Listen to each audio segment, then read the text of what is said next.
Chapter 251. Games.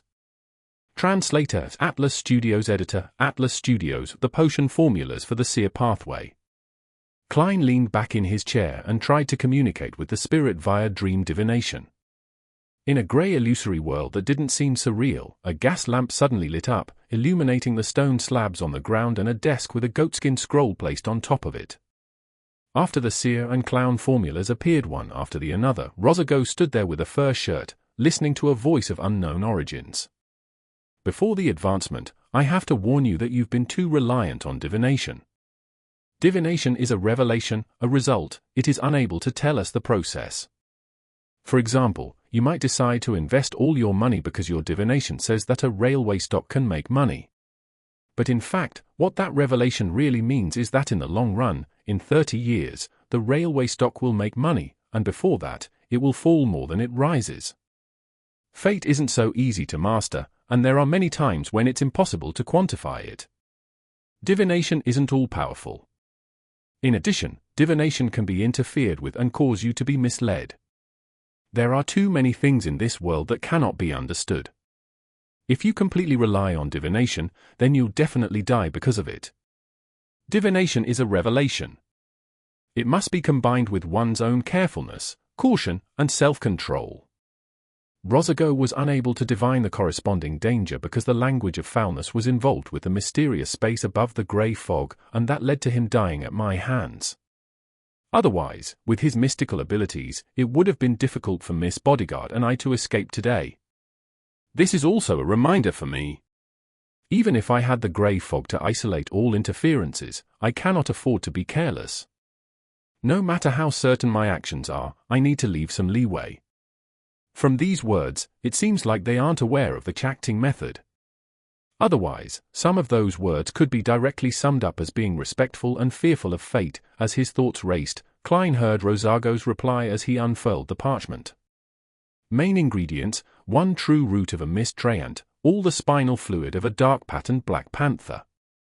Supplementary ingredients: 60 ml of purified water, 30 ml of mist treant juice, 3 grams of droplet gem powder, 4 drops of fantasy grass essential oil. Magician. This is also part of a circus. It can form the foundations of a circus with seers and clowns. Klein first lampooned before he recalled the suited clown that he had encountered before. From the looks of it, he was a magician. His abilities seemed to include firing air bullets, the ability to fire air bullets, flaming jumps, and drawing slips of paper as weapons. Not bad. Just being able to cast spells quickly can greatly increase my battle prowess.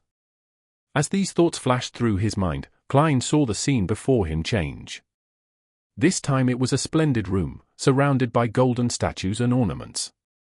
It was the same voice from before, but it reminded Rosago of the same thing. According to my experience, after you consume the faceless potion, you have to remember this point: you can disguise yourself into anyone, but you are ultimately yourself. Faceless? Sequence 6 of the seer pathway is Faceless Man? This should be the beyond a power that allowed Rosago to transform into Officer Faxine. From the looks of it, the fake detective's reel was also played by him. Creeping hunger allowed Chilangos to transform into a person with different looks. This matches this beyond a power. From the looks of it, some faceless died at his hand. Such a power cannot augment a person in a straight-up battle, but it's more useful than 90% of all beyond a powers in many occasions. It's no wonder that Rosago dared to come and attempt to kill me, and wasn't afraid of falling into a trap. This power is of great significance to me. At this thought, Klein's eyes widened as he saw Rosago pick up a thin gold page with words written in Hermes. Main ingredients: mutated pituitary gland of a thousand-faced hunter, characteristic of a human skin shadow. Supplementary ingredients: 80 ml of a thousand-faced hunter's blood, 5 drops of black Jimson weed juice, 10 grams of dragon tooth grass powder, 3 strands of hair from a deep-sea nogger. Thousand-faced hunter? That seems to be a type of dragon, but not a particularly powerful kind. It shouldn't be a dragon of the spiritual system, but it's still extremely rare. It's almost extinct. Klein instantly recalled the corresponding mysticism knowledge. At this point, the scene before him didn't change, but Rosago's attire and location did. He wore a white wig, a dark tuxedo, and had a thick beard. This advancement is no longer as simple as before. The potions must be consumed in conjunction with a ritual. If you succeed, you'll obtain one of the most irresistible Beyonder powers beneath that of the high sequence Beyonders. The speaker's voice had changed, turning into one that sounded even older. Having expected that, Rosago asked, "What's the ritual?" "Go to the sea, find a mermaid, and drink the potion while she's singing." The speaking old man opened an ancient book that depicted countless mysterious symbols in it. Suddenly, a ray of light flashed from the book's surface as lines of ancient Hermes appeared in midair. Sequence 5, Nimble Right Master. When Klein saw this, he suddenly had a headache. It was a signal that his spirituality was close to being drained. In the previous battle, just the language of foulness charm, alone, had consumed most of his spirituality. Later on, not only did he use 3 more charms from the Evernight Goddess's domain, but he had also summoned himself and responded to himself. To hold out until now showed how much progress he had made compared to before, as well as the noticeable improvement in the digestion of the clown potion. The scene flickered and was on the brink of shattering. Klein held on and scanned the remaining content of the formula. Main ingredients: dust of ancient wraiths, core crystal of a 6-winged gargoyle. Supplementary ingredients: 80 ml of spring water from Sonia Island's Golden Spring, 10 grams of Drago bark, remnant spirituality of ancient wraiths, 1 pair of eyes from a 6-winged gargoyle. Advancement ritual: consume potion in the midst of a singing mermaid song. Catcher. Klein stopped holding out any longer as he allowed the dream to shatter into countless illusory specks of light that disappeared. He pinched his forehead, almost fainting. As the remnants of Rosago's spirituality and the hints of madness faded away, he was pushed back into the real world by an invisible force. The ground, stained with blood, brains, hair, and all sorts of fragments, entered Klein's vision. He bent over and retched a little, clearing his head a little. "I'll be sent out of the mysterious space above the grey fog when I'm out of spirituality." Klein looked around and saw that Miss Bodyguard was still asleep. He hurriedly extinguished the candle, tidied up the items related to the ritual, and then panted heavily.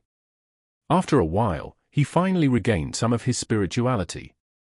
At that moment, a gust of cold wind blew at the back of his neck, causing him to shiver as his mind froze. Klein turned his head abruptly and looked at the oriel window again. He saw that Miss Bodyguard in her black Gothic regal dress had woken up and was floating in the air. Her pale blonde hair and pale face seemed to have diminished a little.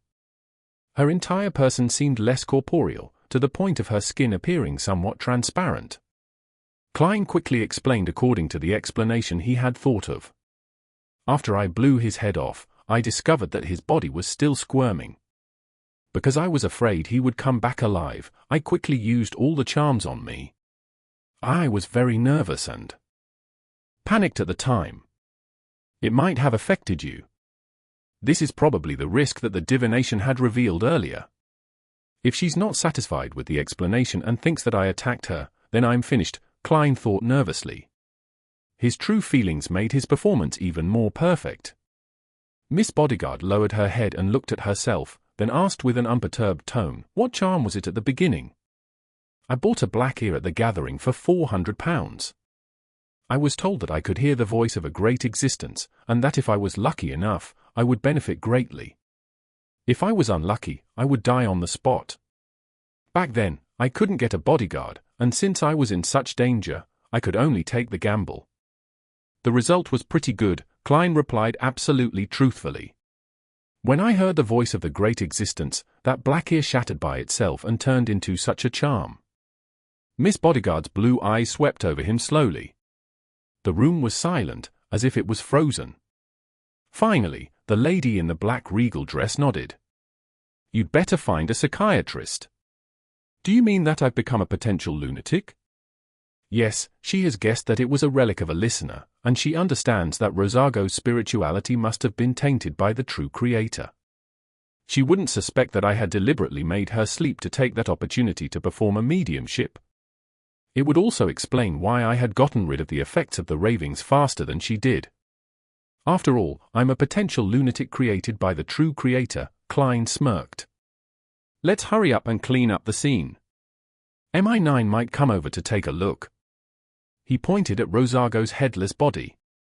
As he spoke, Klein put on a pair of gloves and squatted down to look for any relics. He quickly found more than £10 in cash, some essential oils and herbal powder, 2 crudely cut paper figurines, and a strange piece of paper. This piece of paper was orange in color, and on it were symbols corresponding to the sun. The magic emblem formed a blank rectangle, and just by holding it in his hand, he found it very warm and sedate. What is this? Klein didn't hide his puzzlement. Without him realizing it, Miss Bodyguard was already floating behind him. She answered simply, a mystical object corresponding to a notary. Notary? Klein was surprised at first, but he soon remembered that Rosago was an intelligence officer in the Intis Republic. People there believed in the eternal blazing sun and the god of steam and machinery.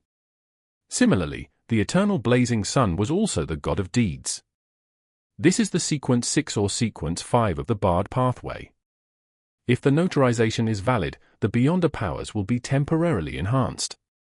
If the notarization is fake, the Beyonder powers will be forcefully dispersed. Miss Bodyguard didn't explain any further and gave a rough description of its use. Klein was about to say something when he saw an eerie glow emitting out of Rosago's headless body and bloody brain mush. They attracted each other to form a blob that transformed into a black, pupilless eye. Then, what is this? Klein asked again, feigning ignorance. Something worthless. Miss Bodyguard maintained her way of speaking. Worthless? Klein asked with a frown. He actually understood what Miss Bodyguard meant. Normally, if Rosago eventually lost control, he would leave behind a strange and terrifying sealed artifact. If he didn't, his Beyonder characteristic could be used as the main ingredient of a Nimblewright master. In short, it would be of great value. However, the problem was that he hadn't lost control but was also tainted by the true creator. Hence, it had become a potion's main ingredient that was branded by an evil god. Using it to concoct a Nimblewright master potion was equivalent to committing suicide by ingesting poison. Miss Bodyguard looked at the entirely black eye and said in a low and ethereal voice, "It has been contaminated by an evil god. It has no value anymore. If it really is of value, and one that's very valuable, I would even worry that you'd finish me off in passing." Klein pointed at Rosago's remains and said, "These are our common spoils of war. We'll each pick a few. You first." Miss Bodyguard shot him a glance. Without a word, she floated over and took the notary document. Just like I thought. In the future, I should find and learn the knowledge in mysticism to remove an evil god's contamination. Klein took out an iron cigarette case and bent down to pick up the black eye. Chapter 252. Epilogue. Translator at Atlas Studios. Editor at Atlas Studios. As soon as Klein's fingers touched the black eye, he heard illusory sounds as a throbbing pain seared through his head. But, at the same time, something strange appeared in his vision. These were countless illusory black threads that spread out from Miss Bodyguard and his own body. They emanated from their bodies, out into the void toward some boundless distance. This was a scene that would horrify people with trypophobia. Klein suddenly gritted his teeth, unable to endure the corruptive feeling any longer as he placed the black eye into the iron cigarette case. Everything restored to normal, and the negative side effects he suffered subsided. Only then did Klein have the energy to make guesses. Is that the essence of a Nimblewright master's Beyonder powers? It allows one to see and control certain threads connecting every person's body and spirit? What a pity that it's contaminated. The side effects are too great, and it cannot be used as a mystical item. For now, disregarding an attempt to purify it above the grey fog, this will be considered the second time that I'm provoking the true creator, so it is very likely that he would prepare himself and seek me out. If that happened, I probably wouldn't have a chance of reviving again. I should learn and master the relevant knowledge before making a decision. He exhaled, and after Miss Bodyguard chose the crude paper figurines and the corresponding materials, he bent down again to pick up the £13 5 solely and 8 pence. Then, looking at Rosago's headless body and the blood all over the floor, he said, with a slight headache, "Let's clean up the scene." The pale blonde Miss Bodyguard floated to the side and calmly said, "Let me do it." "You..." Klein stopped, puzzled and shocked, before turning his head. Miss Bodyguard floated to Rosago's side, crouched down, and went to lie down over the body. She slowly sank in and fused with the corpse. The fingers of Rosago's body twitched twice, and the blood, brain matter, and fragments around it flowed backward, forming a new head at the neck. However, the head was covered with countless cracks, just like a disgusting toy made from tiny fragments. It was like glass that had been shattered but didn't crumble immediately. There was still blood and brain matter flowing inside it, as well as the reflection of the bullet from the revolver. Klein couldn't help but take a step back, feeling that this was definitely one of the most terrifying forms in any ghost story. Rosago's corpse climbed to its feet, picked up the police cap, and half covered its face. The murder scene had been cleaned, leaving 0 traces. Incomparable professionalism! Klein marveled in his heart. He watched as Miss Bodyguard steered the corpse to lumber to the door. He subconsciously warned her, "Don't take a carriage or walk in brightly lit places. It would frighten the carriage driver and other passers-by." Miss Bodyguard didn't stop, completely ignoring his words. Suddenly, Klein thought of something. He realized what he had overlooked as he quickly added, "On the way back, go to the Rice police station, Sergeant Faxine's home, or search around Mint Street for the clothes Rosago was originally wearing." Rosago came wearing a police uniform, and the powers of a faceless were obviously limited to himself, so where were his previous clothes? He couldn't have been wearing a police uniform all night. If MI9 and the police found Rosago's clothes nearby and realized that I'm not hurt, things would be a little tricky. Miss Bodyguard is an expert that's not considered a legal beyonder. For a normal detective to pay £1,000 to hire a bodyguard is enough to arouse suspicion, Klein kept thinking, trying to seal all the loopholes ahead of time. Just as he was about to use his divination ability to help Miss Bodyguard find Rosago's old clothes and return the missing uniform, Rosago's corpse paused and replied in a rusty voice, "I know. She seems very confident." "Oh right, Miss Bodyguard's state is between the physical body and the spirit body, and the principle behind divination is to travel the spirit world with an astral projection. Thus, she can rely on her instincts to divine." Having realized this, Klein didn't say another word. He handed the cartridge case to Rosago's corpse and watched it open the door, walk out, and close the door politely. "The spoil of war that I chose is a beyonder characteristic contaminated by the true creator. I believe that no one would be able to divine it. Even if they did, they would feel the danger ahead of time and wouldn't dare to proceed with the divination." While thinking over the matter, Klein walked back to the sofa and sat down, feeling a lingering sense of fear. The battle had lasted no more than a minute, nor had it been fierce enough to destroy anything, but the ferocity and danger of it had been second only to what he had experienced when facing Megos and the baby in her womb. Even with the powerful Miss Bodyguard and the language of foulness, he had almost fallen under Rosago's control and killed without being able to put up a resistance. The ability of a nimble right master is very odd and very powerful. According to the law of beyonder characteristics conservation, the beyonder characteristic left behind by Rosago should include all of the main ingredients of the potion sequences 5, 6, 7, 8, and 9.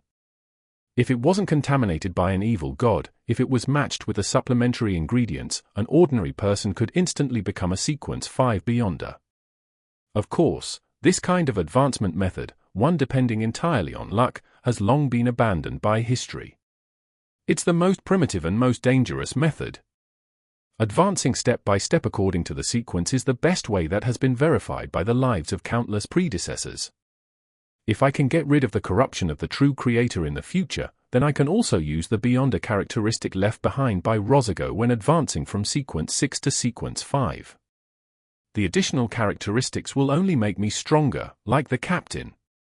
As Klein recalled the past, he raised his hand to pinch his forehead. He turned to think about something more important. Rosago's appearance meant that the struggle for the manuscript had ended. Could his lack of charms have to do with him finishing all his charms in the battle? To come at such a critical juncture, it's likely he had the intention of diverting attention. MI9 probably didn't expect him to seek revenge so boldly under such circumstances. They didn't send anyone to monitor me and could only passively wait for Rosago to give them the signal. Rosago was Bakerland's assistant, and his actions should be directed only by Bakerland. After his death, as long as Bakerland is dead, there would be no more latent dangers left. I wonder if the assassination has begun or if it's succeeded. Tonight, because of the battle over Helmoshuin's manuscript, the powers defending Bakerland would be at its weakest. If it were me, I'd definitely not miss this opportunity. I'm sure Bakerland didn't think that someone would assassinate him. With nothing to do, Klein fished out a coin and, recited with a suppressed tone, "Bakerland is already dead." The penny tumbled in the air and fell down into the palm of Klein's hand, head facing up.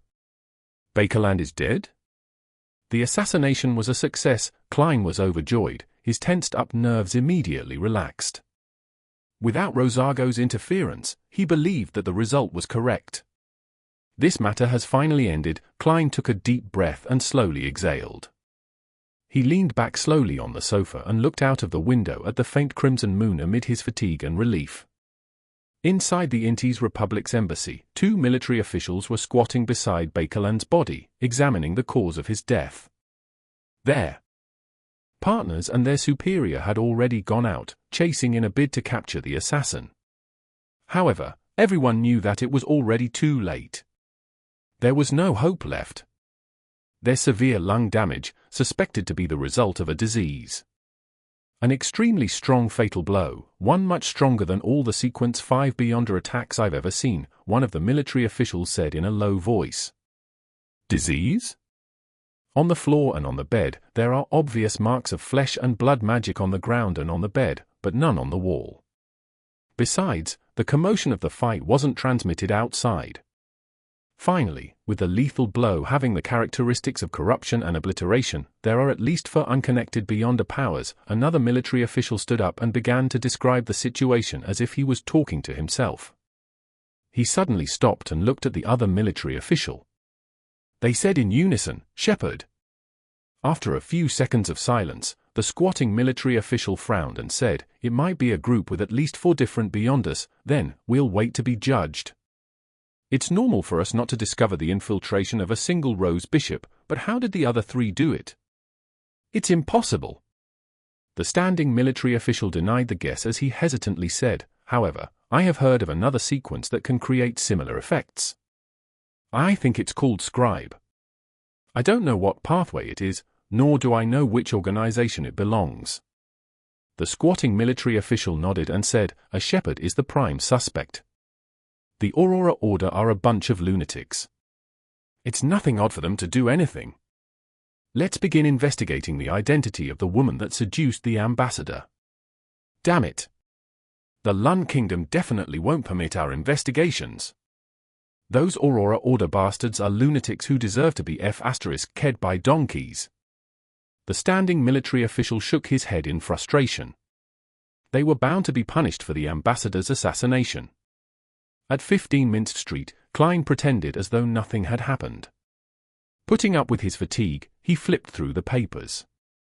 After about 20 minutes, he suddenly saw Miss Bodyguard, in her black regal dress and long, pale blonde hair, appear in the oriel window.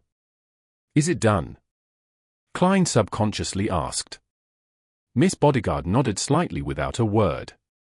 "Phew," Klein thought for a moment before saying, "Thank you for your protection. This matter ends here. I'll pay you the remaining £900 in 2 days. As you know, there's a withdrawal limit. Or should I hand it over to Marek?" The pale-faced lady opened and closed her mouth, her voice seemingly ethereal as it echoed in the air. "I promise to protect you for 3 days, not just once. Lady, you really abide by the contract. However, this would be very inconvenient for me. Are you going with me to catch the adulterers in bed tomorrow?" 3 days. Today is Thursday, and the protection would be over by Sunday afternoon.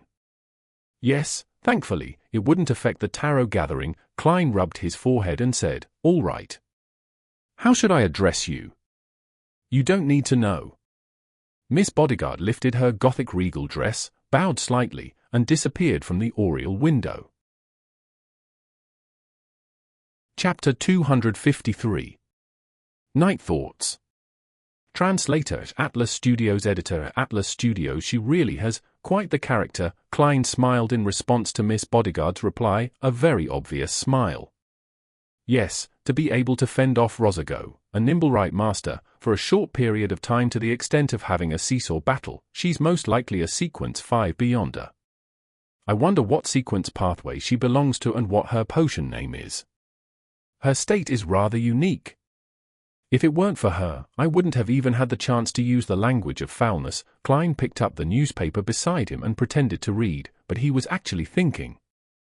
However, he quickly turned his attention back to the issue of whether there were still loopholes on the matter.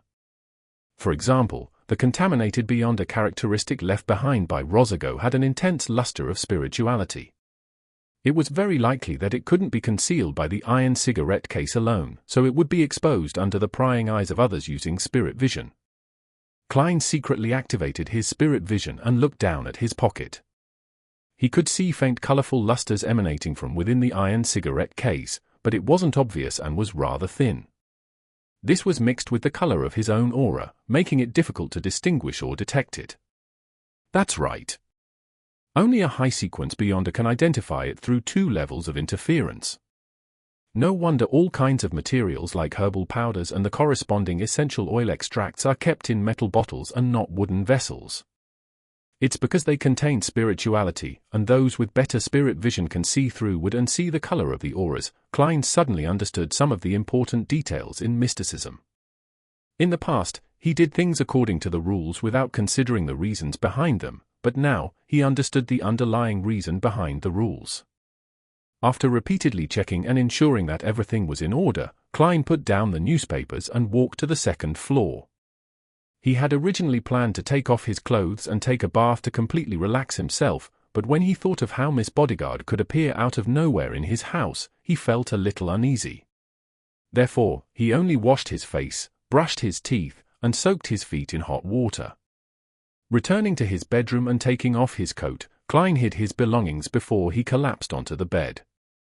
As he was exhausted and had held on for quite a while, he ended up with tense nerves that prevented him from quickly falling asleep. Opening his eyes to look at the crimson moonlight on the ceiling, Klein didn't attempt to sleep with the help of cogitation. Instead, he aimlessly unfurled his thoughts, as if he were riding a horse without pulling at the reins. As his thoughts wandered, he quickly noticed a problem, having encountered too many coincidences in Tingen City and later learning how it was related to sealed artifact 08. My second case after arriving at Backland allowed me to get the next 3 potions formulas. Is that too much of a coincidence? Although this is in line with the revelation from my divination, Backland contains the opportunities for me to become powerful. Isn't it too fast and simple? Simple doesn't refer to the difficulty, but rather to the degree of twists and turns in the matter. This matter was very difficult and dangerous, but it wasn't complex and appeared simple. According to my expectations, I would have gathered information regarding the secret order through Miss Justice, Mr. Hanged Man, and Miss Zio and her companion, and then I would catch the tail of this ancient organization. After numerous twists and turns, I would eventually obtain the formulas, and that would have taken at least 3 months. Who knew that I would have succeeded in less than 3 weeks? It can't be that it was arranged by someone again, right? Yes. Let me think through the circumstances again. It's no coincidence that the Intis Republic is related to the secret order. Emperor Rozel's diary has confirmed this circumstantially. The abilities of the seer and faceless are very suited for an intelligence organization. For a mid-sequence beyonder of a similar pathway to become the assistant of an intelligence tsar like Bakerland is reasonable and normal. That's not a coincidence. The reason that the ambassador sent someone to take revenge on me likely has to do with him wanting to divert attention. Then, sending Rosago, who can most easily succeed and escape, is a choice with reduced risk. That's not surprising at all.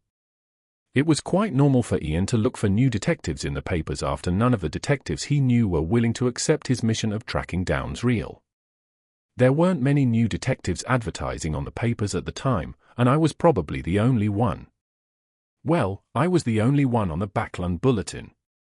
Just like what I've concluded previously, the problem with Museult was that he was too rash, and I was worried that it's not easy to disguise myself usually, as it can end up attracting more attention. Therefore, I didn't try to disguise myself. Although these two possibilities, especially the former, has the probability of being influenced, it does match the corresponding person's personality, mentality, and origins. And this isn't the main point. This doesn't explain the problem of how my second case ended up involving a mid-sequence beyonder of the seer pathway. It was destined by fate? That doesn't feel right. Thinking ahead, after I transmigrated, the first and second case I found myself embroiled in was related to the seer pathway. Of course, it could be explained as an arrangement by 08. Right, the Antigonus family's notebook even corrupted the misfortune cloth puppet and showed me the complicated vertical eye symbol that involves the Antigonus family's treasure. The reason I came up with back then was that with the termination of the Antigonus family's bloodline, it viewed me, a seer who had survived despite having interacted with it, as its inheritor. Now that I think about it, this reason is extremely trifling. What if I'm a devout believer of the Evernite goddess? However, I only made a guess at that time and didn't confirm it. The Antigonus family's treasure is obviously related to the seer pathway. Thinking deeper, why did I transmigrate? Why did I happen to possess Klein's body, and not anyone else? Back then, Klein had just proceeded with dark divination and was made to commit suicide by the Antigonus family's notebook. And that notebook is clearly related to the seer pathway. In addition, the first time I saw Rozelle's diary, it had content that involved his regret of not choosing apprentice, marauder, or seer. That was very coincidental. From beginning to end, except for those parts involving 08, everything appeared to be in a mess. It doesn't seem like a conscious arrangement, but more like a kind of passive attraction, a mutual attraction, an attraction that has breaks between them. I attract things and items regarding the seer pathway, and at the same time, I'm attracted to them? It does seem odd thinking about it. This kind of attraction even directly influences fate, preventing even Mr. Azek from seeing through it. Is there some strange characteristic to me? And this characteristic allows me to resurrect a limited number of times? With this in mind, Klein suddenly had the impulse to go above the grey fog to perform a divination and confirm his ideas. But he quickly rejected this idea, not only because Miss Bodyguard might be watching in the mirror, but also because he believed that his greatest characteristic was the mysterious space above the grey fog. Therefore, it was obviously impossible for him to have an answer if he were to use it to divine about it. At least for now, there aren't any obvious signs of manipulation. It would be acceptable if it's just pure attraction. And I've already chosen a beyonder pathway, that cannot be changed until sequence 4, so I can only take things one step at a time. Right, I should be firm about not heading to the Hornaces mountain range to seek out the Antigonus family's treasure. I have a feeling that I would say how nice it is in the future when I actually do it. Klein silently made a self-deprecating remark as he felt his exhaustion gradually wash over him. His eyelids couldn't help but close. The last thought before he fell asleep was, I should participate in more Beyonder gatherings and gather the corresponding Beyonder ingredients for Magician through Miss Justice, Mr. Hanged Man, and the Sun. I wouldn't reject anything for Faceless if they were available. In addition, I should obtain mystical items that have less severe negative effects. Before my digestion and increase in strength, it's best to have more life preservation abilities. Apart from this, investing, taking on jobs, saving up money, and attempts to look for Lenivus to use him as the starting point for my revenge, can also be considered a form of practice. Those were Klein's future plans. At 7 in the morning, he woke up as usual. It was still gloomy and hazy outside. Klein got up and walked to the door. As he passed by the full-length mirror, he saw that Miss Bodyguard had suddenly appeared. She wore the same black bonnet, her face was as pale as ever. Her voice pierced through the glass and slipped into Klein's ear in an ethereal fashion. Someone from MI9 came last night. Eh? I should say as expected, the police came late, but I still have to thank them for being late. Klein smiled and asked, they didn't find anything, right? In regards to the answer, he was very certain that if MI9 had discovered something, he wouldn't have been able to sleep undisturbed. No, Miss Bodyguard's figure faded and disappeared into the mirror. This ability of hers is very powerful. Even spirit vision can't detect her. Perhaps she can be seen with Rosago's beyond a characteristic? Find Miss Bodyguard through those hidden threads. Klein's mind stirred as he returned to the bed and took out the iron cigarette case from under his pillow. Just as he touched it, before he could even open it, a bone-piercing cold rushed at his neck. He felt his hairs stand on end, and his entire body trembled. His hand loosened and the iron cigarette case fell to the ground. This is a warning from Miss Bodyguard, Klein laughed dryly, pretending as though nothing had happened as he stuffed the iron cigarette case into his pocket. After washing up and putting on his clothes, he arrived at the first floor and took out the newspapers that he had subscribed to from his letterbox. Flipping open the Tussock Times, Klein saw the headline, Inti's ambassador to Backland murdered. Terrorist organization, the Aurora Order, claims responsibility. The result is out so quickly? Besides, the Aurora Order had only accepted a job, so why would they claim responsibility? Yes. A terrorist organization needs to show off their stature and build up their image. Only then would they be able to attract enough fresh blood. This complements their secret preachings. Mr. A is very good. He should be a shepherd. Klein stood in the hallway, reading the news. According to the news, there was evidence of the Aurora Order's assault on Ambassador Bakerland. In the follow-up investigation, they found a letter deliberately left behind by the Aurora Order which claimed responsibility for it. At the end of the news, the reporter briefly introduced the Aurora Order and listed some of the illegal crimes that they had committed. Their fame instantly surpassed most of the secret organizations. Regardless, this matter had come to an end. Klein exhaled, turned his head to look out the window, and he saw a thin mist filling the air as a drizzle began pattering down. Shouldn't there be bright sunshine and sunny weather during such moments? Klein gave a self-deprecating laugh. And now, he had to go out to catch some adulterers. Chapter 254. Various parties. Translator, Atlas Studios. Editor, Atlas Studios in Empress Borough, the opulent villa of Count Hall. Audrey, with a white napkin covering her, watched as the dining maidservant cut her a piece of bacon, laid out 2 full fried eggs, spread fruit jam on a piece of soft bread, and added sauce to some grilled mushrooms. In a true noble family, maidservants were divided into many categories. Apart from personal maids, there were maids for the different bedrooms, study room maids, activity room maids, guest room maids, dressing maids, shoe maids, jewelry maids, dining maids, laundry maids, and kitchen maids. They were strictly assigned to their own tasks, with one task handled by one maid. Although this was a great waste of manpower, for nobles, propriety was everything.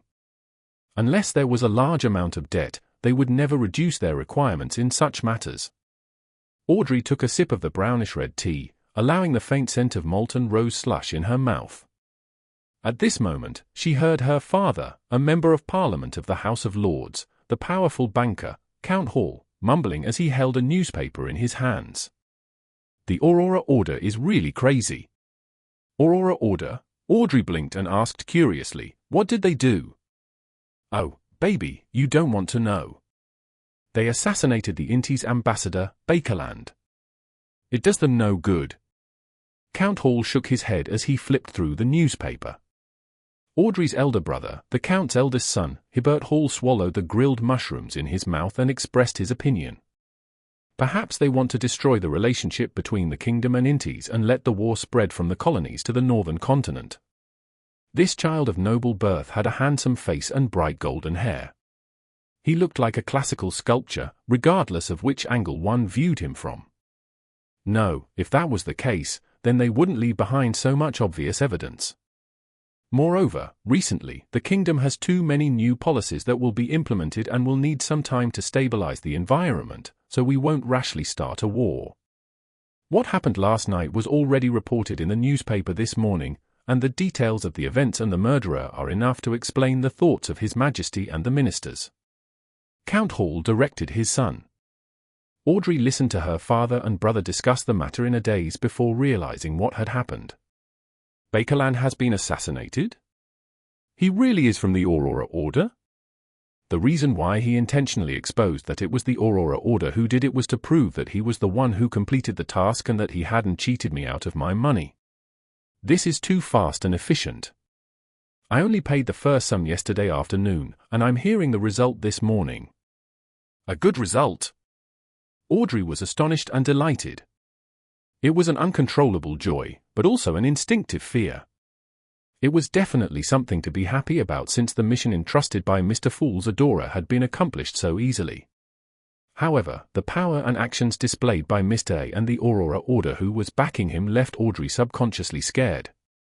Thankfully, I talked with Glaint yesterday and reached a loan agreement. As a Viscount, he should have successfully raised the money without drawing attention to himself. I'll give Mr. A the remaining funds in the coming 2 days through Zio and Force. I can't afford to show my face. I won't be attending Mr. A's gathering for the next month or 2. It's good that I already have other circles. Audrey took a reserved bite of the soft bread which was slathered with jam. As breakfast drew to a close, small cakes of cream, cherries, and strawberries were served to her plate, and she suddenly felt a little smug as she calmed down. Mr. Hanged Man wanted to take part in the mission, but he might have only just now completed his initial assignment, but it's already over. Serves him right to be at sea. Audrey was in a good mood, and she was smiling as she savored the dessert. At Hillston Borough, Zio and Force looked at the newspaper in front of them and made no further movements for a long time. This was done by Mr. A, wasn't it? Zio looked at her friend with a shocked and puzzled look. Force turned the stone bracelet on her wrist and shook her head in a daze. I know about the Aurora Order, but I don't know if Mr. A is a member of the Aurora Order. He should be. After all, we only gave him £20 yesterday. I doubt anyone else would also want to assassinate Ambassador Bakerland, Zio said with uncertainty. Force was silent for a few seconds before she suddenly sighed and said, whether it was Mr. A or not, we still have to give him the remaining £8,000. At the moment, no one can prove that he didn't do it. If we want to stay in this circle, we can't renege on the debt. Anyway, we're not the ones paying. And we'll still get £500 for the work. With that, Zio became happy. The thing is, I always have a feeling that finding Mr. A again would be dangerous. Force pondered and said, I'll go by myself to make the last payment. It'll be better for the both of us. But Zio was a little worried. If you follow me, it'll affect my escape. Force shook the bracelet on her wrist and said in a disdainful tone. All right then. Zio scratched her short, rough blonde hair as she helplessly replied. While the two of them were fretting about this, a new message from Mr. A came to them from a private communication channel. He told them not to look for him, but to deposit the rest of the money in separate anonymous accounts at different banks. Phew, Zio and Force breathed a sigh of relief in unison. In a basement that was as wide as a temple, Mr. A, wearing a hooded black robe, was kneeling in the darkness, murmuring something reverently. In front of him was a 3-meter statue of a man hanging upside down with his legs chained up. This hanged man had a giant's unique single vertical eye, and his arms were stretched out horizontally, forming a cross. At this moment, a man with a black robe came in and humbly reported, Mr. A, I've already sent the news. Well done, Mr. A said, without turning his head. The man in the black robe asked curiously, why don't you let us investigate who commissioned this mission? Mr. A lowered his head and said with an indifferent tone, there's no need. You must remember that this is a critical moment. We will cause chaos throughout the continent, try our best to attract the attention of others, and use these to welcome the return of our Lord. Ha ha ha. Cough. Cough. Cough. Mr. A suddenly laughed before he started having a fit of coughing. It was so serious that he fell to the ground. He coughed out blood-colored fragments which continued squirming after falling to the ground as if they were alive.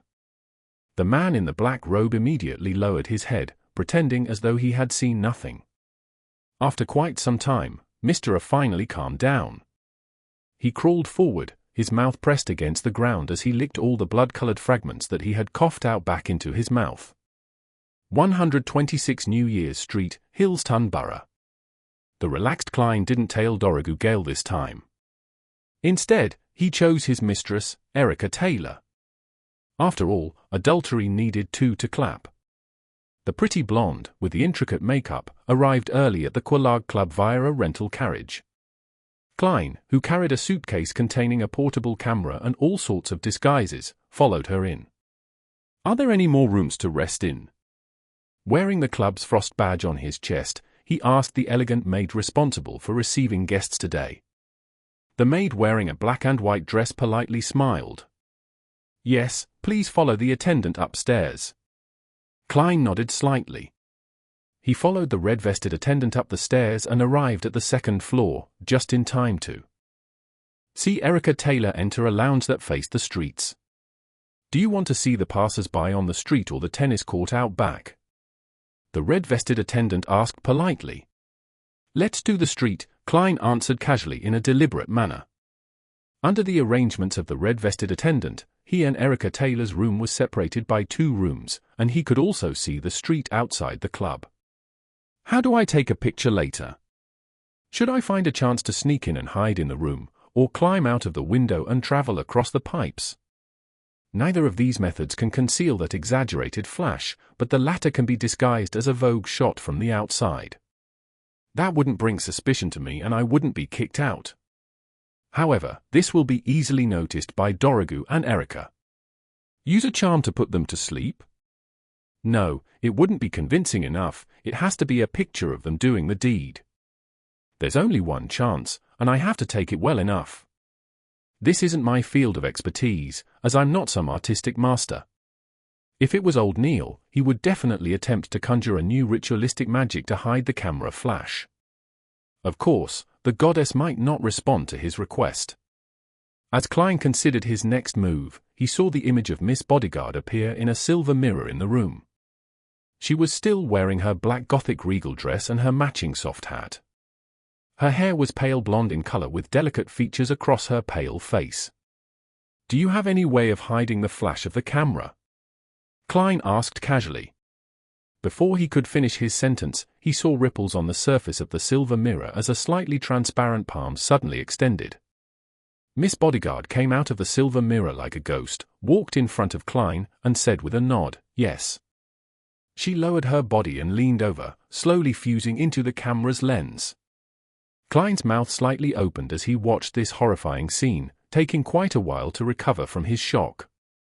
He picked up his portable camera and tried a test shot in his lounge.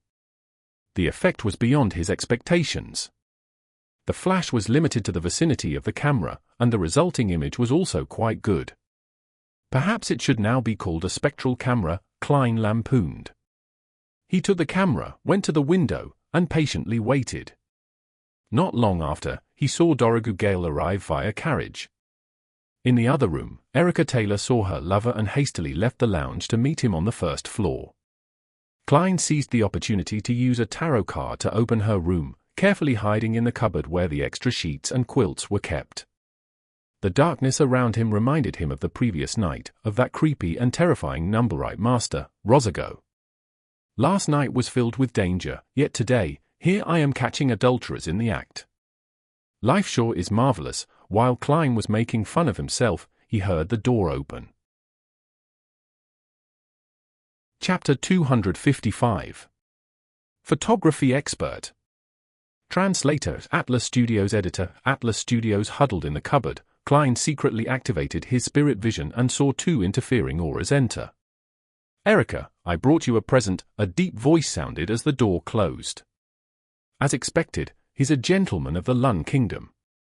Even in an affair, he seems a little old-fashioned.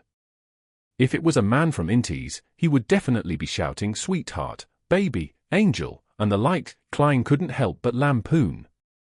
Of course, this was based on the stereotypes from newspapers, magazines, and novels. Erica Taylor asked in surprise, "Let me guess. Is it Fassman eye cream, face cream, or essence? Or Lishini's? What the heck are all those? Klein was stunned by what he heard. It was clear that Dorigu Gale wasn't able to react in time either. It took him about 8 seconds before he said, "No, stockings." In this world, since oil hasn't been discovered, there were no corresponding cheap chemical products, therefore, silk stockings were considered high-class items. Not bad, let me take a look. Erica's joy didn't diminish. I bought them yesterday at Phillips. 1 pair for 30 soli, a total of 5 pairs, Dorigu said in a flaunting tone. Erica and Klein both said the same thing, one exclaiming, the other secretly sighing. Benson has worked for so many years, earning only £1.10 soli a week, which is 30 soli. That's just equivalent to a pair of stockings, and with that salary, he was able to provide his brother and sister with an education, feed them fairly well, and even provided them with a place to sleep.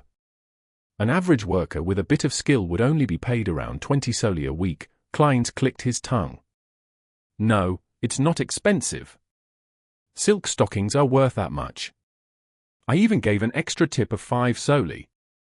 As he spoke, the color of his aura turned more vivid, and Klein guessed that he had taken off his coat. Then I'll give it a try, Erica Taylor softly said in a suggestive manner. I feel like I'm watching a porno again. And it's even a live broadcast. Besides, Miss Bodyguard is also here. The corner of Klein's mouth twitched as he watched red colors flowing across red colors, signifying the passion between the two was igniting like fire. The purple color is almost red and isn't stopping. Red wrapped around green, orange. While listening to the wheezing and the low laughter, Klein judged the movements and positions of the couple outside by the change in the color of their auras. Feeling that this was enough, Klein silently pushed open the cupboard door and looked in the direction of the bed. Dorigu and Erica were already entangled, their clothes half undone, their movements intense. Klein lifted the spectral camera and aimed it at the passionate couple, waiting to see their faces at the same time. As Dorigu and Erica fell back onto the bed, Klein finally captured the most appropriate frame and pressed the shutter button. The click of the camera wasn't distinct, and the intense flash and other abnormalities were limited to a very small area, so the couple wasn't alarmed. With no confidence in his photography skills, Klein added a few more shots, intending to have options to choose from later. He was only planning on handing his employer a single picture because too many photos would make the lawyer suspect why the couple didn't notice him taking the picture.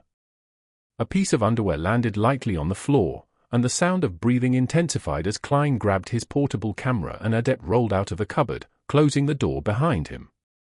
He rolled on the floor until he reached the lounge door.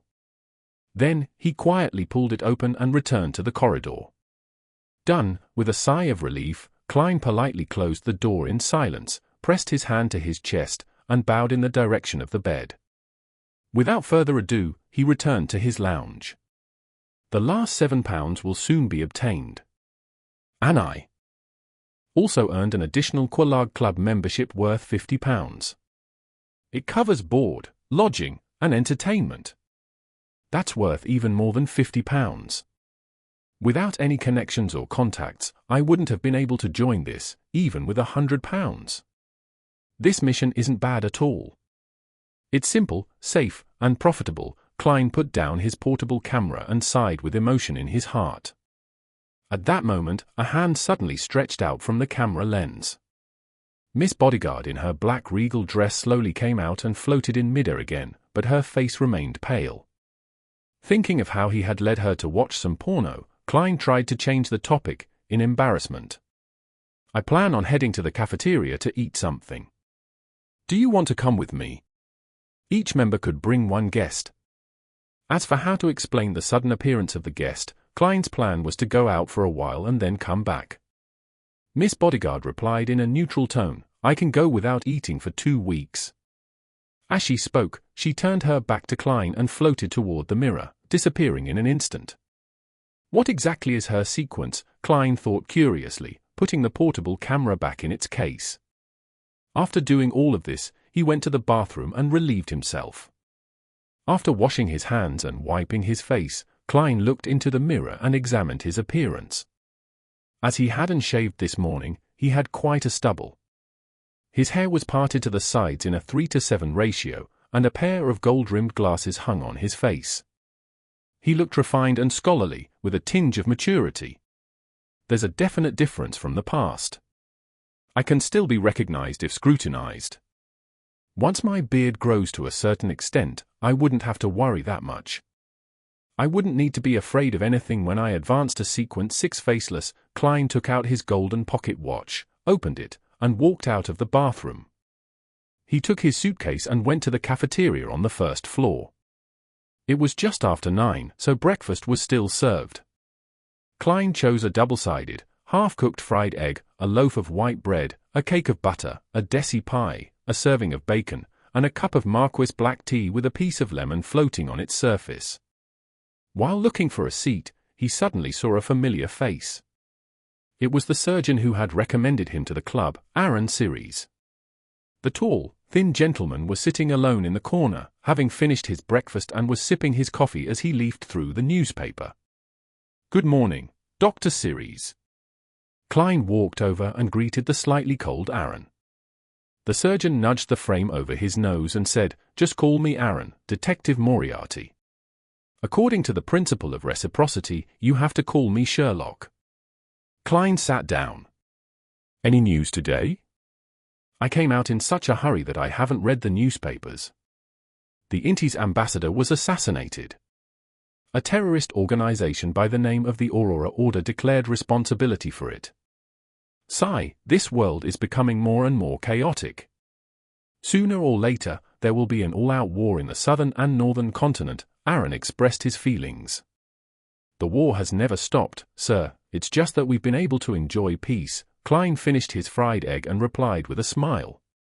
"What a pity that such an important case wouldn't seek the help of private detectives like us." Aaron flipped through the newspaper. "This news doesn't have much to do with us.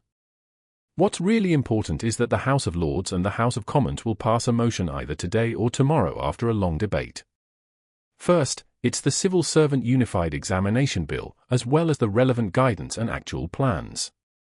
Second, is the establishment of the Atmospheric Pollution Council, and third, the establishment of the Independent Alkaline Industry Inspector.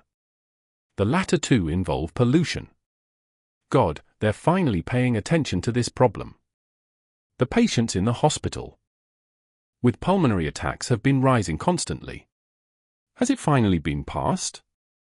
I wonder how Benson's preparations are. Will it be affected by my death? Klein's smile suddenly beamed. To Mary, this is extremely good news.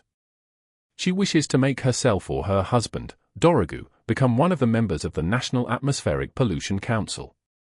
She has a higher chance since she doesn't hold any positions in a commercial company and is a devotee of the goddess.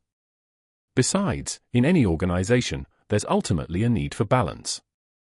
Aaron mentioned Klein's employer. I suggested to her that she should frequent the club since we have quite a number of House of Commons members of Parliament as club members.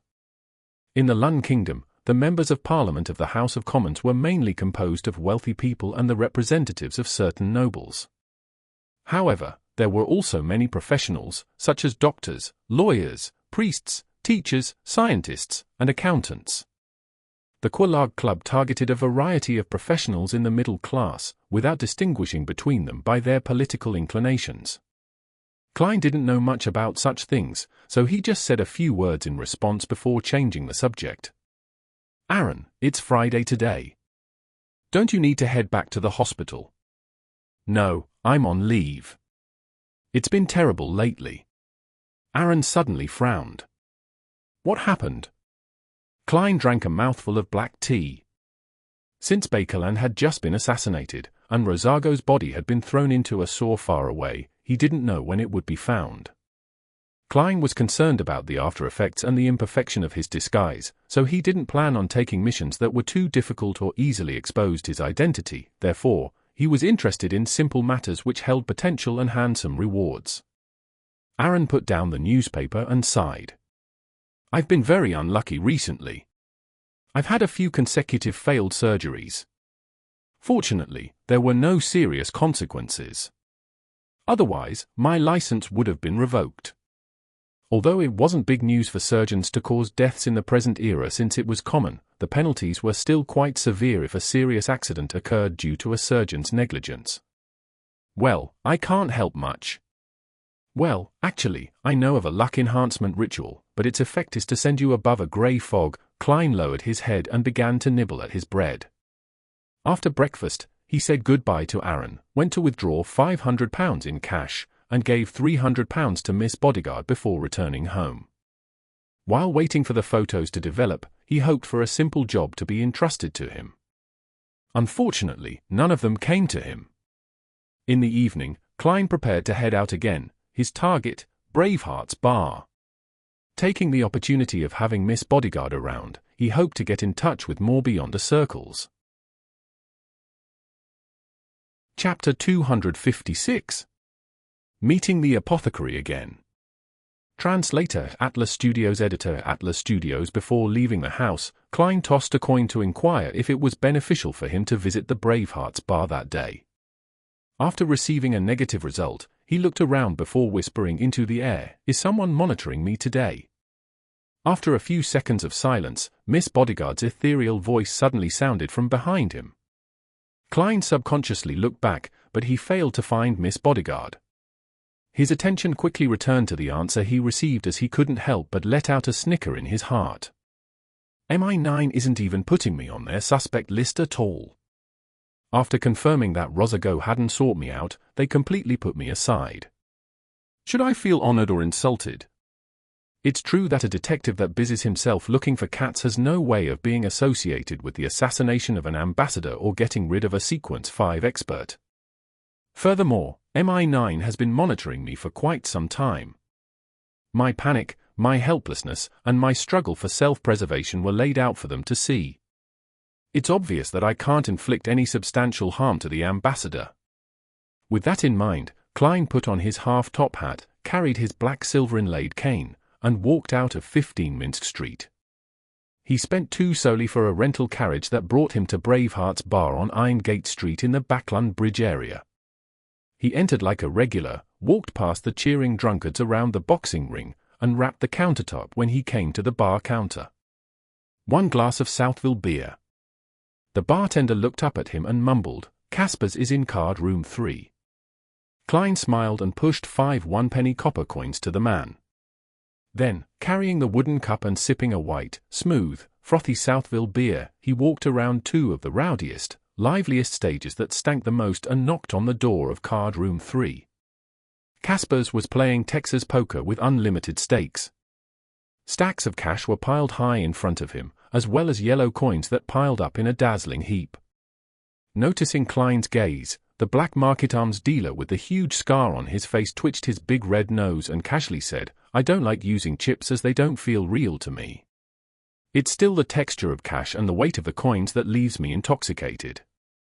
It the same as F*** king women." After finishing that sentence, Casper's frowned slightly. "What are you doing here again?" Klein didn't answer directly, but he gestured with his mouth to speak outside. "Damn it! I was going to clean them up with this hand." "Bullshit, I'm folding." Casper's tossed the 2 cards in front of him into the middle of the table, then he limped to the door and said to Klein, "You better have a good reason." After leaving the card room and coming to the corner, Klein said in a suppressed voice, "I want to know when the most recent gathering will be, just like the last one." Casper's looked at him suspiciously. "Haven't you struck a deal with Marek? It's not about hiring bodyguards." "Regarding that, you know. I've become very interested in it." Klein was telling the truth. Casper's hesitated and then said, "There will be a gathering tonight. The organizer is the same person as last time, but you'll have to wait for more than half an hour. I'll inform them first. You showed your reputation last time, so I don't think there'll be too much of a problem." "No problem, I'll pay you." Klein touched the bills in his pocket. "You just need to pay £1 this time." Casper's acted like he was very generous. "It's worth it," Klein said as the corners of his lips curled up. After paying Casper's, he found a seat and sat down, drinking the rich malt-scented Southville beer and enjoying the competition on the ring. I can beat and take them down at the same time. Klein quickly came to this conclusion. After about 10 minutes, Caspers returned to the bar, looked around, and said in a low voice, they agreed. We'll head there after half an hour. Holy Lord of Storms, I hope you haven't forgotten that mask. He slowed down his drinking as he began sipping, and he took half an hour to finish the 500 ml of Southville beer. It was the same path they took as the previous time, and it was the same house without any light. Klein put on the iron mask that only covered half of his face, and he watched as Caspers knocked on the door rhythmically. The rhythm is different from last time.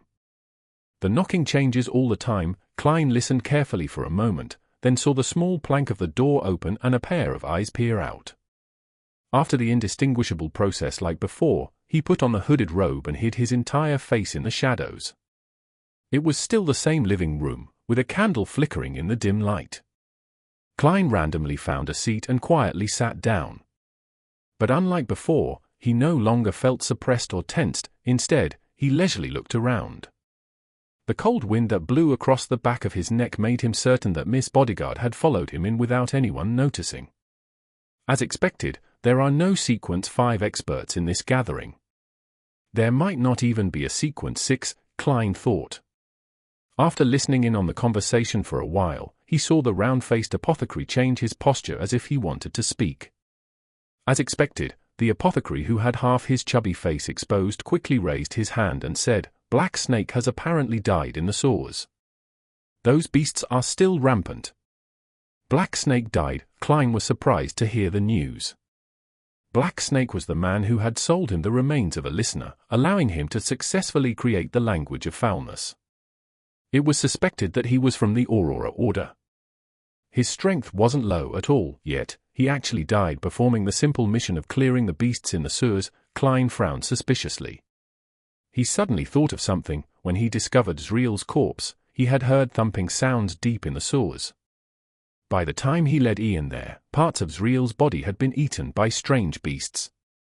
That was at the bottom of Iron Carbon Street in the East Borough, quite far from the Backland Bridge area, and I wonder if there's a connection. Klein had no impulse to verify this. News of Black Snake's death quickly spread through the dark room, attracting the murmurs of many. A sense of fear spread through them, as though they had experienced it themselves. The apothecary clapped his hands and said, So, what should I do? The whispers suddenly disappeared, and a frozen silence filled the room. As the apothecary had advised him without being afraid of offending him, Klein thought for a moment and said, If I were you, I would give up on the rest of the herbs and never go there again. Why? They'll mature very soon, and those beasts that hide in the depths of the sewers usually won't come out, the apothecary asked hesitantly. Klein deliberately said in a hoarse voice, Black Snake likely has an organization backing him. His death definitely would have caused an investigation. I believe you don't want to interact with them, right? Having the remains of a listener didn't imply that Black Snake was an Aurora Order member. By referring to the true creator as a great being, this was confirmed. Moreover, he would rather believe that this was the case rather than hope for a fluke. Yeah. The apothecary nodded slightly, seemingly having made up his mind. Klein added, If I were you, I would even anonymously report this matter to the police. What? Many gathering members exclaimed. Klein explained without a change in tone, Since the beasts in the sewers can kill Black Snake, it means that they're very dangerous. And since everyone lives in Backland, if it really causes a major catastrophe, it's hard to guarantee that we won't be implicated. That's why the best option is to attract the attention of the police and let the officials handle this matter. We can enjoy a good outcome without any risks. Isn't that nice? Just as he finished his sentence, the old gentleman, Eye of Wisdom, applauded. Such a great idea. We're afraid of the official beyonders, but similarly, we can make use of them. We don't have to handle everything on our own. That's because I was an official beyonder, so my train of thought would definitely be different from pure savages like you. Klein smiled as he lampooned. After speaking, he became a bystander again, listening to people peddling or requesting for items. As he watched the deals which succeeded or failed, he found nothing of interest. He temporarily didn't announce the beyonder ingredients he needed, planning to observe the circle of beyond us a few more times. Seconds turned to minutes and finally, Eye of Wisdom arranged for people to leave every 3 minutes. Klein was the first to leave the previous time, so he didn't know what happened next. Now, he noticed that there were at least 5 exits. The attendants of the Eye of Wisdom would lead different people to different passages, trying their best to space them out and drag out time. After more than half an hour, there were only 3 members of the gathering left. Apart from Eye of Wisdom, the other 2 were Klein and the suspected apothecary. Eye of Wisdom looked at Klein and laughed with his aged voice. "Looks like you're quite lucky." He recognized me as the man who had bought the ominous item from Black Snake. Klein smiled. "Yes, my bet paid off." Hearing their conversation, the apothecary widened his eyes as he examined Klein. After a long time, he finally said, "Do you have another mystical charm that affects luck?" "I already regarded you as a dead person." "You're so direct," Klein tactfully answered, "maybe I'm lucky enough myself." Actually, he did want such an item. Eye of Wisdom sighed and said, "Young lad, don't always bet on your luck, especially on matters such as this. Even if you've won many times in the past, just one loss would doom you for eternity." "I know. That's why I've come to this gathering to see if I can buy any useful items." I can be considered the same as all of you now," Klein said, seemingly casual. "Same." The apothecary gave an exaggerated sigh. "I should have listened to my teacher." "Teacher?" "He seems to be a suspected apothecary. The apothecary pathway is controlled by the Church of Mother Earth and the Life School of Thought. The Life School of Thought passes down their teachings through mentoring." Klein's heart skipped a beat and asked curiously, "Why do you say that?" The apothecary sighed and said, "My teacher told me to choose a path that would make one sufficiently lucky, but in the end, I still became a medicine concoctor. As a result, I haven't been able to find the next batch of potion ingredients for this sequence for a whole 2 years. I'm envious of your luck. Make one sufficiently lucky. This is very similar to the sequence pathway for Monster." "He really is from the Life School of Thought," Klein smiled and said, "What's your reason for choosing it?" The apothecary suddenly straightened his back and said, "This is a man's choice. After knowing that I can concoct medicine to enhance my ability in that field, I chose this path without hesitation." Chapter 257. Chapter 257. Translator, Atlas Studios. Editor, Atlas Studios. What a godlike reason. After hearing the apothecary's answer, Klein was unable to control the changes in his expression despite being a clown. Fortunately, he was wearing an iron mask over his face. The apothecary didn't notice the reactions Klein and Eye of Wisdom had, and he began to let his hair down. "That's why I really like Backland. There are a lot of prostitutes prowling the streets, hanging outside music halls, theaters, waiting in the streets and alleys. They're either professionals or working part-time. They were originally maidservants or workers, each with different flavors. It's said that in places in the West Borough, bankrupt aristocratic ladies might occasionally appear. That's really something to look forward to." Klein nudged the iron mask that covered his face upwards and quickly changed the topic. "Did your teacher have any objections to your choice?" The apothecary shook his head slightly. "No, he just kicked me out of the damn door after teaching me all the knowledge in the field of herbs, telling me to roam the world and experience life. Damn it, he didn't even tell me where to find the next potion ingredients." At this point, the apothecary looked at Klein and added, "If you know where to obtain Spring of the Elves marrow crystals, please do tell me. I'll pay you for it. Of course, you can also first buy it and then sell it to me for a higher price. You're a lucky guy. Who knows, you might help fulfill my wish." "All right," Klein casually agreed. He then asked, thoughtfully, "When that happens, can I use it to exchange for the potion formula for apothecary?" From his point of view, an apothecary was very useful as support. He could use it to groom helpers. The apothecary, who wasn't considered too fat, quickly shook his head and said, "No way. I can only teach my students." "Is this a rule of the Life School of Thought?" He might have made an oath with some secret existence as a witness. Klein wasn't surprised. At this moment, the apothecary let out a laugh. But I can tell you where you can get the apothecary formula. It's right here in Backland. Brilliant. Klein was pleasantly surprised. Realizing that Eye of Wisdom was about to send him off, he hurriedly asked, Mr. Apothecary, do you have any medication to treat mental disorders and other problems? Klein was acting for Miss Bodyguard, to make her feel more assured, having been slightly influenced by the true creator and becoming a potential lunatic, that he was desperately trying to find a cure. Yes, there's a sedative, 10 soli for one. I'll bring you 4 in the next gathering. Trust me, this is definitely much more useful than the ones in the hospitals. I've added some materials with spirituality, the apothecary replied without hesitation. How expensive? In the underground market at Tingen, the number of sedatives that originated from the hospitals ranged from 1 to 2 soli, while the variety that leaked from the Nighthawks, mandated punishers, and machinery hive mind ranged from 4 to 5 soli. As this thought flashed through his mind, Klein put on a show, looked at Eye of Wisdom, and said, Dear sir, may I attend the next gathering? After describing the information, he sighed and said, the lives of Beyonders who are neither official or part of an organization aren't as nice as you imagine.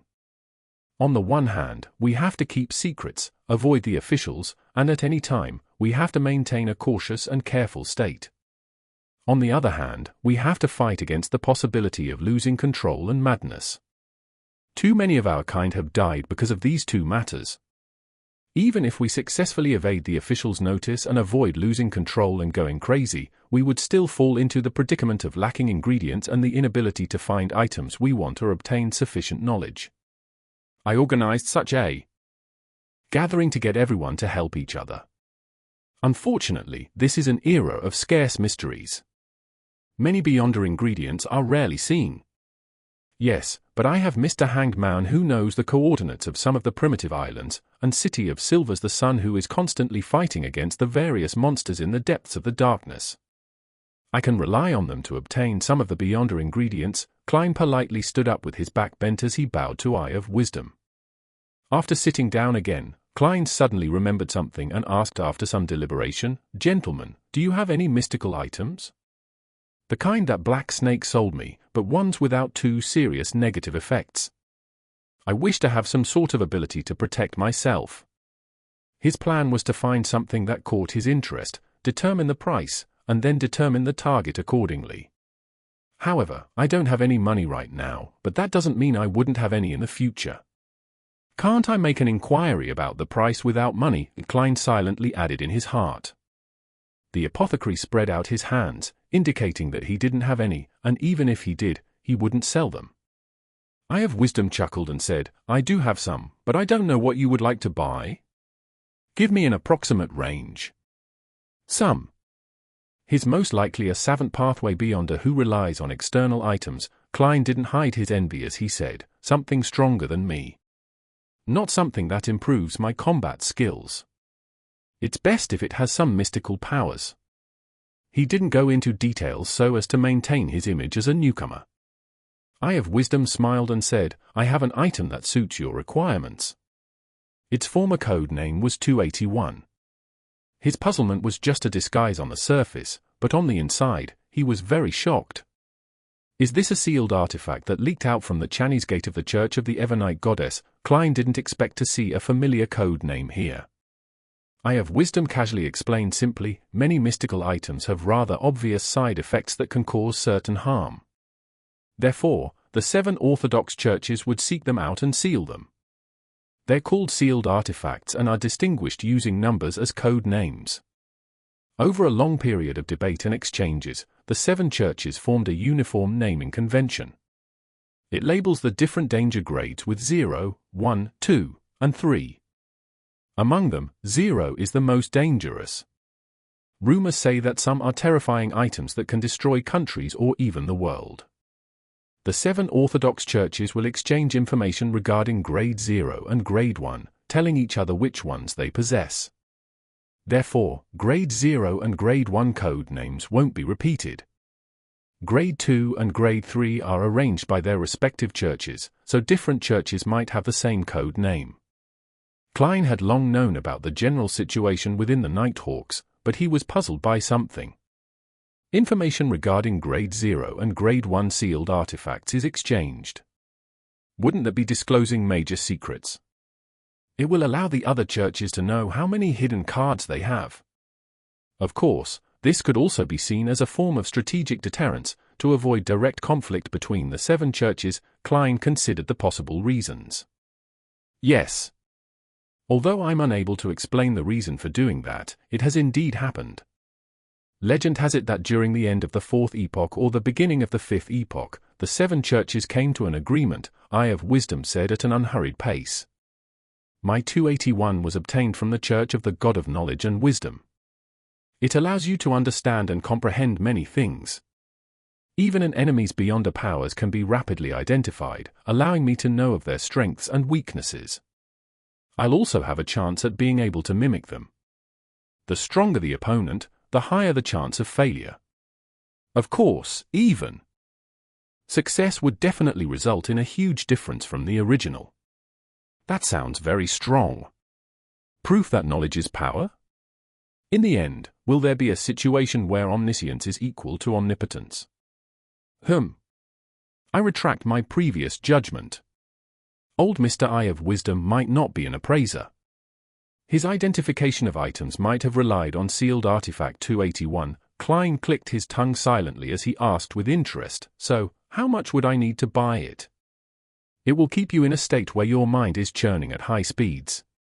Once it exceeds the time limit, you'll become a retard, Eye of Wisdom replied simply without providing enough details.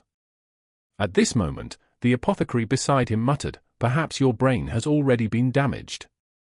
You keep talking about your collection. Sooner or later, someone will rob you and kill you. Sir, your persuasions are always so repugnant, Klein couldn't help but lampoon. Eye of Wisdom laughed and said, how do you know that I'm not saying it on purpose to make greedy people attack me?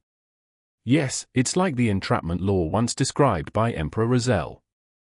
After the laughter stopped, he patted the armrest of his sofa and sighed. As a person who loves collecting things, it's excruciating not being able to flaunt my collection to others. I'm sorry. 281 isn't for sale. It's my best collection, and back then, I spent £6,800 to buy it. A sealed artifact at this level can cost from £4,000 to £20 and is determined by its effects and negative side effects. However, most of time, they can't be bought with money. Then why did you say so much? Klein controlled the twitching of his mouth. Seemingly sensing his reaction, Eye of Wisdom chuckled and said, what I really wish to recommend are 2 items. The first is a brooch. It can allow you to ward off spirits and purify them, as well as use a portion of the spells in the Sun domain. The flaw is that as long as you wear it, you will never feel coolness.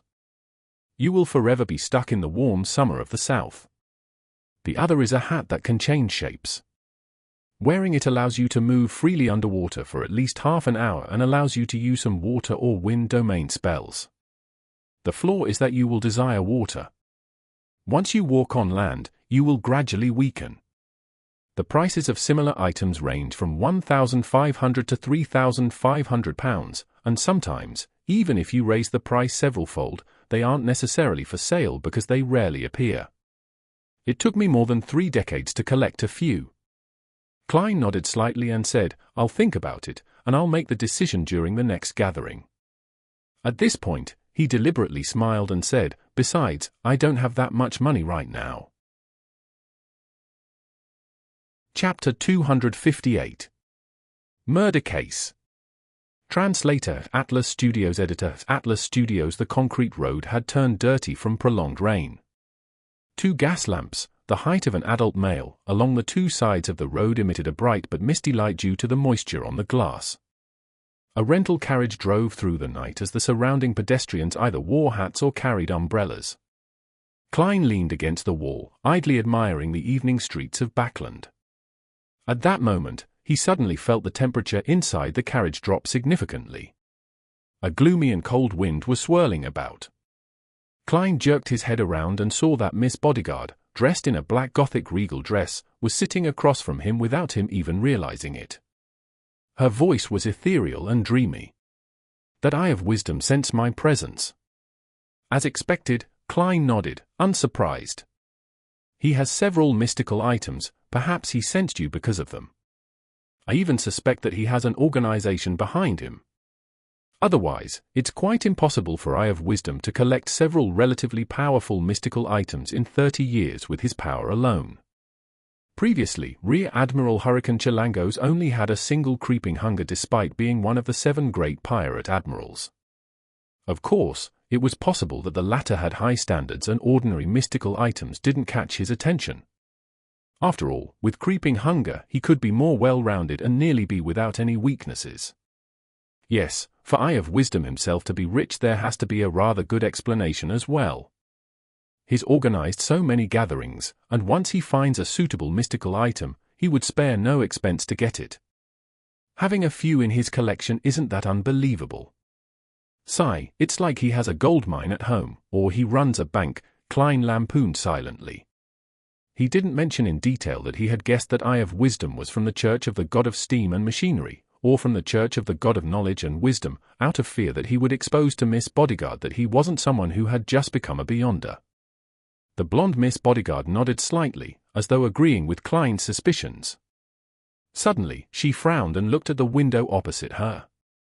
"There's a strong smell of blood." Klein turned his head in puzzlement and looked out the window. There was a secluded alley in the sparse drizzle. Near the mouth of the alley, a woman wearing a gorgeous dress was on the ground. At that moment, a pedestrian walked past and on careful inspection, let out a sudden scream. The scream startled the horse slightly as the carriage driver quickly tightened the reins, slowing down the carriage. Under the light of the gas lamp, Klein saw the pale face of the woman lying on the ground at the mouth of the alley. There was a deep gash in her stomach, and her internal organs seemed to have been hollowed out. The blood on the ground around her was flowing slowly, crimson and thick. This, as a qualified former Nighthawk, he quickly thought of many similar cases. These were often related to devil worship. And when it came to devil worship, it was almost always tied to ancient organizations. It was the Blood Sanctify sect that first appeared in the 4th Epoch. According to the records, this was a loose alliance formed due to the worship of devils. It consisted of several so-called devil clans, such as the Noir, and Ariel, and Beria clans. They weren't subordinate to each other. In their bid to proselytize faith in the devil, they committed many murders. Back in Tingen, the accountant for the Nighthawks, Mrs. Oriana, was one such victim who was thankfully saved. Of course, not all similar cases were committed by them. Many people felt that such acts were very cool and began to imitate them. "It looks like it was done by the Blood Sanctify sect," Miss Bodyguard whispered as her figure rapidly turned translucent before vanishing. She didn't care if Klein understood her or comprehended the situation. At that moment, the carriage had already passed the scene of the crime. Klein also noticed that the patrolling police had arrived, so he held back his idea of getting off the carriage to observe and instead chose to act as an ordinary citizen who was passing by. The Blood Sanctify sect has the criminal pathway, which is also known as the devil pathway. It's said that after Sequence 7, the corresponding Beyonder would gradually turn demonic. However, they would only reveal those signs under certain circumstances. Sequence 9 criminals have strong bodies, keen instincts, and a variety of criminal abilities, but their conscience isn't gone yet. Sequence 8, known by its ancient name Cold-Blooded, has the modern name Unwinged Angel. It means that from that moment forth, they lose their conscience and revel in evil desires, with bodies that look even more inhuman. They would also obtain some of the magical powers of the devil.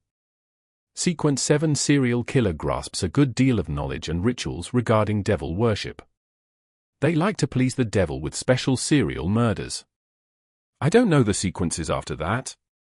The information regarding the Blood Sanctify sect and the devil pathway flashed past Klein's mind. The rain outside seemed to become heavier as the rain on the windows converged and fell, and the whole world became quiet and unclear. What's the point of thinking so much? Such matters would definitely be taken over by a Beyonder squad. It might be the mandated punishers or nighthawks. There's no need for me to worry. Klein shook his head with a laugh as he muttered in his mind. By the time he returned to 15 Mint Street, he had forgotten about the murder case. He went next door and knocked on the Sammers' front door, asking Mrs. Stellin to tell Mary that she could come for the evidence tomorrow afternoon. Following that, he washed up and read the newspapers, learning about the current situation and news in Backland. On Saturday morning the next day, Klein enjoyed his breakfast slowly and went out to pick up the freshly developed photographs. He chose the one with the best view of Dorrigo Gales and Erica Taylor's face, one that brought out their passion the most. After putting the photos away, he went to the Rice police station before Mrs. Mary arrived and successfully got the bail money that was worth £10 back. In the process, he also saw the real Sergeant Faxine and felt a little uncomfortable. After withdrawing the remaining £500 in cash from his account, Klein was finally done with everything after having a busy morning. Before he prepared lunch, he handed the remaining £600 to Miss Bodyguard in one go, leaving £146 solely, and 5 pence on him. That was all his liquid funds. Other than Miss Justice, I have no other debts. Klein cooked himself a T-bone steak and sprinkled it with black pepper sauce. Just as he was enjoying the taste of the medium-well steak whilst in a good mood, the doorbell suddenly rang and resounded through his house. Mrs. Mary? Isn't this too early? Puzzled, Klein put down his fork and knife, and he walked to the door. He paused for 2 seconds as the image of the visitor outside the door appeared in his mind. It was an old-fashioned gentleman in a light grey overcoat, a silk top hat, and he held a black and gold cane. He had sharp blue eyes, and his temples were streaked with white. His wrinkles were deeply engraved in his face, causing his facial muscles to seemingly sag. May I know who you're looking for? Klein asked after opening the door. The old gentleman said in a thick mid-Seashire accent, Are you Sherlock, Detective Moriarty? Do you have something you wish to entrust to me? Klein nodded and made way, leading the old gentleman into the living room. He hesitated for 2 seconds, then asked, Would you like coffee or tea? A cup of hot water, please. The old gentleman had taken off his hat and sat down. Very well, it's very simple. Maybe I should consider getting an assistant to serve tea and clean the place. As Klein's mind wandered, he turned to the kitchen and rinsed a glass. After placing the hot water in front of the old gentleman, he walked to the sofa and sat down with his hands folded. Millet Carter, the old gentleman answered simply. Mr. Carter, what would you like to entrust me with? Klein asked directly without bothering to exchange pleasantries. As he spoke, he quietly activated his spirit vision to observe Carter. This old gentleman is in quite good health. There are some problems with the color of the joints of his left leg, probably arthritis. His emotions are mostly blue from calm thinking, with a hint of anxiety. With just a glance, Klein had come to a general conclusion. Millet Carter lifted the white porcelain cup and, while rubbing its surface, said, The thing is, I've bought a house on William Street. I come from mid-Seashire and because of my business, I'll be living in Backland permanently. William Street?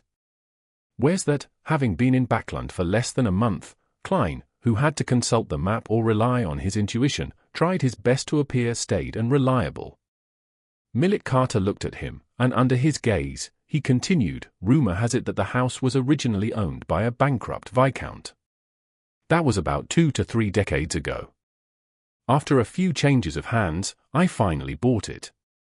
I planned on doing some renovations that suited the modern style, but I discovered a hidden secret door in the basement which leads to a very large underground structure. Considering that it might not be safe inside, I temporarily stopped construction, and I prevented the workers and servants from rashly exploring it. I hope that you can help me confirm the situation inside the underground structure. Underground structure, ancient ruins? Secret treasure, Klein thought and said, Why didn't you call the police? The resources that the police can mobilize are more than 100 times that of a private detective like me can muster. The results of the exploration will definitely be better and more reliable. Millet Carter rubbed his nose bridge. I don't want too many people to know about this, especially the government. If I confirm that there is no danger within the underground structure, then I intend to use it as part of the structure and repurpose it. I know that this is a high risk for you, and I'm willing to pay £50 for it.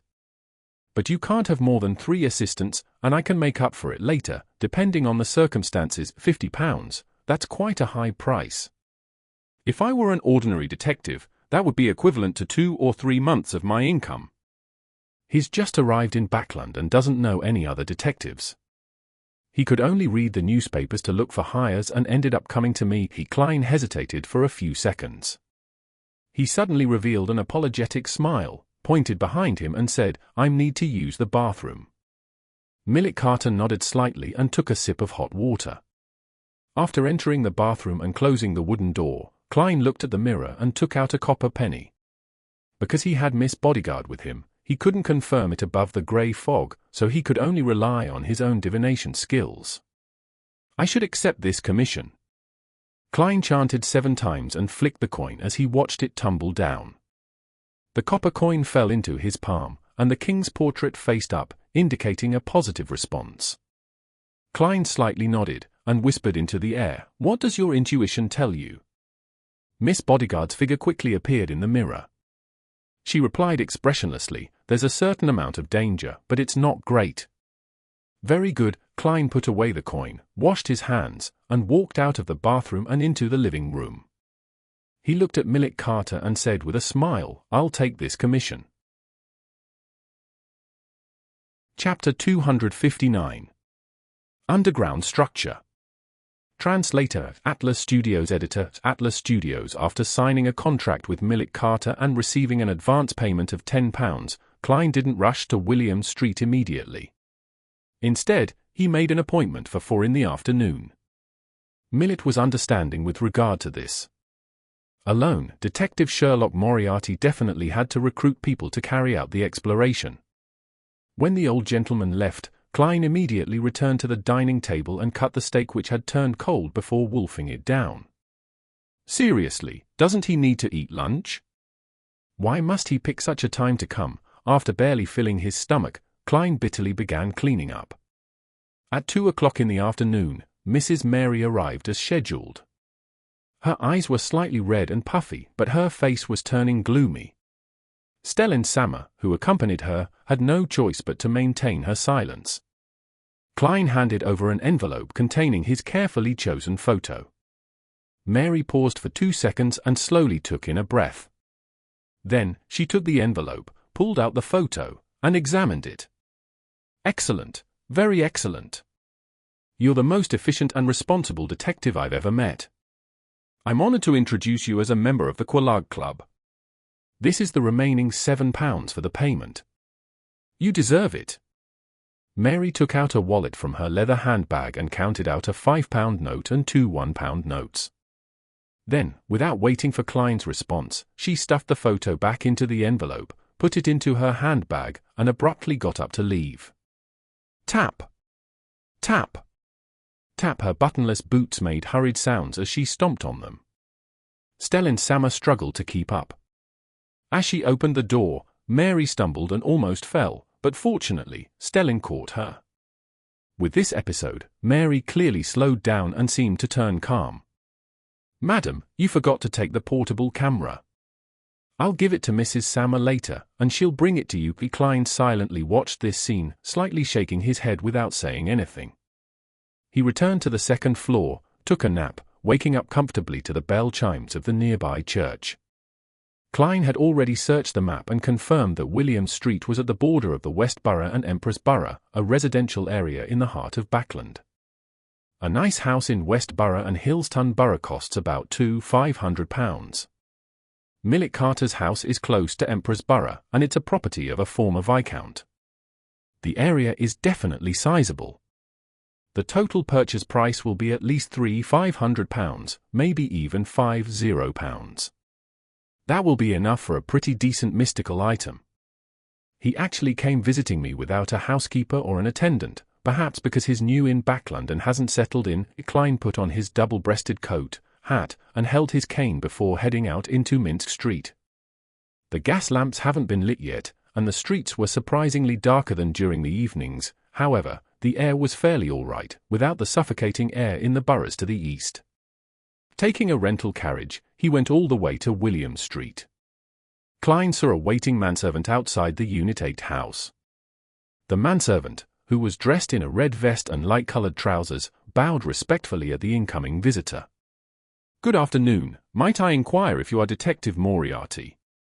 "Yes, I have an appointment with Mr. Carter." Klein nodded and followed the manservant into a mansion with a garden and lawn.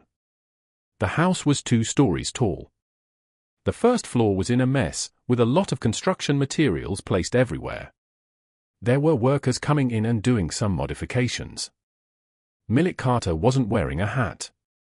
Covering his nose, he walked over. "I'm very sorry about the mess and dirt here, but I do wish that everything will be fine before my family arrives in Backland.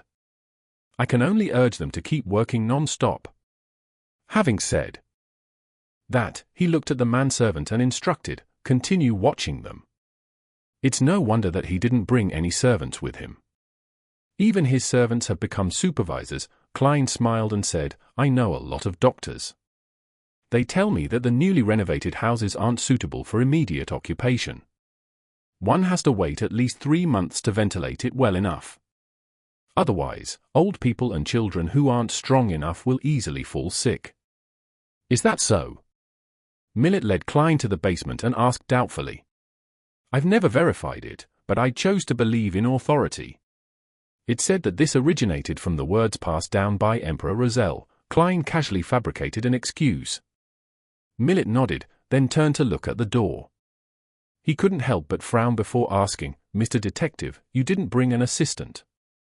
There might be quite a bit of danger in that structure." "I have an assistant, it's just that you can't see her," Klein lampooned as he said seriously, "This is my first visit, so I'll advance very carefully. If there are any problems, I will immediately retreat. I'm experienced in this area, so I won't put myself in a dangerous situation. If I were matched with inexperienced assistants, it might easily affect my nimble and decisive actions." "A professional bluff," Klein silently added. Without any further doubts, Millet led Detective Moriarty through the cluttered living room and down the stairs to a fairly spacious basement. There were no gas pipes here, but 4 metal candlesticks were set into the walls, their yellow lights flickering. Stepping on the stone pavement on the ground, Klein couldn't help but sigh in reflection. As expected of a noble's property. Even the basement has been nicely decorated. Furthermore, it's almost as big as the living room of my current house. At this moment, Millet pointed ahead and said, "There's a secret door over there. It was discovered by the workers when they were renovating." Klein focused his gaze. With the not very bright candlelight, he saw a grey stone door in the corner. It should have been part of the wall, but it was now exposed. "I'll leave the rest to you.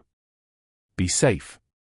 The old gentleman, Millet, gave Klein a lighted lantern and cautioned him. "Has this place been ventilated ahead of time?" Klein asked cautiously. Millet shook his head indiscernibly. "It's not particularly stuffy inside, but I didn't let the workers go too far." "All right." Klein checked his belongings, put on a black glove, and, under Millet's gaze, unhurriedly carried the lantern and approached the stone door. He pushed it open with his cane. Amidst the heavy creaking sounds, through the light outside, he saw a deep-colored passageway paved with stone. There were several wooden doors on both sides of the passageway and at the end. They had already begun to rot, but they were still barely usable. Not too ancient. However, the ostentatious style of the door and the depth and thickness of the stone slabs don't match. Did the Viscount's family change it before? Klein quietly activated his spirit vision, gripped his cane, and walked forward, step by step, with the lantern in hand. The light dispersed the darkness, and when he passed by the rooms on either side, he was able to see a somewhat empty scene through the open door, which was likely open due to the exploration from the workers Millet had hired. There was also a long bench and a table that shared the same aesthetic style as the door. There's no sign of spirits flashing. Klein did a brief inspection. Without stopping, he proceeded forward until he came to the end of the hall where a bifold black stone door was. Stretching out his gloved right hand, he half clamped his cane and slowly pushed against the door. A jarring sound of friction began to reverberate through the air as the stone door slowly cracked open. Spirit light suddenly appeared in Klein's eyes, reflecting an intertwined aura of different colors. His heart tightened as he pushed the door open, before taking a few steps back. The crack in the stone door widened rapidly, and a slimy black creature fell from above.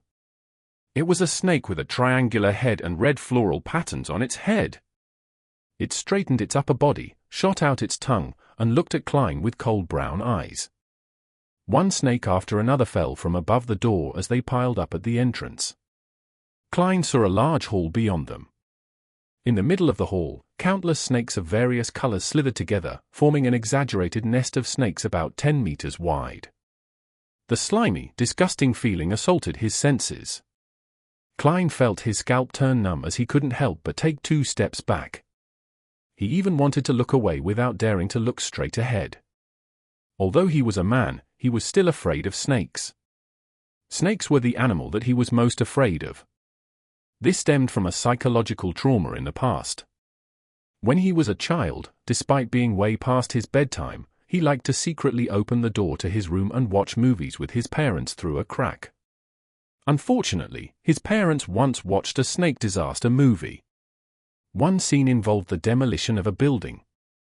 The result was the unearthing of a large nest of snakes, and the dense squirming remained deeply imprinted in his mind. Can the slumber charm affect so many snakes? Klein swallowed hard and said to the air, "Do you have any solutions?" Miss Bodyguard in her black Gothic dress quickly appeared by his side, her mouth tightly closed. She didn't say a thing. Klein looked at her and she looked back at Klein, but no one spoke. When a snake slowly slithered out, Klein finally coughed and repeated, "Do you have any solutions?" Miss Bodyguard didn't answer. Instead, she floated and suddenly, a cold wind blew in the passageway. The wind howled as it blew into the hall. The temperatures dropped rapidly as it approached the temperatures of the outside world. The densely packed snakes in the middle of the hall suddenly slithered in all directions, searching for a warmer, more suitable spot to survive. 2 to 3 minutes later, a thin layer of frost formed on the surface of the hall and the passageway, and countless snakes had disappeared without much of a trace. The continued as Klein said, chattering, That's quite enough." The surging cold wind slowed down, but the cold didn't subside. Miss Bodyguard's figure disappeared once again. Klein lifted his cane-wielding right hand, covered his mouth and nose, and sneezed. Then, he raised the lantern and cautiously walked through the stone door into the wide hall. The style here was identical to the passageway outside. There were 8 circular columns of the same color erected there.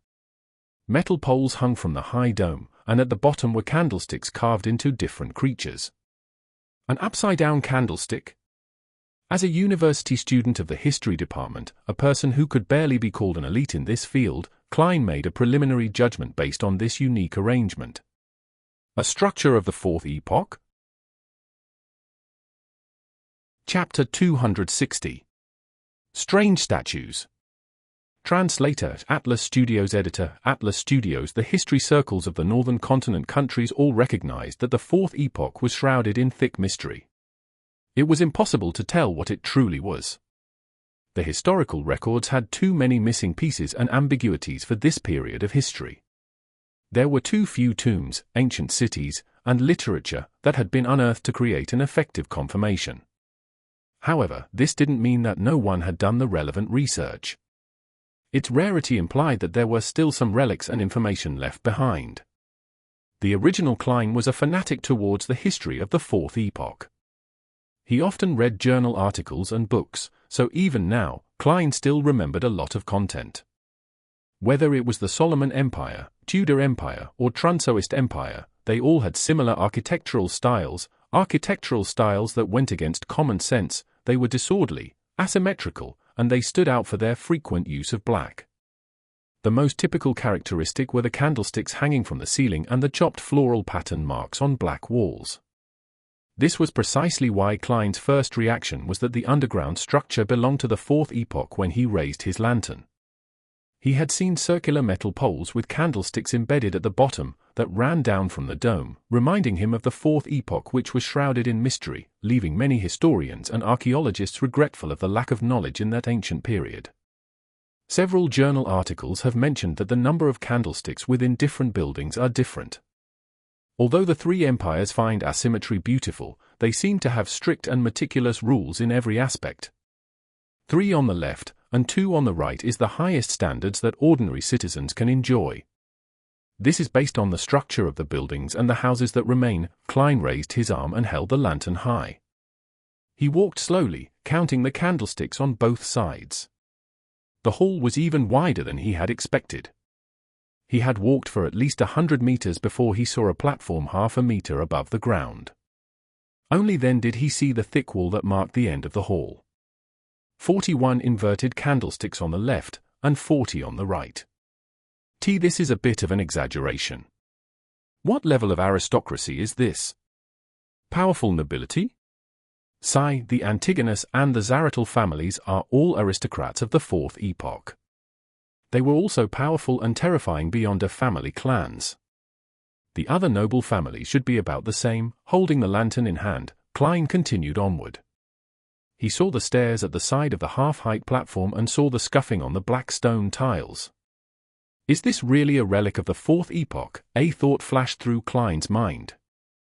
With his keen eyesight and the light from the lanterns, he found 2 iron-black seats on top of the platform that was half a meter above the ground. The huge, ancient seats overlooked the other seats below. 2. Why 2? According to the layout, the seat here should represent the person with the most power and authority, but there are 2 of them. A powerful noble of equal strength? A double count, a double duke, or a double prince? Klein slowly began to feel that his knowledge of history was inadequate. He clearly remembered that many journal articles mentioned that the 3 empires, Solomon, Judah, and Trunsoist, had a strict hierarchy. Based on this theory, there shouldn't have been leaders of equal standing within a faction. Strange, Klein mumbled, in a way meant for Miss Bodyguard. What's so strange about that? An ethereal voice suddenly sounded from behind him.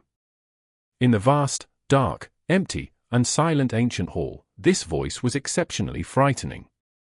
Klein's mouth twitched as he explained the characteristics, history knowledge, and puzzling points that he had observed to her. He eventually added, the ventilation here is very good. I wonder if there are any other entrances.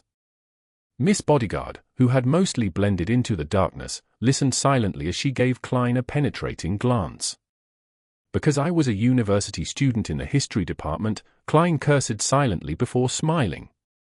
If I hadn't chosen to be a detective, perhaps I would have become a diligent young historian.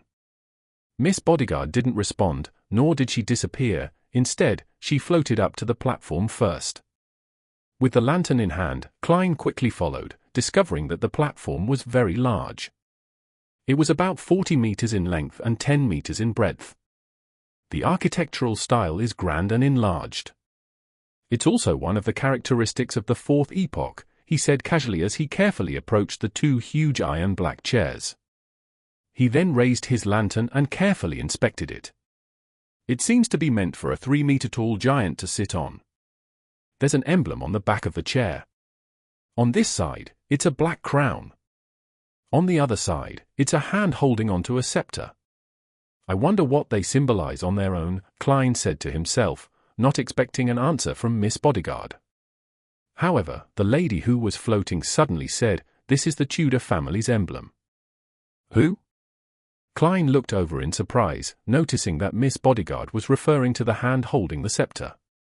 Tudor family? Is this a relic of the Fourth Epoch's Tudor dynasty?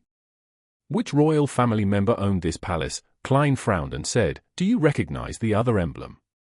To think that it was ranked as equal to a Tudor family member. Miss Bodyguard shook her head without a word.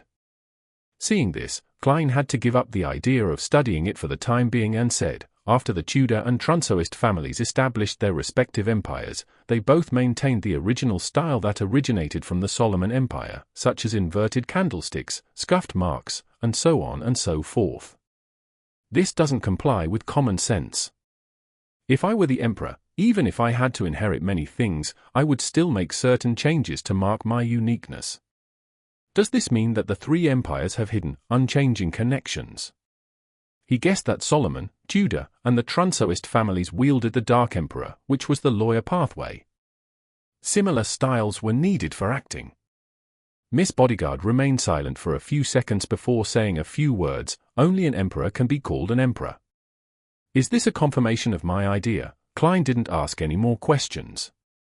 With the lantern in hand, he circled the two huge iron-black chairs, but he didn't discover anything else. Let's take a look ahead, Klein suggested. Before he finished his sentence, Miss Bodyguard had already floated towards the end of the platform, but the surrounding gloominess and coldness remained unchanged. A few meters ahead, Klein saw, with the help of the lantern's glow, 7 large, heavy, black stone doors at the base of the hall. They were lined up, 2 on the left, 1 in the middle, 4 on the right, perfectly in line with the Fourth Epoch's pursuit of asymmetry. Klein passed the cane to his lantern hand, tossed a coin at random, and whispered, "I should begin from the left." The copper penny tumbled down and landed on his palm, portrait facing up. "Let's go to the left." Klein took the lead.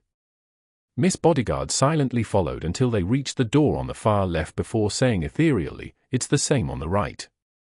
In other words, it didn't matter whether I did the divination. The corner of Klein's mouth curled up as he raised the lantern and examined the symbols and patterns on the door.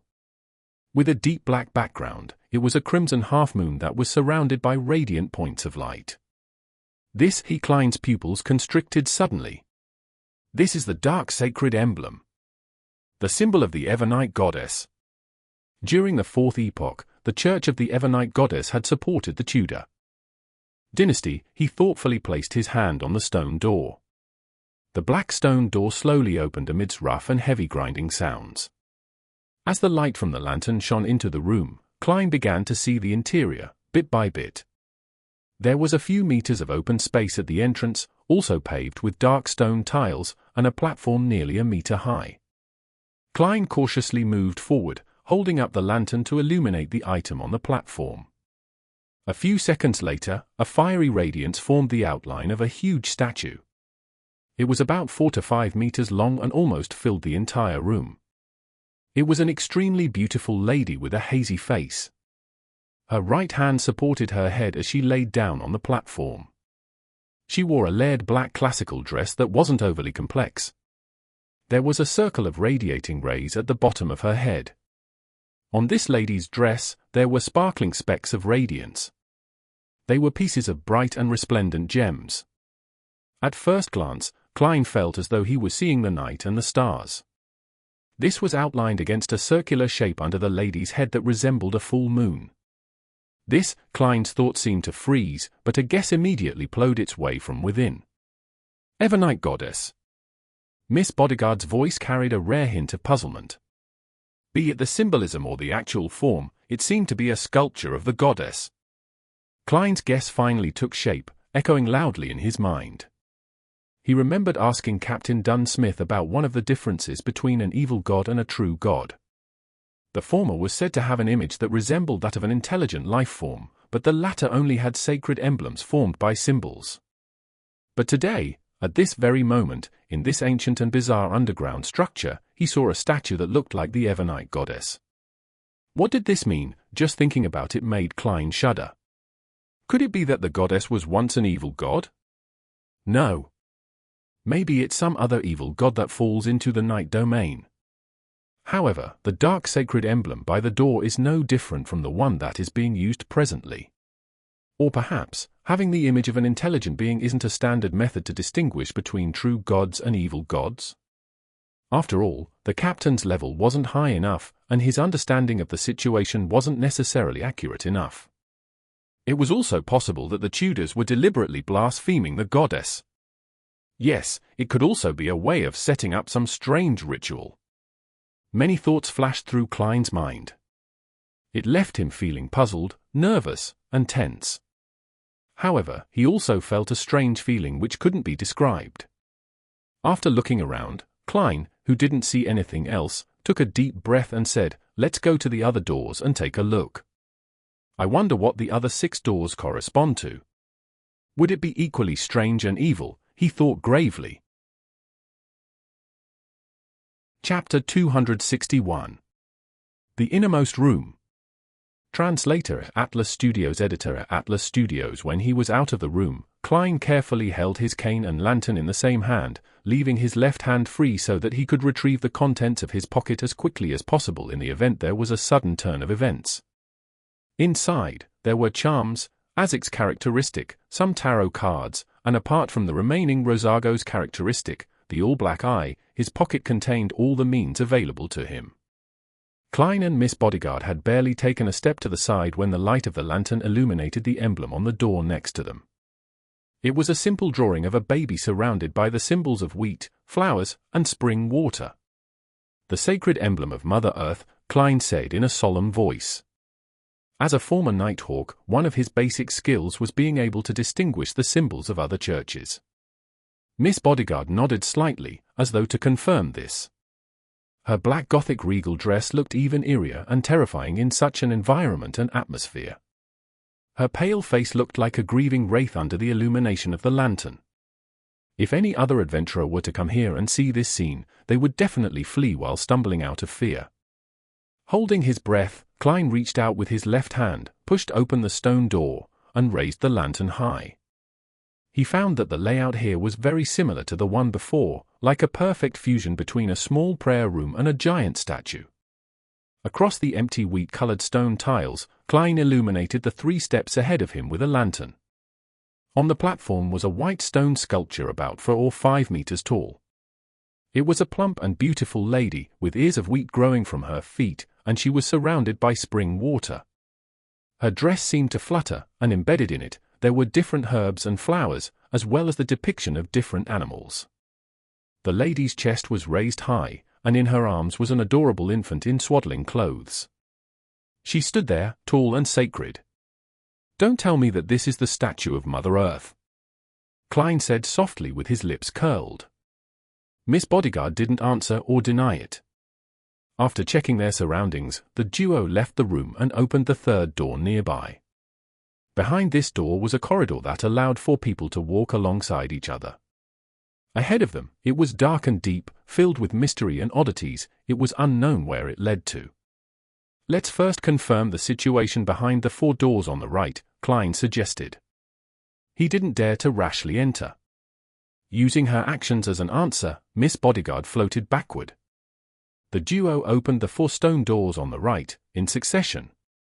They separately saw the storm's sacred emblem, which was made up of the symbol of gales and stormy waves, the sacred emblem of the sun, which was surrounded by lines, the sacred emblems of the god of combat, which was made from the combination of the symbol for dusk and a sword-shaped symbol, as well as the sacred emblem of knowledge and wisdom, which was represented by an open book and an omniscient eye. In contrast, there were 4 suspected statues of deities in the room. A dignified middle-aged man in black armor, standing over churning waves, surrounded by stormy winds, with lightning flashing behind him and a trident in his hand. There was a young man in a pure white robe, holding a book of deeds in one hand and a golden sphere which resembled the sun in the other. He was handsome and spirited. There was a warrior sitting on a throne high above, holding a sword in front of him. His face was hidden behind his helmet's visor, his entire body covered with an indescribable sense of decay. There was a hooded elder holding a book and the omniscient eye, with only his mouth, wrinkles, and long white beard exposed. Apart from the god of steam and machinery, there were 6 humanoid statues of the orthodox gods in this strange hall. Considering the weak position of the Church of the God of Steam and Machinery before the appearance of Roselle, there seemed to be some sort of explanation regarding this problem. "This is really strange," Klein exclaimed with a sigh, partially because he couldn't stop it, and partially because he was testing Miss Bodyguard's reaction. This grand hall, which was 100 meters deep, actually had 6 of the Orthodox gods collected within it. This was something unimaginable in the current era. How could the Church of the 6 True Gods allow their gods to live in the same structure as the other gods? This was a custom that only existed during the 4th epoch? Also, what's with those humanoid statues? Although they look normal, unlike the sinister primordial Demonis and the true creator statues, they still give off weird vibes. Just what had happened to make the images of the 6 gods evolve into abstract symbols in this day of age? No, perhaps it's been like this all this time, but the master of this place, a noble who's suspected to be a member of the Tudor family, purposely created statues of the 6 deities for some purpose. I thought of an item from a novel from my previous life, the 6-soul banner. While he waited for Miss Bodyguard's reply, Klein's mind wandered. Miss Bodyguard didn't answer his query and instead said blandly, "There's another door." That's right, Klein suddenly felt fear. From his point of view, doors placed in the middle often had a special meaning, perhaps the core region of this ancient structure. Of course, this also likely implied the highest amount of danger. In his opinion, doors placed in the center often had a special meaning, perhaps the core of this ancient building. Of course, this also meant that the situation was most likely the most dangerous. What are your thoughts on that area? Klein hesitated for 2 seconds and directly asked. Under the situation of not being able to use the grey fog to eliminate any interference, he felt that Miss Bodyguard's spiritual perception and spiritual instincts were more reliable than his divination means at present. After all, she was in a very special state, close to that of a spiritual body, allowing her to communicate with the spirit world without any obstruction to gain revelations. Miss Bodyguard closed her eyes and replied a few seconds later, "Very dangerous. Once you venture deeper, don't touch anything. Subdued danger." Is this equivalent to having something sealed inside? As Klein guessed, he and Miss Bodyguard walked to the central stone door and stepped onto the dark floor. The light of the lantern seemed to dim a little as though it found it difficult to drive out the darkness ahead. Klein had his left hand in his pocket, holding Azic's copper whistle and a few charms. After about 30 steps, Miss Bodyguard suddenly stopped. Klein raised the lantern in his right hand and saw that the road ahead was blocked by boulders and dirt. On the left and right were 2 stone doors in the same shape as the ones in the main hall. The right side was ajar and filled with mud and stone. Perhaps this ancient structure was above ground back then, but for some reason, it eventually sank and collapsed. Klein mumbled. "There's only one direction we can choose from." Before he could finish his words, he saw Miss Bodyguard float ahead, stick to the huge rock, fuse into it, and disappear. Klein's mouth twitched, and he began to patiently wait. After a few minutes, Miss Bodyguard came out from the mud on the right, her body completely free of dust. "It's completely collapsed," she concluded flatly. For a moment Klein was speechless and could only smile. Klein went closer and carefully looked through the 3-centimeter gap. His spirit vision, which had originally been blocked by the stone door, immediately discovered something. There were at least 4 bright and powerful spiritual lights inside, 2 that were close to dark gold in color, and 2 that were dark blue like the sea. After using his spirit vision, a narrow scene appeared in Klein's normal vision. The firelight that entered the room illuminated the black stone tiles. On top of the tiles were piles of bones covered with rotten clothing, and a few of them emitted dark gold and dark blue light. Condensed beyond a characteristics? Mystical items. As these thoughts flashed through his mind, Klein swept his gaze to the ends of the room. Along the dark wall stood a bifold door. There seemed to remnants of fresh blood on the door. They continued sliding down as they reflected the light. Klein had wanted to let Miss Bodyguard scout the way ahead when he suddenly felt a change in Azic's copper whistle that he was holding in his hand. The originally cold and mild whistle suddenly became bone-piercing. It was a profound feeling of death. Klein narrowed his eyes and instinctively took a step back. Then, he noticed that his right forearm was numb and itchy and that it was beginning to swell. A scene flashed through his mind as he immediately took out a tarot card with his left hand and slashed across his arm. What surged out from his wound wasn't blood, but tiny black squirming worms. When these worms fell to the ground, they eroded into smoke. They struggled and huddled, but in the end, they melted under the glow of the lanterns. After a few seconds, all the black worms in Klein's wound finally flowed out, leaving only crimson liquid. He wriggled his muscles to control the small wound and prevented the blood from flowing further. Miss Bodyguard watched this scene quietly, her pretty eyebrows creasing into a rarely seen frown. Klein was just about to speak when he discovered the coldness and deadliness of Azek's copper whistle hadn't abated. At the same time, his gaze landed on Miss Bodyguard's shadow. She never had a shadow to begin with. "Run!" Klein shouted and immediately ran towards the hall. Miss Bodyguard quickly floated up, and the two of them saw the lantern light in front of them gradually being swallowed up by a black shadow. Klein ran like a hurricane as fast as he could while the light around him faded away. The shadow grew bigger and bigger, closer and closer, thicker and thicker. The light from the flame was about to be completely engulfed, and at that moment, the door was still a few meters away. At that moment, Klein instinctively rushed forward and then rolled across the stone door. The light from the fire suddenly brightened, and the uneasiness in his heart instantly disappeared. Azek's copper whistle also returned to its mild and cold state. Miss Bodyguard floated beside him as she turned around and looked at the passageway which had once again sunk into darkness. She said with an uncertain tone, "Evil spirit, evil spirit." Klein almost drew a deep breath when he heard that. Fortunately, as a clown, he was good at controlling his expression and reactions. In the field of mysticism, evil spirits were extremely terrifying monsters. The best of them could even be said to be on the same level as high sequence beyond us. An evil spirit is wandering within this ancient structure? For some reason, it's bound or imprisoned within that room. If it was an evil spirit, that explains why Mr. Azek's copper whistle responded. An evil spirit can be considered as an undead creature. Klein stood up and also looked at the path which was now submerged in darkness. He felt as if there was a pair of cold eyes staring at him.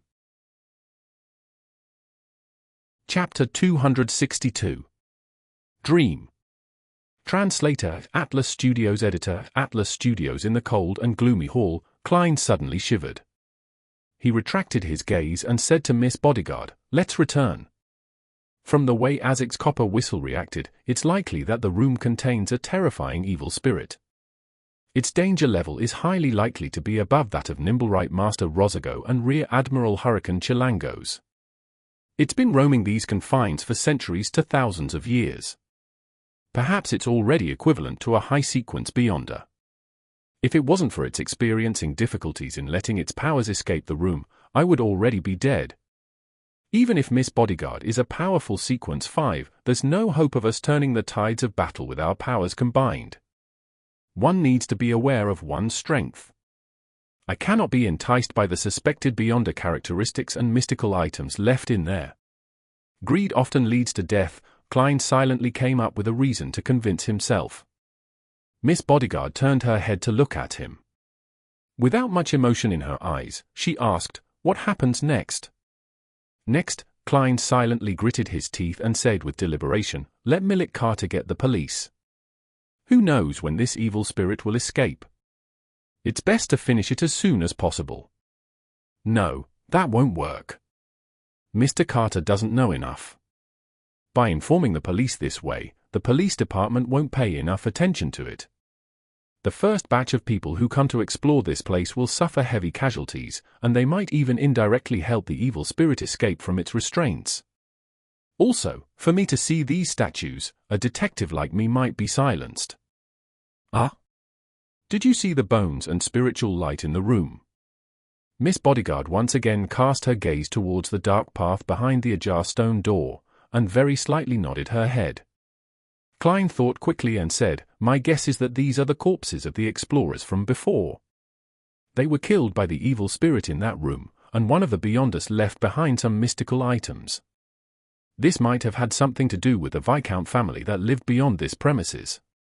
I plan to inquire about their last names, go to the library, and look for information about their descendants. Perhaps I might gain some valuable clues. After coming to a preliminary confirmation of the situation, I'll make a choice based on the severity of the situation. I might get some explosives, destroy the door, or send an anonymous letter to the police detailing the existence of the evil spirit. However, I'll have to think of a way to avoid the risk ahead of time. This isn't too urgent. I can take my time." Miss Bodyguard quietly listened to what Klein had to say. Looking ahead, she said in an ethereal voice, "Are you not considering to get people to exorcise this evil spirit? Even if there were no mystical items left behind, the remains after the evil spirit dissipates are still precious enough. It's the first time I've seen you talk so much. Probably, Klein replied without hesitation, the risk is too high. I think my life and health are more important. He organized his words and added, the most powerful person I know is you. And from your performance just now, you don't seem to be a match for that evil spirit. I can't imagine any other way of finishing it, other than calling the police. Miss Bodyguard turned around, her pale face somewhat translucent. You still have some sense, she commented calmly, then drifted toward the exit of the ancient hall. Other than being suspected to be under the true creator's influence, in what way do I look like a madman? Klein silently lampooned. He held the lantern and cane and followed behind Miss Bodyguard. Throughout the entire process, he felt as if he was being watched by the cold eyes of the dark corridor. It was only when they walked out of the stone door that suffused an ancient aura did the feeling suddenly disappear. Klein turned around and closed the door, sealing the inverted candlesticks, scuffed marks, and the creepy statues of the 6 deities, allowing them to continue their 1,000-year-long slumber in that unchanging darkness and silence. Patting the dust off his clothes, he switched the lantern in his other hand and hurried back to Millet Carter's basement. As for Miss Bodyguard, she had disappeared into thin air as usual. Millet Carter was pacing about in the basement. When he saw Klein exit, he hurriedly asked, "How is it? What's the situation inside?" Klein had long thought of an excuse as he said with an expression of fear, "Terrible, there are a lot of snakes in there, and many spots have collapsed. I plan to gather some information, gather some manpower, and once preparations are done, do another round of exploration. During this period of time, it's best that you don't send anyone in. Believe me, there are more venomous snakes in there than you can imagine." Millet drew a gasp and asked in fear, "Will they slither out? Do you know any experts that can deal with the snakes?" Klein immediately nodded.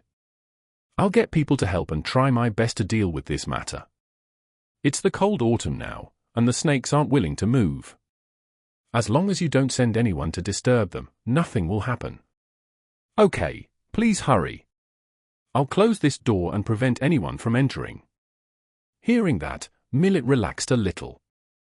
When Klein saw that his employer was truly intimidated by what he said, he quickly put down the lantern, nudged his gold-rimmed spectacles and said, "Next up, I'll gather some information. I'll first gain a preliminary understanding of the layout of the underground structure before I explore it again. That requires you to tell me which Viscount was the original owner of this house." Millet had bought this building precisely because it was an estate of a former noble, so he answered immediately, "Viscount Pound." "What do you know about him and his family?" Klein asked in a professional manner. Millet pondered and said, "Not much. I only know that he won his aristocratic title in the Battle of the Violated Oath. It once enjoyed an illustrious period, but decades later, suddenly declined due to unknown reasons. The family kept losing its heirs, causing it to eventually have to seek out distant relatives to keep the aristocratic title. And the new Viscount Pound is, heh. He squandered most of the family's fortune, and he was demoted to baronet by the king. He's probably still in Backland and can go bankrupt at any moment." Battle of the Violated Oath? The Battle of the Violated Oath that began in 738 during the Fifth Epoch. Having successfully graduated as a history student, Klein instinctively recalled the corresponding knowledge. The war that happened about 6 centuries ago was a war involving religion. The southern Phainopota kingdom originally believed in both Mother Earth and the god of knowledge and wisdom, but due to some influencing factors, the two churches began to be at odds with each other, and their believers often clashed. During that period, its two neighbors in the north, the Lund Kingdom and the Intis Kingdom, seized the opportunity to start a war in the name of protecting freedom of religion. In the later stages of the war, the Faisak Empire joined the fray and attempted to destroy the ploy by Lund and Intis. However, they still failed to turn the situation around. The result of the war was that the border between Leon and Phainopota, as well as Intis and Phainopota, countries such as Lemberg, Macin, and Siga, gained independence. They mainly believed in the god of knowledge and wisdom, leaving the Church of Mother Earth as the only religion in the Phainopota kingdom. The conflict that lasted 5 years was called the Battle of the Violated Oath because both sides of the war accused their adversaries of violating the Holy Oath at the end of the Fourth Epoch. After that, there was more than 300 years of peace in the northern continent. This didn't mean that there was no conflict between nations, but rather, there were no wars on that scale again. It lasted until Roselle invented the steam engine and improved the sailboats and artillery. This is the information recorded in the history textbooks. Thinking about it now, since it involved faith, there must have been some beyond us from the church involved. There must have been an intense beyond a war. However, it said that that era was a period with few beyond us. Squadron battles? Could the Pound family's sudden waning and continuous loss of heirs, which happened decades ago, have something to do with the discovery of the ancient structure underground? Klein thoughtfully asked, "Do you know where Baronet Pound currently lives?" "I'm sorry, I don't know." Millet shook his head slightly. Klein asked a few more questions, but seeing that he couldn't get any more information, he bade farewell and returned to 15 Minsk Street. It was almost 5 in the afternoon and the sky was as dark as the night. Klein thought that the public libraries would have been closed by then, so he temporarily put aside the underground structure and prepared dinner for himself. He had wanted to learn to make Phanepotter noodles based on a recipe in the newspapers, but he ended up with noodles mixed in meat, sauce, and vegetables. To his surprise, it tasted pretty good. After having had his fill, Klein tossed a coin casually, divining if he should inform the police. He received a negative answer. The Backlund evening was as serene as other cities, at least in Sherwood Borough. Klein was sleeping soundly, wandering through different dreams in an adrift manner when he suddenly realized, with a jolt, that he was dreaming. Someone is invading my dreams. Klein resisted the urge to frown and pretended to look around in confusion. He found himself in a scorching yellow desert. A roar suddenly came from the sky, and a huge monster dyed in black and gold flew over. The creature had a thick, lizard-like body and a pair of wide wings covered in a hide on its back. It descended and blotted out the sun in the sky. A dragon! A powerful dragon. Klein saw scales the size of a plate, a gaping mouth that emitted pure light, and 2 dark golden vertical pupils. The dragon spat out a beam of light that seemed to envelop everything. Soon, large swaths of the desert was obliterated. Amid the light, a figure jumped into the air. He was 3 or 4 meters tall, but he didn't have the unique vertical eye of the giants.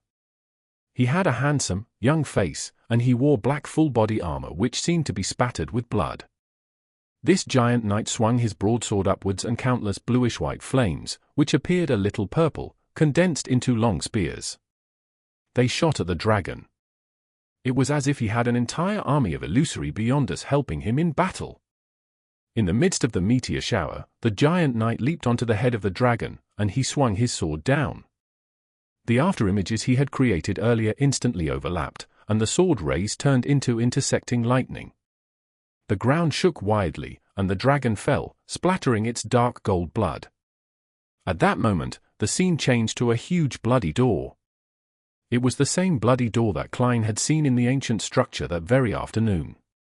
With a creak, the bloody door opened a crack, allowing him to catch a glimpse of a black high-back chair. A man of normal height sat on the high-back chair. He had his head lowered, silent and deathly still. As his vision got closer and closer, Klein saw the man's clothes clearly. He seemed to be the knight that had just killed the dragon, and he was still wearing the black armor that was stained with blood. The only difference was that he was no longer 3 or 4 meters tall. At this moment, the man suddenly raised his head. His handsome, young face had terrifying signs of decay, his eyes ice-cold and emotionless. Klein jumped in fright and awoke from his dream.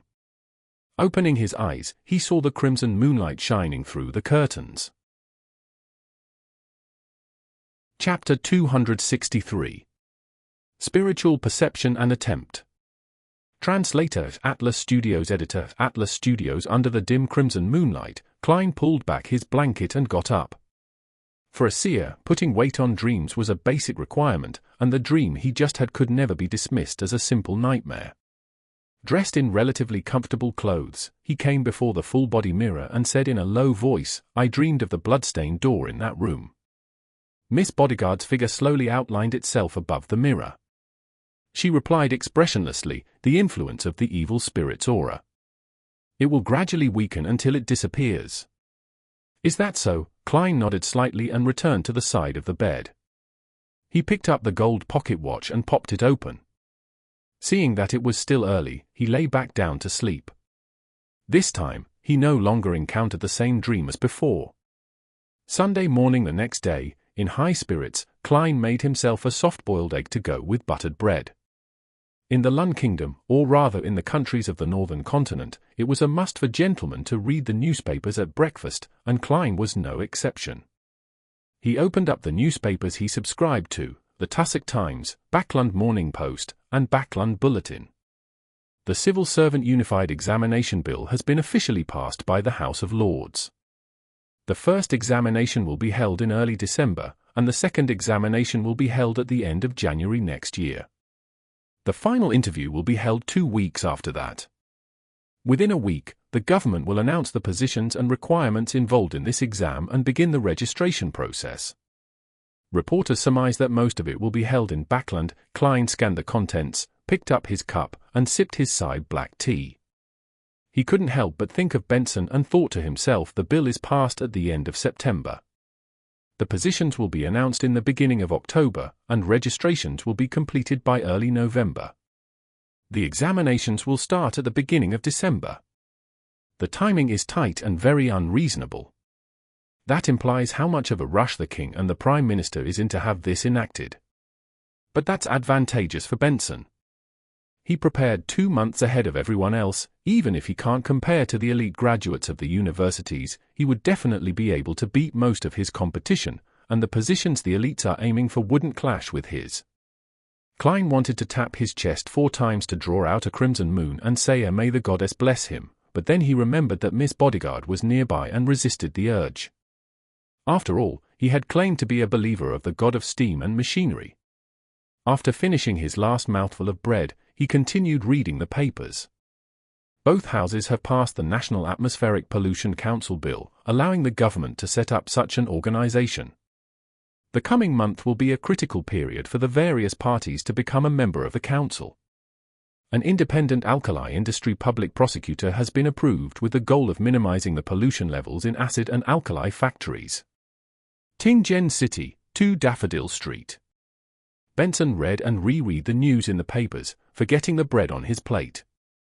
The Civil Servant Unified Examination Bill was passed. Dressed in a long, black dress, Melissa looked at her brother, who was acting oddly. The newspapers from the past few days had been playing up the bill that would be passed this time. Benson finally put down the newspaper, wiped his black hair, and exhaled slowly. At this moment, the two of them suddenly fell into silence. The room was completely silent. It even lacked the sound of knives and forks colliding with the dining plates. The indescribable atmosphere was broken by Bella, the maid who came out of the kitchen. Benson smiled and said, "This is foreseeable.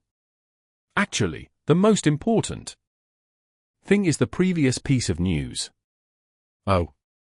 Melissa's expression was unusually quiet. Benson took a bite of his bread and smiled. The news that the Backlund Polytechnic will be restructured into a university. It'll formally accept students next year. It won't need tests on grammar and classical literature, but will instead focus on the technical aspects. It's very suitable for graduates and students of technical schools everywhere. "Melissa, I think you can try." "But Melissa subconsciously retorted. Benson interrupted her with a smile.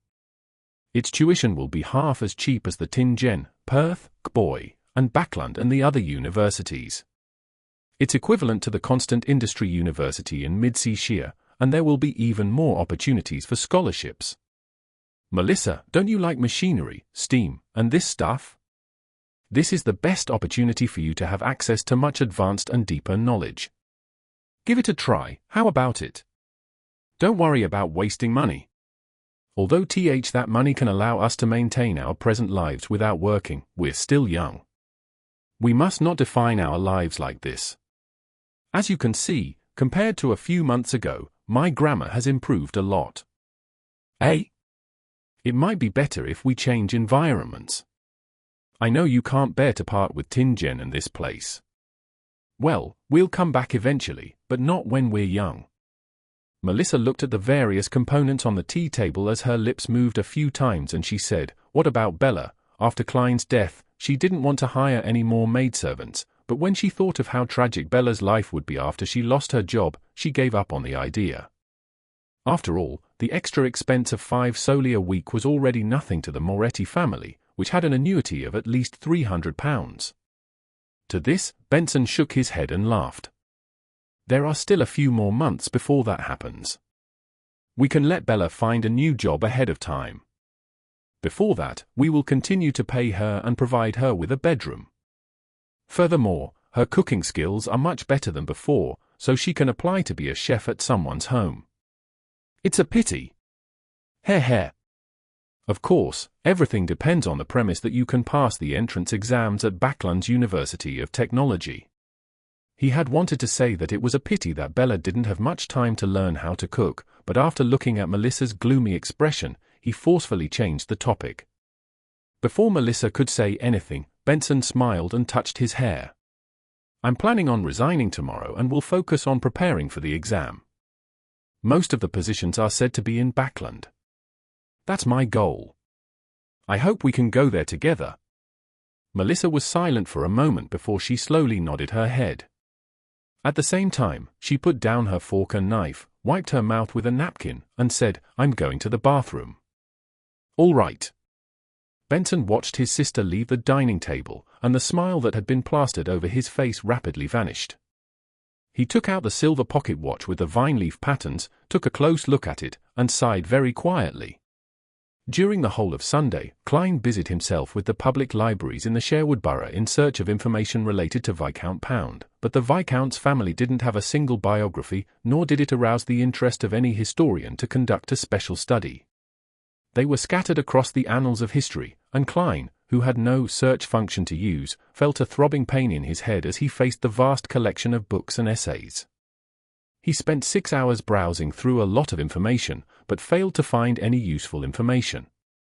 I have to find someone who has a deep knowledge of the history of the nobility. Or I have to bribe someone in the police department to get the address of Baronet Pound. He's an aristocrat, and the police department must have a corresponding record, and there aren't many aristocrats. When Klein got home, he stood in front of the mirror and talked to the air.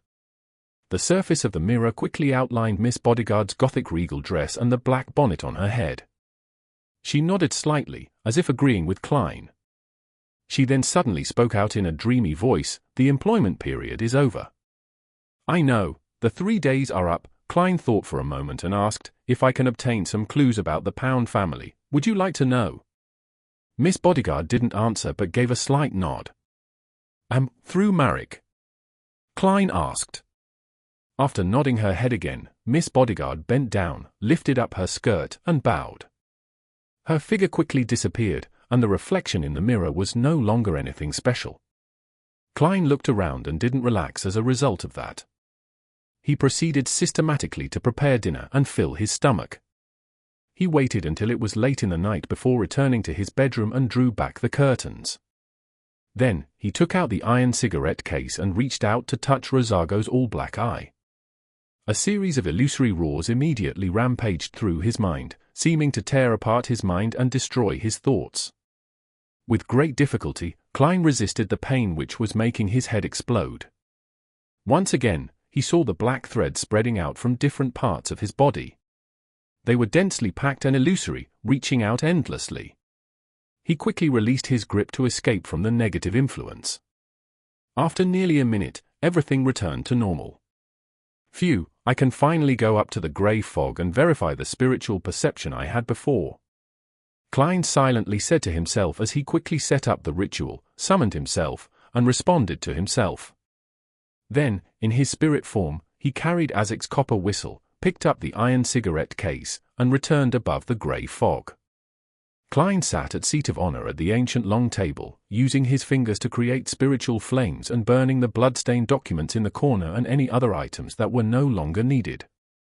When he was done, he opened the iron cigarette case and was surprised to find that the all-black eye had become silent, no longer showing any signs of madness, but that corruptive influence was still settling within. It just wasn't active, as if it was in hibernation. As expected, it's impossible to separate them directly, Klein muttered. Following that, on the other side of the ancient table, a man in a hooded robe appeared. Just like his previous attempt to create a clone, this man was stiff and lifeless.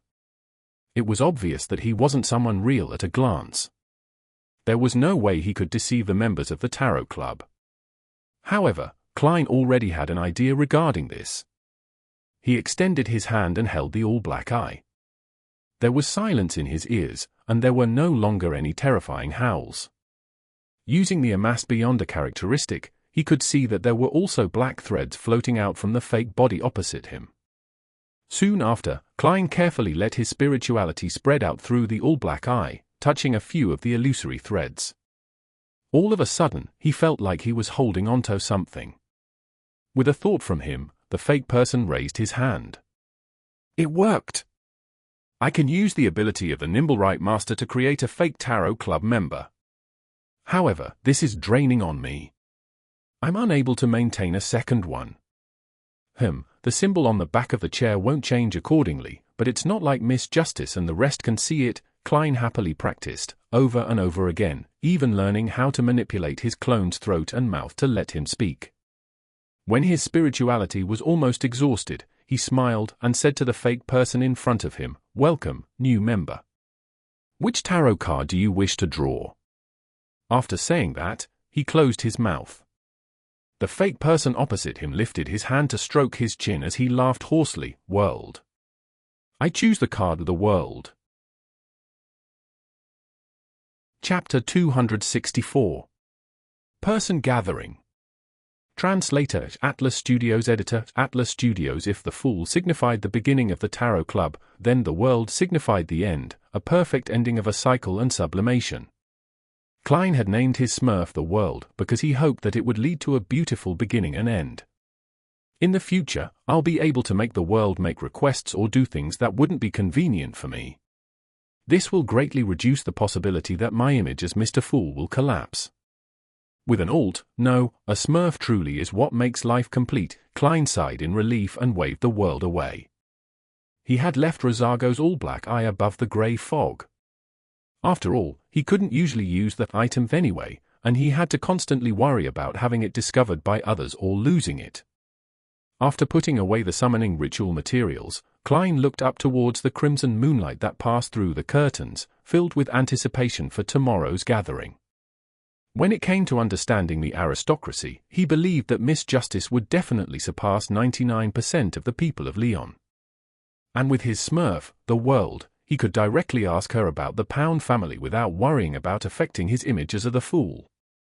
Of course, this had to be done in a more tactful manner. After all, Detective Sherlock Moriarty was also looking for information on the Pound family, and only with enough information would he be able to perform a divination above the grey fog. Phew, Klein thought hard for a while before he relaxed and fell asleep.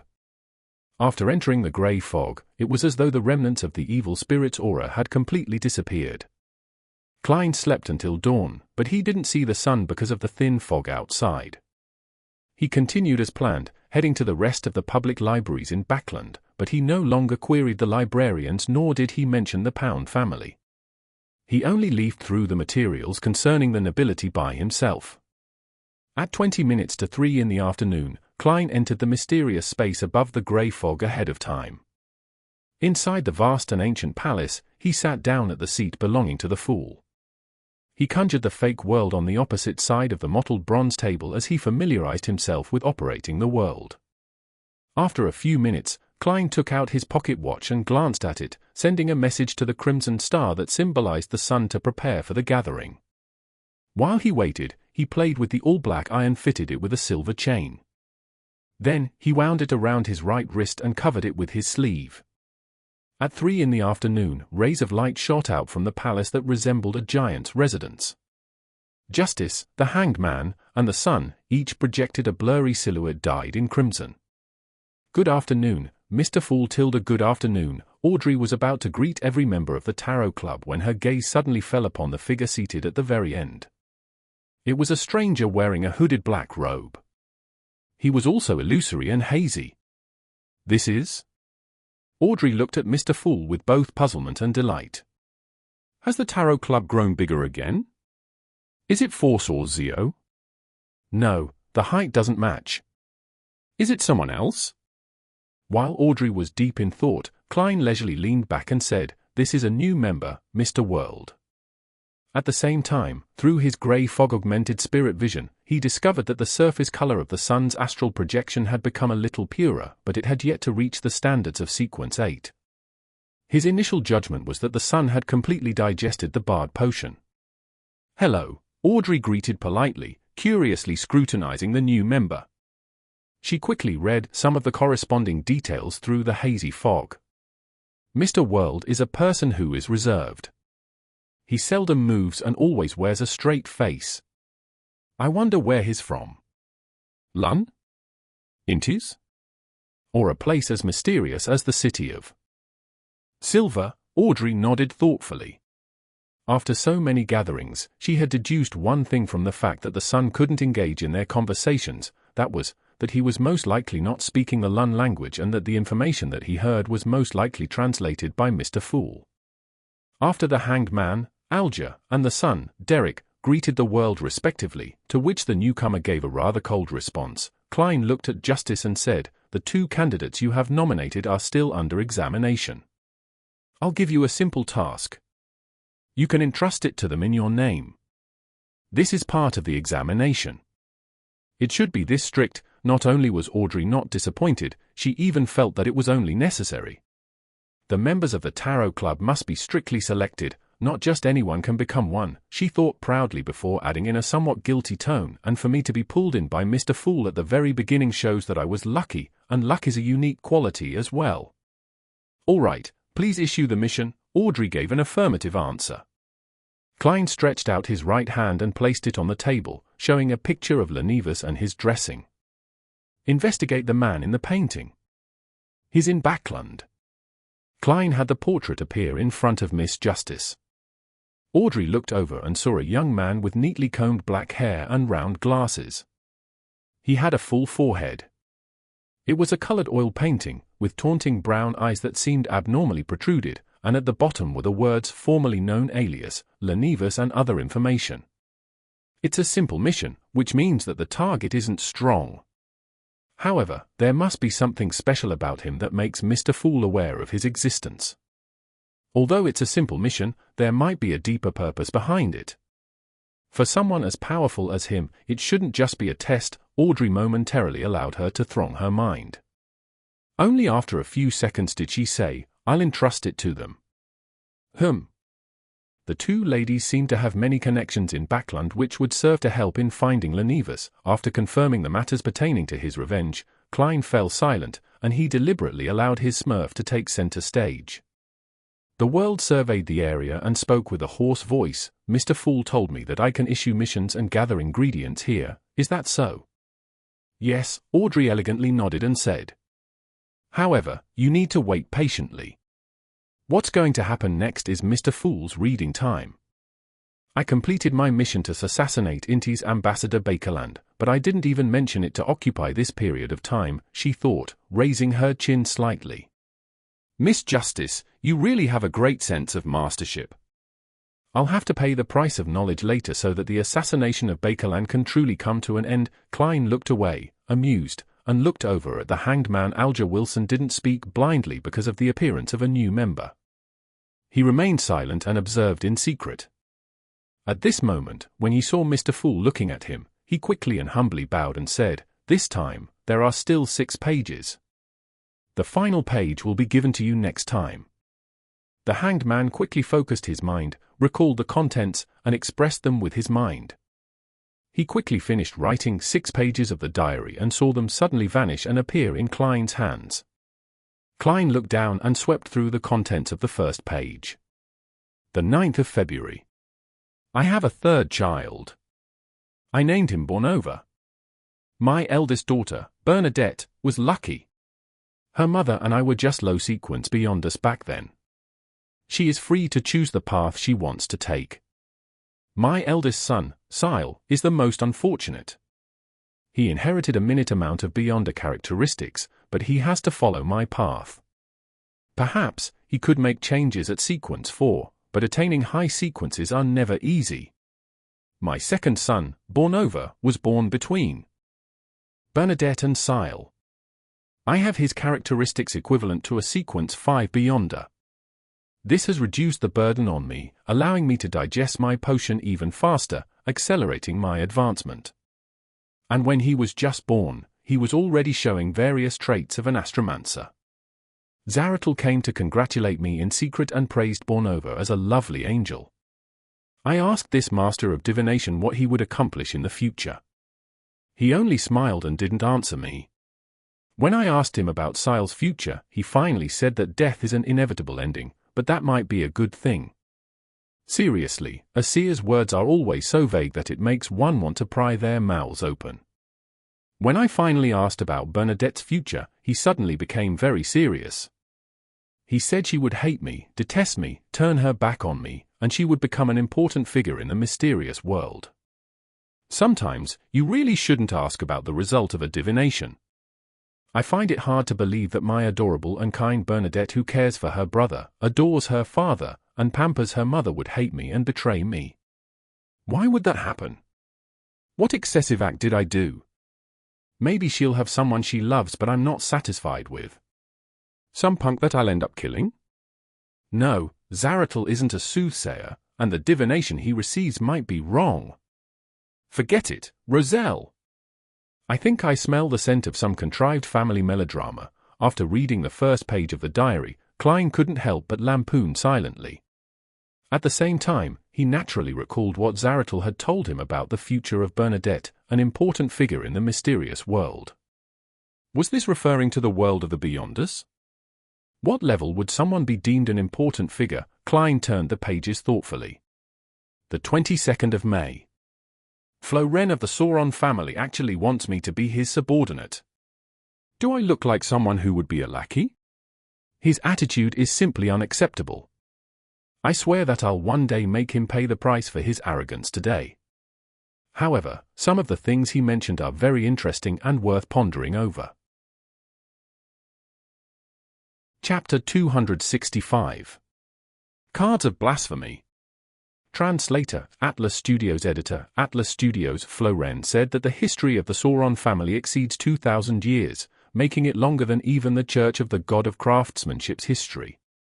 They witnessed all the cooperation and strife, light and darkness, in the Fourth Epoch, and they have survived until this very day. Other than the Augustus family of Lun, the Einhorn family of Feysac, and the Castia family of Fainapotter, the other powerful families that have been deemed their equal, such as the Antigonus family and the Zaratul family, have been relegated as vestiges of history, or have turned to nothing but rats in the sewers, hiding from the public as shady existences. He said that making me his subordinate, a subordinate of the ancient and glorious Sauron family, is a gift to me. Back then, I wanted to F***K all 8 generations of his ancestors. However, for the Sauron family to have a history exceeding 2,000 years is indeed surprising. The Fourth Epoch is known as the Epoch of the Gods.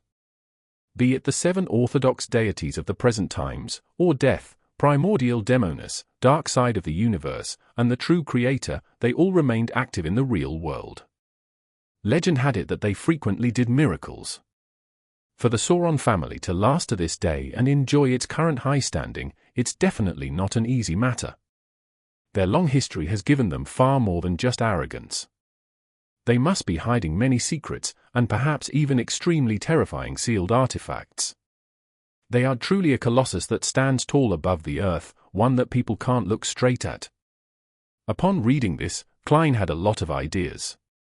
For Roselle to be able to overthrow the rule of the Sauron family, he must have experienced a horrifying and heart-stirring struggle. Even if the Sauron family didn't have a Grade 0 sealed artifacts, they definitely had no lack of Grade 1 sealed artifacts. adding to the possibility of having high-sequence beyond us. Even if the Church of the God of Steam and Machinery fully supported Roselle, it's unlikely that any good outcome might come out of it.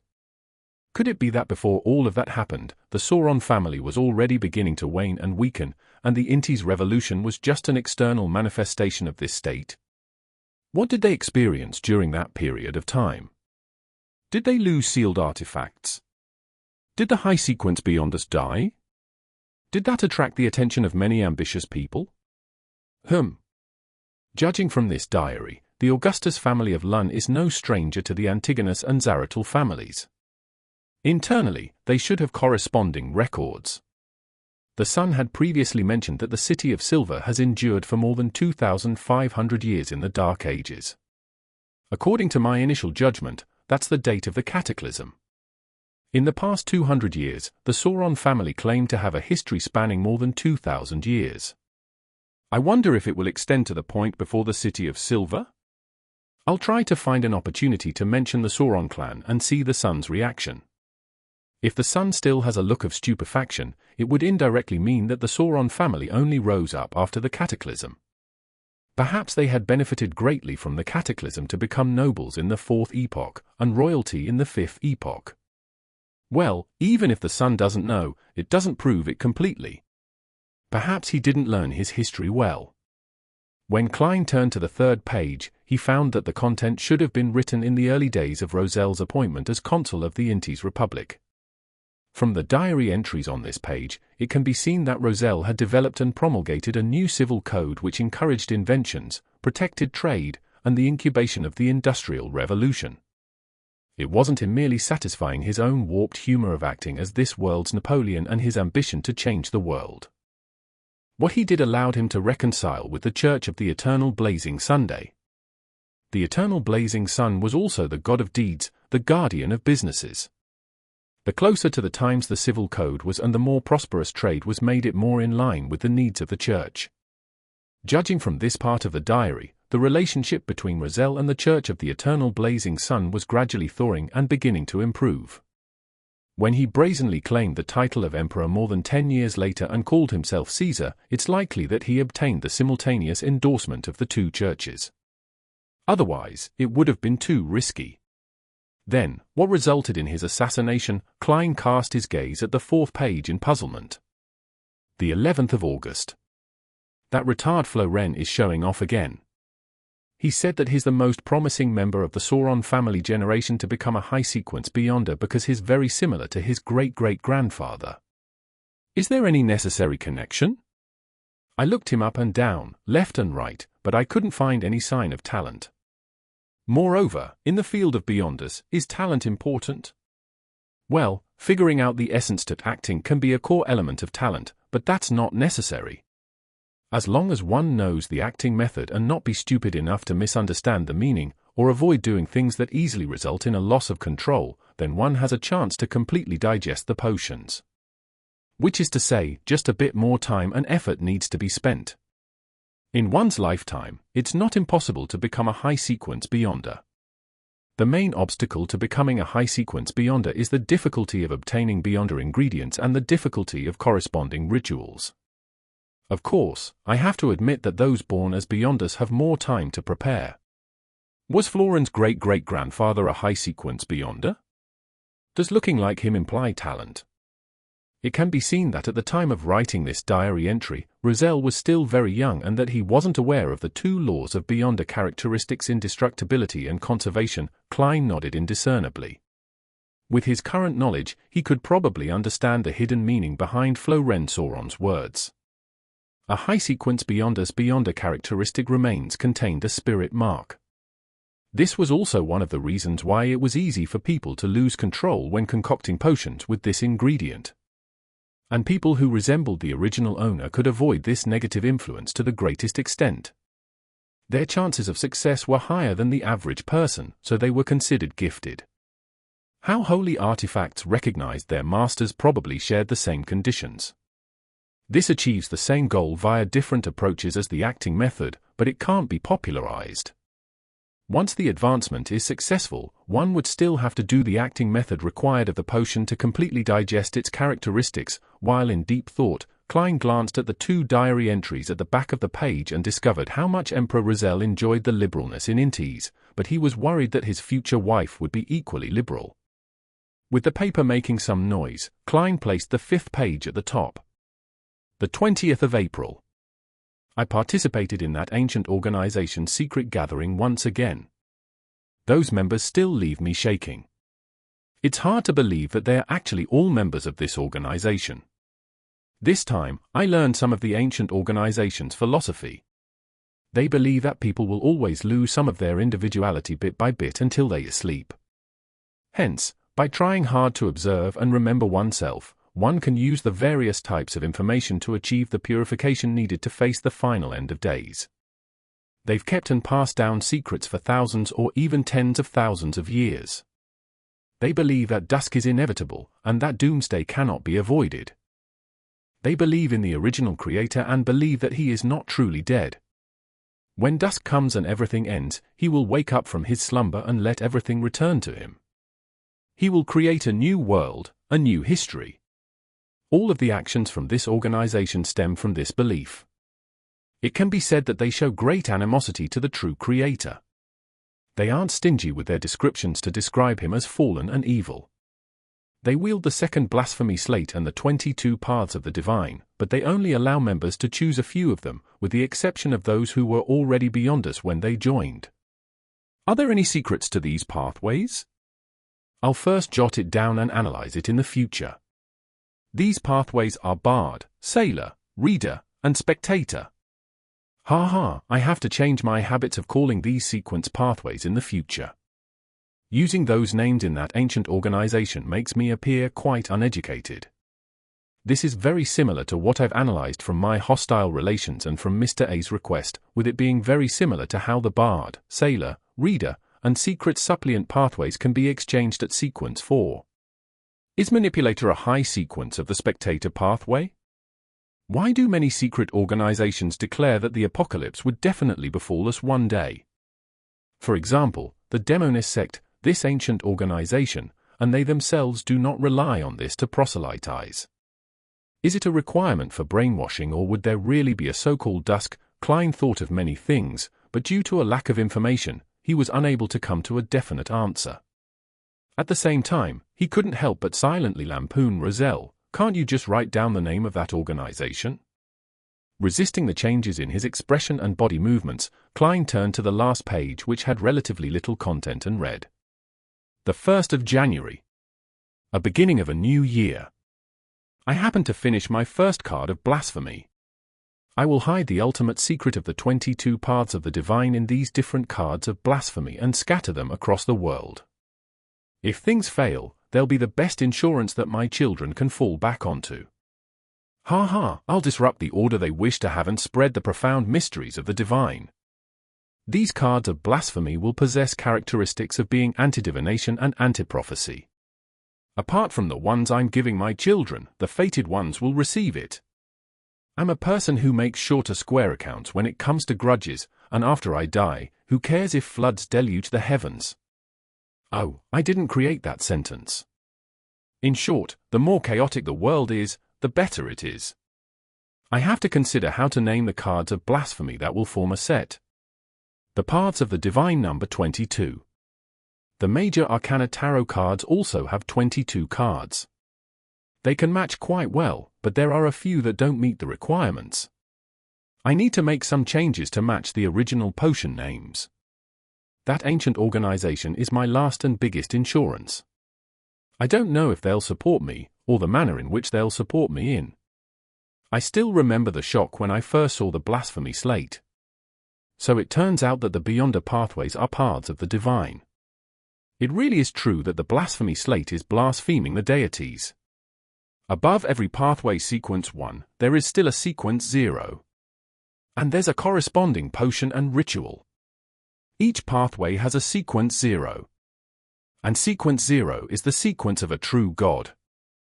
For example, sequence 0, Sun. Chapter 266. The World's Commission. Translator Atlas Studios. Editor Atlas Studios. There's still a sequence 0 above sequence 1. Sequence 0 is equivalent to a true God? There can only be one sequence 0 per pathway? Is this the true meaning of the paths of the divine? As long as one consumes the corresponding potion, does a ritual, and grasps the acting method to digest the beyond a characteristic, an ordinary person can become a god one step at a time? Could the main ingredients of the final potion be the godhood, divine blood, and body of the eternal blazing sun? The information on the diary's last page was filled with so much information that Klein almost couldn't think. He almost made additional body movements. The 22 paths of the divine correspond to the 22 sequence zeros. Sequence 0, sun does sound very powerful. Perhaps there's a sequence 0, death? I wonder what the names corresponding to the goddess and the lord of the storms are. According to Emperor Razel's description, some of these cards are identical to the major arcana tarot cards, but some of them are different. The cards of blasphemy he created were standardized with the names of the potions. These can no longer be called potions? Could the reason that the Emperor regretted not choosing the seer, apprentice, marauder pathways be because their corresponding sequence zeros have yet to appear? Then what was the reason for the sudden personification of the hidden sage who was symbolically a deity? What was Razel plotting in the end? It feels like he became the enemy of everyone in the world, and that only seems possible if it was set into motion by that mysterious and ancient organization. The primordial demonis is the name of sequence 0 for the demonis pathway? Klein gradually found his train of thought, and he restrained the turmoil that was going through his mind. He knew that he couldn't lose himself in this matter. He had to recover as quickly as possible, otherwise, Justice and the Hanged Man would discover something amiss and find it odd. Mr. Fool has been reading that page too long. I really want to obtain one of the cards of blasphemy that Emperor Razel created. I want to know what else there is, other than the godhood providing potion formulas and the corresponding rituals. Klein suppressed his shock and puzzlement and made Razel's diary disappear from his hands. He rapped the corner of the bronze table and looked to the side. Miss Justice, well done. You finished Bakerland in less than a week. According to the agreement, what kind of payment do you want? Bakerland is dead? That fast? Alger had left the islands in the past few days and hadn't received the appropriate information. He was astonished for a moment, which made Audrey, who was secretly observing him, feel delighted. Even if Alger was in the capital of the Rafter archipelago, the city of generosity, by him, he might not have been informed in a timely fashion. After all, cable telegraph could only transmit limited information. Unless it was particularly urgent or important, there was always a delay of a few days. Sometimes, it would even take the colonists of the Rafter archipelago a month or two to get an update on the latest situation in the northern continent. Restraining his thoughts, the Hanged Man looked at Mr. Fool in the thick fog and respectfully said with a hint of humility, "I'm very sorry. I just managed to contact someone and couldn't help. This is a commission, not a help request. Don't worry about it." Klein chuckled.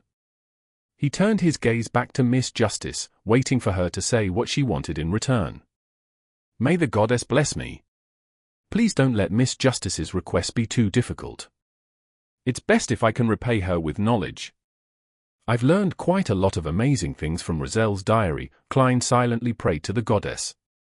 Of course, he was very clear that with the grey fog separating them, the Evernight goddess definitely wouldn't be able to hear his prayers. Audrey's eyes darted around as she thought for a few seconds. Be honest and not greedy, Audrey, and stick to your principles. She gave a faint smile and said, "No, I'm actually the one still owing you." "No, I owe your adorer the bounty." Rear Admiral Chilangoza's bounty was worth a total of £30. I should give your adorer £15. Killing Bakerland cost £10, so I still need to pay an additional £5,000. However, due to the matter with Bakerland, my finances are recently quite tight. I can only pay this bounty in a few months. Mr. Fool, is that all right? After she finished speaking, Audrey quietly exhaled. She felt that the little stone pressing against her heart was finally gone. Although discussing money and calculating the payment in front of Mr. Fool feels somewhat inappropriate, I can't hide the rewards I received from his adorer. Audrey sighed silently. As for the huge plantation worth more than £8,000, it was a private form of gratitude from Duke Negan and not a bounty. £5,000? I can get another £5,000? Chilango's total bounty actually reached £30,000. Klein was startled. Immediately, he fell into an intense mental struggle. I'm supposed to pay this bounty to Mr. Azik, but I won't be able to get in touch with him for a long time.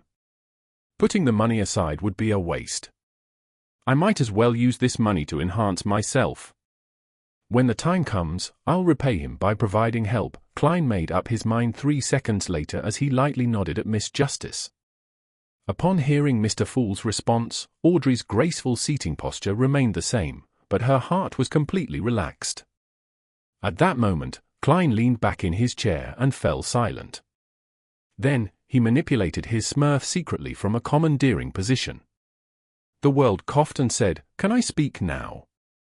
Audrey looked at Mr. Fool and seeing that he didn't say a thing, she nodded slightly and said, "Sure."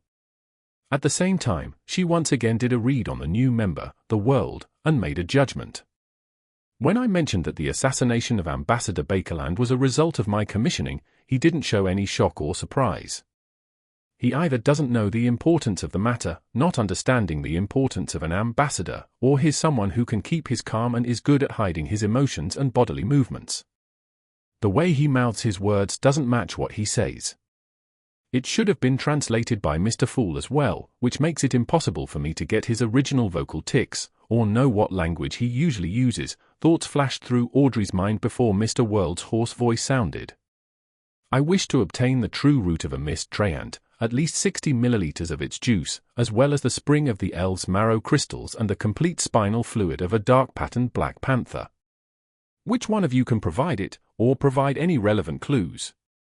What do you wish to exchange them for? Klein added the beyonder ingredient needed by the apothecary to his commission so that the Tarot Club members wouldn't be able to guess the main ingredients of the formula he wanted. Before Justice and the Hanged Man could react, the son who had been silent the entire time finally opened his mouth and said, "I know where mist treants are and I can help you obtain the materials. However, I must wait until I finish my advancement and have sufficient strength to join the corresponding patrol team." Recently, he had been accumulating merit points and rewards. He was working hard to obtain the main ingredients for the light supplement through the City of Silver's officials and private markets. He was still lacking quite a bit. As expected of the dangerous City of Silver with its numerous monsters, Klein silently commented in admiration, allowing the world to ask, "Then what do you wish to receive in exchange?" Without hesitation, Derrick replied, "A weapon that suits me and can increase my combat strength." The reason why he didn't mention the corresponding ingredients for light supplement was because City of Silver had them all. They could be obtained through his own hard work. Upon hearing this request, Klein immediately thought of the inscribed steel sword that had appeared at the Beyonder gathering organized by the elderly gentleman, Eye of Wisdom. It was sharp enough, had the effect of exorcism and purification, and could be used for 3 years. It was valued at £500, perfectly matching the son's described requirements. "Why didn't you say so earlier?" "It has already been bought by someone else." Klein silently stared at the members, while the world nodded and said, "I will find a weapon that meets your requirements as soon as possible." "Is this transaction to be witnessed by Mr. Fool?" Klein nodded slightly to express his agreement. At that moment, Audrey shot a glance at the son and warned him. Apart from the mist treant's juice, Mr. World's requested ingredients correspond to a sequence 7. The rough price is about £500–700. She felt that the son was too naive and was worried that he would be cheated by the unreadable Mr. World with cheap weapons. Although Mr. Fool is impartial and advocates fair equal exchange, it's not his place to stop it if both sides agree. After all, some items are of low value but there are people who are in urgent need, so adding a premium to the price is very normal, Audrey thought to herself. A sequence 7 formula is about £800, Alger added. He had an instinctive aversion towards new members. Klein translated with great difficulty, for he didn't know what the currency unit of the pound corresponded to in the City of Silver, and could only use a Series 9 potion formula as a unit. I understand. Derricks slightly nodded, and then quietly added, "Thank you."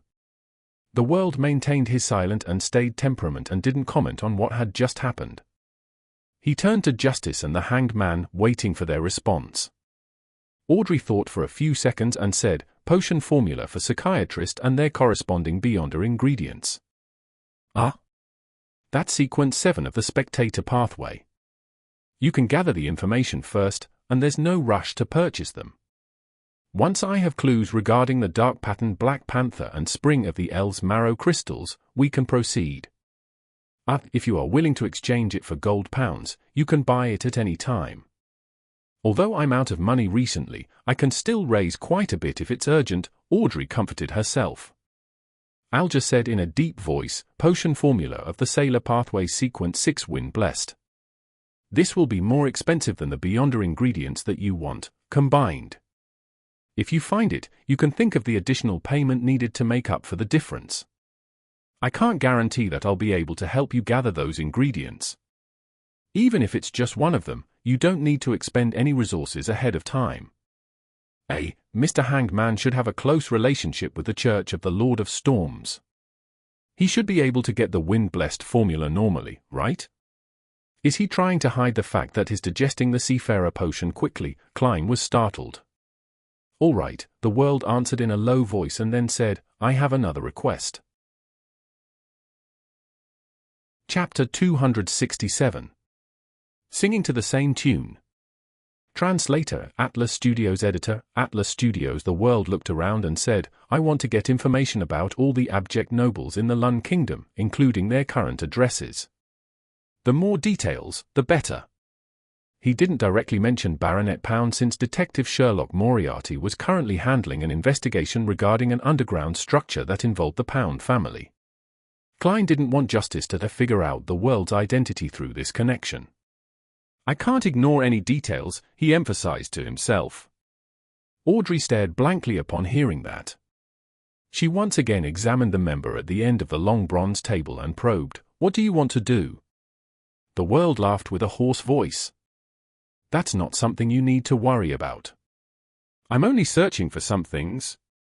I won't do them any harm. I can swear on this point and allow Mr. Fool to bear witness. Mr. World is really good at controlling his body language. Is his sequence the nemesis of a spectator or telepathist?" Audrey thoughtfully nodded and said, "I know some information about abject aristocrats, but it's not sufficiently detailed, concrete, or comprehensive. I need some time to gather all of it.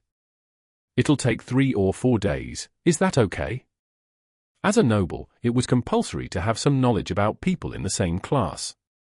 Audrey would always hear interesting stories when she attended various balls, banquets, and saloons, but they would all be fragmented and could hardly be considered a comprehensive body of knowledge.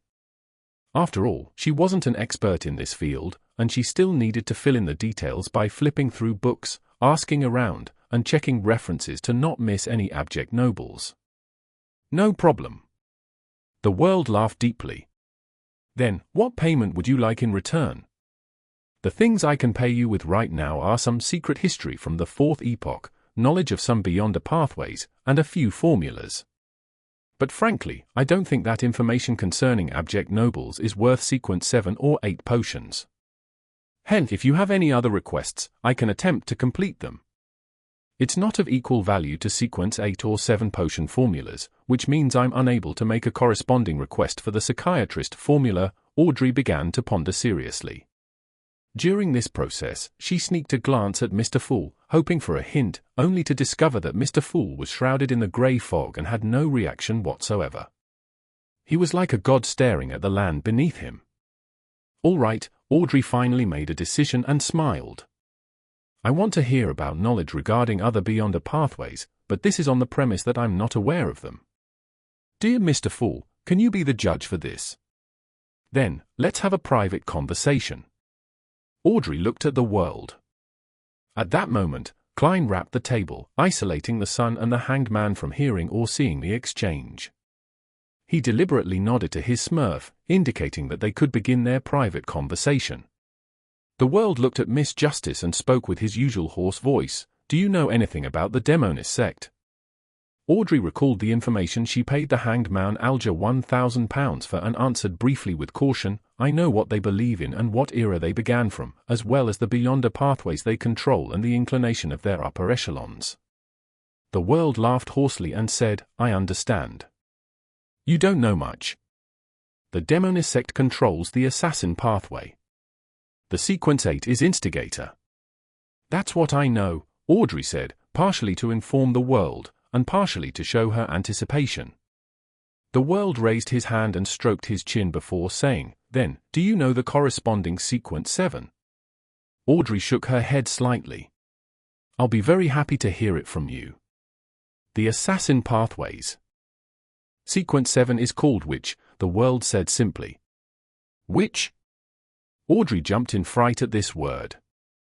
She naturally made the corresponding connections in her mind. Then, if a man consumes this potion, how is he supposed to act?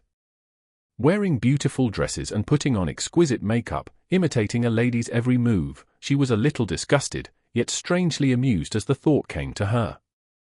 No, Miss Justice. When a man consumes this potion, he will no longer be considered a male. He will become a true lady. Klein resisted the urge to chortle as he controlled the world's response.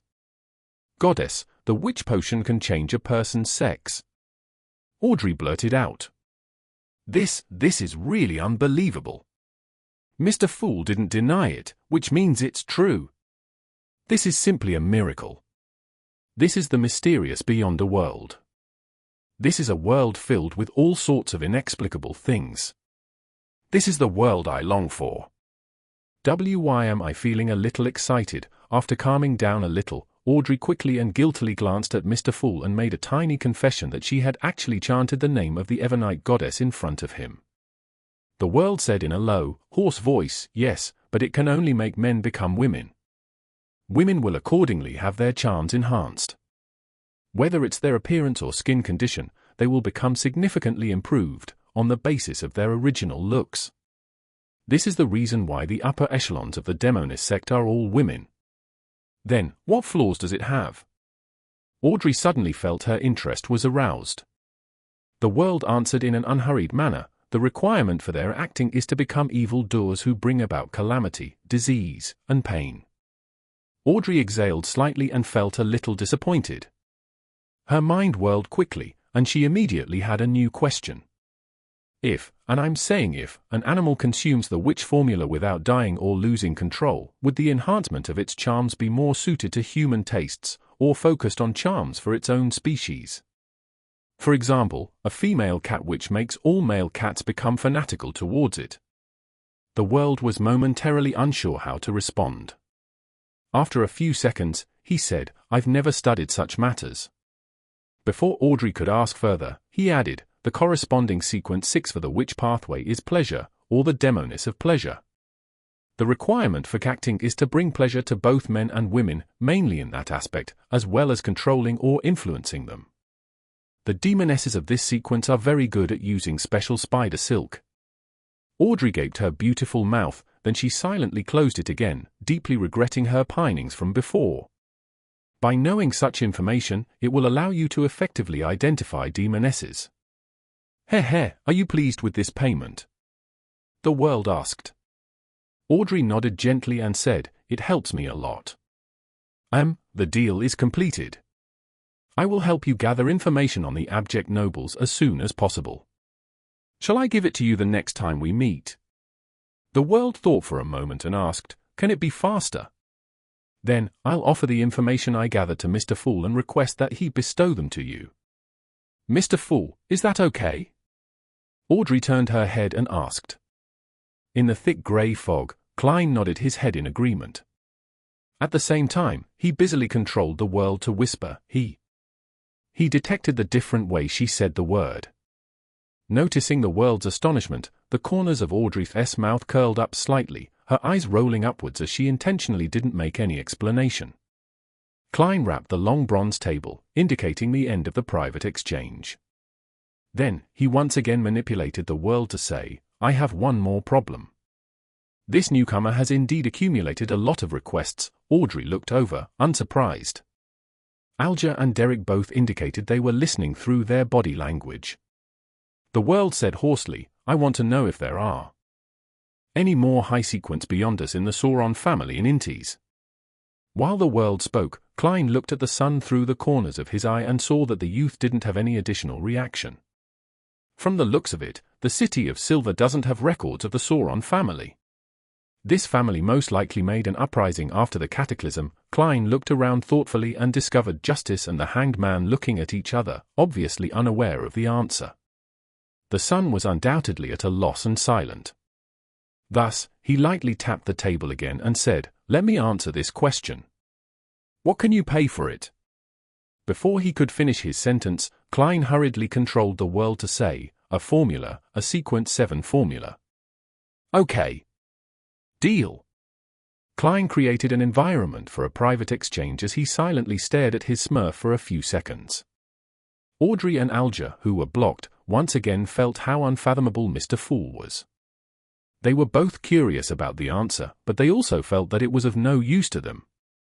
It wasn't worth it to spend a sequence 7 potion formula in exchange for that. After the private exchange, Klein deliberately made the world bow and say in a hoarse voice, Honorable Mr. Fool, thank you for your answer, it was very helpful to me. This is an equivalent exchange, there's no need to thank me. Klein endured the goosebumps that suddenly surfaced on his skin as he answered indifferently. The open communication that followed lasted less than 10 minutes. Then, he announced the end of tarot gathering before severing the connections with the Crimson Stars. After the figures of Justice, the Hanged Man, and the sun dissipated into streams of light, Klein looked at the world and chuckled. With a smurf, a lot of things are really much more convenient. Unfortunately, the all-black eye cannot be used outside the grey fog. What a pity. As he thought that, he controlled the world to stand up and bow, then he let it melt into the majestic palace. As he had to divert some of his attention in order to control his smurf, Klein had expended a great deal of his spirituality. He didn't continue staying in that space, and after retrieving the all-black eye and placing it behind the bronze table, he immediately returned to the real world. At that moment, there was a rare case of backland sunshine, seen in autumn or winter, behind the tightly shut curtains. Klein didn't have the time to take in this view. He slept for half an hour to recover some of his energy. After waking up, due to having gained Miss Justice's promise and the fact that it wasn't urgent, he had no plans on searching for information at the library, and instead, decided to head to one of the many cemetery sites on the outskirts of Backland before nightfall. Klein was going to test the influence of Azic's copper whistle to understand its scope and limitations. Of course, the experiment would only be carried out after dark. The reason why he was heading out now was that it would be very strange and very eye-catching to hire a carriage to visit a cemetery in the evening. Chapter 268. The Cemetery and the Hospital. Translator, Atlas Studios. Editor, Atlas Studios. When the steam metro arrived at the southern bank of the Tussock River, Klein rented a carriage and headed to the Aston Cemetery on the outskirts of the South Borough, which was managed by the Church of the God of Steam and Machinery. Under the darkness of dusk, the trees around the cemetery seemed to bare their fangs and brandish their claws, blocking out the light like monsters lurking in the darkness. After the carriage driver took the 4 soldi Klein paid, he looked at the cemetery and muttered, "Do you need me to wait here for you?" "No, there's no need. I'm here to visit a friend." Klein came up with an excuse, and he immediately noticed the change in the driver's face. This is a cemetery, to visit a friend. With the sky already dark, the driver could hear his own heart thumping. Klein jolted to his senses, smiled, and added, "He's the tomb keeper here." The carriage driver was immediately relieved, but he didn't dare stay. He quickly drove the horses and left. Klein circled the graveyard until the night truly set in. After dark, the smoke and dust emissions decreased by a lot. In addition to the biting cold wind, the fog in the air thinned a lot. Although few stars could be seen, the crimson moon made a furtive appearance, covering the ground with a veil-like glow. Klein tapped his chest 4 times clockwise, drawing out the crimson moon. Then, he put on his gloves, pushed himself over the iron fence, and entered the cemetery. He looked around with a high degree of caution, randomly found a secluded corner, took out Azek's copper whistle, and held it in his hand. Not far in front of him was a tombstone. The photograph on it was dirty, and the epitaph appeared extremely blurry in the moonlight. Klein carefully read it for a few seconds before figuring out what they were. "Friend, if you are passing by, help me up." "Thanks." "A very humorous gentleman." "I choose you." Klein stopped, leaned back against the trees that sheltered the grave from the sun and rain, and waited patiently in the cold, chilly night. He threw Azek's copper whistle up before catching it firmly, repeating it several times to pass the time until 20 minutes later. No signs of the dead coming back to life. Klein clicked his pocket watch shut, surveyed his surroundings, and confirmed the results. "I'll come back here in 2 days to see if there are any additional changes. If there are none, it means that Mr. Azek's copper whistle won't be able to affect corpses that have been laid to rest through a priest's ritual." Klein silently muttered to himself, and he put the ancient and exquisite copper whistle back into his pocket. There were 3 kinds of burials in the Lun Kingdom. The first type had coffins and corpses, suitable for the middle and upper classes living in abundance. The second type was the ones without corpses, so a cremation was held. The remaining ashes were placed in urns. This was the choice of the lower middle class and technical workers who could pay for the cremation but found coffins to be too wasteful. But there were also times when religious and governmental factors had an impact, such as the believers of the eternal blazing Sunday. The majority of them underwent cremation, and the poor people only needed to pay a small fee for the cremation due to the help they received from the government. The third only belonged to the poor. They couldn't afford coffins, and they didn't wish for cremation, so they just wrapped the corpses up and buried them. But Klein had already determined from the tombstones and tombs that the target of his experiment was the kind which involved a coffin and a corpse. If Azek's copper whistle really can cause the dead to rise, even if the target had rotted into a pile of bones, there shouldn't be a complete lack of reaction. Even if the lid of the coffin cannot be opened, it should have at least created a dull thud. As he walked towards the fence, Klein suddenly thought of a non-rigorous part of the experiment. "Yes, I need to categorize them. The corpses here have been buried for quite a while. I should find a target that was recently buried. Only by doing so will I be able to arrive at the most accurate conclusion." After that, Klein basically played a game of cat and mouse with the cemetery guardians before finding a grave that had completed a burial ceremony during the day. This time, he waited for half an hour, but he still didn't find anything abnormal.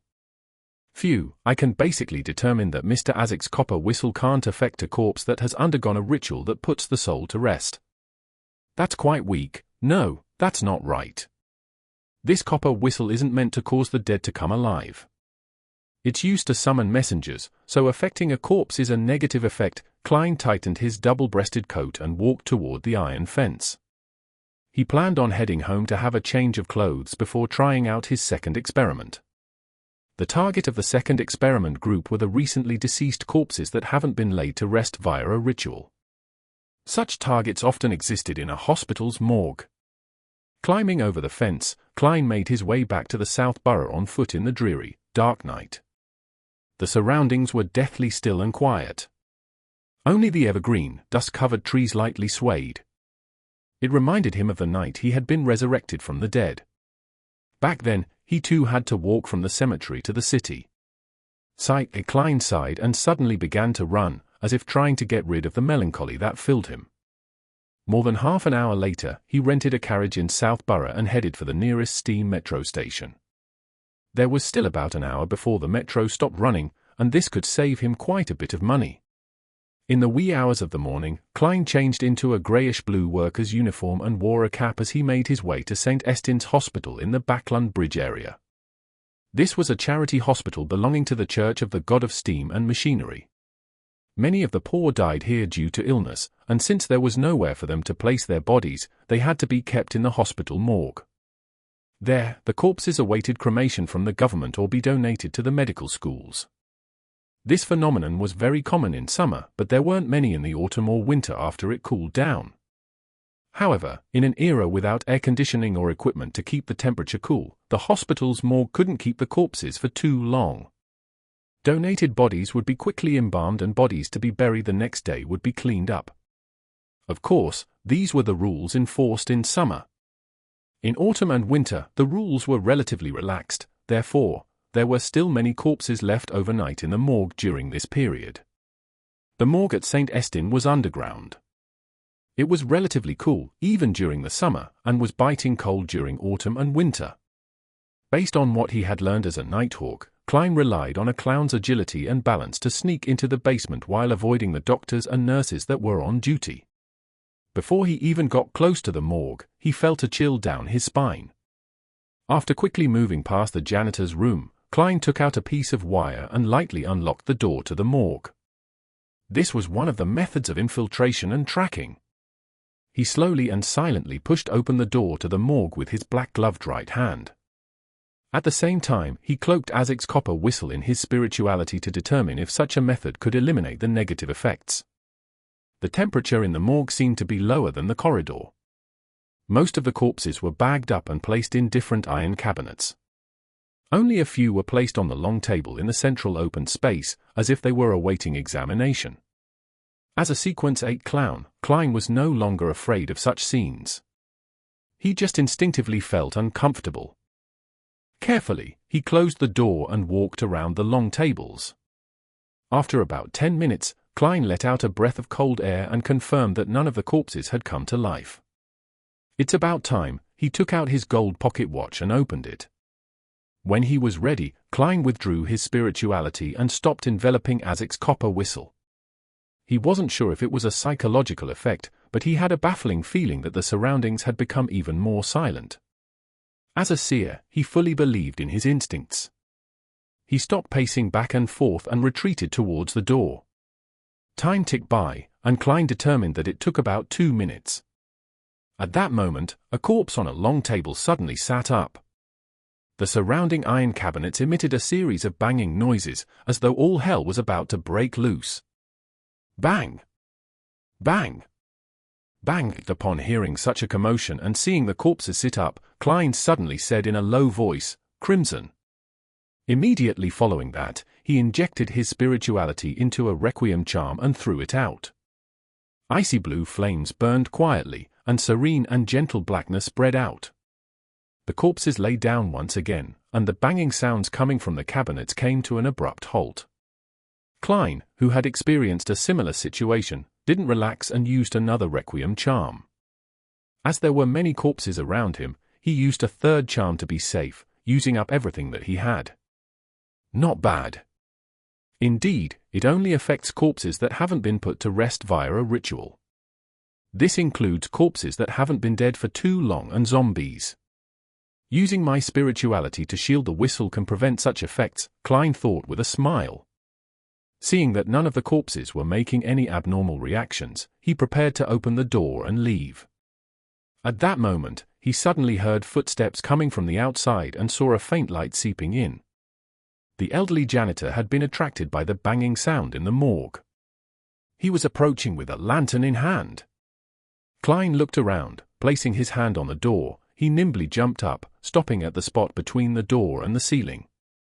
His fingers dug into the bumps and cracks as he maintained perfect balance. The elderly janitor opened the door with his key and entered the morgue. He took a few steps forward, held up his lantern, and examined the iron cabinets and long tables, as well as the corpses. Behind him, Klein nimbly jumped down and landed silently. Seizing the opportunity, Klein quickly escaped from the morgue. He used the janitor's room to hide for a few seconds before carefully returning to the upper floor. After the elderly janitor surveyed the surroundings and didn't find anything out of the ordinary, he mumbled a sentence, in fear of the corpses, and quickly left. He locked the door and didn't stay any longer. Returning to the guardroom, he wrapped a thin blanket around himself and took several minutes to calm his racing heart before mumbling to himself in a low voice, "Those old guys always tell me about the weird things that happen in the morgue, hoping to scare me. Those weird sounds just now should count as well. It doesn't matter. Those corpses didn't come back to life either. Pooey, there are no such things as zombies and wraiths. At the same time, Klein was walking comfortably along the quiet, dark streets, happy to be free of a latent threat. He looked at the elegant gas lamps that lined the sides of the street and looked forward to the future beyond the gatherings. As long as he obtained a weapon with a special effect, he would be able to obtain one of the main ingredients of a magician. Although I don't have much money right now, I still have a lot of assets that I can use to exchange. For example, the telepathist potion formula, or the formulas for bard and light suppliant. Furthermore, my clown potion is digesting at a faster rate than I expected due to series of events and my discovery of the essence needed for acting.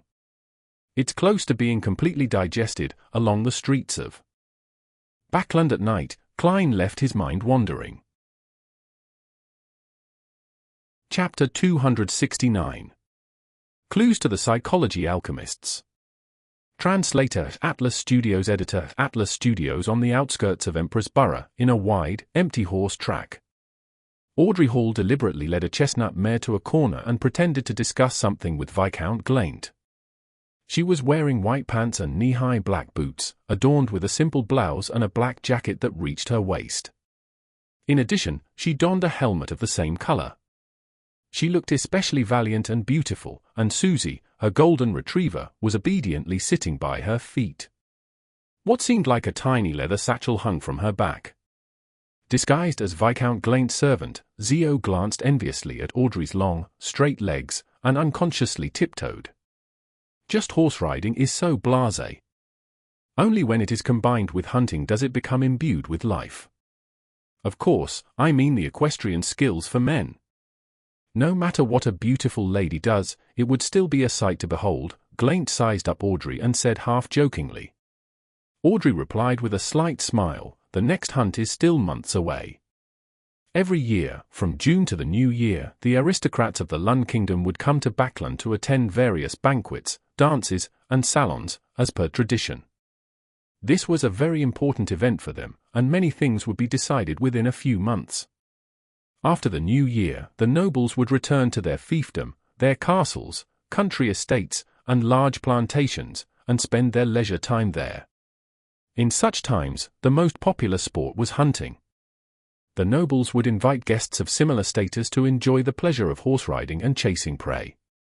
As long as their financial situation allowed it, they weren't stingy with buying hounds. The most famous of the hounds was the foxhound. I already miss that life. Backland is a place where people feel constrained, and its air is indescribably terrible. Of course, I still enjoy its extravagance. Viscount Glaint wore his gloves and stepped back to make it easier for Audrey to talk to Zio and Force. Honorable Miss Audrey, why have you called us here this time? Zio initiated the question as she retracted her gaze. Audrey took a large portion of most of her recent income. She was honest and generous, a rarely encountered good employer. I seem to smell the ink of money again. Hopefully, the mission wouldn't be too difficult. Miss Audrey is perfect in every way, except for one thing. Every mission is unexpected and very dangerous, Zio thought, feeling both anticipation and apprehension. She couldn't help but glance sideways at Force.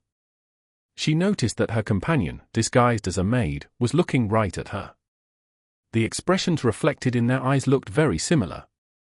Audrey held her gloves, smiled reservedly and elegantly before saying, "It's a simple request this time." As she spoke, she motioned with her eyes for Zio and Force to open the leather satchel on Susie. Zio, who had always been known for her proactiveness, immediately took 2 steps forward and bent down to reach out with her hand. During this short period of time, she had originally wanted to pat Susie's head to show that she meant no harm. But just as she extended her right palm, Susie had already turned her head, turning her body half around, placing the small leather satchel in front of her. I'm usually popular with animals. For example, mosquitoes. Zio kept her expression unchanged as she unzipped the satchel and took out a stack of papers from Susie's leather pouch. She stood up and took a look at the stack of papers.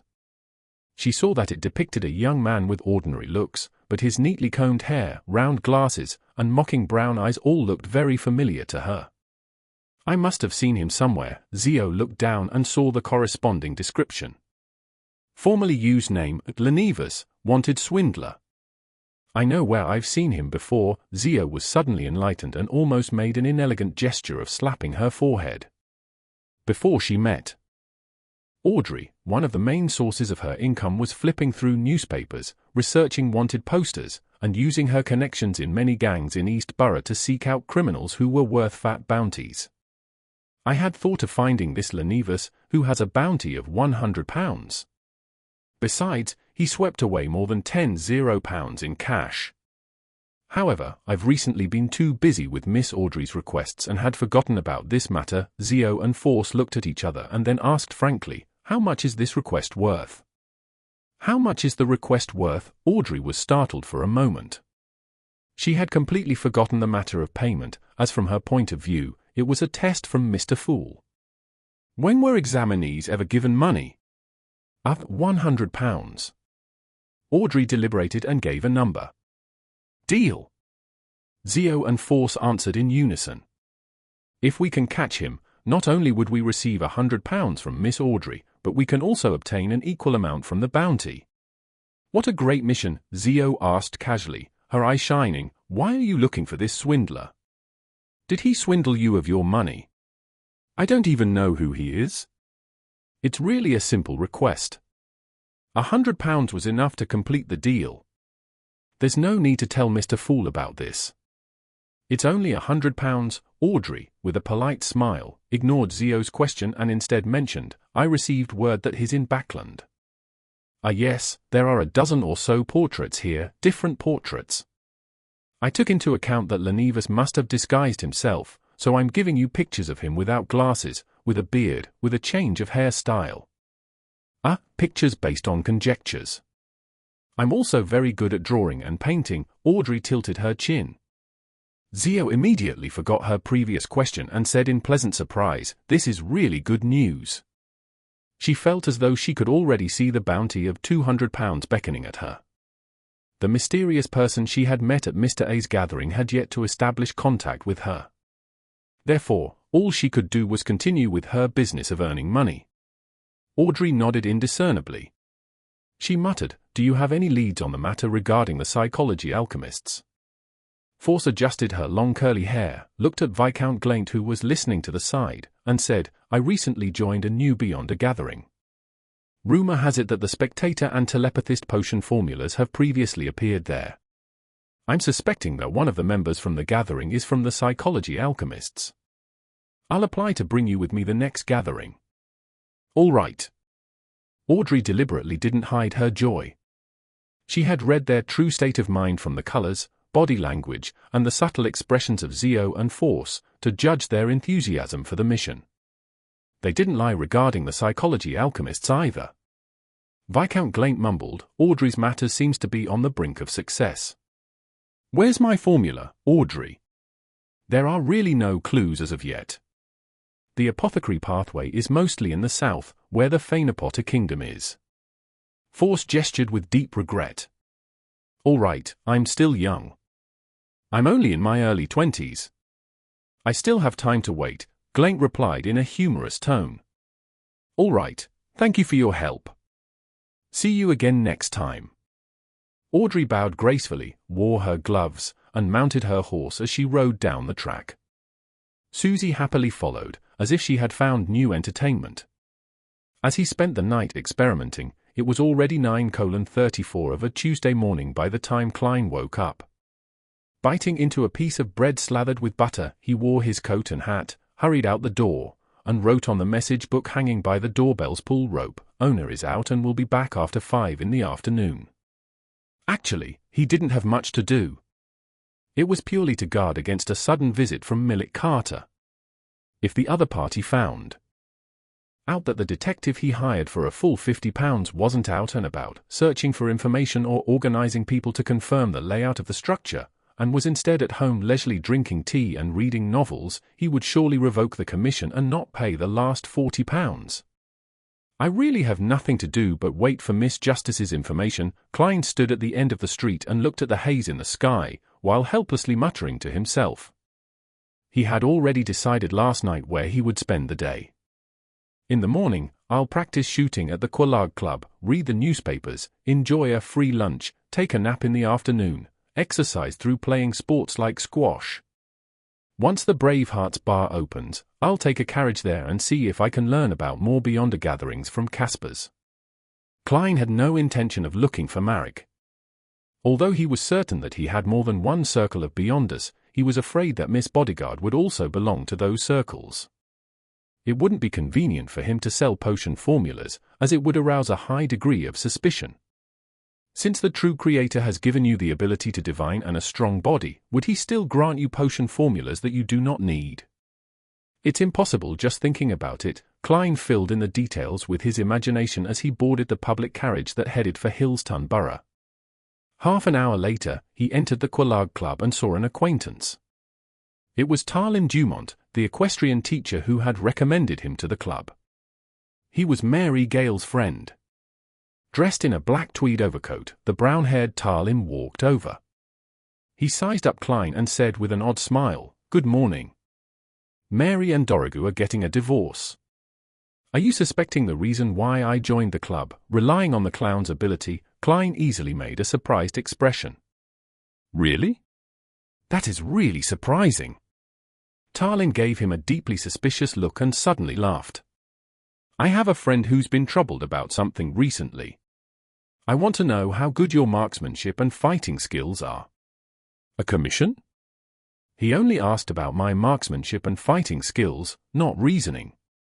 "This is a request involving violence," Klein smiled and said. "I was planning on heading to the shooting range. You can take a look, but fighting requires an opponent to be able to see my standard." "I've learned how to fight before," Tarlim eagerly replied.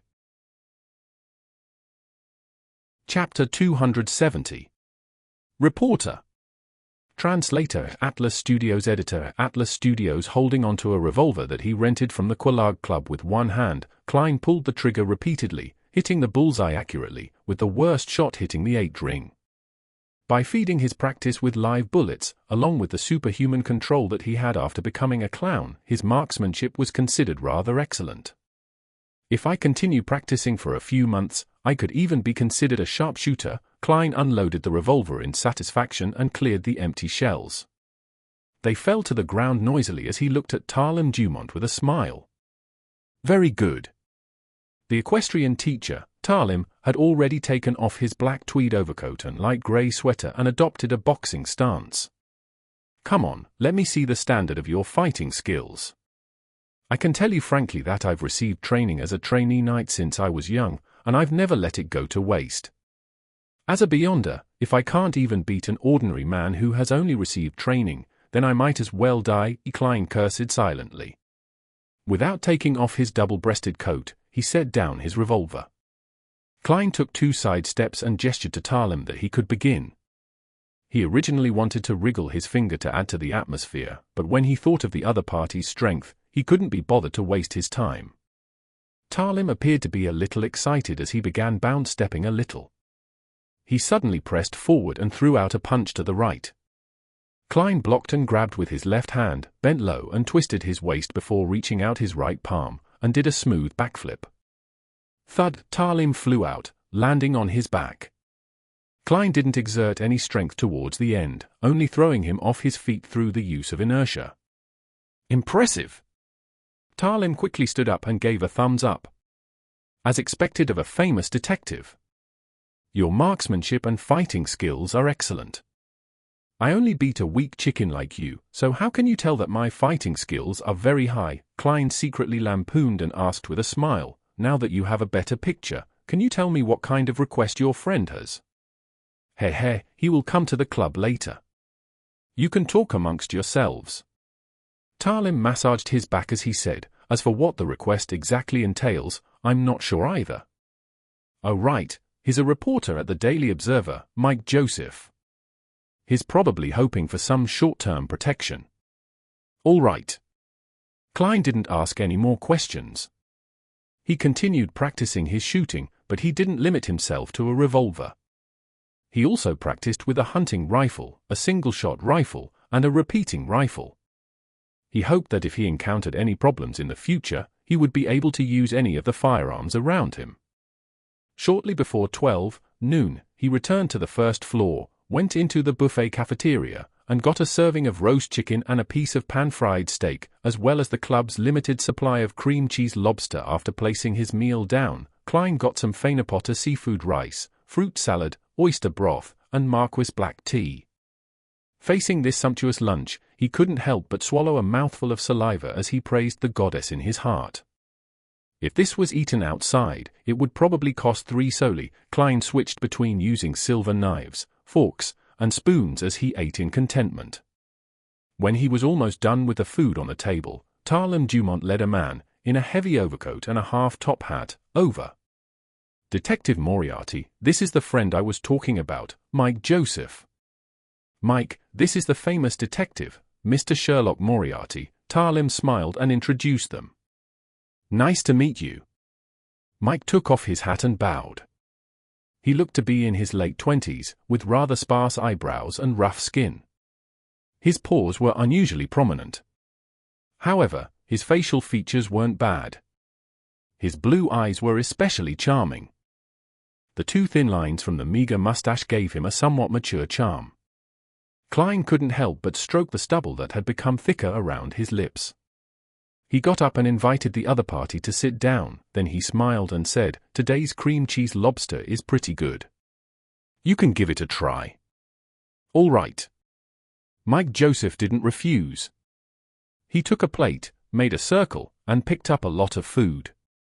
"He came in a hurry, so he hasn't had lunch yet." Tarlem smiled as he explained for his friend and placed a stack of newspapers on the table.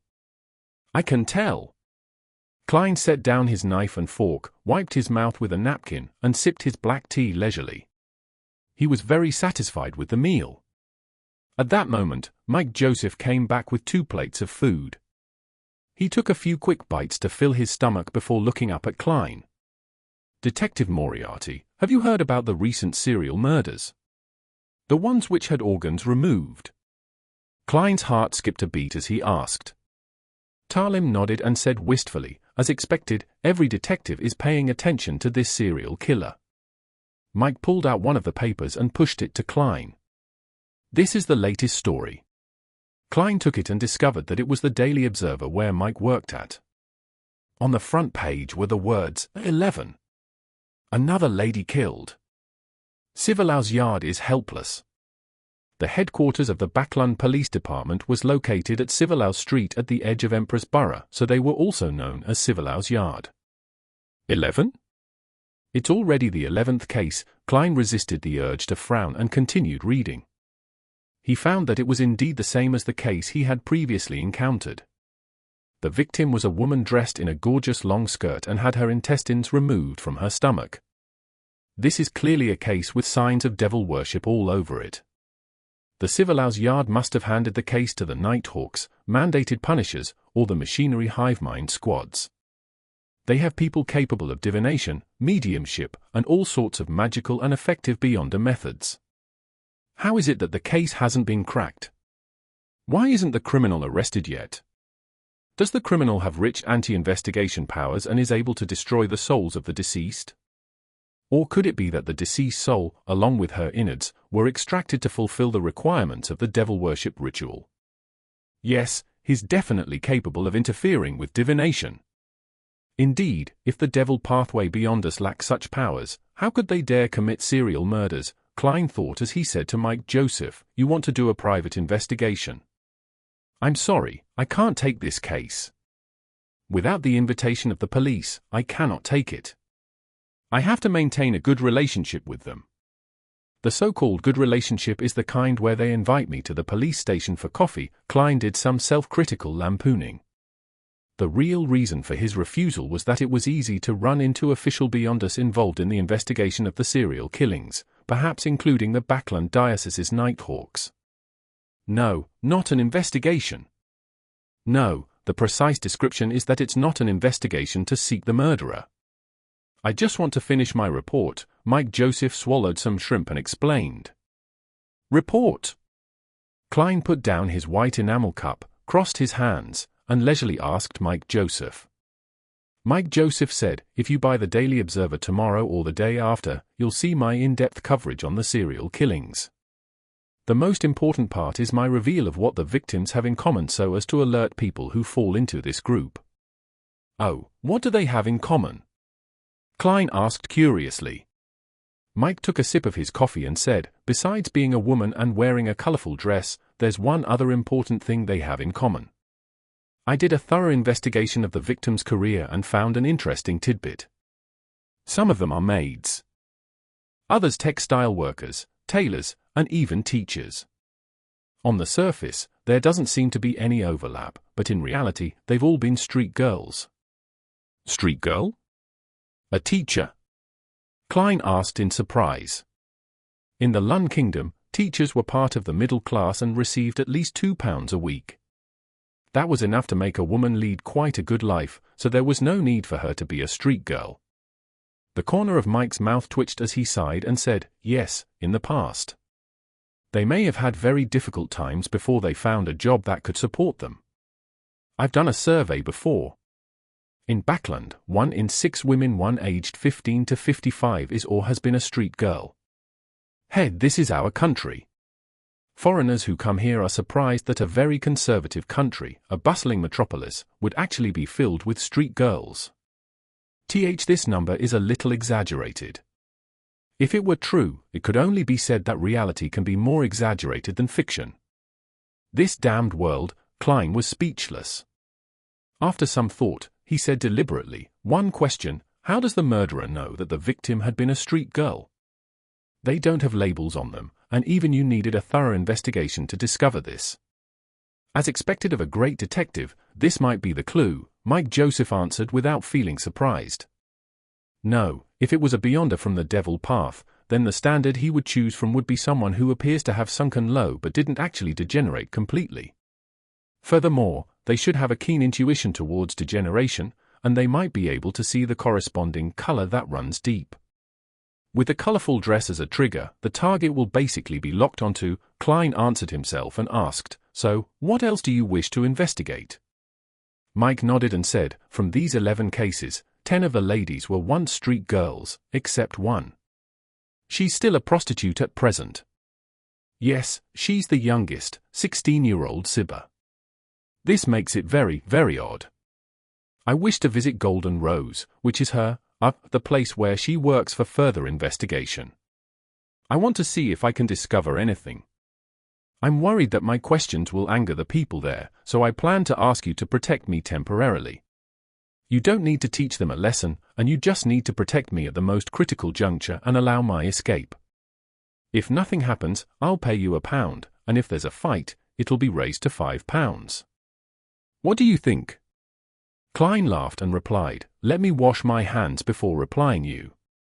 He bowed politely and sauntered over to the bathroom where he tossed a coin and obtained a positive answer. Chapter 271. Golden Rose. Translator, Atlas Studios. Editor, Atlas Studios, 19 Hope Street, Sherwood Borough. This area was located close to the Tussock River which went through Backland. Pedestrians could see the turbid but unusually wide water surface through the cracks and crevices in their houses.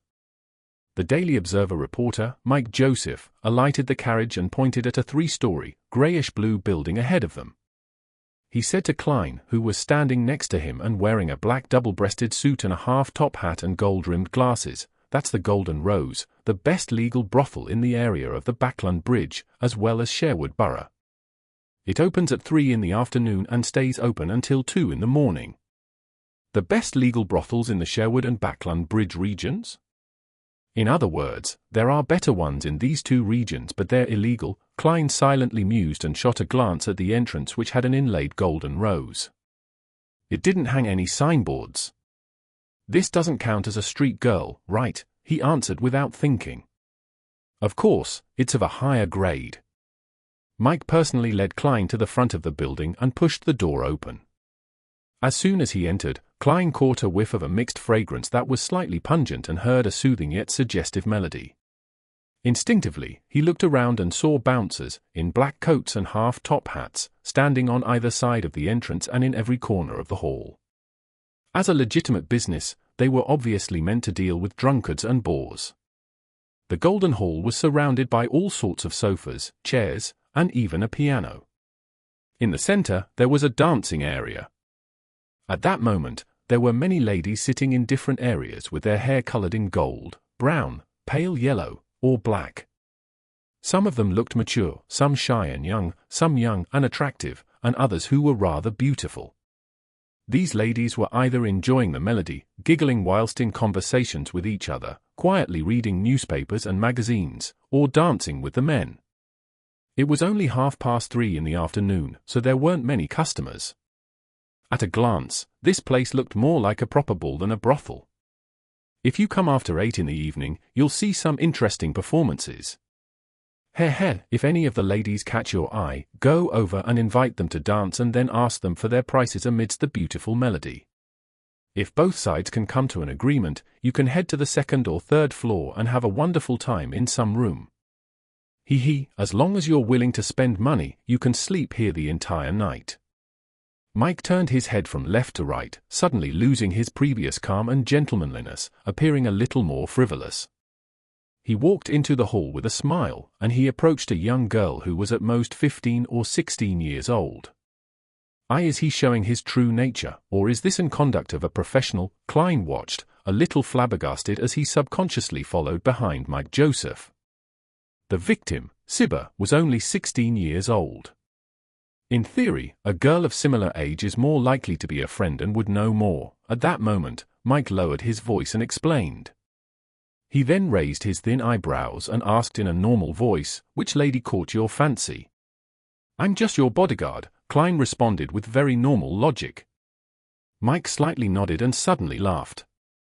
"I'm not used to being watched when I do that sort of thing. I'll be standing watch outside." Klein understood what Mike meant and took a serious, professional stance. Without another word, Mike walked up to the young girl, bent down, and extended his hand, inviting her to dance. Being a prostitute at this age, Backlund sure is so bedazzling and dirty. To think that there would be a middle-aged gentleman of seemingly good bearing patronizing this place. Even the sides of his hair are white. Klein lowered his hands and stood very straight, watching Mike and the young girl engage in a slow dance. After a few minutes, Mike walked back and said to Klein with slight annoyance, "It's too expensive." As the two approached each other, he added in a low voice, "The girl knew Sibba, but the owner, Lopez, forbids them from speaking with anyone else on this matter, otherwise, they would be severely punished." God, when the punishment was mentioned, the poor girl even shuddered instinctively. I can imagine how horrible it must be. Helpless, Klein sighed in sympathy, and asked in a suppressed voice, "So, what are you planning to do?" "I don't want to cause trouble for those girls again. I plan on going straight to Lopez." Mike patted Klein on the shoulder and said, "Protect me." Klein turned his body to the side and warned in a serious tone, "If we encounter a dangerous situation, you must listen to me. Do you understand? Listen to me." Okay. Mike raised his hands to his shoulders and nodded. As he spoke, he walked towards a single sofa in the corner. There was a charming lady, with thick makeup, in a gorgeous dress seated there. "If you don't want to give up after a dance and embarrass yourself in front of those girls, I suggest you talk to Lopez first and find out the prices of the different girls." Mike raised his voice. The lady heard their conversation and looked over. She slowly got up and smiled. "Good afternoon, gentlemen. I'm Lopez. Did any girl catch your fancy?" "Yes." Mike suddenly sized her up and said with a chuckle, "I really admire you." "I admire you too. You're acting like this is your home." Klein's mouth twitched. Lopez's expression froze for a second, then she gave a fake laugh and said, "Sorry, I'm not feeling well today. You should know that there are times every month where women feel quite under the weather." Seeing that there was no way to get Lopez into a room for a conversation, Mike fell silent for a few seconds before suddenly turning serious. "Lopez, I'm a reporter. I wish to understand more about Sibba's matter. Here's my documentary proof." Lopez's face darkened and she replied impatiently, "I've already told everything I know to the police. You should ask them. Sybil was a vagrant orphan who was adopted by me. That night, she accepted an invitation from a guest to spend the night at his house, and she died on her way back in the morning. All right, please leave. Or invite a lady to dance." As she spoke, Lopez waved over 2 of her bouncers. Klein stepped in to shield off Mike Joseph and escorted him back to the hall. Upon seeing this, the 2 bouncers didn't rashly chase him away. After a few steps, Klein said in a low voice, "She's lying." "Oh." Mike turned his head in surprise. When she spoke, her eyes darted around. She didn't dare to look at you directly, but she was also secretly sizing you up, which means she was lying and watching your reaction. In addition, her stance was highly defensive, and she appeared very agitated. Klein gave his analysis. Mike opened his mouth and exclaimed after a few seconds, "You really are a great detective. Only with your keen observation and outstanding deduction skills were you able to discover such useful details." "That's only because I had my spirit vision on and could see that Lopez's emotional colors weren't right. I came up with the reasons after." Klein smiled and said, "Thank you, it's time for us to go." Mike Joseph looked back at Lopez and saw that she was walking towards the side door of the hall, as though she was going to her own lounge, and that the side door was in a corner of the room. It was very quiet around there, and there were many areas in the hall that couldn't see what was going on inside. There were also 2 bouncers standing guard outside. "Perhaps we should follow Lopez and observe her reaction. Maybe the anxiety from just now will make her do something." Mike suddenly turned his head to look at Klein. "Can you take care of those 2 bouncers quickly?" "Sir, I'm only responsible for your protection, and that's against the law." Klein smiled in response. "I'll pay you more. A total of £5 based on the combat price from before. If there's another fight when we run, it would be £10. Mike Joseph gritted his teeth. "Deal." Klein reached out and shook his hand. Afterward, the 2 of them circled around to avoid the 2 bouncers from before and quietly approached the side door. "Guests, please stop. Please leave this area." One of the bouncers stepped forward and stopped Klein and Mike Joseph. "Sorry, we'll immediately." Klein bowed politely and apologized. At that moment, his right fist suddenly punched out, heavily striking at the bouncer's abdomen in front of him. The bouncer instinctively clutched his stomach, his body bent over. As for Klein, who had now stood up, he raised his left hand and chopped the bouncer at the back of the head. The bouncer fell to the ground and fainted. His companion was clearly caught by surprise at this turn of events. He just stared blankly and failed to react in time. Klein immediately slid over and covered the bouncer's mouth with his right hand and punched his abdomen with his left fist. The bouncer suddenly bent down and spat out his undigested food, and Klein promptly withdrew his right hand and chopped downward with his palm. At the same time, his left hand supported his opponent, allowing the bouncer to slowly fall onto the ground without making a sound. After exchanging looks, Klein turned the knob, pushed open the side door, and stepped inside. Mike Joseph lowered his body and quickly followed. "Why are you so skilled?" "You're just a reporter," Klein lampooned under his breath, walking briskly but at a rapid pace along the paved corridor. Suddenly, they heard Lopez's voice. "Tell Capim not to send anyone over in the next few days."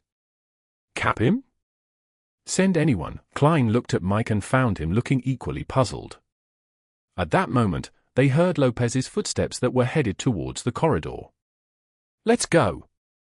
Klein tugged Mike and ran for the exit without turning back. During this process, he closed the side door and broke the lock in passing. It could prevent the people inside from coming out for a while. Then, as if nothing had happened, they hurriedly walked through the hall and approached the exit while hearing faint, angry voices. After reaching the streets, Mike heaved a sigh of relief and said in amazement and sincerity, "I've experienced many similar scenarios, but not once was it as simple and relaxed as it was today. Thank you. I need to return to find out who Capim is."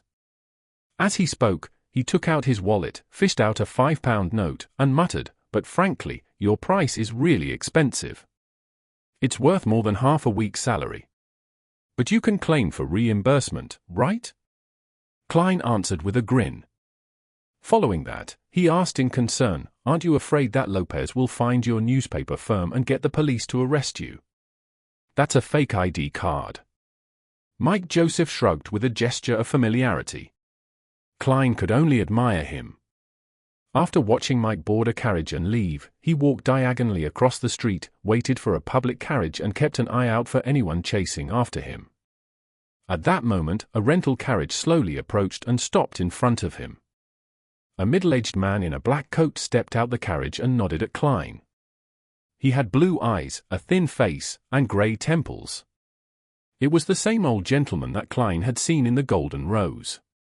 "He's not a customer of the Golden Rose. He's just like us," Klein suddenly came to this realization. "Hello, I'm Detective Isengard Stanton. I'm assisting the police in this case. Can we have a chat?"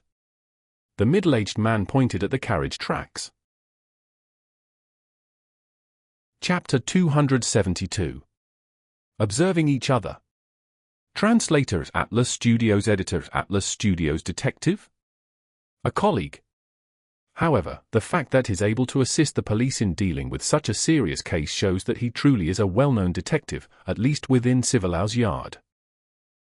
Isn't the serial killer involved in devil worship supposed to be handed over to the Nighthawks, mandated punishers, or the machinery hive mind? All the police department needs to do is send a few assistants, so why would they need to seek the help of a private detective? Yes, the 11 serial murders must have caused a sensation. Civilhouse Yard is under a lot of pressure, and they aren't willing to just wait in misery? Many thoughts flashed through Klein's mind, but on the surface, he revealed a smile. He boarded Isengard Stanton's rented carriage and saw a young man with brown hair inside. "This is my assistant, Isengard," who had a thin and angular face, introduced. "Please, have a seat." He didn't close the carriage door, nor did he let the carriage driver drive the horse forward to show that he meant no harm. Klein deliberately sat down uneasily and asked worriedly, "What would you like to talk about, Mr. Stanton?" Isengard took out a dark pipe and said, "I want to know what you've learned from following Lopez. Did you hear or discover anything? This?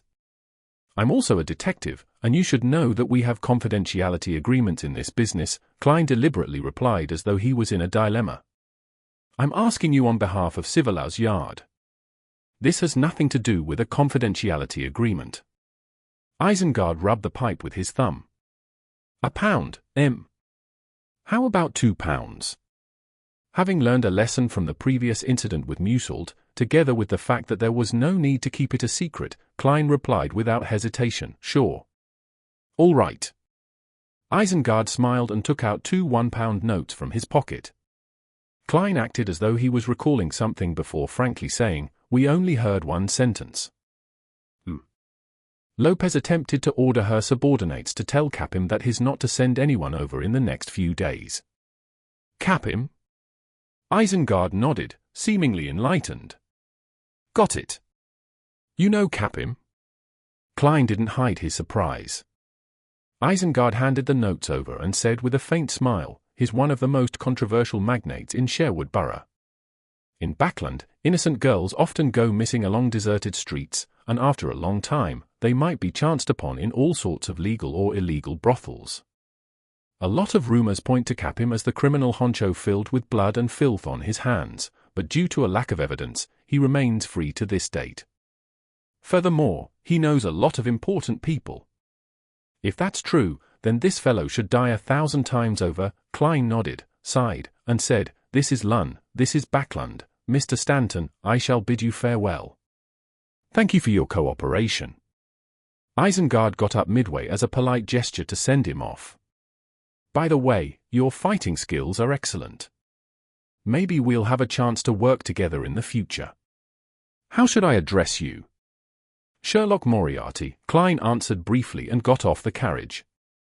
Only when he boarded a newly arrived tracked carriage did Isengard Stanton instruct his assistant to close the door and order the carriage driver to head towards Hillston Borough. Turning his head to the side, he looked out of the window. The grey-haired elderly gentleman had put away his dark pipe, pulled out a brass ornament from his pocket, slowly stroking it in his hand.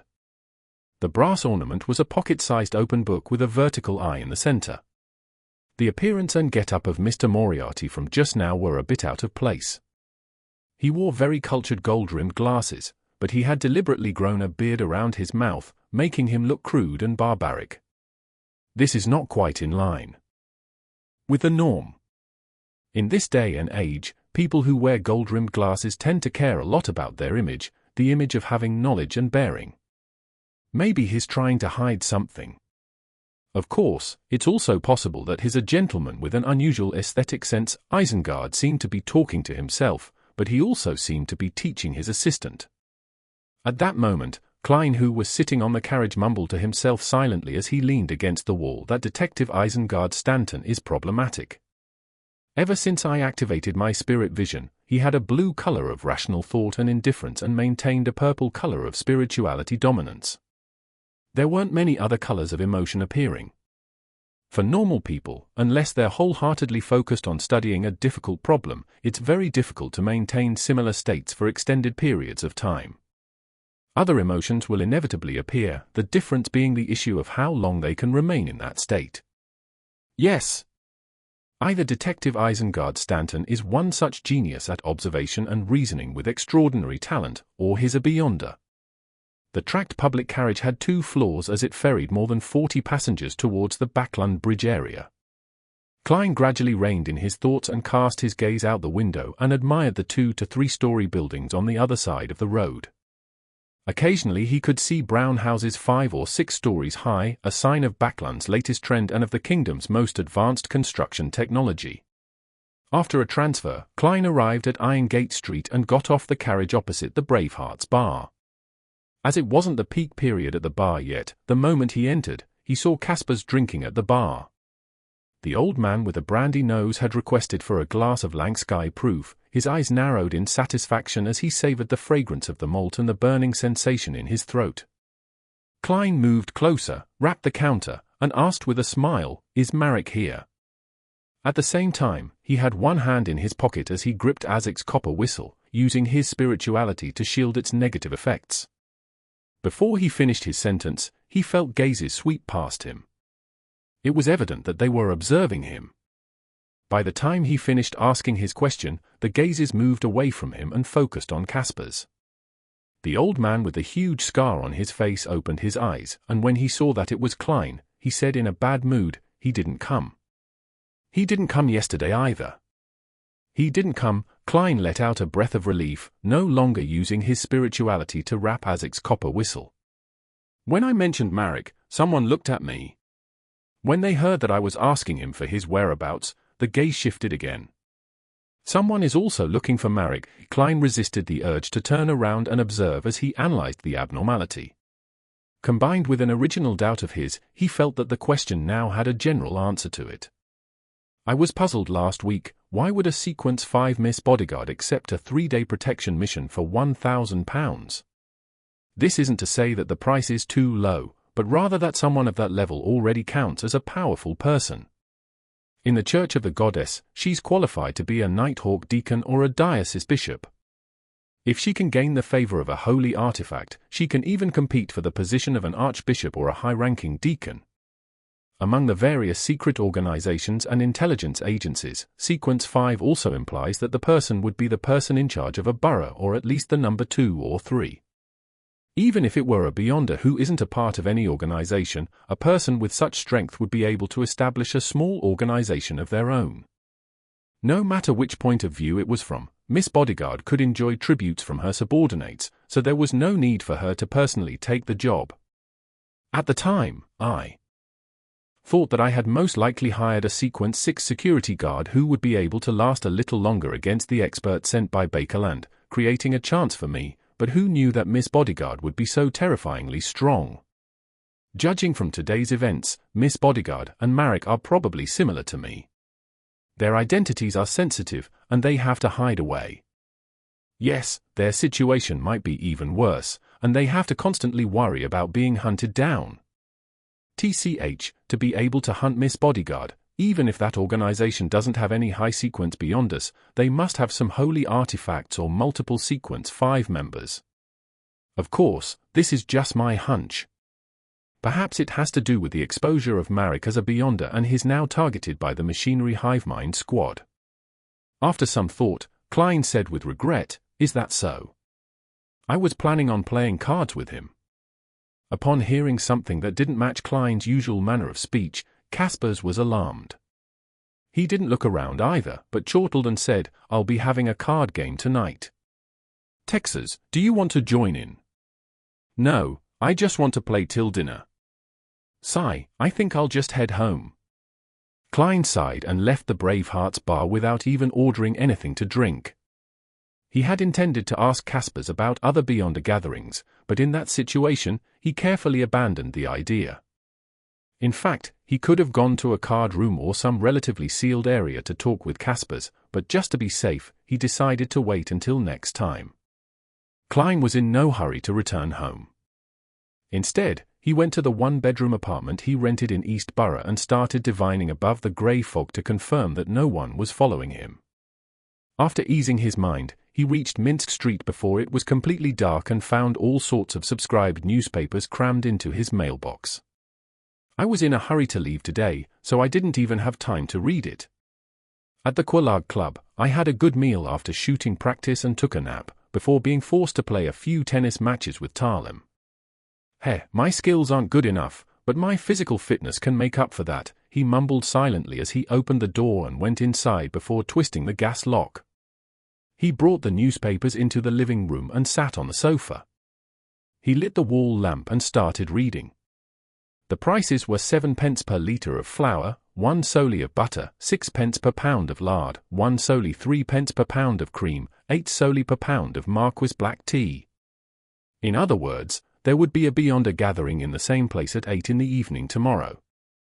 The code to the door is to knock 7 times heavily, 1 time lightly, 6 long intervals, and 1 short interval in that order.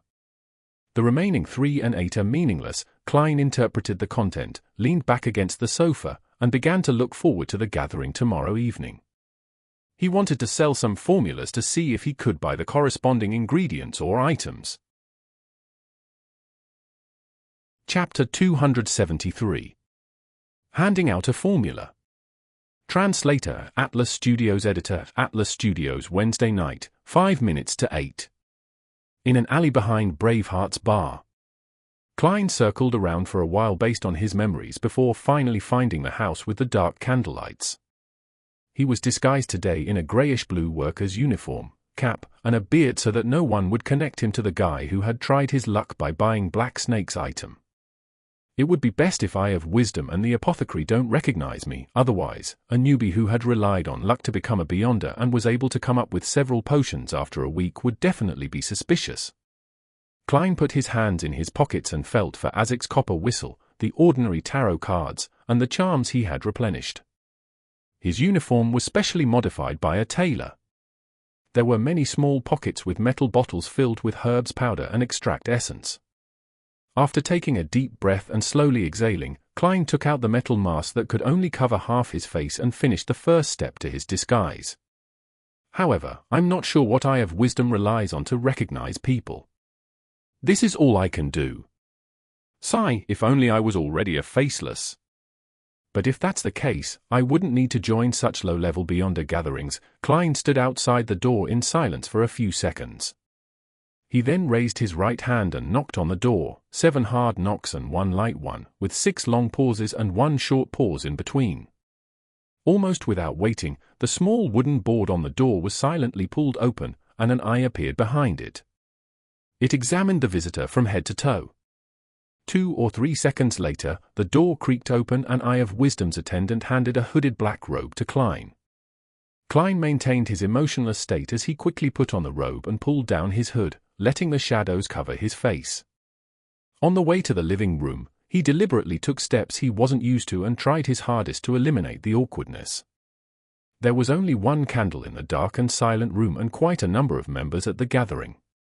Klein didn't choose a corner like the previous time. Instead, he sat on a high stool right in the center. In short, he wanted everything about his external appearance and behavior to be completely different from the previous 2 times.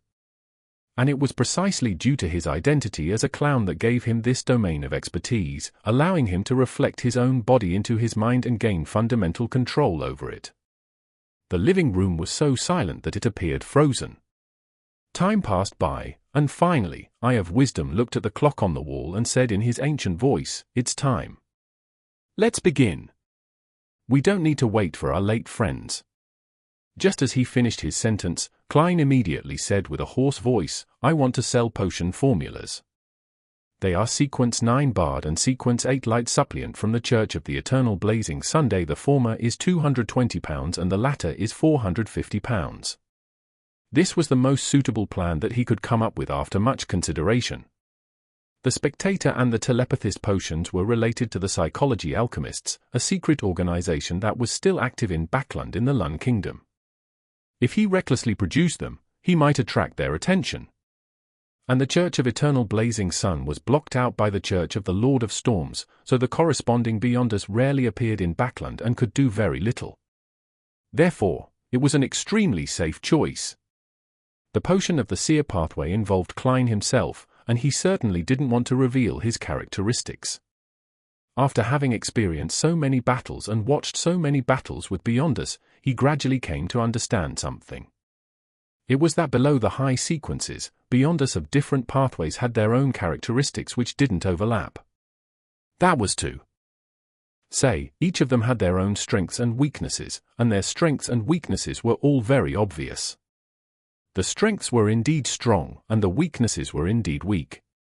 For example, the Spectator pathway lacked the ability to fight in actual combat, but if they were ignored and were unconsciously misled, then no matter how strong an opponent's combat skills were, it was possible for them to die without knowing why. A clear example would be Hurricane Rear Admiral Chilangos, who clearly possessed the mystical item, Creeping Hunger, and had an overall combat strength of a Sequence 5, but he still died in a rather inexplicable manner. Most of this was thanks to Azek, but one couldn't dismiss the role of the Spectator. Due to the fact that the majority of the Beyonder jobs below the high sequence had distinct characteristics and obvious weaknesses with weak bodies, if one could conceal one's strengths and understand the situation of their enemies beforehand, it wasn't impossible for them to defeat someone stronger. In extreme cases, there was still a very small chance of a Sequence 9 killing a Sequence 5. Of course, this was a perfect hypothesis, but in reality, it was almost impossible. Sequence 5 was already considered strong, and the corresponding Beyonder powers could be considered miraculous. Strengths could effectively cover up weaknesses, but before reaching Sequence 6, it was very difficult to cause any effect on them. On the other hand, many of the Beyonders below high sequences were very afraid of being attacked by a group, even if their opponents were all below their own sequence.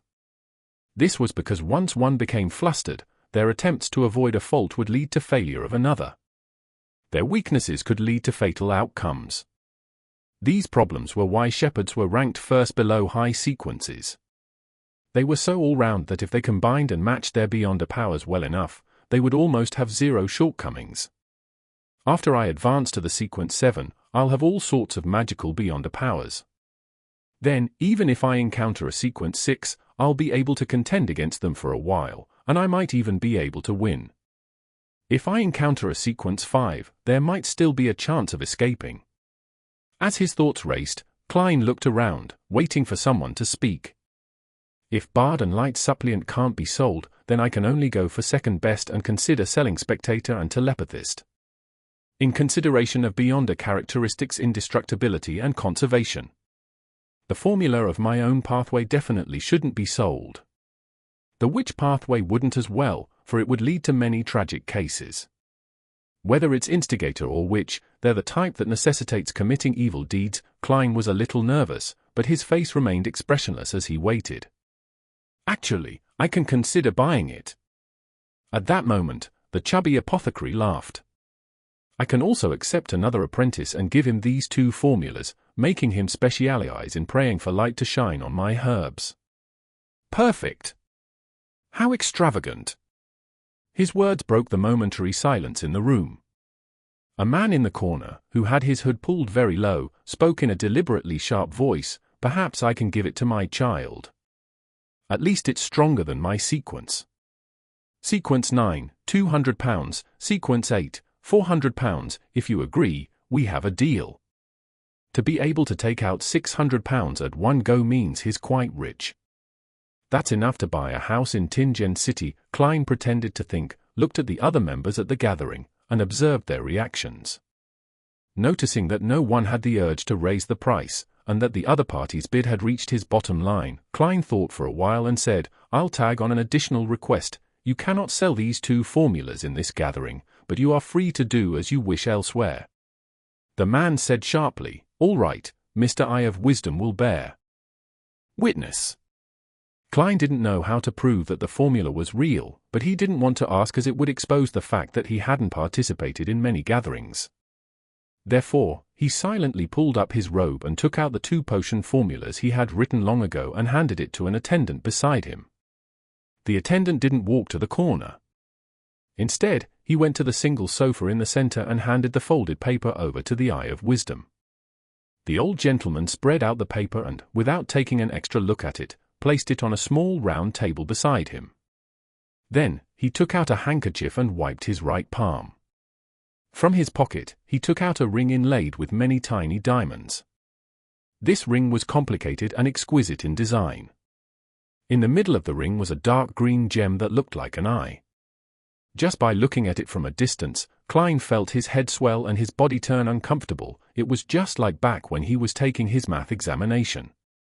Eye of Wisdom solemnly wore the ring on his right middle finger and then closed his eyes, as if he was preparing something. Suddenly, the emerald green gem on the ring bloomed with a resplendent golden color which was as bright as the sun. Eye of Wisdom quickly extended his right hand and let the gem touch the potion formula written by Klein. The rays of golden light became purer until they eventually turned into a holographic projection. "Authentic and effective," Eye of Wisdom announced in a low voice. He immediately removed the ring from his finger, not daring to wear it for another second. His tone sounds just like a notary. "That ring is the most prized item in Mr. Eye of Wisdom's collection, sealed artifact 281. It emulates the powers of a notary." Klein watched on thoughtfully, feeling a little covetous. After the notarization, the deal was quickly concluded, and Klein received a thick wad of cash, all in £10 notes. After counting the bills 3 times, he didn't fold and put them in his pocket. Instead, he held them in the palm of his hand and waited for an opportunity to spend them. He planned on observing for a moment to ensure that there was nothing he needed before speaking again to mention his desire to purchase things. At that moment, the apothecary looked around and said, "I brought a few bottles of sedatives." He really brought it. I've already forgotten all about it. In order to be different from his past self, Klein could only pretend that he wasn't around. After shouting a few times and seeing that there was no response, the apothecary muttered, "That guy didn't come this time. Maybe he's dead somewhere. Thank you for your blessings. But it's delightful that you failed to recognize me." Klein heaved a sigh of relief. The apothecary habitually asked for Spring of the Elves marrow crystals again, but it was in vain as usual. Moments after he shut up, a woman whose face was completely shrouded by her hood said with 2 boxes at her feet, "I have 2 weapons with Beyonder effects. This must be the lady who sold the inscribed steel sword the last time, right? My spirituality instincts as a seer tells me that she has another 2 similar weapons. Backing her is some Beyonder armament organization, right? Well, maybe she has an artisan behind her, also known as Sequence 6 of the Machinery Specialist and Savant Pathway." Klein looked over with anticipation. He had agreed to give the son a Beyonder weapon worth £500 to £700, which could effectively his combat ability. He didn't promise the specific type and characteristics. So long as it was similar and could be used, he could buy it. In any case, the son wasn't picky about it. Chapter 274. Beyonder Weapon. Translator Atlas Studios. Editor Atlas Studios. The woman with the hooded face looked around her and said, "The 2 weapons this time are easy to carry around. One of them is the Whip of Slowness. It's a replica of a particular mystical item. It can constantly create formless restraints, influencing your opponent bit by bit, slowing down his actions gradually. The longer you last in battle, the more effective it would be. It can still be used for 2 years. £450, or the potion formula for Barbarian. This whip sounds pretty good, and it feels like the spider silk ability of the Demoness of Pleasure. However, would it seem a little strange for Little Sun to use a whip? Klein asked in a hoarse voice. Can this invisible binding effect affect spirit-type creatures? For example, wraiths? The lady shook her head slowly. No, without waiting for any further questions, she continued introducing, the second weapon is called the Axe of Hurricane. It can raise the user's agility and running speed. There's also a 15% chance of inflicting a numbing effect to the enemy and a 5% chance of producing a bolt of lightning. If used in a thunderstorm, the chance of the lightning bolt will be raised to 50%. This has all been verified through experimentation and concluded through copious amounts of data. This weapon's effects can last for no more than a year. £520 or the potion formula to Barbarian. This is much stronger than the Whip of Slowness. If it wasn't for the fact that it only has the Beyonder effects for a year, it probably wouldn't be this price. Right, according to the description of Little Sun and the scene I vaguely saw, in the air above the city of Silver and the surrounding area, there are always flashes of lightning. The highest frequency is during daytime and the lowest frequency is during nighttime. This is very similar to a so-called thunderstorm environment. If it's really effective, then this Axe of Hurricane would be a truly mystical item in the hands of Little Sunday. Each strike has a 50% chance of blasting out lightning. It would be absolutely formidable. Even if that doesn't work, looking at the most basic Beyonder effects of the Axe of Hurricane, it's still quite a good weapon, and it meets the needs of Little Sun. As for the problem that it can only be used for a year, it's not a big problem to solve. In 1 year, with Little Sun's digestion rate and City of Silver's Beyonder resources, as long as he has the potion formulas, he would at least be sequence 6 by then. At that point in time, he'll definitely need to replace his weapon. As his mind whirled, Klein basically determined that he was buying the Axe of Hurricane. At that moment, the apothecary muttered, "Is an axe easy to carry around? I feel like I've heard a joke, and I think it might be more appropriate to make a wrench. Say, can't you sell stuff like revolvers with Beyonder effects? I will try my best to collect similar items." The woman emphasized the word collect. "All right, friends who are willing to buy one of these weapons, please make a bid." Before Klein could even speak, he heard a male voice from the long sofa. "Axe of Hurricane, £520. The woman waited a few seconds before asking again, "Is there anyone else who wants to bid?" £530. Klein added £10. The man immediately replied, £550. This? Little Sun, if he raises it to more than £600, I won't be buying it. I'll get you a new whip, with a definite strategy in mind, Klein called out very calmly, £560. He tried to make it appear that no matter what offer was made, he could add on an additional £10. And the £600 he had just earned was just enough to put invisible pressure on the other party. Upon hearing the latest price, the man fell silent and shrugged. Phew, Klein secretly heaved a sigh of relief. "Is there anyone else who wants to bid for the Axe of Hurricane?" the woman asked again, but the room was silent. "Sold." The lady didn't hesitate any longer and handed the box next to her right foot to the attendant. The attendant had the eye of wisdom appraise it before bringing it to Klein. Money was handed over in exchange for the item. Putting away the remaining for £10 notes, Klein opened the box and saw an axe that could be attached to one's back or tucked in one's belt. Its entire body was iron-black in color, thick and sturdy, with a sharp edge. In his spirit vision, it was clear that the creator had used a large number of spiritual materials. There were also many symbols and magic runes on the surface of the axe. They were embedded inside, turning into lightning and hurricane patterns. When Klein reached out to touch it, he felt a faint pricking pain. He nodded and placed the box on his lap. It can be exchanged for the true root and juice of a mist treant. My magician potion is only missing the spinal fluid of a dark-patterned black panther. I've made a good deal of money in my past few commissions, and together with my original savings and what I just have left, I have £209 5 solis and 5 pennies on me. The Beyonder ingredients corresponding to sequence 7 are valued at £500 to £700. Heh, I still had to sell formulas or knowledge. Yes, I'll take the time to check on Leopard this week and confirm the progress of his bicycle. Klein stopped bidding and quietly watched from the sidelines. Later on, someone bought the Whip of Slowness for £480, and a Beyonder ingredient called Heart of Featherman wasn't sold because its price reached £600 and nobody wanted it. According to his knowledge of mysticism, Klein knew that this Beyonder ingredient would be classified in the category of sequence 6. In the following transactions, more failed than succeeded. After all, most of the Beyonders who came to the gathering had a specific purpose, and they wouldn't casually waste money and resources. They weren't like Klein, who bought any weapon as long as the Beyonder effects were good enough. I want to sell a formula potion. Sequence 9, Corpse Collector. £230. Towards the end, a man sitting quietly in a corner said with a deep voice, "Corpse Collector? I remember that this potion formula can only be found in the Church of the Evernight Goddess, Church of the God of Combat, and the Numinous Episcopate. Has an undercover Nighthawk sneaked in, or is he a member of the Numinous Episcopate who's trying to revive death?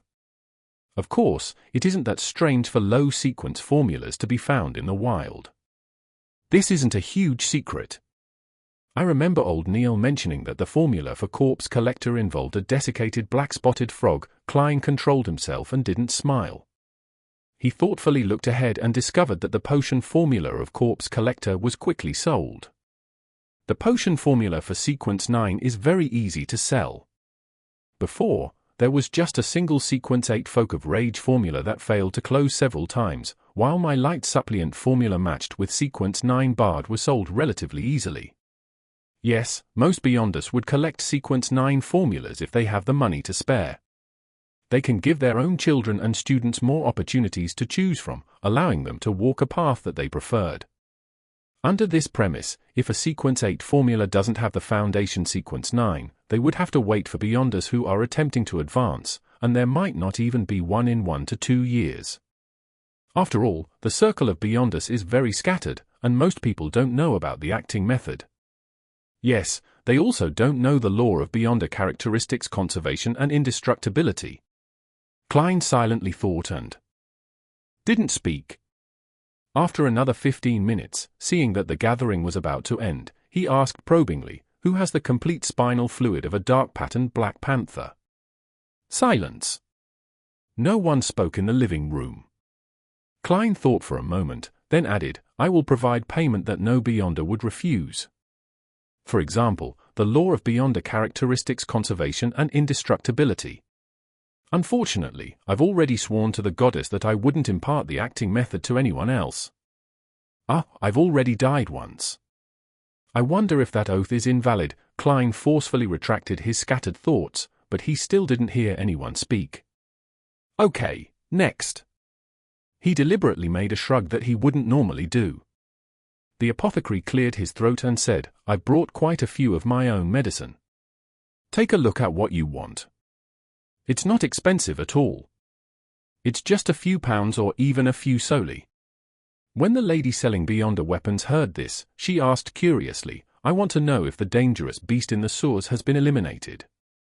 The apothecary snorted immediately. After saying that, he spread out his hands. "After I got someone to make a police report, I haven't been to the sewers ever since. Bro, you're asking for a beating. It must have been hard for you to grow up so healthily. From the looks of it, it was very wise of you to choose the apothecary job." Klein couldn't help but lampoon in Chinese. The woman took a deep breath and slowly exhaled without saying a word. When all the strange medicine the apothecary had brought were sold, Eye of Wisdom announced that the gathering was over. He delegated Klein to be fifth to leave, through a secret passage in the basement. From the looks of it, Eye of Wisdom didn't recognize me either. With some relief, Klein took off his hooded robe and tossed it to the attendant. Then, he walked out of the passage and skillfully circled around it. After confirming that no one was following him, he took off his iron mask, left the secluded street, took the box containing the Axe of Hurricane, and headed straight to East Borough. There were no gas lamps on Black Palm Street in East Borough, and after dark, it was like an abyss.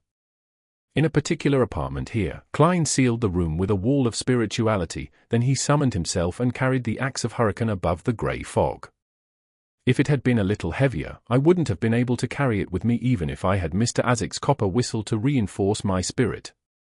Then, I would have to switch to a sacrificial ritual, Klein mumbled, sending his thoughts to the illusory star corresponding to the sun. The world has sacrificed the weapon to me. You can prepare the bestowment ritual. Upon seeing the grey fog and hearing Mr. Fool's instructions, Derrick Berg immediately sat up and rushed to prepare. Before holding the bestowment ceremony, he silently took out his knight's sword and made a few vertical slashes to ease his anticipation. Would it be a straight sword, a broadsword, or a rapier? Derrick stopped without realizing, unable to stop himself from thinking, and subconsciously pictured himself using that powerful weapon. After a while, during the ritual, he saw the beyond a weapon that belonged to him. Chapter 275. Pound Family. Translator, Atlas Studios. Editor, Atlas Studios. Dear Mr. Fool, please tell Mr. World that I'll try to gather the Miss Trent's true root and juice as soon as possible.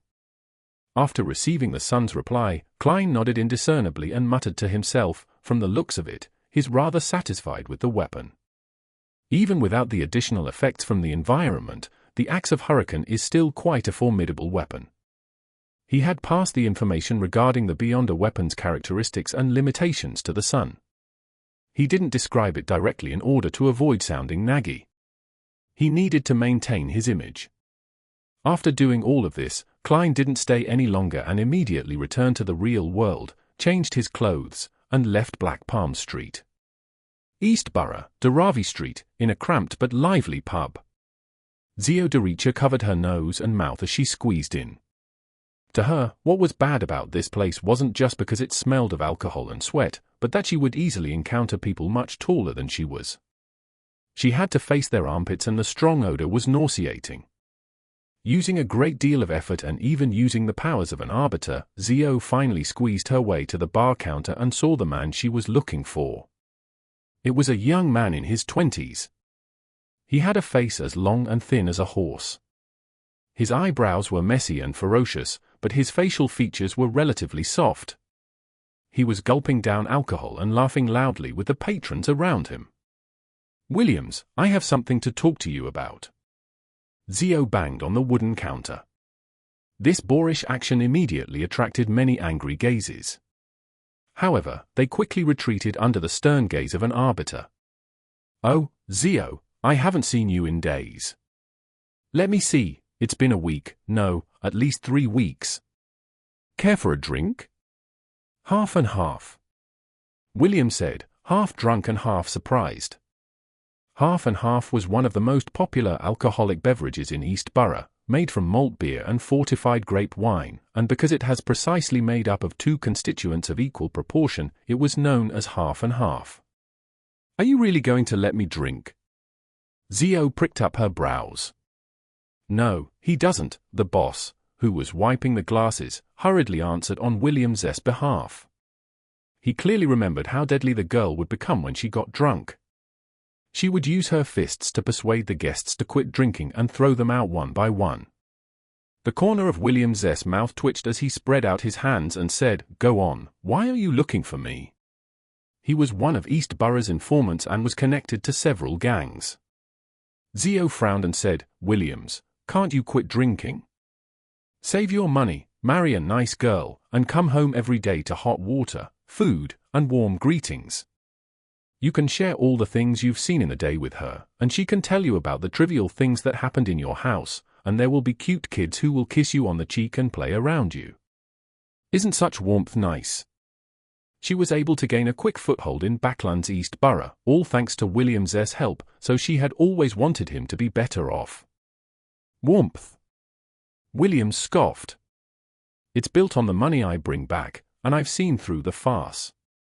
If I could bring home 20 solely a week, I'm sure my family would be warm and just as you described it to be, but if not, Lord, the screams and insults from the woman, the cries and shrieks of children, would drive me crazy. My mom is a good example. Every time my old man comes home, he'll beat me up and make a ruckus, so if that's the case, I might as well use the solely and the pence on me to trade for drinks. No one cares how much I earn here, everyone drinks and chats, and the mood is really good. If I want women, there are cute street girls outside. They wouldn't quarrel with you. Zio smirked and said, you really are an incorrigible believer of the Lord of Storms. One day, you'll die from alcoholism or some strange disease. At least I've enjoyed life, Williams replied without minding what she said. I haven't worked in almost 3 days, so I'm not going to give you a discount. Zio stopped persuading him. She stroked her short, disheveled blonde hair and handed him the portrait of Lenivus that Audrey had given her. Help me keep an eye out for this man. Find him as soon as possible. Here are different portraits of him. William spread out the piece of paper in his stupor and glanced at it before tsking. He looks too ordinary, and there are so many people in East Borough. There are people who die at any moment. Some leave, some come, and others become vagrants. It'll be difficult to find him. In short, help me keep an eye out. Notify me immediately if you find anyone who looks like him. Zio took out a 5 solely bill and handed it to him. Here's some beer money. If you can find the person in the portrait, I'll give you another £10. £10. Williams whistled. Zio, when did you become so generous? Or is this person worth more? That's how much his reward is worth. £10 for providing clues. Zio pretended to look around the pub and answered, don't forget about this matter, I'll come back in a few days' time. She had already run through nearly half of East Borough and issued the mission to the gang leaders and informants she knew, and she had paid several pounds in advance. As long one of them succeeds, I'll earn it all back. All those profits, Zio silently cheered herself on and walked out of the pub with her nose and mouth covered. At that moment, the scene gradually turned chaotic due to some conflict between a few drunkards. Zio glanced over in exasperation, then raised her voice and shouted, "Stop!" A sense of dominance reverberated within the pub, and it was as though the drunkards had met their nemesis as they hurriedly sat down. Some of them even hugged their heads and squatted on the ground. Phew, I wonder when I'll advance to sheriff, Zio sighed, feeling a mix of satisfaction and anticipation. On Thursday morning, Klein took the long trip to St. George Borough, which was like another city altogether, to show some concern for his first investment. With his last tip and the revelation from Rozelle's manuscript, Leopard was progressing very quickly on the bicycle project and had already built a crude prototype. This was very much in line with Klein's impression of bicycles. After a trial ride, Klein offered a few suggestions for improvements, saying he would disburse the second investment payment next week, and expressed his hope of bringing in new investors as soon as possible, so that the project could enter an industrial phase. The only problem was that Leopard believed that he was the inventor and had the right to name the product. He wasn't satisfied with the term bicycle and intended to adopt the more popular term, bike. At noon, he returned to 15 Minsk Street, but before he could take off his hat, he heard a series of illusory pleas. "Miss Justice?" She has collected the information on the abject nobles so quickly. Still in thought, Klein prepared to enter the living room and head to the second floor. At that moment he heard the doorbell, and when he opened the door, he saw Julianne, the maid from the Sammers next door. "Mr. Moriarty, Mrs. Sammer would like to invite you to a Sunday luncheon. There will be a lot of neighbors attending," the maid said as if she was reciting something. After his return last night, Klein had handed the portable camera to Mrs. Sammer and exchanged a few words with her, but he hadn't received any indication of a luncheon. That's right, according to the magazines, the middle class wouldn't invite anyone to an event in person, but instead, they formally sent their servants or maids to send the invitation. This is in line with Mrs. Sammer's style. Klein was puzzled at first before he immediately came to a realization, so he promised to punctually attend on Sunday. Who wouldn't want to have a free lunch? And Mr. and Mrs. Sammer aren't very difficult people to get along with, as long as you don't mind their showing off, Klein secretly added in his heart. He watched as Julianne left. He closed the door behind him and walked toward the stairs, his eye scanning the slightly messy living room, dining room, and kitchen. It's been a few days since I've cleaned up. I'm a bachelor, so it's not bad that I'm able to maintain a level of tidiness such as this. I have too many secrets, and I might even suffer an attack. It's not too good to just hire an in-house maidservant for chores. Yes. I should discuss this with Mrs. Sammer on Sunday and ask her to send her maid to clean up twice a week, and I'll pay for it. Many tenants and landlords have had similar agreements. Klein calmly walked into the bedroom on the second floor and drew the curtains. After entering the fog, he found that the prayer had indeed come from Miss Justice. This girl of blue blood sat on a piano stool, her hands on the keys. She wasn't playing the piano, instead, she was whispering the honorific name of the fool that doesn't belong to this era. I've gathered the information regarding the abject nobles. I'm requesting permission to hold a sacrificial ritual and seek your help in passing it to Mr. World. That's quick, as expected of a professional, Klein immediately responded. Audrey, who had just returned from the Royal Coat of Arms office and experts in this field, completed the sacrificial ritual with a little unfamiliarity as she threw the thick manuscript into the illusory door. I'll pass it to the World. Klein's tone was indifferent as he cut off the connection. This time, he was in no hurry to return to the real world. Instead, he flipped through the manuscript and found the part pertaining to the Pound family. The Pound family had indeed obtained the title of Viscount from the Battle of the Violated Oath. After that, they were loyal to the royal family, and they had quite a bit of power in the army and their own fiefdom. However, 32 years ago, two of the family's heirs died from serious illnesses, one after another. At that time, the old Viscount had no choice but to bring the child of a distant relative home. Not long after, the old Viscount passed away. As the child was still young, under the enticement and instigation of the servants, he changed the butler and turned foppish.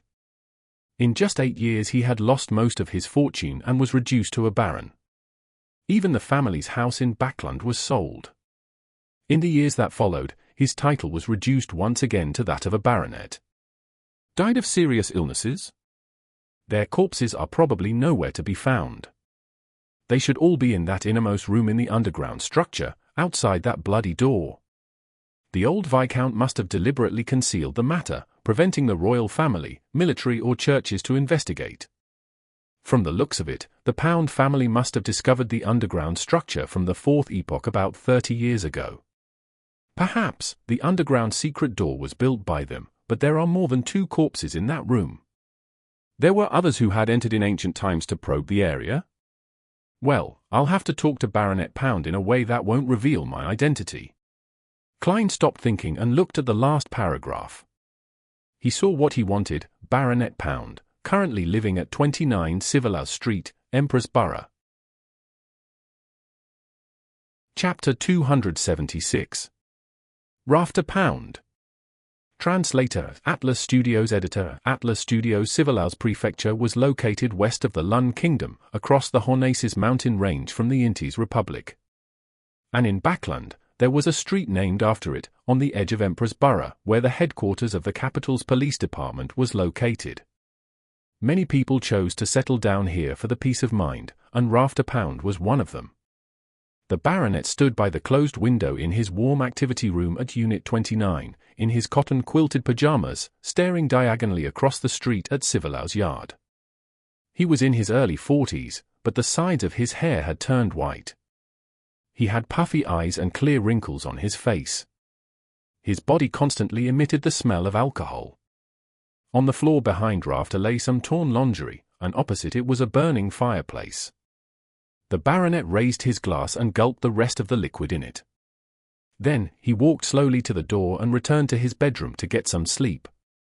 As there was no pipe to transfer the heat from the fireplace, he felt the bone-chilling chill of late autumn as soon as he left the activity room. Damn it!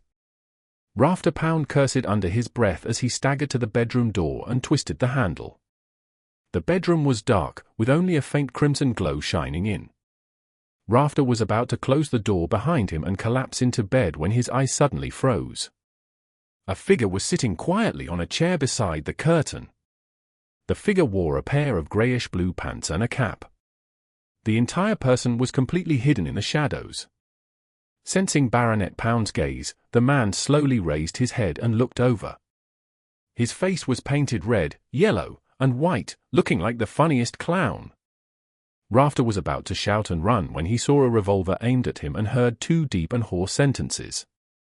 "I advise you not to do anything unwise. If you cooperate, I won't harm you, and I won't take away your belongings, if you still have any left." Rafter Pound's expression changed a few times, and he very obediently closed the bedroom door. Then, he half raised his hands and sat on the edge of the bed. What do you want from me?" He hiccuped in his drunken stupor, and his body trembled slightly as he reminded, "Civilau's yard is just across the street." "I know, but I think I'm closer to you than you are to Civilau's yard." Disguised as a clown, Klein had changed his voice and tone as he warned, "And my purpose is just to ask you a few questions." Before he came to Civilau's street, he had divined if there would be any danger in making this trip in the mysterious space above the grey fog and had obtained an answer that it was very safe. "Questions?" Rafter's lips trembled as laughed bitterly. "Here we go again. Am I never going to escape this nightmare? Have there been many people coming to you with questions?" Klein continued the topic. "No, not only questions. After my uncle, the Honourable Old Viscount, passed away, too many things have happened to me. The amiable old butler resigned for no reason and has vanished. Those servants and maids would change one after the other without warning, becoming unfamiliar and cold. They were looking for something, yes, they were looking for something. I wasn't even 10 back then. All I could do was watch, and I didn't dare tell anyone. I was afraid that I would never wake up again." Rafter replied as though he was on the brink of collapse. "Looking for something? Were they searching for the underground structure, or the treasures of the Pound family, such as the Beyonder characteristics and mystical items buried near the evil spirit? The royal family and the churches must have realized this, as the higher-ups must know about the law of Beyonder characteristics conservation and indestructibility. Since the Pound family was in ruins, these things should have been taken back, right? Unless the old Viscount paid a huge price and bought some other rare Beyonder characteristics and mystical items of the same sequence to conceal the matter of the underground structure." After Klein finished listening quietly, he generated many guesses. He seemed relaxed, but in reality he could attack at any time. "How long has this been going on for?" I don't know. There are faces around me that I don't know. How can I be sure that the remaining people aren't also in cahoots?" I pretended not to notice anything. After trembling for a few years, I was enticed by them to do drinking, sex, gambling, smoking marijuana, and all sorts of things that make me look like a piece of trash." Rafter Pound gave a somewhat crazy laugh. "They're finally relieved and are no longer watching me. When I sold that house, whoosh! All of them left, with no idea where they went. No, they must still be secretly monitoring me, preventing me from calling the police. Right, they aren't letting me call the police. This fellow has some mental illness. I have no idea if what he said is true or false. In his aura, the change in his mood colors adhere to logic, but what if he just feels that he had let down the old Viscount and fantasized a whole sequence of events like this to find an excuse for his degeneration? Later, he would keep telling himself that until he's utterly convinced, as a qualified keyboard warrior, Klein, who knew a little of everything, had seen similar cases in his previous life. After thinking for 2 seconds, he asked, "What did these people ask you?" "They asked me how the 2 children of the old Viscount died. They asked me what abnormal behavior the old Viscount had over the years. I wasn't even 10 years old at the time, so I don't know anything." Rafter waved his arms and growled under his breath. "Calm down, please calm down." Klein lowered his left hand and attempted to confirm if Baronet Pound knew of the underground structure via multiple angles. Time flew by as the question and answer session ensued. Klein said in a hoarse voice, "You really don't seem to know anything. I'm very sorry to bother you, but it's time for me to leave. He stood up, bowed slightly, and appeared very well-mannered. And almost at the same time, the excitement and appearance of having a breakdown on Rafter Pound's face vanished. His light blue eyes became abnormally deep, as though he was examining something. When he saw the intruder about to stand up straight, he immediately reverted back to his previous performance: grief, anger, madness, bitterness, and neuroticism. At that moment, a mysterious voice suddenly resounded in his ears. Klein injected spirituality into a slumber charm and threw it at Rafter with his unarmed left hand. Amidst crisp crackling sounds, a strong sense of serenity spread out, enveloping the baronet, causing him to shut his eyes involuntarily and fall weakly onto the bed. "I'm sorry. The questions from before are for the comparison of what shall ensue. Next, it's the process of entering your dream and spirit channeling." Klein patted Rafter's pajamas, and with his hand on his chest, he made another bow. Then, he used the dream charm and entered Rafter's dream like a nightmare. In the grey, fragmentary, constantly coruscating world, Klein soberly walked beside Rafter, watching him see the blank faces of the servants and maids who had no facial features as they gave off abnormal and frightening vibes. He saw Rafter turning his head only to always to see an old face silently gazing at him, watching him curl up in the corner, shivering, and him being enveloped by a shadow, little by little. This matches what he had described earlier. Klein tried to guide the dream to make sense of the situation, but it was as though Baronet Pound had a very serious psychological trauma over these matters. Any tiny bit of stimulation would cause him to scream and run like a madman in his dreams. This made it impossible for Klein to get any more information. Thus, he withdrew from the dream and cast another slumber charm on Rafter Pound before taking out a mather extract and other materials, in preparation to channel his spirit in a mediumship ritual. After responding to himself, Klein's spirituality passed through the storm of thoughts and saw the illusory image of Rafter, an illusory image based on the body of heart and mind. "What did the old Viscount say to you before he died?" Klein hesitated for a moment before asking. Rafter Pound muddle-headedly replied, "He wants me to maintain the family." "What else?" Klein asked again in a tone of deliberate affirmation. "He wanted me to remember the glory of the ancestors," Rafter answered blankly. Klein nodded and asked, "What were those people looking for?" "I don't know." Rafter gave the same answer. Klein continued asking and compared it with the answers Pound had said before, finally coming to the conclusion that Baronet Pound had not lied, and what he had just said was true. At this point, he didn't stay any longer. He passed through the storm of thoughts and allowed his extended spirituality to return to his body. Next, Klein methodically tidied up the scene and tossed Azic's copper whistle a few times, using its nature to interfere with any possible divination investigations. "Thank you for your cooperation, Mr. Baronet." After doing all of this, Klein bowed once again. Then he turned, opened the window, jumped into the street, and disappeared into the night. After a while, Rafter Pound suddenly opened his eyes. Around those light blue eyes, there was a circle of ruptured capillaries. He flipped himself up suddenly and stared at the open oriel window. After making a long detour to East Borough, Klein washed his disguise and changed into normal clothes. As if nothing had happened, he returned to 15 Mint Street in Sherwood Borough. He didn't rest, nor did he think about what he should do with the underground structure. Instead, he once again entered the fog. At the very end of the ancient long table, Klein slowly opened his palm, revealing several strands of brown hair. They were Rafter Pound's hair he had gathered when Rafter was sleeping.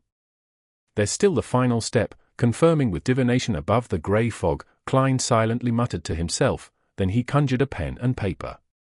He wrote down the content that he had already thought about beforehand. "I want to see what will happen to you in the future so as to confirm the past." Klein leaned back in his chair and began to recite the divination statement. As the ancient structure involved the 6 orthodox gods, he was afraid that there would be problems if he divined something directly, so he changed his way of thinking and helped Rafter Pound ask about the future. Chapter 277. Finalizing a plan. Translator, Atlas Studios. Editor, Atlas Studios. Klein held onto the baronet's hair, closed his eyes, and entered a deep slumber with the help of cogitation. In the grey gloomy world, he saw a narrow, irregular cave. Rafter Pound, with his puffy eye bags and grey hair at his temples, was propping himself up on his elbows, crawling forward like a reptile to leave the hole. Then, with a flash, he retrieved a black iron emblem of unknown origins and wore it on his chest.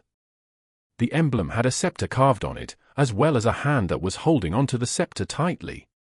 Tudor? Klein jerked out of the dream and sat up. According to Miss Bodyguard's introduction, the black iron emblem was engraved with the imperial coat of arms of the Fourth Epoch's Tudor Empire royal household. It was identical to the one he had seen in the ancient structure.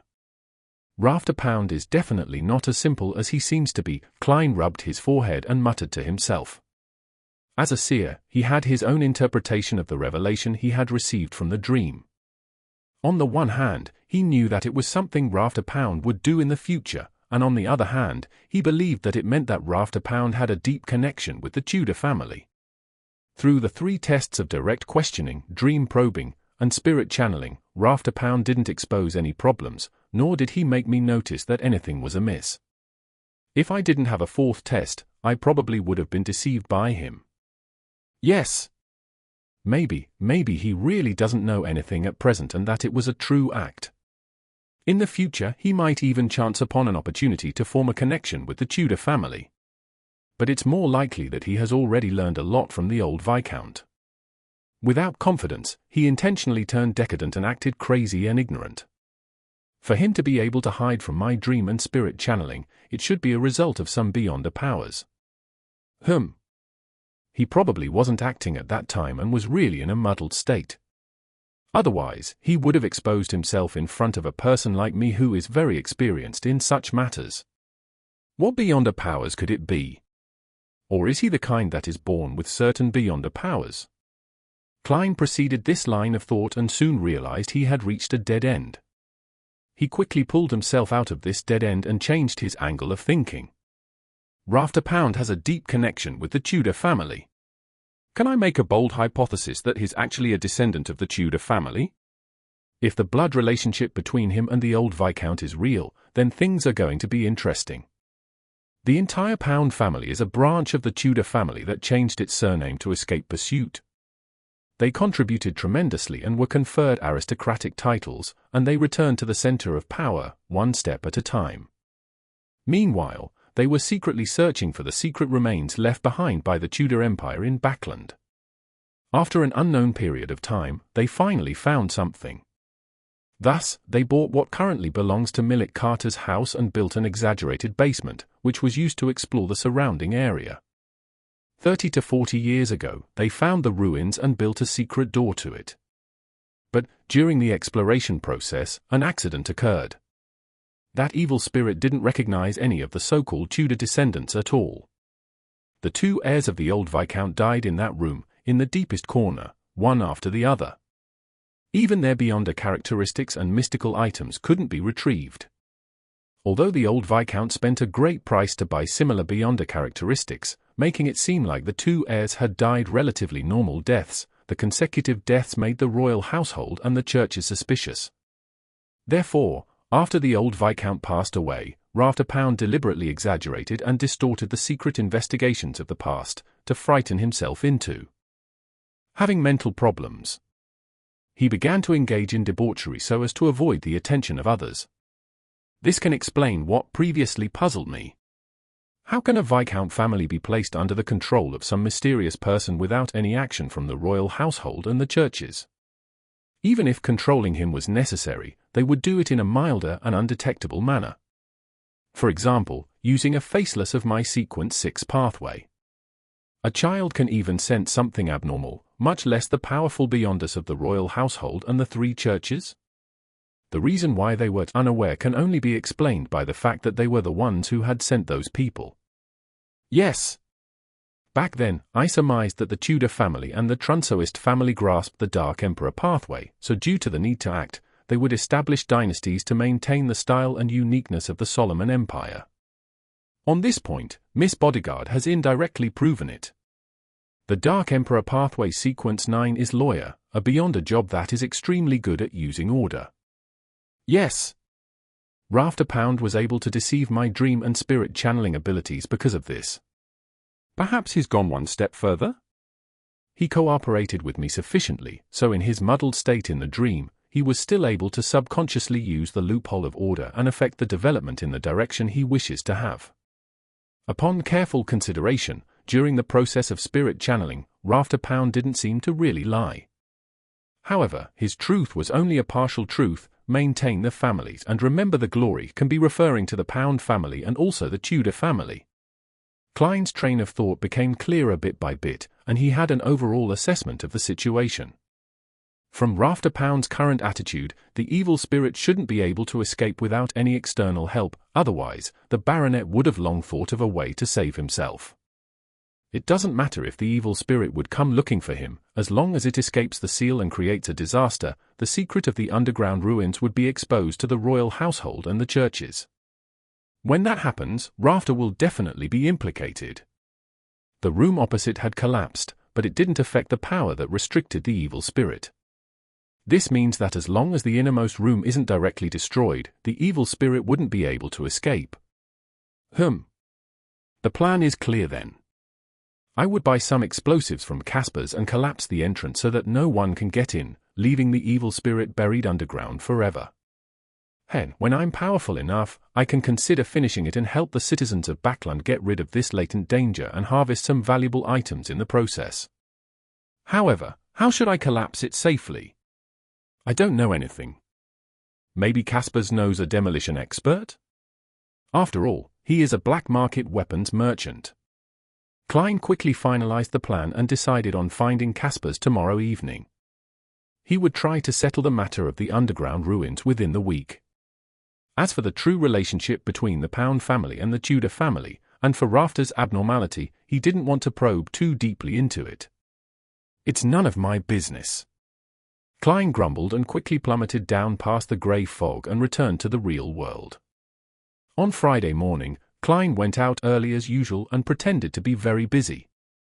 The truth was, he had once again gone to the Quelaag Club to practice his shooting and read the newspapers. He enjoyed himself quite a bit. At tea time, he was about to leave after staying there the entire day, but he was surprised to see Mary Gale, his former employer, and Tarlin Dumont, the equestrian teacher, enter the club at the same time. They were accompanied by a number of gentlemen in double-breasted frock coats and beautiful ladies in fine makeup. Among them was the Daily Observer reporter, Mike Joseph. Oh, Detective Moriarty, what a coincidence! Mike, with his charming eyes but rather rough skin, took the initiative to greet him. Klein smiled and replied, "Mr. Reporter, are you done with your investigative news?" "It's done, thanks to your help. Let me do the introductions. This is the famous detective, Mr. Sherlock Moriarty, a good friend of Tarlim's." Mike waved his arm and said. After both sides greeted each other, Mike continued, "I've roughly figured out who Capim is. I'll tell you in detail when I have the time. In short, I have every reason to believe that Sibus' death was caused by a copycat killer and not by the serial killer. Ha ha, you will see the news of my investigations on the papers tomorrow. It's just as I thought." Klein smiled in response. At that moment, Mike seemed to remember something and turned his head to Mary Gale and said, "I'll make an appointment with you for an interview regarding the air pollution situation in Backland and its solution. However, you have to communicate with my editor-in-chief in advance to finalize the page and time." "Thank you very much." "Mike, why didn't I think of such a good idea? This is for the promotion of the National Atmospheric Pollution Council. This reporter, Mike, has quite a lot of experience after all. Although the Daily Observer isn't one of the best newspapers, its circulation is considerable. Did Mary suddenly come here today because the other members of the House of Commons who are members of this club were coming? This type of private club is indeed suitable for politics and business." Klein seemed to gain an understanding and bade farewell ahead of time. Before becoming a faceless, he didn't want to get involved in high-level affairs such as this. Evening, in an apartment in East Borough. After a busy day, Williams entered the small room he rented, intending to change his coat, get some money, go to the pub for a drink, and settle his dinner there. In the gloomy darkness, he suddenly stopped putting on his coat. He saw a shadow standing by the window, its face completely obscured by the shadow of the hood. "Who told you to look for Lenivus?" the dark figure asked in a low, slow voice. Williams quickly put on his coat, gulped his saliva, and said, "I have a friend, a bounty hunter." Bounty hunters referred to adventurers who used various bounty rewards as their main source of income. There were a lot of them in East Borough and in Backland. Why did he suddenly start looking for Lenivus? This is a bounty that was offered a long time ago. The black figure was extremely tall. Step by step, he approached Williams. "I don't know. Maybe she just wanted to attempt another bounty." Williams took a very tiny step back. The dark figure pressed hoarsely, "Who is she?" Williams immediately entered a dilemma, but after a few seconds, he replied with a trembling voice, "Zio Derricks. I don't know where she lives." "Very good, very honest." The black figure reached out and patted Williams's body. Without further ado, he walked towards the door. William secretly heaved a sigh of relief, believing that his rich experience in the underworld had helped him. Don't try to be brave when you shouldn't. At that moment, he saw the shadow snap his fingers. William's thoughts froze, and his body suddenly split into pieces, scattering in all directions, splattering the ground and walls with flesh and blood. Then, the shadow broke the gas pipe. Amidst the sound of gas spewing out from the pipes, he picked up the candle from Williams's desk and struck it against the wick. The black shadow left immediately. A few minutes later, the candle suddenly lit up by itself. The explosion wiped out everything. Chapter 278. Free? Translator Atlas Studios. Editor Atlas Studios. After dinner, in the billiard room of the Bravehearts bar. Dressed in a simple black coat and a dark cap, Klein held a glass of Southville beer, closed the door behind him, and walked over to Casper's, who was bent over the table, trying to hit the ball. Before he could muster a smile and say hello, Casper stopped what he was doing, straightened up, and glanced at him. "There are no other gatherings you want." "Very familiar with what I want." "Fortunately, I have a different goal today." Klein curled the corner of his lips and said, "I'm here to buy weapons." "Marek isn't here." "From the looks of it, they've been exposed and are targeted by their enemies. They've decided to switch locations. Then I won't be able to contact Miss Bodyguard. And I was planning on tricking Millet Carter with Marek's zombies as my helpers. They'll keep a secret, they're obedient, and they're unafraid of death. Well, the premise of their obedience is when the influence of Azek's copper whistle is shielded." As he spoke, a series of thoughts flashed through Klein's mind. Casper's was slightly surprised.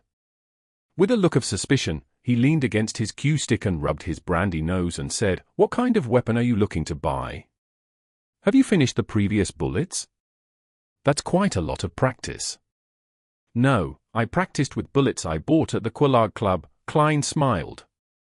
"I want to buy explosives, the kind that is widely used in mines." "What do you want to do?"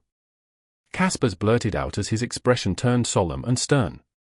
"I'm warning you, don't try to do anything condemnable. I won't allow my customers to challenge civilization. Of course, you don't have to buy weapons from me. To be able to become a black market weapon merchant and live to this day, from a certain point of view, he must abide strictly by the rules. At the very least, he wouldn't sell to those crazy fellows." Klein habitually gave his evaluation from a Nighthawk's point of view and smiled. "You seem to have misunderstood something. I'm not going to blast open the door of a bank vault or try to create any sensational news. I'm helping someone with the demolition of a building, making it easier for subsequent renovations." "Then why didn't he find a proper construction company?" Casper's didn't let down his guard. "Ha ha, that's a secret chamber. He doesn't want others to know about it." Klein switched to asking, "Do you know any reliable explosives experts?" "I'm not very good at this sort of thing, and I'm afraid the whole house will collapse." When Casper saw that Klein was making considerations to ensure that the house remained in good condition, the doubt in his mind was immediately dispelled quite significantly. Just as he was deliberating for an answer, an illusory voice suddenly rang out in the room. A familiar feeling came over Klein. He quickly turned around and found Miss Bodyguard sitting on a chair in the corner without him realizing it. She was still wearing her black Gothic regal dress and matching soft hat. Her face was as pale as ever, and her blonde hair and delicate features accentuated each other.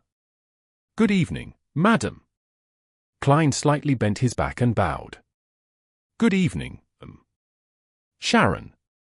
Caspers did the same. So her name is Sharon. Klein thoughtfully waited for her to speak. The lady named Sharon looked at Caspers and said, "Marek won't be coming back here again. If you need him for anything, leave a message according to the third method." "Yes, Sharon." Caspers, who had clearly seen a lot of things in his life, seemed to have an instinctive fear of Miss Bodyguard. Upon hearing this, Klein interrupted, If I wanted to get Marek's help, how should I get in touch with him?" Through Caspers, Sharon answered simply. "All right."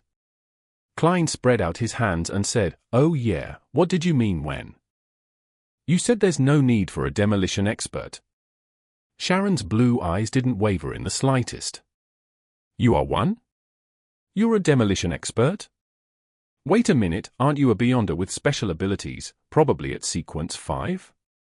Why are you being a part-time demolition expert?" Klein froze as he felt at a loss for words.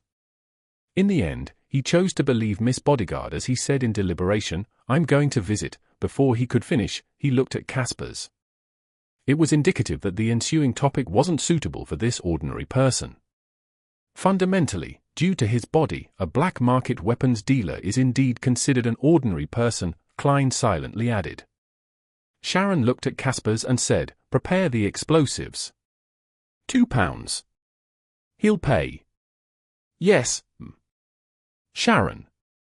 Caspers glanced at Klein and limped out of the billiard room, not forgetting to close the door behind him. Seeing Miss Bodyguard looking at him silently, Klein felt like he was being watched by a ghost.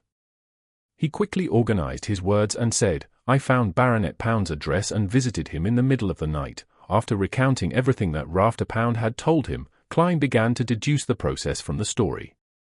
"I think he lied in many areas, and it's impossible for a Viscount family to be so easily manipulated. If a child can notice something abnormal, how can the royal household and the churches not sense anything?" After Rafter Pound degenerated, he had many chances to interact with outsiders and other aristocratic members. As long as he showed a little courage, he would be able to easily resolve the problem. Therefore, I think he must have been hiding something that has a high chance of being related to the underground structure. From the state of his mind, it seems that the evil spirit won't be able to escape for a long period of time, so I plan to get some explosives and destroy the entrance to prevent others from getting in. I'm afraid that I might accidentally release the evil spirit." "Yes." Miss Bodyguard Sharon didn't confirm Klein's guess, but she didn't reject it either.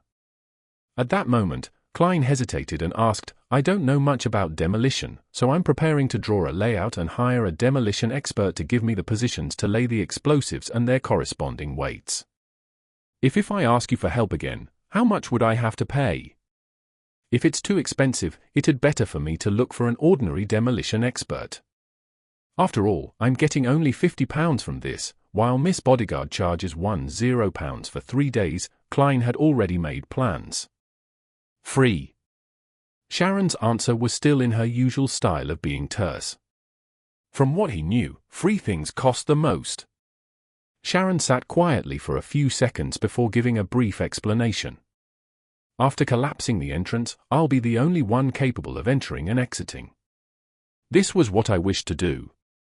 In other words, after you're confident enough, you plan on getting rid of the evil spirit and harvest the items within? In fact, destroying the entrance is to help you eliminate any interferences or the greed of others. After all, other Beyonders of other sequences are unable to pass through the boulders and dirt like a spirit. Yes, apart from the apprentice pathway, but they don't know about that underground structure." Klein nodded in enlightenment. After saying that, he hurriedly added, Can you borrow a few more subordinates from Marek, subordinates with a tight lip? They'll be helpers to show to Millet Carter." All right. Sharon didn't refuse. Klein deliberately didn't mention making any payment for that as he smiled. Then, let's schedule it for 10 in the morning tomorrow. We have to explore the surrounding terrain in advance. We can't let the explosion cause any obvious damage. Sharon nodded slightly as her figure faded away into nothingness. Saturday morning, Zio Derricks once again rode in a public carriage to the East Borough to confirm any results that her commissions might have. While waiting for the transfer, she suddenly had the urge to buy a newspaper to read. She took out a penny and bought a copy of the Backlund Bulletin from a paperbuy next to her. She quickly read through it. Suddenly, her eyes froze because of the news article on the third page. At 7:10 last night, there was a serious explosion in the apartment building at 1 Raving Street in East Borough. It's suspected to be a result of a gas leak. The explosion happened at Unit #36. The tenant died on the spot, to the point of not leaving a complete corpse. At press time, this explosion resulted in 3 deaths and 16 injured, 1 Raving Street. Apartment #36? Isn't this the place Williams rents? He's dead? He died from a gas leak explosion? No. Absolutely impossible. He would never be so extravagant and use gas, even if there was an installation there. Did he end up like this because he had just accepted my commission? But Lenivas is a wanted criminal. If he discovers that someone was looking for him, all he should need to do is move. There's no need to kill people to keep it a secret. Doing so would instead expose problems. The way this was done is too weird and radical. It's like it was done by a lunatic. He's clearly just a swindler. I will definitely avenge you. I'll definitely find out the truth. Zio looked sadly and gravely at the public carriage parked in front of her and didn't choose to board it. She knew that it would be very dangerous to head to East Borough now. She intended to go back at once and tell Force to get her to move to a spare rental house.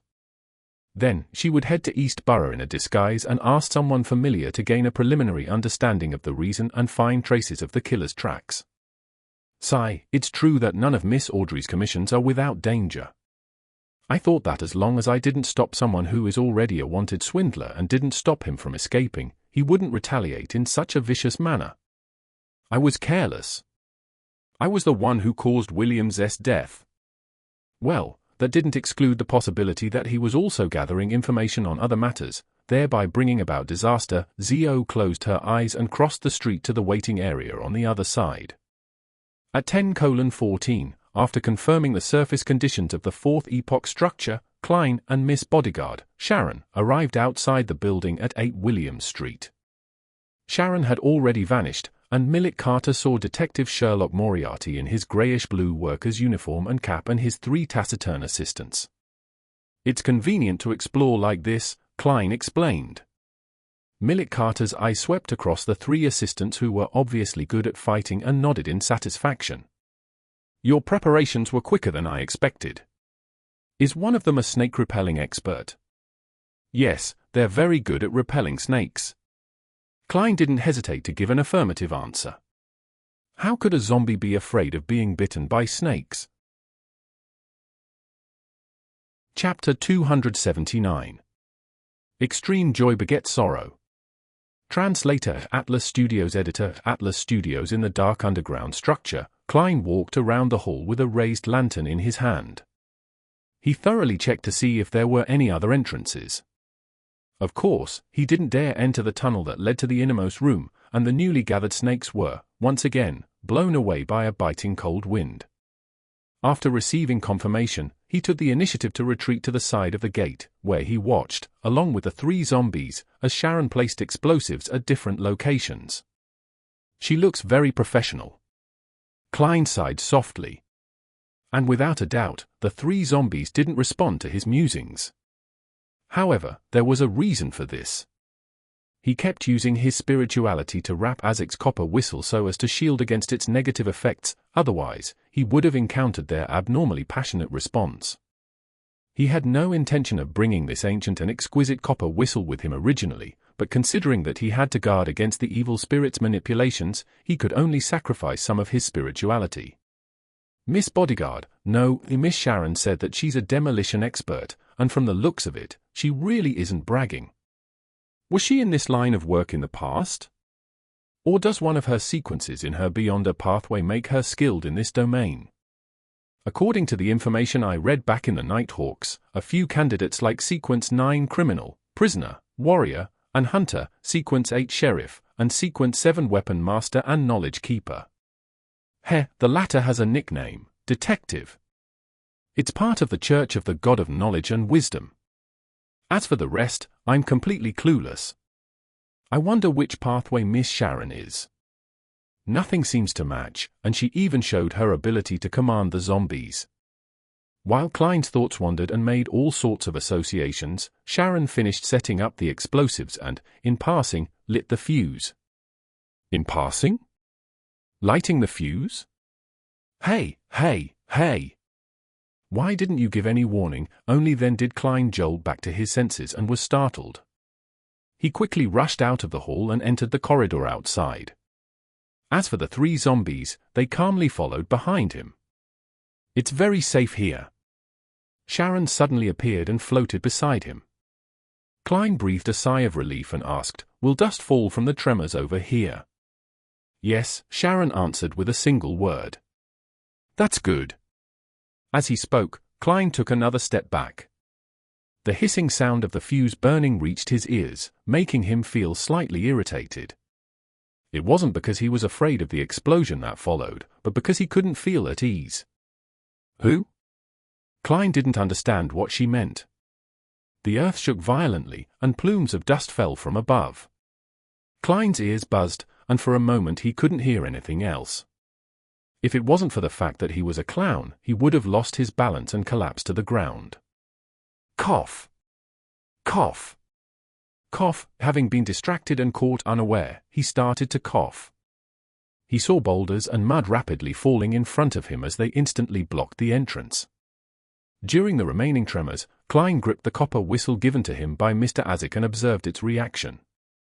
Although he had divined beforehand that his expedition would be safe, he didn't dare to believe it completely, even if it was a revelation gained from above the grey fog, since it involved the statues of the 6 Orthodox gods. Therefore, he cautiously judged whether or not the evil spirit was freed with the help of Azik's copper whistle. The copper whistle's surface was cold but mild, and it had no abnormal changes. Completely relieved, Klein looked at the zombies beside him and confirmed one thing from their eyes: his face was very dirty right now. That's good. It's in line with how I'm going to explain this to old Mr. Millet Carter. I didn't waste my effort in changing into a different set of clothes. He walked to the entrance and confirmed that it was completely blocked. Without causing too much of a commotion, it's true that only those from the apprentice path and beyond us like Miss Sharon can enter in the future. By doing so, she has ruled out many potential competitors. No wonder it was free. Klein looked at the boulders and dirt before sighing. Of course, I can too. I have a condition similar to a spirit body. He silently added this sentence inwardly with a smile, but his expression didn't change at all. Let's call it a day. With an exaggerated snap of his fingers, Klein led the 3 zombies back to the basement of the house. As for Sharon, she had already disappeared. In the spacious basement, Millet Carter was nervously pacing back and forth, looking at the secret door from time to time. As soon as he saw Detective Moriarty and his assistants exit, he let out a long breath and asked anxiously, "What happened inside?" Klein deliberately panted and said, "That underground structure is too old, it hasn't been repaired in a long time. We were driving the snakes away, but with just a little bit of movement, it collapsed. The whole area has collapsed, but luckily we were close to the door and managed to escape in time." Holy Lord of Storms! That structure was that dangerous? Millet Carter pounded his left breast. Yes, there are always only a few ancient buildings that can be preserved. The rest would have collapsed in the river of history, Klein answered. I'll bring you in to confirm the situation. Will there be more collapses? Millet asked cautiously. No, this area is quite sturdy. Klein deliberately patted the dust off his body and coughed twice. He then led his employer in and stopped at the entrance that was completely blocked. The walls near the hall had also collapsed, leaving behind only stones and dirt. "You can use this area." He pointed to the corridor area. Millet was silent for a few seconds before he sighed. "Thank goodness I didn't hastily send someone in to explore but instead went to look for you, a professional. Otherwise, I would have had to bear the burden of the loss of several lives. All right, this commission ends here. I'll pay you the rest of the reward." As he spoke, Millet Carter took out his wallet, did a count, and was somewhat embarrassed to find that there were only about £30 in cash. "Fortunately, I still have other forms of money, otherwise, I'd have to go to the bank," Millet mumbled as he looked up at Klein. "Do you mind taking gold coins?" "No, I don't mind any form of money." Klein smiled. The gold pound of the Lund Kingdom could be in the form of gold coins unless they were of huge denominations. This was the guarantee of the denomination on paper money. However, in the past 100 years after Emperor Razel, the people of the northern continent had become more and more accustomed to paper money. There were even some members of parliament who wanted notes to replace copper pennies. Gold, in the true sense of the word, already hardly ever circulated in the market. Only some of the old gentlemen would attach a fixed box on the other end of their pocket watch chains which contained some gold in case of accidents. It was to give them peace of mind and was also a habit.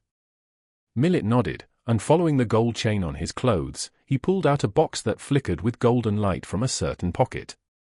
He opened the box, took out 5 gold coins, and handed them together with the notes he had previously counted to the detective. Klein didn't hide his actions as he counted the money and suddenly flicked a gold coin and caught it coolly. "Thank you for your generosity." He glanced up at the statue and smiled sincerely. Then he pressed his hand to his chest and bowed whilst facing Millet Carter. Yes, if it were any other detective, even if they demolished the entrance and the passageway, they would definitely have nightmares upon returning. They would hear things at home, and their minds will turn weak. They would feel like they're being watched all the time and experience other problems. That's the corruption of the evil spirit's aura.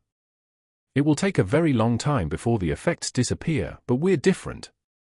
Miss Sharon is like a ghost to begin with. As for me, I'll be completely fine once I go above the grey fog. As for the 3 zombies, they aren't even afraid of death, so what's there to be afraid of? Klein lampooned while in a good mood as he bade Millet Cullen farewell and left his house. Arriving on the street, without even informing him, the 3 zombies walked in another direction. Miss Sharon is gone. She really didn't collect any money for the zombies. Klein smiled as he raised his arm and waved at the departing backs of the 3 zombies. Then, he went home and changed into his normal clothes and headed for the Quelaag Club to practice shooting. After also settling his dinner there as a reward for the successful completion of his mission, Klein returned to Minsk Street in a public carriage. The dark, gloomy environment was illuminated by gas lamps, and with his cane, he strolled leisurely along the street. Suddenly, he had a premonition which wasn't too good or bad. What's going on? When Klein looked up, he saw 2 police constables with a dog on a leash, apparently investigating the streets. Investigation? An investigation with a police dog. Is this a result of the serial killings? The scene of the murder had the smell of cloves and gooseberries, so they included a police dog. Klein couldn't help but silently lampoon. The history of dogs dated back as far as the Roselle period, but the numbers had always been small. Considering that he had many things on him, and considering his earlier premonition, Klein decided to take a detour. But at that moment, the 2 policemen saw him and signaled for him to stop. The corner of Klein's mouth twitched as he waited in place with a smile on his face. Routine investigation. As they approached, one of the officers showed his identification documents. All right, before Klein could finish his sentence, the police dog suddenly growled at him and barked endlessly. Is it because of the smell of gunpowder on me? The smell of gunpowder from my afternoon practice. Klein instantly realized what was happening. He looked at the faces of the 2 officers who were now on alert. With a thought, he smiled and said, "It's this, I picked up a revolver along the way, along with an armpit holster and bullets." I was planning on handing them over to the police. Slowly, he took out his revolver, raised his hands to his shoulders, and added with a serious smile, "Officers, I really am not bearing a gun illegally." As one constable remained on high alert, the other constable received the revolver and said seriously, "You have to come back to the police station with us." "All right," Klein returned with a radiant smile. "But I have a request. Please inform my lawyer, Mr. Jürgen Cooper. I will only accept a body search with him around." Chapter 280. The First Step. Translator, Atlas Studios editor, Atlas Studios. A drunken Xeon faced the wall, pulled off his pants, and began watering the moss in comfort. When he was done, someone suddenly patted his shoulder. Xeon couldn't help but shiver a few times. He picked up his pants and half-turned to see a short boy in a canvas jacket and cap. The boy raised his head, revealing a mild and delicate face despite looking dirty. "Zio, why are you dressed like that?" Xeon blurted out in surprise. Zio put her index finger to her lips to indicate the need for silence. Then, she suppressed her voice and said, "I'll ask and you answer. Keep your voice down." Astonished by her awe-inspiring presence, Xeon could only nod. "Which of the guys that Williams knew have died within the past 2 days?" Zio asked in a low voice. Xeon used his alcohol-paralyzed brain to carefully think for a while and said, "Gavin. Gavin was found to have drowned in the Tussock River this morning. He probably fell into the river last night. The poor sod doesn't know how to swim and likes to enjoy the wind by the river when he's drunk." Zio's gaze suddenly became sharp. Without any hesitation, she asked, "Did Gavin accept Williams' request to look for the wanted criminal, Lenivas?" "Of course, we all got this commission from Williams. Anyway, it's not like it's a big deal. All we have to do is show the portrait to everyone we know and keep an eye out for someone who looks like him." "Oh, Williams, he said that if there's a clue, he'll treat me to 3 days of booze and meat. The poor fellow actually died in a gas explosion. That's why I refuse to have my landlord install a gas pipe." "Ah? That was months ago. I can only afford a cheap motel now," Jean droned on. "What region is Gavin in charge of? Did he mention anything to you?" Zio looked sideways, pursed her lips, and stared straight at Xeon.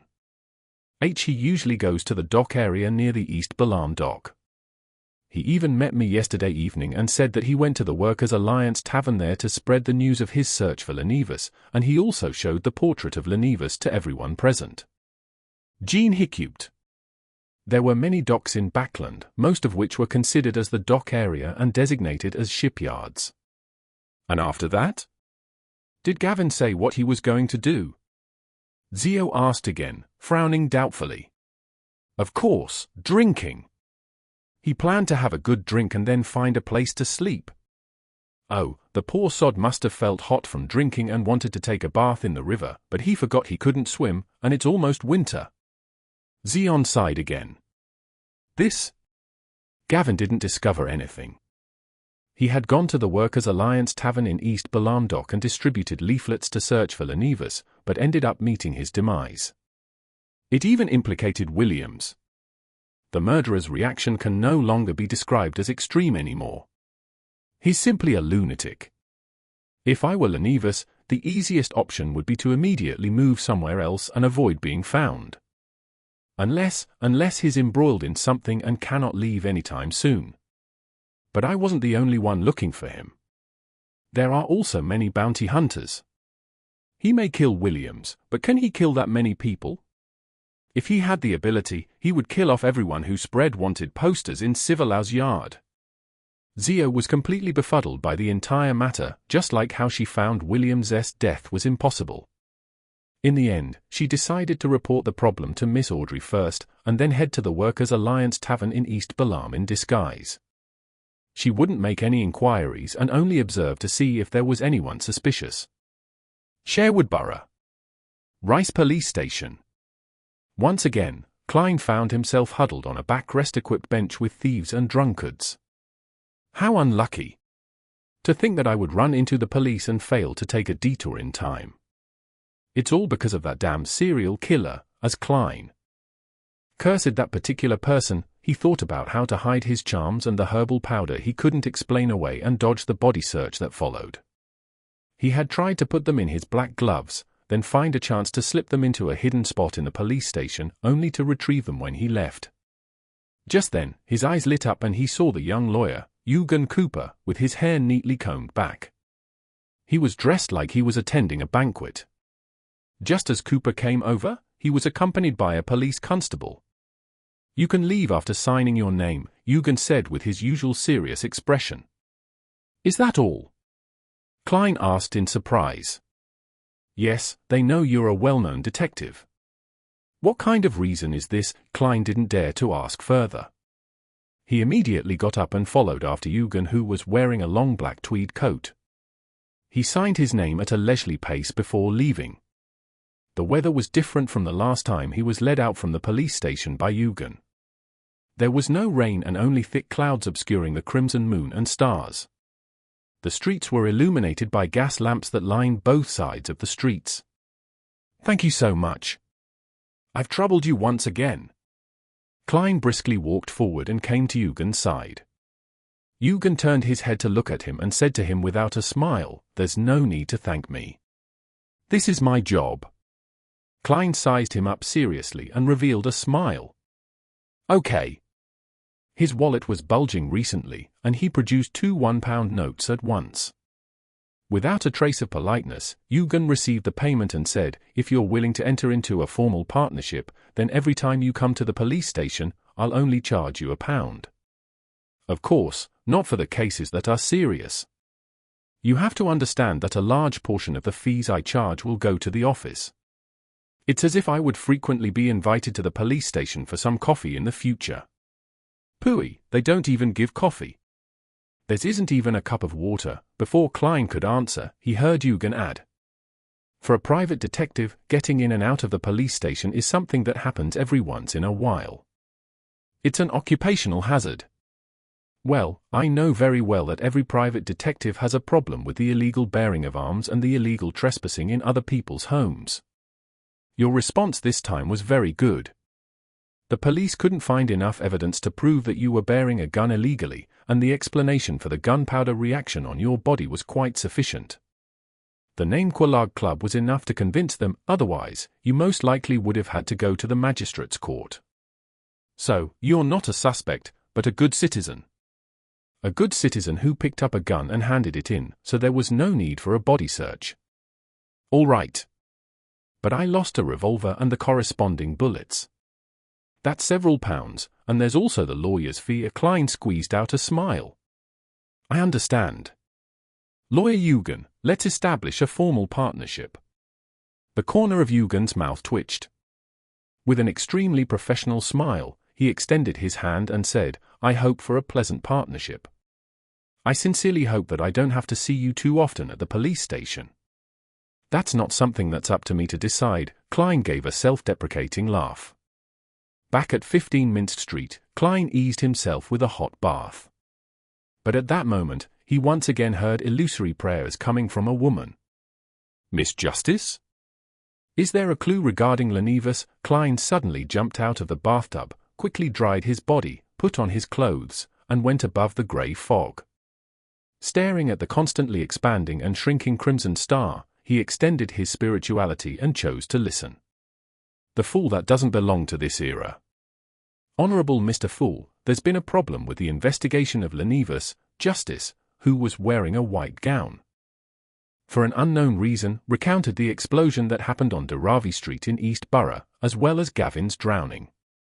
As a telepathist, who had already gained some mastery, she didn't add her own guesses, lest it affect the judgment of Mr. Fool." After listening carefully, Klein frowned, feeling that the killer's reaction was unimaginably extreme. Unlike Rear Admiral Hurricane Chalangos, Lenivus, as a swindler, would immediately move if he discovered anything was amiss. That should be his professional instinct. There's no reason to follow the clues in reverse and kill those who are seeking him. According to this standard, 80% of East Borough's bounty hunters would die. This would cause a sensation and cause the case to be taken over by the Nighthawks, mandated punishers, or machinery hive mind. Has the benefits Lenivus gained from the ritual of praying to the true creator to send his son down left him mad? This is very consistent with the style of the true creator. However, the problem lies with the fact that it would be difficult for a lunatic to hide himself. Apart from the potential, Klein fell into deep thought and was in no hurry to respond to Miss Justice. He had read the newspapers and known about the explosion, so he used dream divination to recall the details. Then he wrote a new divination statement, clues to the explosion in Daravi Street. As he recited it silently, he leaned back in his chair and entered a dream. He saw a 3-story, grayish-blue apartment. On the 3rd floor of the apartment, a room had lost its windows and half the wall had been destroyed. It was filled with signs of an explosion. The scene quickly shattered. Klein woke up from his reverie as he tapped the edge of the table and thought to himself, "The clues are at the scene of the crime?" This revelation can also mean that the murderer is still watching the crime scene and wants to finish off the person who comes to investigate the matter. Yes. This will give him a chance to find the person who recently issued the bounty for Lenivus. I'll visit the crime scene in disguise and see if I can find the killer. Even if he isn't Lenivus, he must surely be connected to Lenivus. But he must have hidden himself very well. How can I find him without attracting his attention? A thought flashed as Klein's eyes was cast onto the all-black eye on the long bronze table. This was a beyond a characteristic left behind by the Nimblewright master Rozigo. In the real world, I can't use this item to manipulate those strange threads because of the residual mental corruption from the true creator. There will be irreversible harm after interacting with it for a certain amount of time. However, if it was used temporarily, I can use the threads to find a hidden person. That's something acceptable. It's just like how I used it to determine if Miss Bodyguard had left previously. Klein narrowed his eyes, removed his spirit pendulum, and divined if his trip would be dangerous. The answer was positive, but the amplitude and frequency of the spinning weren't excessive. That's acceptable. Klein was silent for a few seconds before returning to the real world. Then, by summoning himself, he placed the all-black eye into an iron cigarette case and brought it back to his bedroom. After changing his clothes, sticking his beard on, and getting ready, Klein came before the mirror and examined himself. The faint scholarly vibe that he had was completely concealed by the beard on his face, and his brown eyes seemed to be like an ancient pool which hid and sealed something within. Compared to when he was in Tingen City, Klein almost didn't recognize himself. One by one, he stretched out his fingers and clenched them into a fist. Looking at the mirror, he said in a low and hoarse voice, "Captain, this is the first step to avenging both you and me." Before he finished his sentence, he saw himself grinning in the mirror, a brilliant smile on his face. Chapter 281. Clue. Translator, Atlas Studios. Editor, Atlas Studios in the suburbs west of North Borough, in a soon-to-be-abandoned 3-story house. It originally belonged to the Backlund Medical School, but the latter's main campus had now moved to a better and more suitable location, leaving behind only a small number of teaching staff and students who were left guarding the area after failing to graduate. Audrey was wearing a white gown and white mask. Her smooth blonde hair was also coiled up and stuffed under a cool-colored surgical cap. She darted her eyes to the side and looked at Force Wall, who was dressed in the same way. She always felt that Force had a special temperament that seemed to make her more suited to such attires than herself. It's the kind of temperament that allows her to pick up a scalpel and cut open a patient's stomach at any moment. Audrey didn't say anything. She followed half a step behind Force as they entered the classroom in front of them. She was startled by the information she had received from Force because Mr. Fool had said it was a simple task. Considering that the simplicity of said task might be from Mr. Fool's point of view, Audrey took advantage of the moment when she was alone, changing into a disguise, to recite his honorable name and silently pray, so as to report everything that had exactly happened. However, she had yet to receive a response. After passing through the door and entering a room, Audrey instinctively looked around and found that this wasn't an ordinary classroom. There were actually 4 skeletal specimens and 4 coffins made of glass. The coffins were filled with pale naked corpses that were soaked in preserving agents. At the very top of the classroom, there was a transparent glass pillar that was also filled with a liquid. Floating inside was a male corpse that wore a black scholarly robe. The corpse's clothes stuck tightly to its body, giving off an extremely heavy feeling. He didn't relax and simply floated upright in the middle. It's as if he had died by drowning instead of being placed in there after his death. Audrey made a preliminary judgment based on her attitude as a spectator. In addition, she saw a number of men in white coats, white masks, and surgical caps sitting around the long tables in the room. None of them said a word, just like the bodies and bones around them. Looking out at the crimson moon which had finally peeked out of the gloomy darkness, Audrey turned her head back to look at the scene inside the classroom. For a moment, she couldn't help but shudder as this place instilled an instinctive fear. But at the same time, she felt excited and agitated. This is what the life of a Beyonder should be, Audrey silently muttered to herself as she followed Force to a corner before sitting down.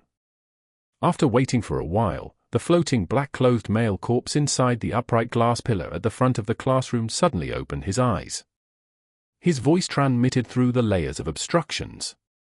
In his dusty grayish-blue worker uniform and cap, he walked along the dark streets that only had a few gas lamps that were still working. There was candlelight shining down from the various apartments on both sides of the street. This was combined with the crimson moonlight that passed through the clouds with great difficulty, and they barely outlined the silhouettes of the pedestrians.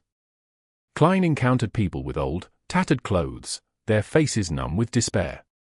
They were the homeless who had been chased away by the police. They had no place to sleep, so they wandered aimlessly through the streets. Occasionally, they would find some inconspicuous corner or park bench to rest at for a while, but they were soon chased away again. In the cold and dark night, Klein felt that they were more like zombies than the zombies he had seen, and the entire East Borough was more like an abyss than the legendary abyss. He hurriedly took a quick breath which hurt his throat, causing him to cough. Involuntarily, he quickly gathered his thoughts and looked through the corner of his eyes at the apartment on the corner of the street. It had obviously suffered from an explosion and hadn't been repaired yet. The best place to monitor the crime scene is the apartment across the street. The third and fourth story and the roof all meet these requirements. Klein analyzed the situation with the knowledge he had learned as a nighthawk. Throughout the whole process, he didn't slow down his pace to avoid arousing suspicion. At the end of the street, Klein smoothly crossed the apartment building numbered 1 and entered the building across the street from the crime scene. The one-bedroom apartment he had rented in East Borough was similar to this apartment, and he had also lived in an apartment of slightly higher class with his brother Benson and sister Melissa in Tingen City for quite a long time. It was Klein's personal experience, but it also came from the memory fragments of the original Klein. As his thoughts raced, Klein lowered his cap, lowered his head, and without rushing, he walked up the creaking stairs to the 3rd floor. Due to his unlucky encounter in the evening, he no longer had a revolver, so all he could do was stick one hand into his pocket and hold a few tarot cards in between his fingers. There was no light other than the faint moonlight in the corridor of the 3rd floor. Klein was in no hurry to move forward, so he carefully observed the layout. The spot directly across the crime scene is on the left. The one with the best view for surveillance should be the 3rd room from here. Klein began to walk slowly and carefully. After walking past 2 rooms, he also inserted his right hand into his pocket and gently opened the iron cigarette case. After a split second, his fingers touched the all-black eye, and the murmurs resounded in his ears as they attempted to tear his mind apart. At the same time, with the help of this corrupted item, Klein saw many strange black lines. These thin lines floated in the air, and although they were intertwined and entangled a little, he could still distinguish who they belonged to if he traced them back to the source.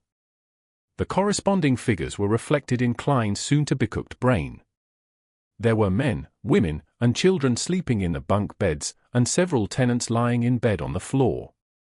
Other than that, there were no other special spots, nor were there any hidden figures. The illusion in front of him and the auditory hallucination in his ears slowly improved as Klein quickly retracted his hand from the all-black eye. He endured the pain as he continued to move forward. Once he felt some relief, he would immediately observe the other room. Unfortunately, his efforts of searching the entire apartment to see if there were any places that allowed the observation of the crime scene was in vain. Phew. Klein cowered in a corner of a balcony, his hands were on his knees as he panted heavily. Tears streamed from the corners of his eyes, and from time to time, his nose would run as if he had fallen sick. This was the result of his repeated contact with the all-black eye within a short period of time. Even with Klein's resistance in this area, he wasn't completely immune to it. The only thing that satisfied him was that it only agitated him and didn't corrupt him. Otherwise, he would have given up long ago and wouldn't have dared to try again. That would have led directly to devolving into madness. After resting for a while, Klein finally calmed down and switched to a different apartment that didn't have the same view as this one, but it was still for naught. Did I interpret it wrong? The clues are at the scene of the crime. When Klein returned to the street, he looked suspiciously out of the corner of his eye at the apartment with traces of an explosion. With the mindset of just giving it a try, he put his hand back into his pocket, pushed the metal cigarette case open, and stuck his hand inside. He wanted to see if anyone was hiding in the apartment where the crime scene was located. With a hum, Klein's head suddenly felt like it was being smashed as his body wobbled a little. Like a drunkard, he staggered forward and looked at the apartment which had signs of an explosion. As he was too far away, he couldn't clearly see the black lines, nor could he trace the source of the black lines. He could only barely distinguish where the black lines had gathered, and this indicated that there was someone present. No. Klein quickly swept the area and made a rough judgment. Suddenly, he noticed a black line floating out from the crime scene on the third floor which merged into the air. Klein's pupils shrank, and he made a confirmation before quickly withdrawing his hand so as to stop being in contact with the all-black eye. There's someone in the destroyed room. That murderer is actually crazy enough to wait for investigators to come to the crime scene. Isn't he afraid that official beyond us will take over the case? I made a wrong judgment and failed to find him because I shared a different sense of logic from that of a lunatic. Many thoughts flashed through Klein's mind as he slowly exhaled and pretended that nothing had happened whilst he walked in a circle until he reached the entrance of the apartment building. By then, all the negative effects he had suffered from the all-black eye had been quelled. Controlling his facial expression and body language, Klein headed up to the third floor as if he were going home, his footsteps quick and heavy with fatigue. In the darkness of the corridor, he caught sight of the doorless room which had half its walls collapsed. Then, he casually headed for the public bathroom. As he neared the room, his hand, which had been in his pocket, touched the all-black eye. Again, the mind-wrecking murmurs and the blurred hallucinations assaulted him. Through the corners of his eyes, Klein saw a black, illusory thread spread out from the crime scene. As he traced the source, he found a man who had completely merged into the shadows. His aura was the same color.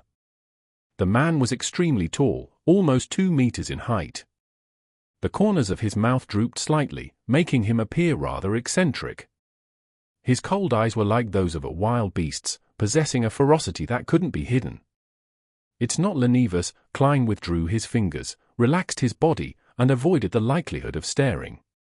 He entered the public bathroom at the end of the corridor without stopping. Nor did he alarm the man. The public bathroom and the crime scene weren't on the same side. He wiped off his cold sweat, and after quelling the negative effects, he directly jumped out the window, climbing down skillfully before leaving with brisk steps. He didn't stay a moment longer.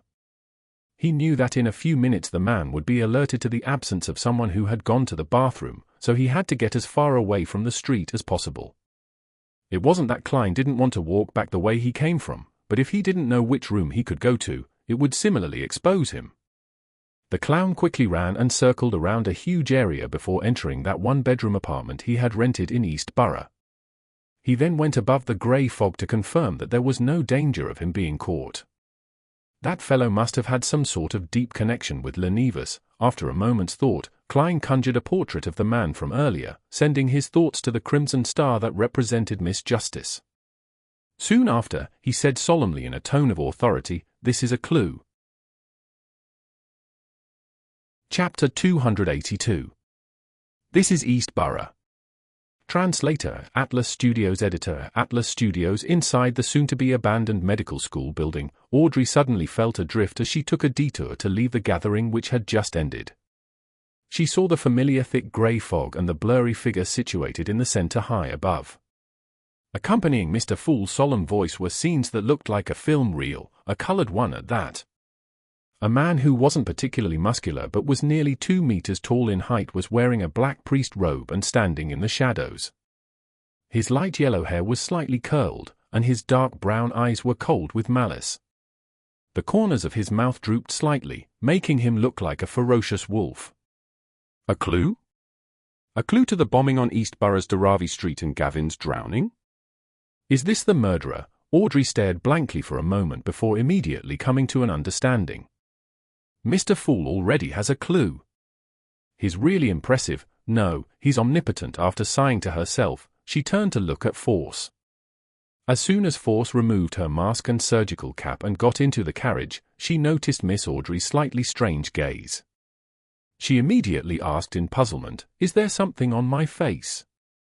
"Nope."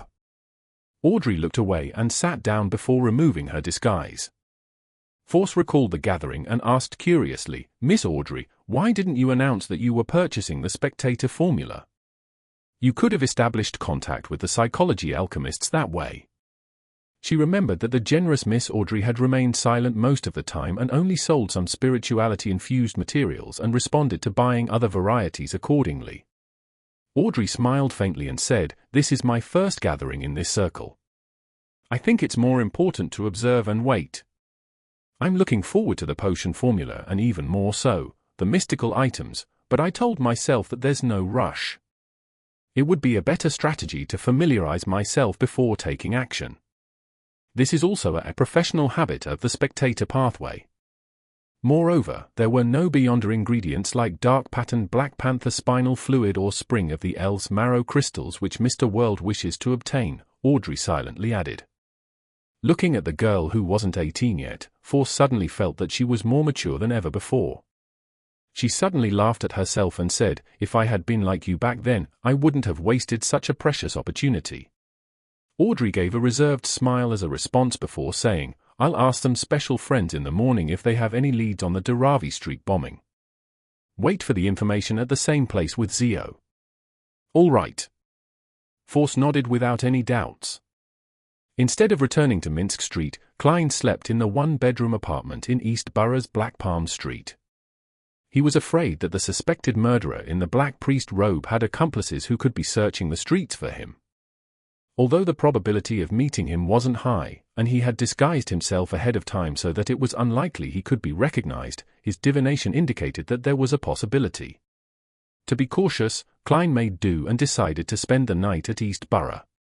At dawn, he changed into another dark blue worker's uniform, put on a light brown cap, and left the room. He went down the stairs and into the street. At that moment, the white fog with a yellowish tint shrouded the surroundings. There were blurry figures of people passing by, and the cold morning air was soaking into their clothes. Klein lowered his head and hurried along, just like the people around him who had gotten up early for work. While walking, he saw a man in his 40s or 50s ahead of him. He wore a thick jacket and had grey hair around his temples. He was pacing in place and fumbling for a cigarette while shivering. Finally, he took out a box of empty matches in his clothes. In a pocket. Just as he opened the matchbox, his right hand quivered, and the crumpled cigarette fell to the ground and rolled in front of Klein. Klein stopped, picked it up, and handed it to him. Thank you.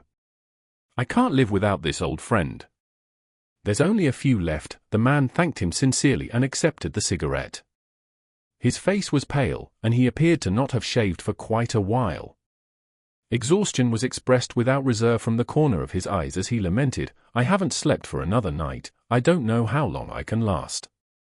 I hope the Lord will bless me so that I can enter the workhouse today." "He's a homeless person who has been chased away," Klein casually asked. "Why doesn't the king and ministers allow all of you to sleep in the park?" "Who knows?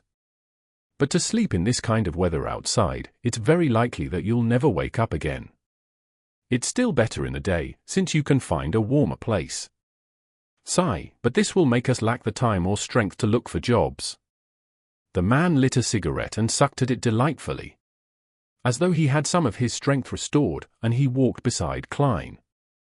It was uncertain if his destination was at the end of the fog or somewhere deep into the fog. Klein had no intention of exchanging pleasantries and was about to speed away from him when he saw the man, who had spoken clearly, bend down and pick up a dark object from the ground. It looked like an apple core that had been nibbled clean. The man swallowed his saliva before stuffing the dirt-covered fruit core into his mouth. He chewed it until it was mashed up before swallowing it down with great familiarity.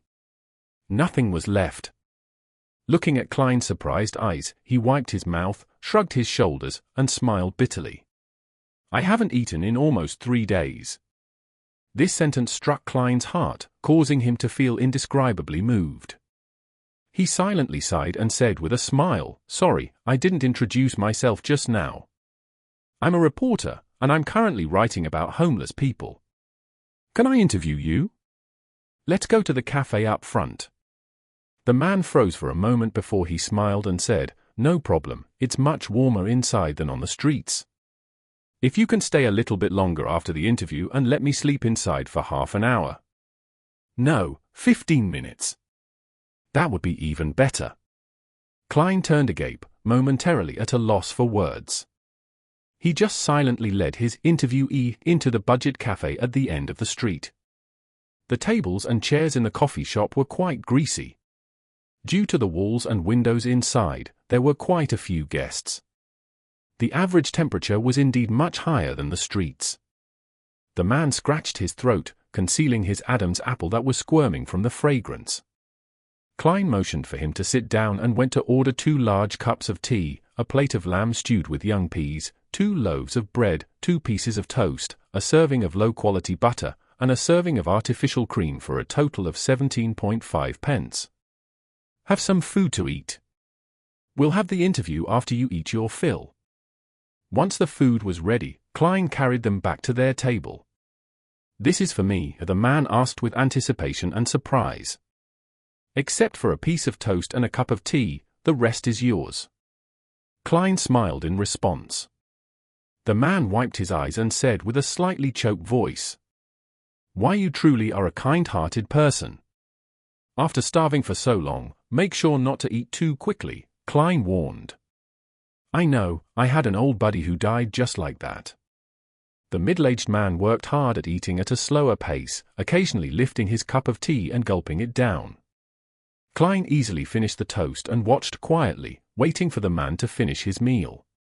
"Phew, I haven't eaten until I was this full in 3 months, no, half a year. In the workhouse, the food they give is just enough."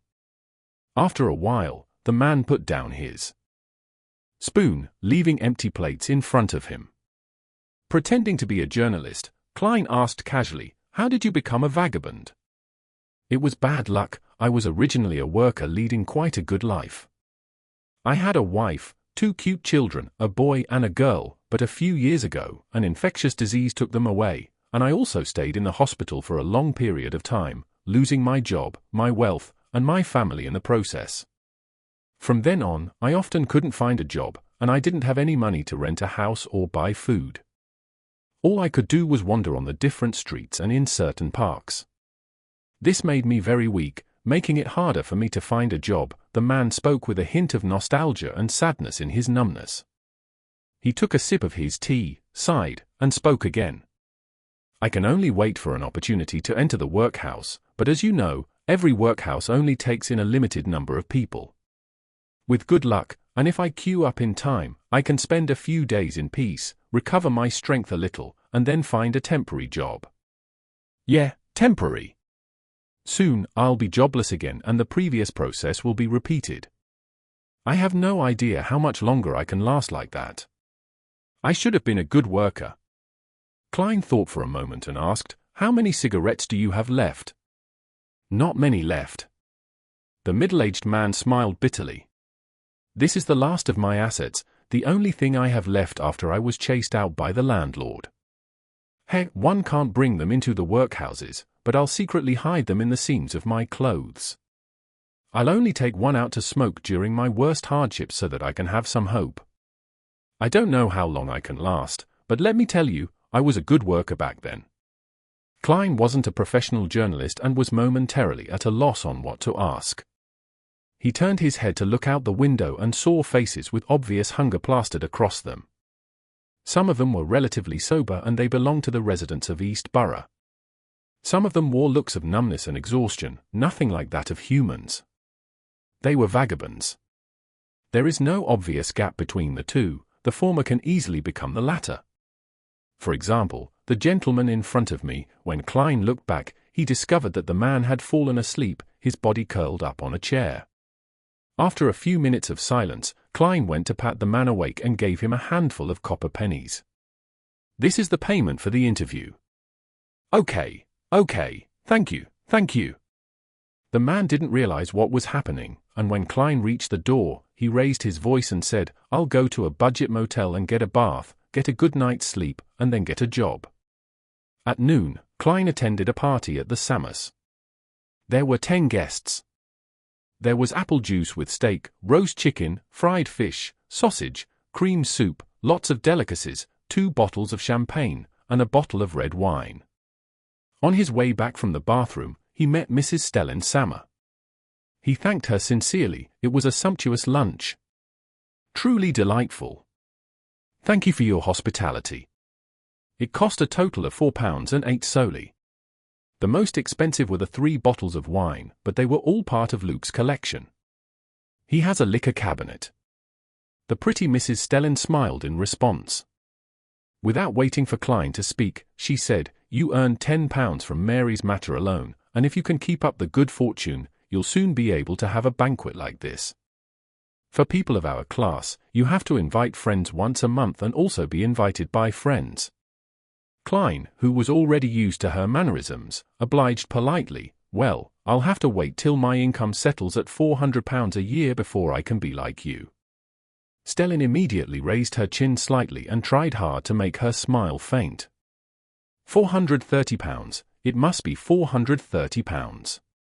Dock area, East Borough Dock, Workers' Alliance Tavern.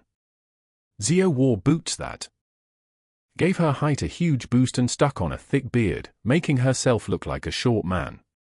She tried to recall the portrait from Miss Audrey, trying to engrave in her mind the image of the man who might have been the murderer.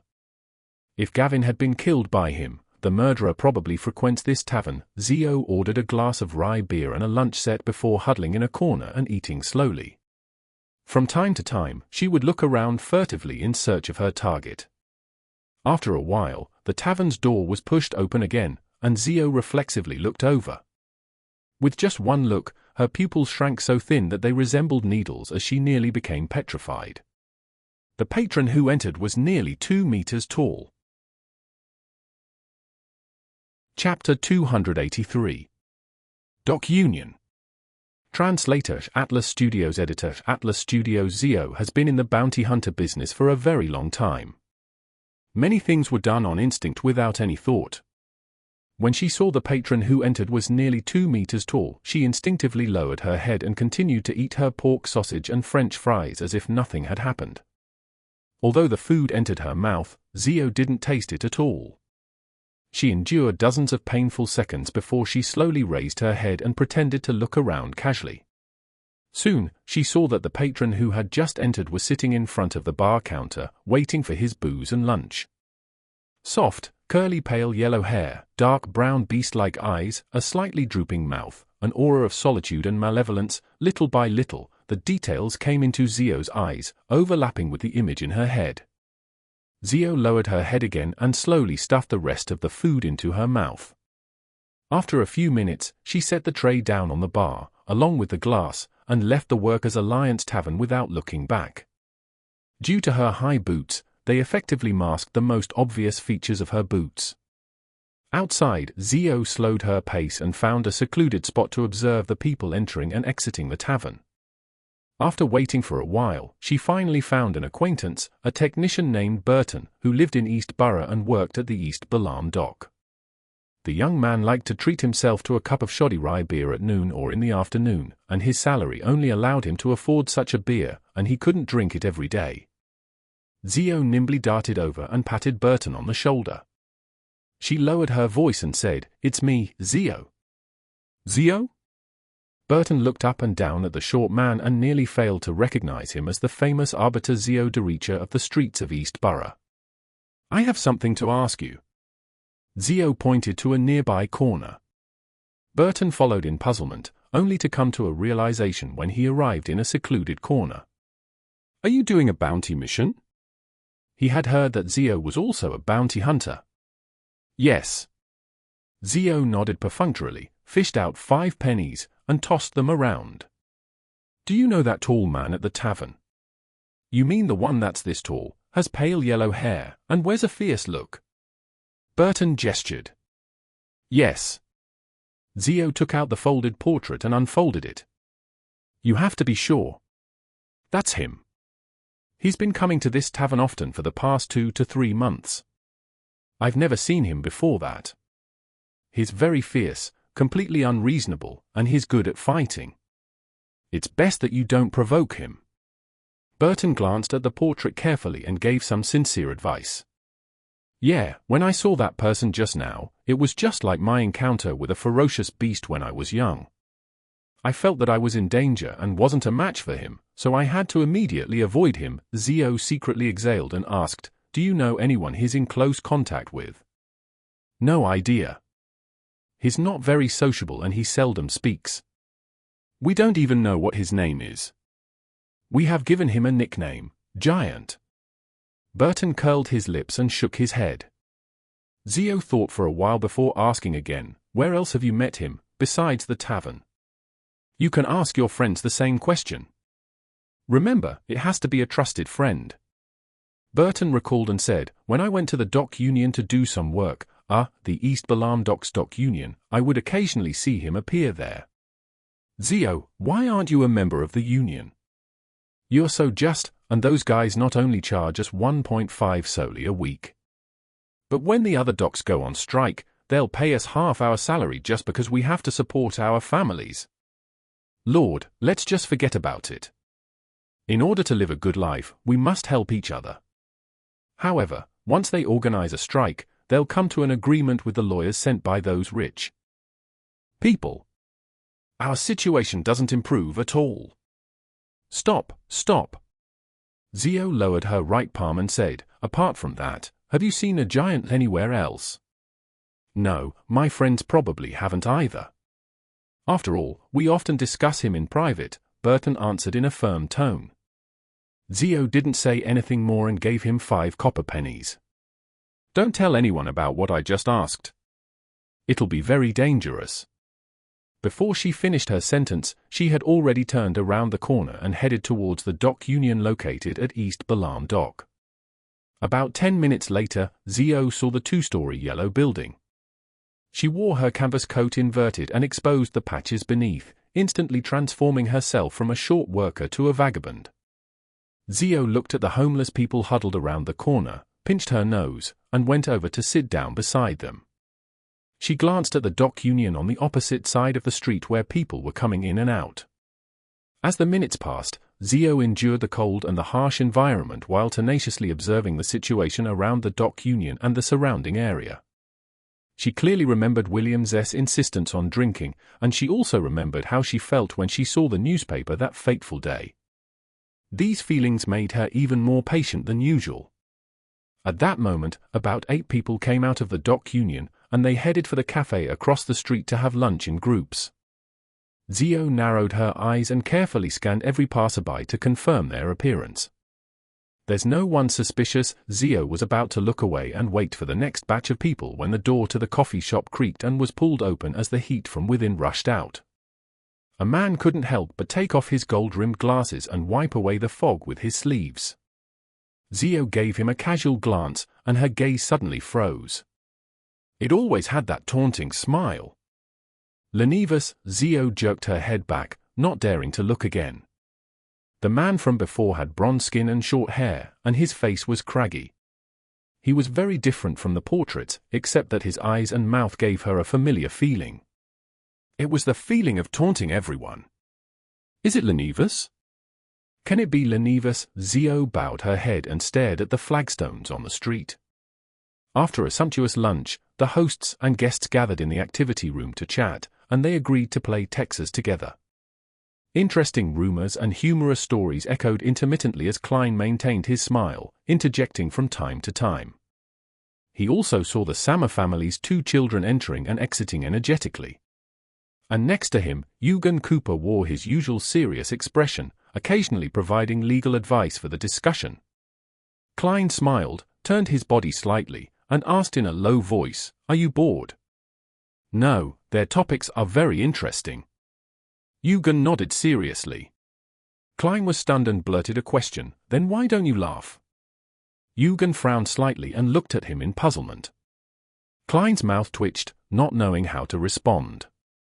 He was about to make a joke about how much Eugen was like his cat Brody, forever so serious, when suddenly he heard a series of ethereal pleas.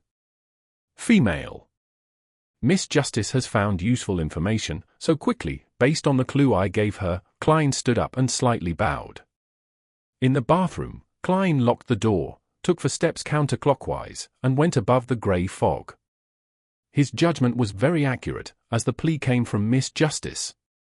Klein suddenly felt nervous as he emanated his spirituality in anticipation and seriousness to listen to her words. After the usual honorable name, Justice recounted truthfully, "They discovered the clue you provided at the Workers' Alliance Tavern in the Pier District's East Balam dock. The person's nickname is a giant. After tailing the giant and figuring his in and outs, they discovered a person suspected to be Lenivus at the East Balam dock's dock union. Temporarily, they don't dare to approach Lenivus because a giant is very powerful and dangerous. They can only continue waiting for an opportunity. In the meantime, they've also asked if they could notify the police and collect the bounty after confirming that it's Lenivus. Lenivus has a very powerful and dangerous helper. Does he have any other helpers? Is there a faction backing him? Why did he kill so many people? What was he planning to do by being in the dock union?" A series of questions flashed through Klein's mind, making him feel that things were much more complicated than he had expected. As for the last request, his answer was undoubtedly yes. He would even suggest to the other party that they should inform the Church of the Evernight Goddess directly because there was a possibility of the police leaking the information. Getting the Nighthawks of the Church of the Goddess to kill Lenivus is also a form of revenge, Klein silently murmured to himself. He had a strong urge to immediately confirm that the man was Lenivus, lest things changed because he waited too long. He took a deep breath, suppressed his emotions, and undid the spirit pendulum around his wrist on his sleeve.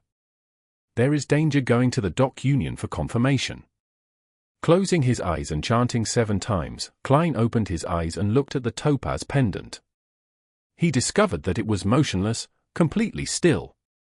The divination failed. Klein immediately frowned. He changed the sentence he used, changed the divination method, but they all resulted in a failure. After some careful thought, he thought of 3 reasons. First, there wasn't enough information to make a divination. Second, Lenivus wasn't at the dock union, making it difficult for the divination to succeed. And third, Lenivus was just like Zangwill, who had items that could shield against divination. An item to shield against divination. A benefit he obtained from that god spawn ritual? A little godhood of the true creator, Klein thought for a few seconds, then decided that no matter what, he had to make a trip to the dock union. There were certain things that needed to be done even though danger was a certainty. If the 2 ladies were able to observe secretly without being seen, so can I. I only need to meet with Lenivus once and I can confirm it with divination. Of course, I can't be rash. I have to prepare in advance. For example, I have to send the all-black eye above the grey fog and not carry it with me. That's to prevent the spiritual corruption of the true creator from resonating with his godhood. Another example, I should elevate my height so that the giant wouldn't be able to recognize me as the passerby from last night from my figure. For example, I should find a suitable and sufficient reason to not arouse suspicion. Yes, I can pretend to be a reporter and head there for an interview. I'll visit Mike Joseph later and borrow his false reporter identification. The corner of Klein's mouth slowly curled up as he blanketed his body with his spirituality before descending back into the real world. Chapter 284. Instinctive Trembling. Translator at Atlas Studios. Editor, Atlas Studios. 3 in the afternoon at the Dock Union in East Balam Dock. Klein wore a thick sweater, a tan jacket, and a simple cap that brought him closer to the usual investigative reporters in style rather than the ones who attended banquets and interviewed people of status from time to time. Such a costume had cost him an extra £1.10 solely. At that moment, he was wearing gold-rimmed glasses, and his hair was neatly combed back, gleaming with the luster of hair oil. His face no longer had a messy beard, so he could only plaster a deep black stubble around his lips. His height was at least 5 centimeters taller than before. He was trying his best to look different from the worker from last night, making it impossible for anyone who wasn't particularly familiar with him to make any associations. In the pockets of his clothes and trousers, there was no all-black eye, no charms or herbal essential oils. There was only a deck of tarot cards, a stack of notes, a fountain pen, a wallet, some change, a bunch of keys, and false reporter identification documents. He didn't know the Lenivus's current condition, nor did he know where the powerful beyonder lingering around him came from. Hence, out of precaution, he didn't bring any suspicious items. Looking at the 2-story building ahead of him, Klein crossed the street, pretending to not rely on the clown's intuition to notice that several pairs of eyes were watching him. He pushed open the door and saw that the Dock Union's layout was rather simple. There were no female receptionist or spacious lobbies. The stairs to the second floor were in the middle, flanked by office corridors, and the floors weren't lined with wooden planks, much less carpet. They were paved purely out of cement. Klein turned his head to look at the man guarding by the door as he went over and said, "I'm a reporter from the Backland Daily Tribune. I would like to interview the workers of your association and get to know your needs and desires." The man was wearing a very patched jacket which even had dirty cotton lining exposed and a linen shirt underneath. After hearing the word reporter, he suddenly became vigilant and replied loudly, "No. We haven't organized a strike lately, no. I think you've misunderstood me. I'm someone who sympathizes with you. I'm planning on doing a special report on what the union does to help the workers and the actual difficulties they encountered. Trust me." With the help of his clown beyonder powers, Klein made his eyes look abnormally sincere. "Is that so? Go to Mr. Rand, our committee member in charge of publicity. Turn right, and it's the second office on the right." The man hesitated for a few seconds before replying. "Thank you." Klein bowed with feigned relief, and he felt the gaze observing him from a dark corner of the room vanish. He turned to his right and, with his back perspiring in cold sweat, knocked on the office door. The door creaked open. A middle-aged man with sparse hair looked at him and asked, "May I know who you are?" "Mr. Rand?" "I'm reporter Statham from the Backland Daily Tribune. This is my reporter identification documents. I'd like to make a report with unions as the theme to help you acquire more attention." Klein almost believed he was a journalist. "That's me." The middle-aged man looked at the reporter's identification documents and said hesitatingly, clearly unwillingly, "It's hard for me to believe that you reporters are here to help us. I was born in East Borough, and I know how miserable the lives of the workers are. If you don't believe me, you can follow me the entire time and monitor my every question." Klein suddenly smiled and added, "A report with actual interview data would be better than nothing, far better than news that's written purely based on imagination. At least you can provide your views and hopefully guide things in the direction you want." Rand touched his scalp and replied hesitantly, "All right then. I'll follow you the entire time." "Thank you." Klein almost lost control of his emotions. Afterward, under Rand's guidance, he entered one office after another, interviewing the members of the Workers' Association according to his prepared questions. Right corridor, nothing. Left corridor, nothing. Klein calmly went up the wooden stairs to the second floor. This time, Rand led him into the office directly opposite the staircase and introduced the people inside. This is a reporter from the Backland Daily Tribune, Mr. Statham. He wants to interview the lot of you, but I have to remind you that there are some questions which you have the right to refuse to answer. Klein smiled, took 2 steps forward, and made a gesture to shake hands with each and every staff member in the room. At that moment, he saw a slightly familiar figure. Although the man's skin had turned bronze, his ordinary round face had become angular, and his glasses had changed from a round frame to a gold-rimmed frame. Klein still found a trace of familiarity from his spirituality as a seer. Immediately afterward, his body trembled, and the smile on his face almost went out of control. "I am sorry. I suddenly have a stomachache. May I ask where the washroom is?" Klein asked with an awkward smile, holding his stomach with the hand that didn't hold a pen and paper. Rand and the staff didn't suspect anything. They all pointed to the door and said, "Go out, turn left. When you reach the end, you'll see the sign." Klein smiled apologetically and walked out of the room, heading quickly for the washroom. Inside, he selected the cubicle closest to the window, sat on the toilet, and locked the wooden door behind him. He bent down, the corners of his mouth curving into a silent laugh. He laughed so hard he nearly couldn't keep his body straight. A drop of sparkling liquid fell onto the ground from his laughter. Klein had confirmed that it was Lenivus. This wasn't because of that small sense of familiarity, but because he felt another type of aura from the other party's body, one that left an extremely deep impression on him. This was also the main reason why he had nearly lost control on the spot. The trembling of his body originated from his instinctive fear. The collapse of his emotions came from the horror and sorrow deep within his memories. That was the aura of the true creator. Klein washed his face and went on with the interview as if nothing had happened. Even while facing Lenivus, who had somehow changed so much, he continued to ask questions and record the answers. After finishing all of this, he bade farewell to the Workers' Association and walked out of the dimly lit building.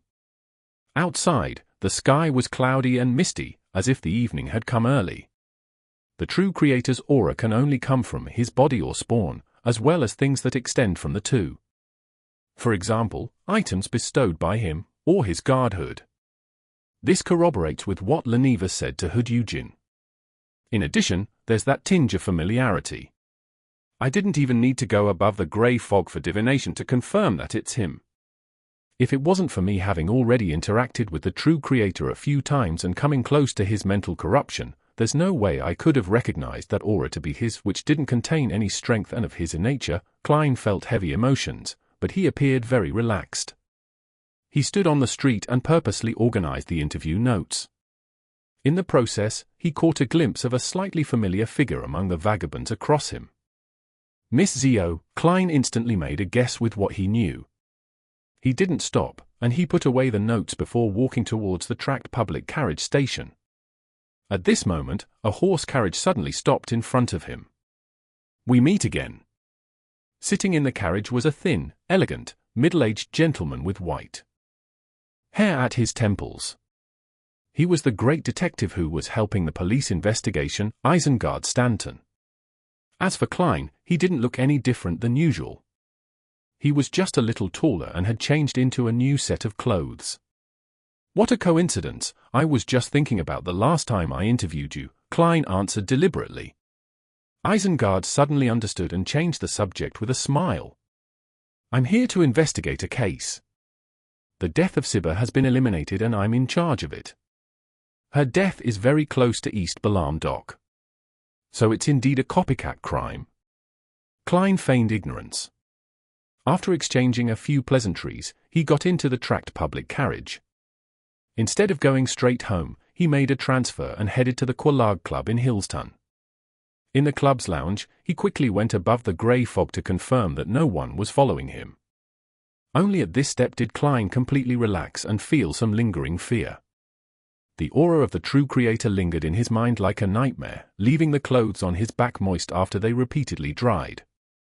To be sure, Klein conjured a yellowish-brown goatskin parchment and a dark red fountain pen before writing a divination statement he had already long thought of, the source of the inexplicable familiarity earlier. Putting down his fountain pen and leaning back into his chair, he began to mumble as he entered the dream.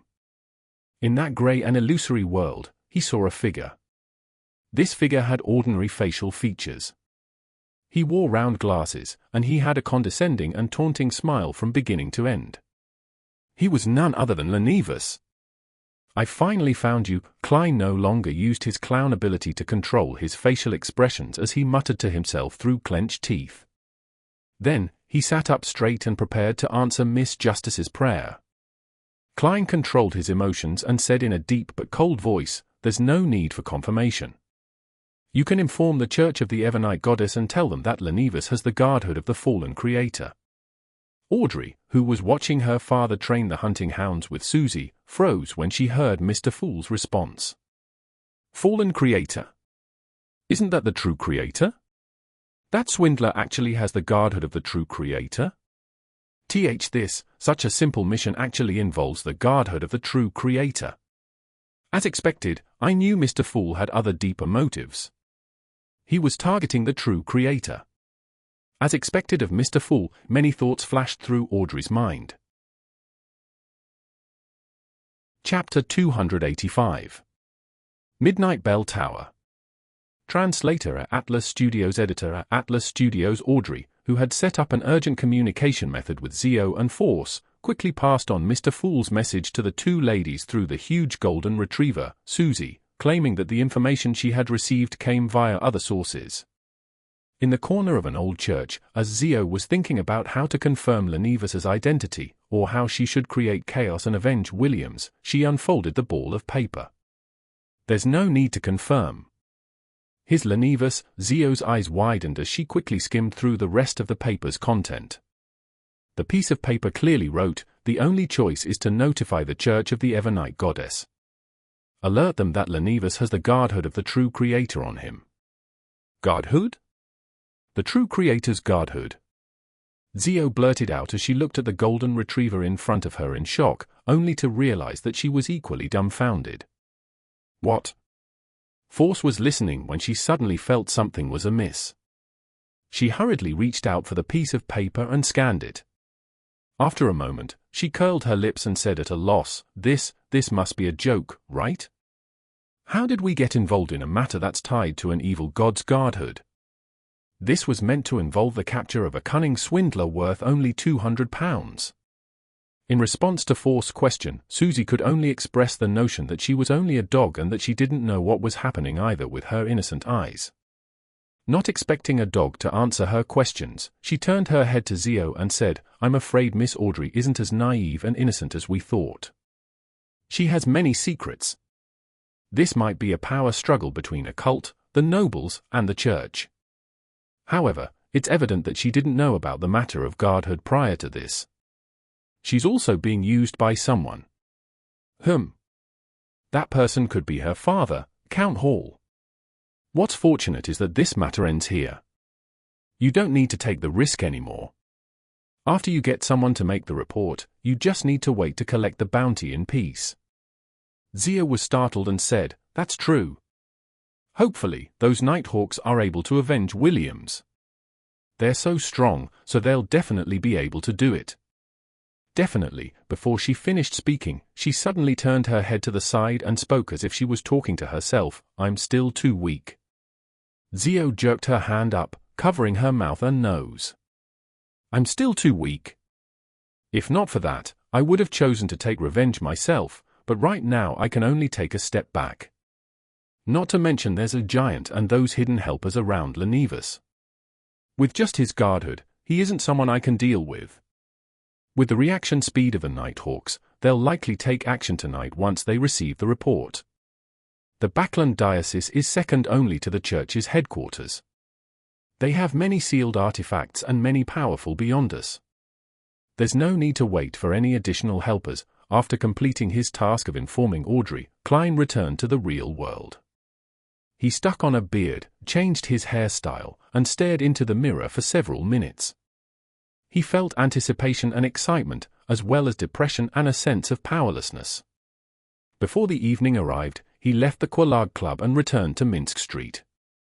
On his way, he went to the grocery market and found a stall that was bustling with its great business. He bought several masks, including a clown's. He had decided to watch the hunt for Lenivas tonight. He wanted to see the other party pay the price for his madness with his own eyes. Of course, with his strength, he could only watch from a distance and not even have the right to approach them. By 11 o'clock, when many people were in their dreams, Klein changed into his grayish-blue worker's uniform and disguised himself as he had the night before. Then, he put on his cap, walked a few streets away, and took a rental carriage to the Backlund Bridge area. Once there, he switched to walking and walked all the way to the East Balam dock. His interview yesterday included questions such as, "Where are you staying now and how's the environment like?" Therefore, he knew very well that Lenivas would be staying in the dormitory provided by the dock union at night. However, Klein didn't go near it. Instead, he carefully went around it. His target was the clock tower of the East Balam dock. In Backlund, in addition to the large church with its tall, iconic clock tower, many government buildings were also equipped with one. However, they weren't necessarily tall, grand, and not ornate. It was mostly built for pragmatic reasons, such as this one in the East Balam dock. Compared to the surrounding buildings that reached a maximum of 3 stories, it was like a giant that stood high in the night sky as it overlooked the entire area. Klein easily entered the interior of the clock tower and went up the endless flight of spiral stairs as he moved quickly in the darkness. Finally, he arrived at his destination. He arrived at the top of the gigantic wall clock. It was surrounded by a dark yellow fence, and at the top of his head was a steeple that could be reached by stretching his hand. Taking a few steps forward, Klein hid in the shadows, got a sense of his bearings, and looked towards the dock union's dormitory. It was a 2-story, brick-red building, and the occasional pedestrian resembled a black dot in Klein's eyes. He stared for a few seconds, then took a step back, and sank into the darkness. At the same time, he took out his newly bought mask and wore it. It was a clown with the corner of its mouth sharply raised and a painted red nose. Wearing a clown mask, Klein stood in the rich darkness, patiently waiting for the predetermined show. When the hands of the large wall clock passed 1 o'clock, he suddenly saw something flying from the distance. It was a huge airship covered in dark black paint. If it weren't for the faint moonlight, it would have been indistinguishable from the night sky. Unlike what was described in the newspapers and magazines, depicting them as machines that emitted exaggerated mechanical noises, its oars rotated quietly, as silent as a vulture who had found its prey but hadn't found a chance. The solid, light alloy supported the cotton frame, and below it hung the compartment for guns, projectile launchers, and cannons. At a glance, it appeared to be a powerful deterrent. It's silent. Is this a temporary result caused by beyond a means? Klein, wearing his clown mask, looked at the slowly descending airship and made a guess. At this moment, he was most puzzled over the dispatch of an airship for a small scale beyond a battle in a densely populated area of the city. Aren't they afraid of dealing collateral damage to the surrounding citizens? Aren't they afraid of causing panic? Very soon, the airship hovered about 10 meters in the air. This way, Klein was even less worried about being discovered. His position was much higher than them. Observing the situation below, he suddenly had a hunch. It was likely that the airship wouldn't engage in combat, but rather provide air surveillance of the area to give the personnel involved in the operation a better view and prevent the target from escaping if any accidents occurred. Right at this moment, 3 figures dressed in black robes suddenly appeared in front of the 2-story brick-red building. The man in the lead didn't wear a hat, revealing his short golden-brown hair and blackish-green eyes which appeared to be as deep as a windless lake. The collars of his shirt and windbreaker were propped up high, and his palms were covered with a layer of gloves that were as red as blood. A silver-white metal suitcase was wound around his left hand via a chain of the same color. This was one of the 9 high-ranking deacons of the Church of the Evernite Goddess, Crestit Sesamir. He was also one of the 3 powerhouses of the Red Gloves, and he happened to be in Backlund. After looking straight ahead, Sesamer turned his head to the left and said to his subordinate, "Use sealed artifact 163. Yes, Your Grace." The Nighthawk crouched down and helped Sesamer untie the chain around the silver suitcase. Throughout the entire process, Crested Sesamer's muscles were very tense, as though he was fighting something.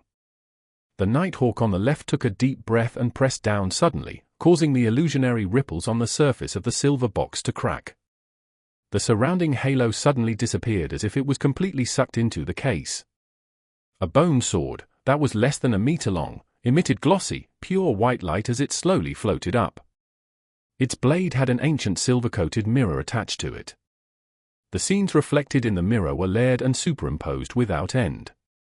The Nighthawk on the left took the mirror and pointed it at the brick-red building. The building was clearly reflected in it, and nothing seemed to change. However, Sesamer slowly exhaled, stretched out his left hand to grasp the short bone sword. The surrounding halo was somewhat restored. "Let's go in." He started walking towards the entrance of the brick building. The three Nighthawks opened the door and entered the dark building and targeted the stairs that led to the second floor. At that moment, a tall, thin figure emerged from the shadows in the corner. He wore a black priest's uniform, and he had curly, pale yellow hair and beastly dark brown eyes. "You're the goddess's sword?" The nearly 2-meter-tall giant spoke in a deep voice. At the same time, he clenched his right palm. The Union members in this small brick-red building exploded one after another in their dreams, without even having the chance to scream. Their bodies split into pieces, turning into thick, sticky flesh. Half of their bodies rushed towards the giant to weave into cloaks that could reduce magical damage. The other half condensed into furry giant rugs that blanketed the three Nighthawks. Crested Sesamer only watched silently without doing anything. Silently, the flesh and blood dissipated and collapsed before falling down like rain, but the raindrops didn't stain the floor red. In each of the rooms, figures emerged once more, still sleeping soundly. This is the world within a mirror world that only targets beyond us. The flesh bombs you planted in the bodies of the ordinary people are only illusions in here. Sesamer raised the holy artifact bone sword in his right hand, causing the light around him to disappear. HMPH, the giant suddenly grabbed his left shoulder with his right hand and tore off his arm. He then threw the blood arm forward. His arm exploded like a bomb, turning into a rain of blood that rained down on the three Nighthawks. At the same time, the flesh on his left shoulder began to squirm madly as he slowly grew a new arm which was still bloody without any skin. The blood-colored raindrops accurately avoided Sesamer and the others before falling to the ground and quickly corroding into deep, dark traces. But no matter how hard they tried, they always missed the three Nighthawks by a hair's breadth, as if they were fated to do so. My enemies aren't always lucky enough. The corners of Sesamer's mouth curled up, and with a slip of his foot, he instantly appeared in front of Giant. Giant's eyes narrowed as his body suddenly melted like a candle, turning into sticky flesh and blood that quickly seeped into the floor. Sesamer immediately kneeled and plunged the holy artifact bone sword into the ground. In the rich darkness, a roar filled with pain and horror instantly sounded, and it was immediately swallowed up by tranquility and serenity. Sesamer stood up and drew out the bone sword. A drop of dark red blood was slowly dripping down its tip, and on the floor, flesh and blood were seeping out, congealing into a face of despair. It was precisely the giant who had a slightly drooping mouth. 3 shadows appeared around Sesamer in succession. However, they all mysteriously collapsed to the ground, having been forcefully taken down by many invisible entities. Bang! Bang! Bang! Another Nighthawk fired, and the silver surface of the bullet seemed to bear the Evernight sacred emblem. The 3 attackers hiding in the shadows suddenly revealed themselves, twitching as they lost their breath. Rose Bishop, Shadow Ascetic. People from the Aurora Order. Sesamer frowned and said in a low voice without turning to his companions, "There's something wrong about this. It's very strange. All of you be careful." Before he could finish his words, he heard the shuffling of footsteps which echoed in the silence and serenity. Immediately, he saw Lenivus with his chiseled face dressed in a linen shirt walking down the dark staircase. He appeared calm and placid without any signs of fear. "I'm very curious. To the Aurora Order, you should be a blasphemer. Why would they send people to protect you?" Sesamir didn't seem to notice the abnormality as he asked casually. Lenivus showed his trademark taunting smile and said, "That's simple. Because I'm no longer just Lenivus." He paused for a moment, and his gaze suddenly turned cold. "Now, I'm even more of the true creator." He yanked open his linen shirt, revealing the dark red flesh of his skinless chest and abdomen. The flesh and blood were conjoined together, forming the figure of a hanged man. All of a sudden, the void around them shattered like glass, and all the scenes around them crumbled. Chapter 286. A Taunting Smile. Translator at Atlas Studios. Editor at Atlas Studios. In the clock tower of East Balam Dock, Klein hid in the darkness while donning a clown mask as he quietly stared at the dormitory of the dock union. An airship floated above. He couldn't see the details of the battle, and he had no way of knowing the developments of the operation in the red brick building. All he could do was endure and determine the situation by observing the changes in the surroundings and the occasional black dot that passed by. Just then, he saw all the gas lamps in the area extinguish. All of them had been extinguished. Right on the heels of that, a feeling that left an extremely deep impression on him exploded from the small red brick building. Even from a long distance away, Klein couldn't help but tremble all over, his legs went soft, and he bent his waist. It was the feeling of being looked down upon, a feeling that repressed one's spirit. It was a feeling that was impossible to resist or face. No, don't look directly at God. In his adrift thoughts, Klein seemed to recall the time when he was in the hall of the Blackthorn Security Company. It was like when he was about to activate his spirit vision to probe the mental state of Megos and the baby in her womb. That feeling was exactly the same as it was now. No, it's even more extreme and terrifying right now. How could this be? Wasn't Lenivus just bestowed with a little bit of the true creator's godhood? At most, he would be given one or two other corresponding items. Why does it feel like an evil god is about to descend? Before Klein could shake off the trembling of his body and the numbing of his thoughts, he suddenly felt a deep, serene, and profound darkness engulfing the feeling that couldn't be looked at, probed, or resisted. The two sensations were obliterated at the same time, causing the gas lamps in the surrounding area to light up once again. The airship, which couldn't stop itself from plummeting, floated back up again. Everything seemed to return to its original state, without the slightest change. But Klein didn't believe that everything was over.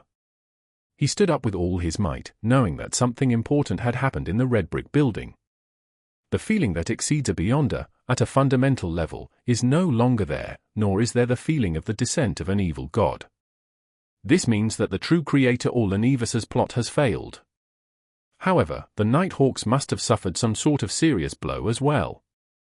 They might not even have much strength left. At that moment, Klein's heart stirred.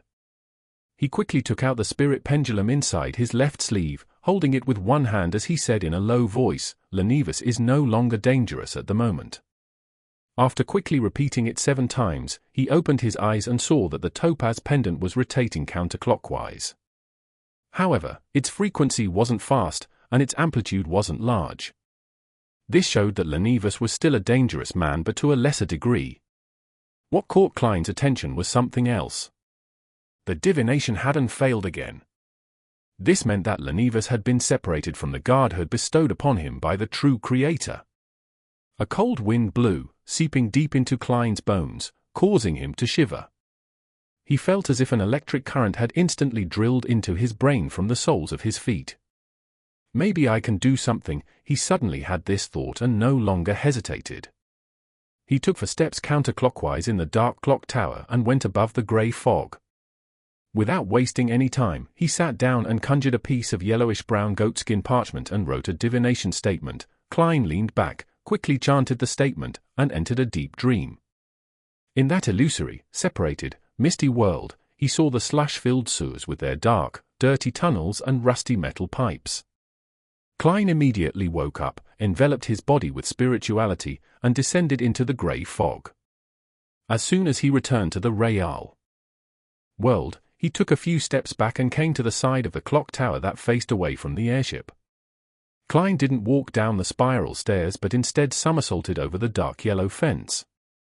With the help of the platform, the bulging spots, and the decorations on the surface of the building, he jumped down level by level. His body was so balanced it was as though he was walking on the ground.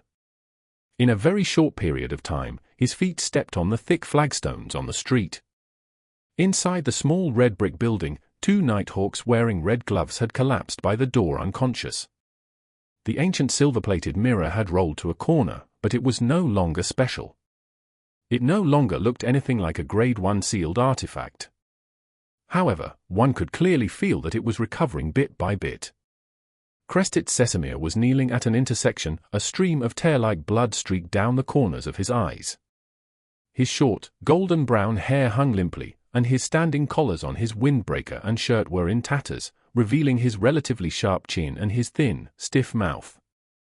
Gasping for air, a distorted, semi-illusory, and translucent face appeared on each of his teeth. Sesamir braced himself with his left red-gloved hand on the ground. With difficulty, he straightened his neck and looked straight ahead.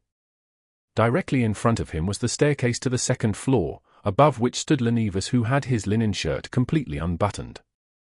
Lenivus stood very straight, with the pure white, smooth-boned sword stuck in his chest. The skinless flesh no longer formed the outline of the hanging man's figure, leaving behind a void. Vaguely, one could even see his back through the hole in Lenivus's body.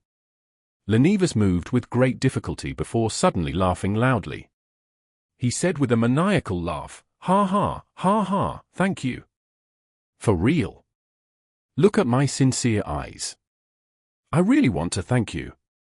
If you hadn't discovered me and arrived in time, I would truly become the vessel of the true Creator when he descends in a few months. When that happens, how different would it be from dying?" Sesamir was stunned when he heard that. He refused to believe that the person who had his crutch destroyed thanks to his hard work would be so happy. At that moment, he wished to stand, but he couldn't. He was also powerless to resist. When Lenivus saw his confusion, he coughed and said with a smile, "Do you know? To people like me, it's the most miserable thing when there's no one to share a great accomplishment that I'm proud of. When I was in Tingen City, I was deceived by the true Creator, who not only initiated the descent of his spawn, but he also secretly planted a sapling in my body. No, I even believe that Megos child was just for his ruse. He didn't even get the members of the Aurora Order to protect her to divert attention. It was as though he knew from the beginning that the ploy would end in failure. His true descent was set up inside me. The godhood he had bestowed upon me suddenly combined with the sapling in my body after I reached Backland. Ha ha, can you imagine that? I was being replaced bit by him. In the end, I would become the true Creator. Before I came up with a solution, I was found by the members of the Aurora Order through the godhood. Thankfully, they're all lunatics with simple brains. Ha ha, there are always so many fools. Cough. Cough. Cough. Lenivus spat out a mouthful of foul blood, seemingly recovering some of his mobility. He took a difficult step forward, and his chiseled face suddenly turned soft for some unknown reason as he began resembling his original self. Lenivus reached out to the staircase's handrail and laughed tauntingly. Thankfully, if the true Creator wishes to fully descend and completely replace me, he'll need large amounts of pessimism, despair, numbness, resentment, and primitive evil. Only Backland, only East Borough, the factory and dock area, could satisfy his requirements. This gave me a chance to interact with others. I knew that it was unrealistic to report this to the police simply through the people I interacted with, because the people I come in contact could very well be members of the Aurora Order. I initially wanted to instigate a strike to get the police to notice me, but I was warned by someone from the Aurora Order. After being tortured, I could only hastily end it. I acted as though I was on the brink of losing control and had gained the opportunity to head into the sewers to vent. During this process, I secretly used my blood to corrupt the creatures living in there, turning them into terrifying mutated monsters. Unfortunately, before you could fully investigate the reason behind it, it was discovered by the Aurora Order. Apparently, a member of theirs died under a mutated monster. Sigh, now that I no longer have the guardhood or the sapling, my blood no longer has such effects. After that, I was controlled even more strictly, but I still found an opportunity. I killed a prostitute and used the cruelest method to attract the attention of the police, but who would have thought that the people of the Aurora Order would disguise the case as part of a series of serial murders? I still failed to receive the rescue I needed. Out of similar opportunities, I could only use a more ingenious method. I took the initiative to request for the fiercest, craziest, most radical member of the Aurora Order to watch me, and this suited their thoughts. Can't they use their brains? Such a lunatic would get into trouble at any moment. As expected, you guys came. Phew, at that moment, Lenivus exhaled and began to move his body, as if he had finally gotten rid of the remnant effects. He pulled out the holy bone sword from his chest and said regretfully, "What a pity.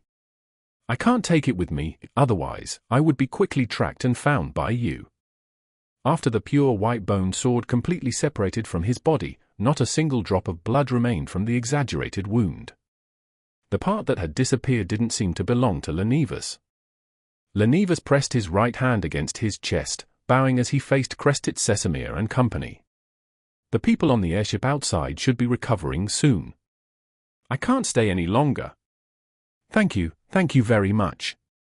Although you're all very stupid, you still ultimately helped me. It's an honor for foolish bastards like yourselves.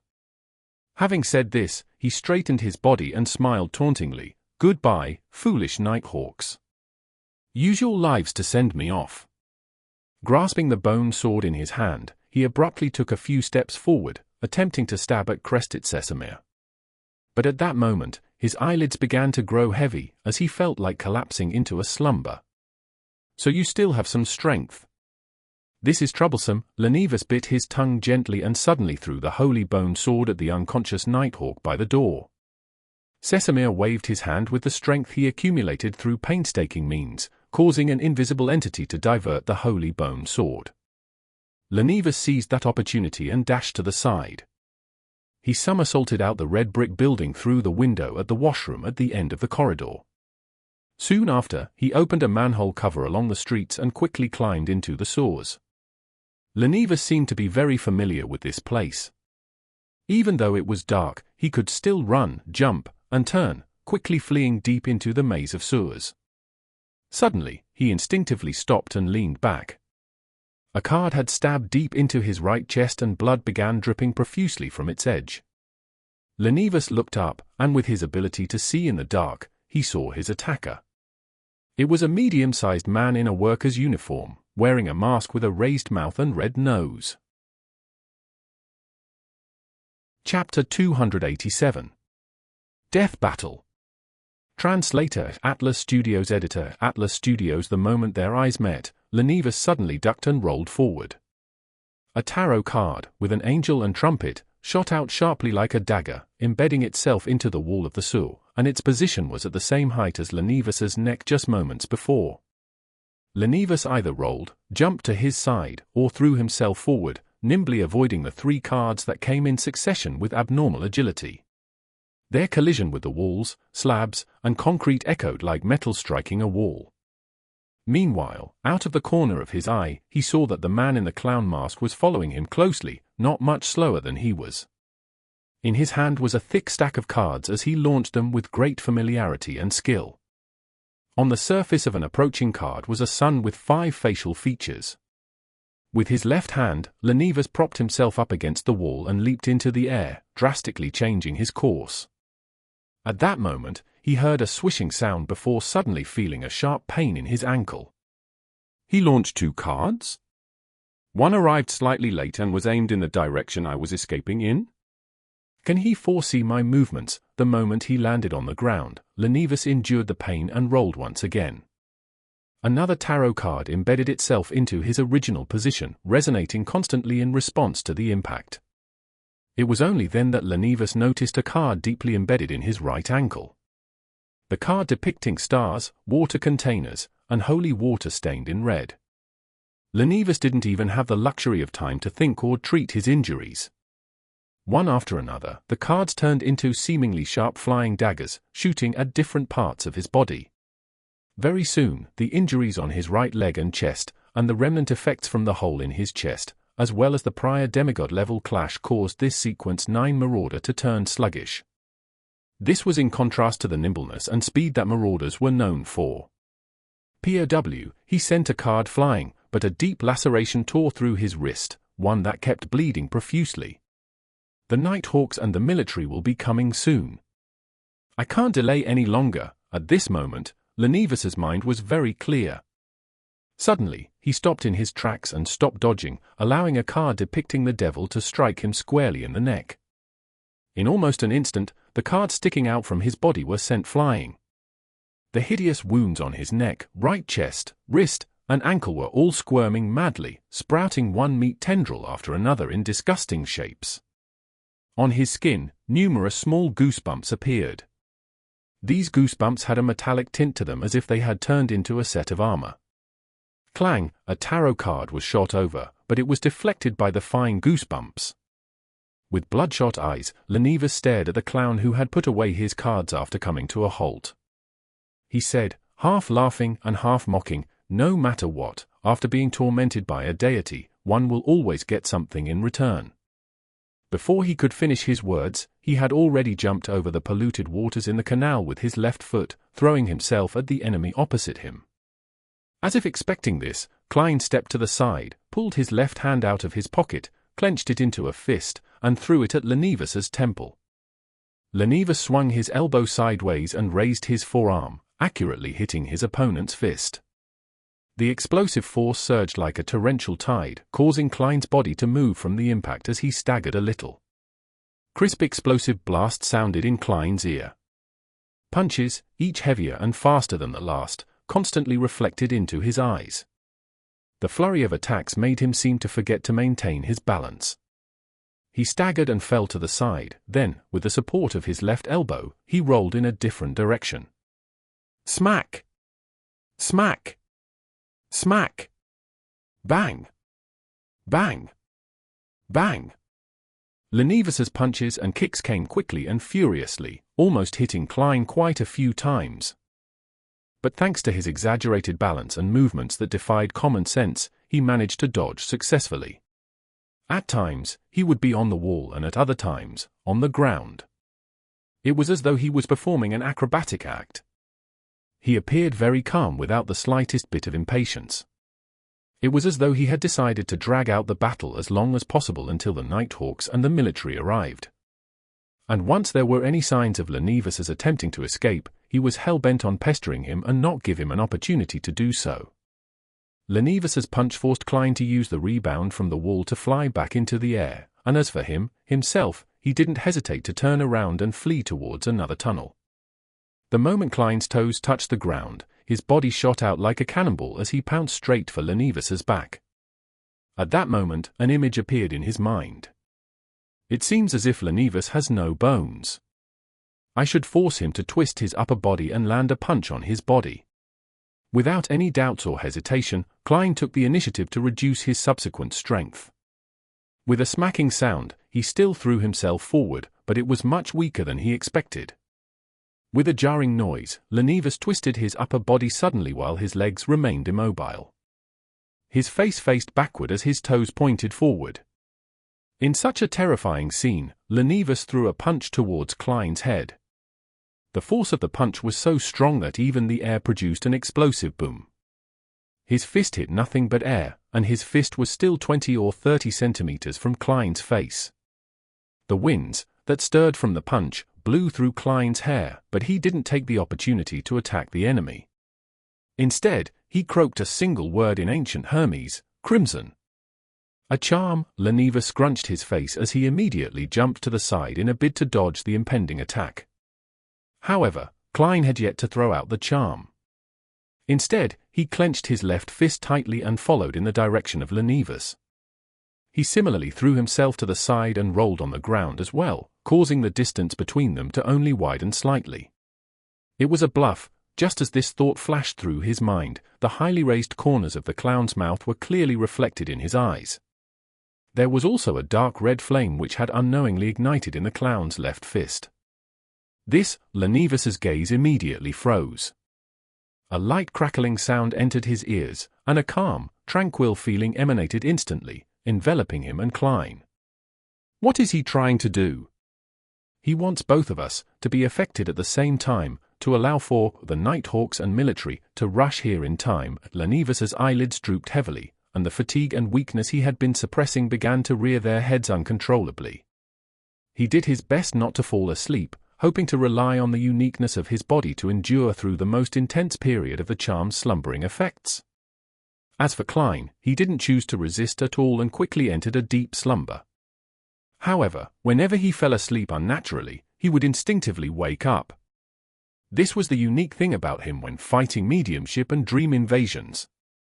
This was the reason why he had been lucky enough to escape from the hands of Madame Sharon back in Tingen.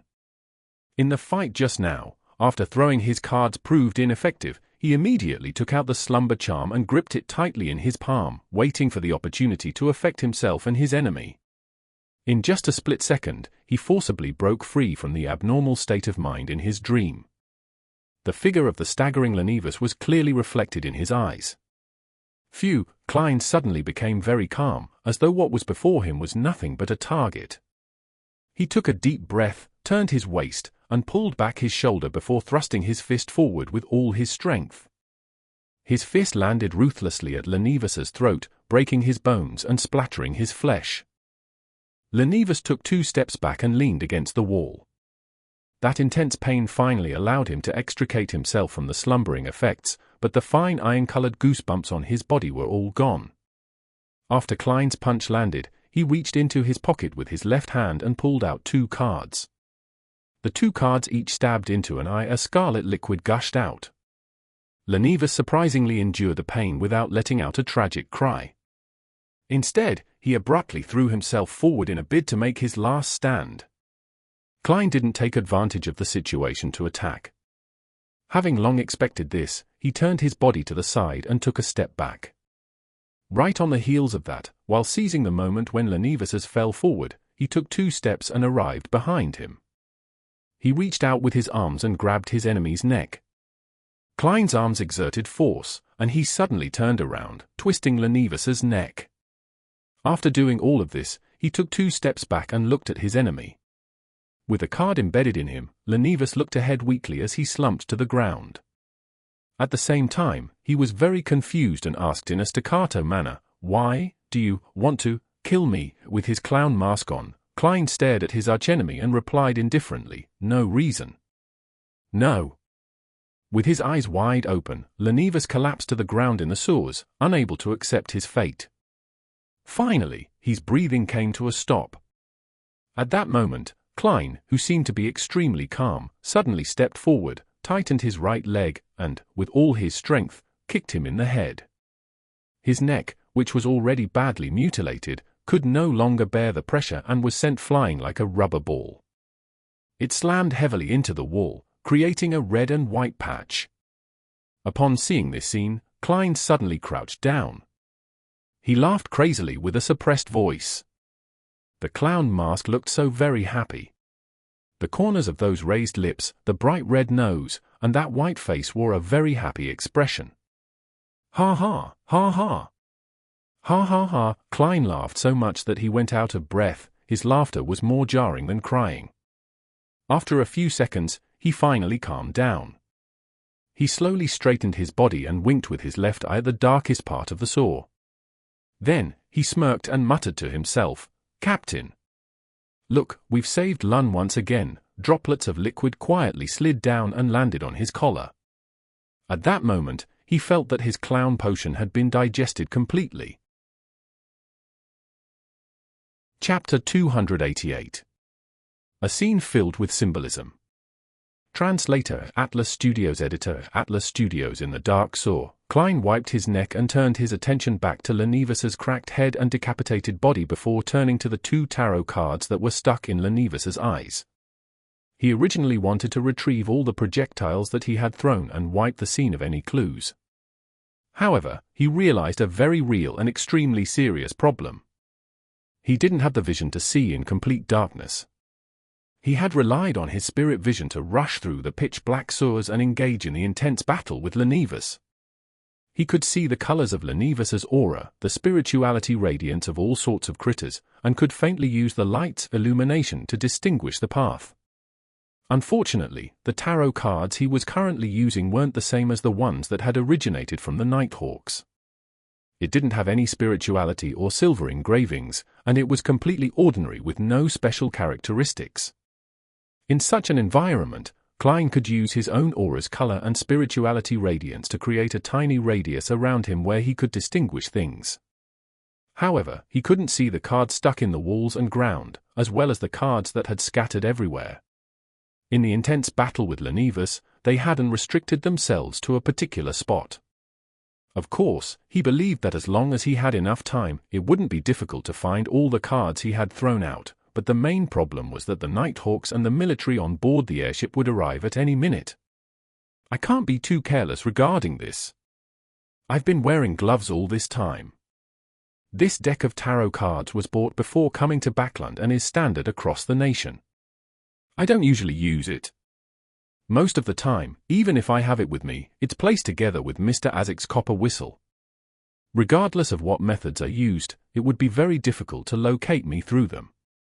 At most, they would be able to restore a portion of the battle scene. I donned a mask, and my shoes are padded. All sorts of thoughts flashed through Klein's mind, and he quickly came to a decision. He turned to the headless corpse and crouched down. Reaching out with his black-gloved right hand, he quickly searched for any items left behind. Klein didn't have the intention of carrying out a mediumship ritual. Firstly, the feeling of the evil god's descent had left a deep impression on him, so he didn't dare to blindly channel Lenivus's spirit unless he brought it above the grey fog with him. Secondly, with the situation of the Nighthawks and military arriving at any time, he didn't feel that he had enough time to set up the ritual of summoning himself, responding to himself, and then going up above the grey fog and channeling the spirit. I should give up when it's necessary, Klein silently muttered to himself, and he withdrew his hand from Lenivus's body. This crazy swindler seemed to be in a hurry when escaping. He didn't bring any cash, materials, or charms. He only had an ice-sized badge on him which coruscated a faint spirituality radiance. Klein wasn't afraid that this item could be used to locate him, as he planned on throwing it above the grey fog later to study it slowly. Therefore, he stood up and put the badge in his pocket. He stole a glance at Lenivus's corpse, and without waiting for the Beyonder characteristic to appear, he used his left black-gloved hand to remove the remaining tarot cards. Then he stretched out his left arm and placed his palm directly above the Lenivus's corpse. All of a sudden, Klein released his grip, allowing the tarot cards to fall, like leaves cascading over the headless corpse. Some of them faced up with pictures and numbers printed on them, whilst others had dark red patterns on their backs. After doing all of this, Klein took out Azek's copper whistle and tossed it a few times.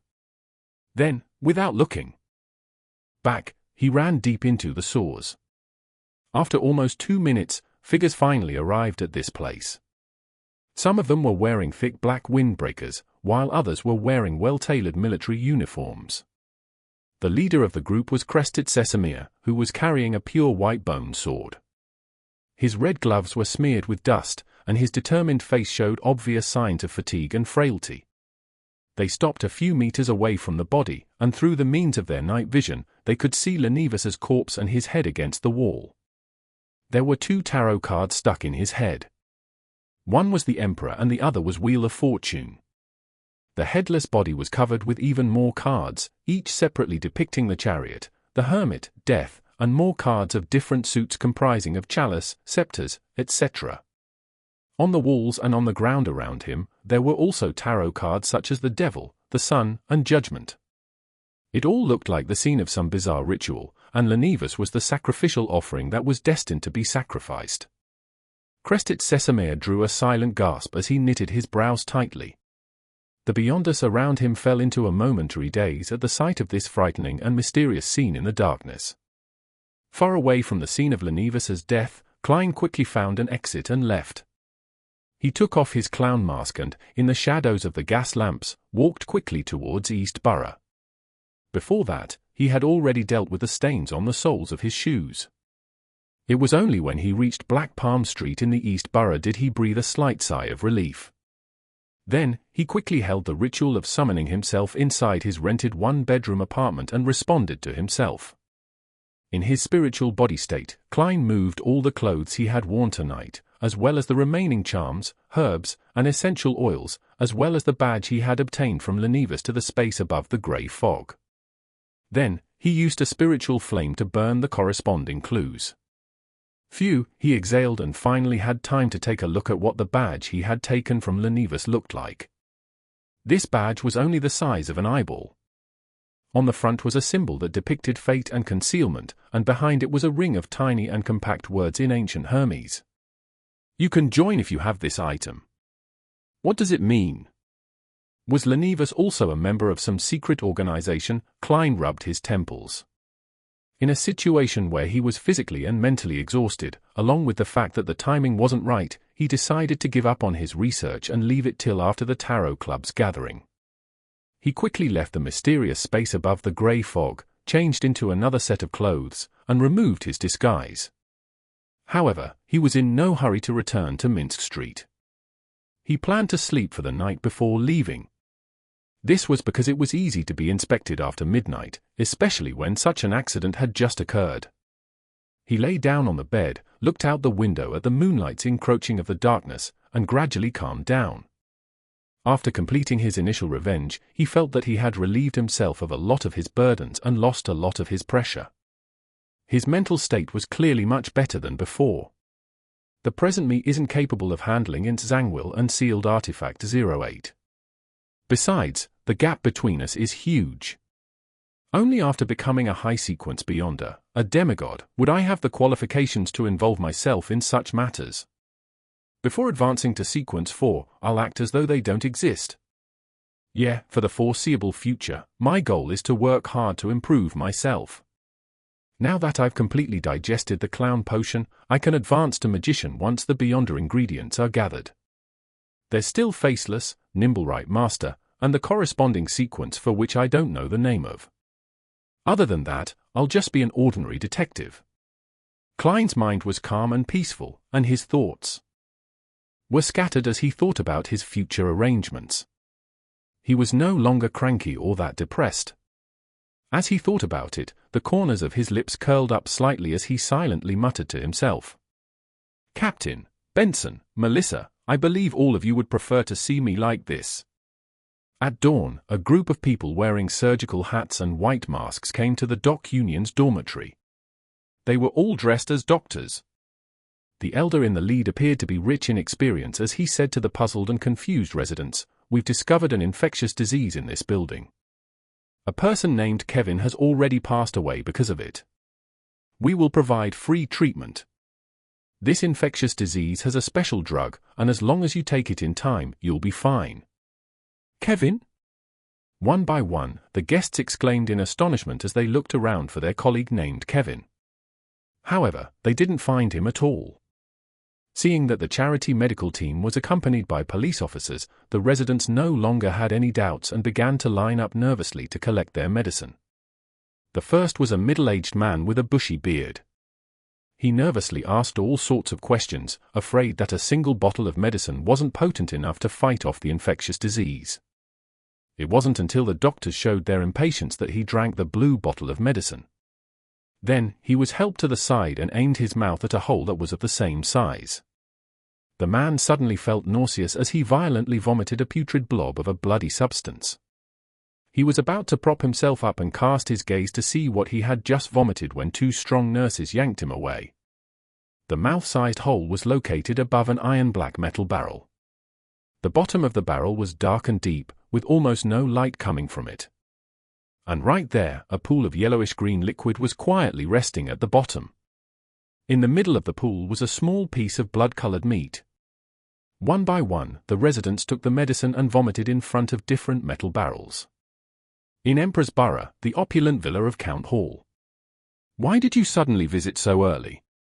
Audrey looked at the sky outside, then she looked at Viscount Glaint.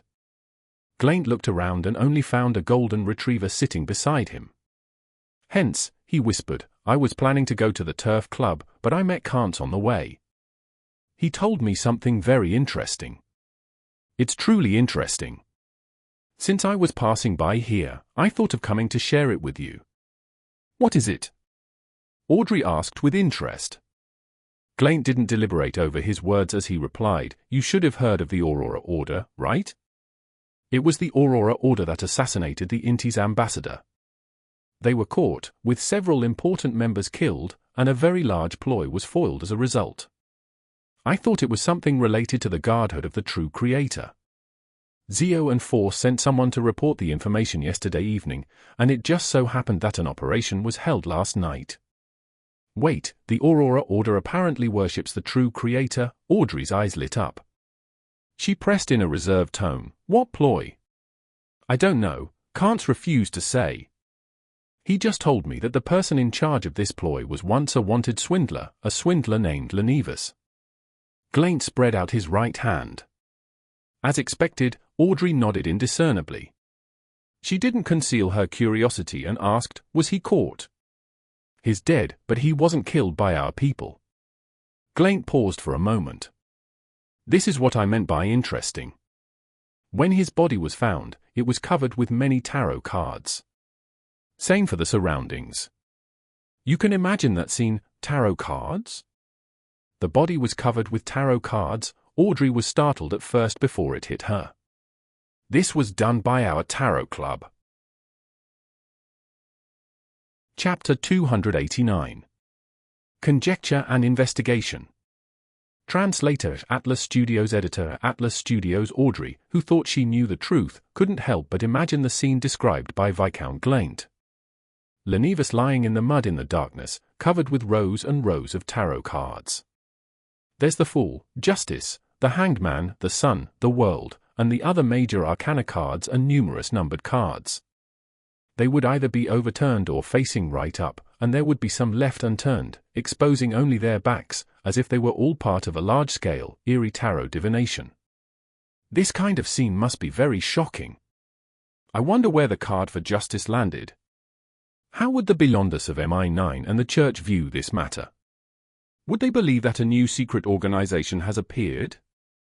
By possessing the Guardhood of the true Creator, the ploy between Lenivus and the Aurora Order must definitely be significant.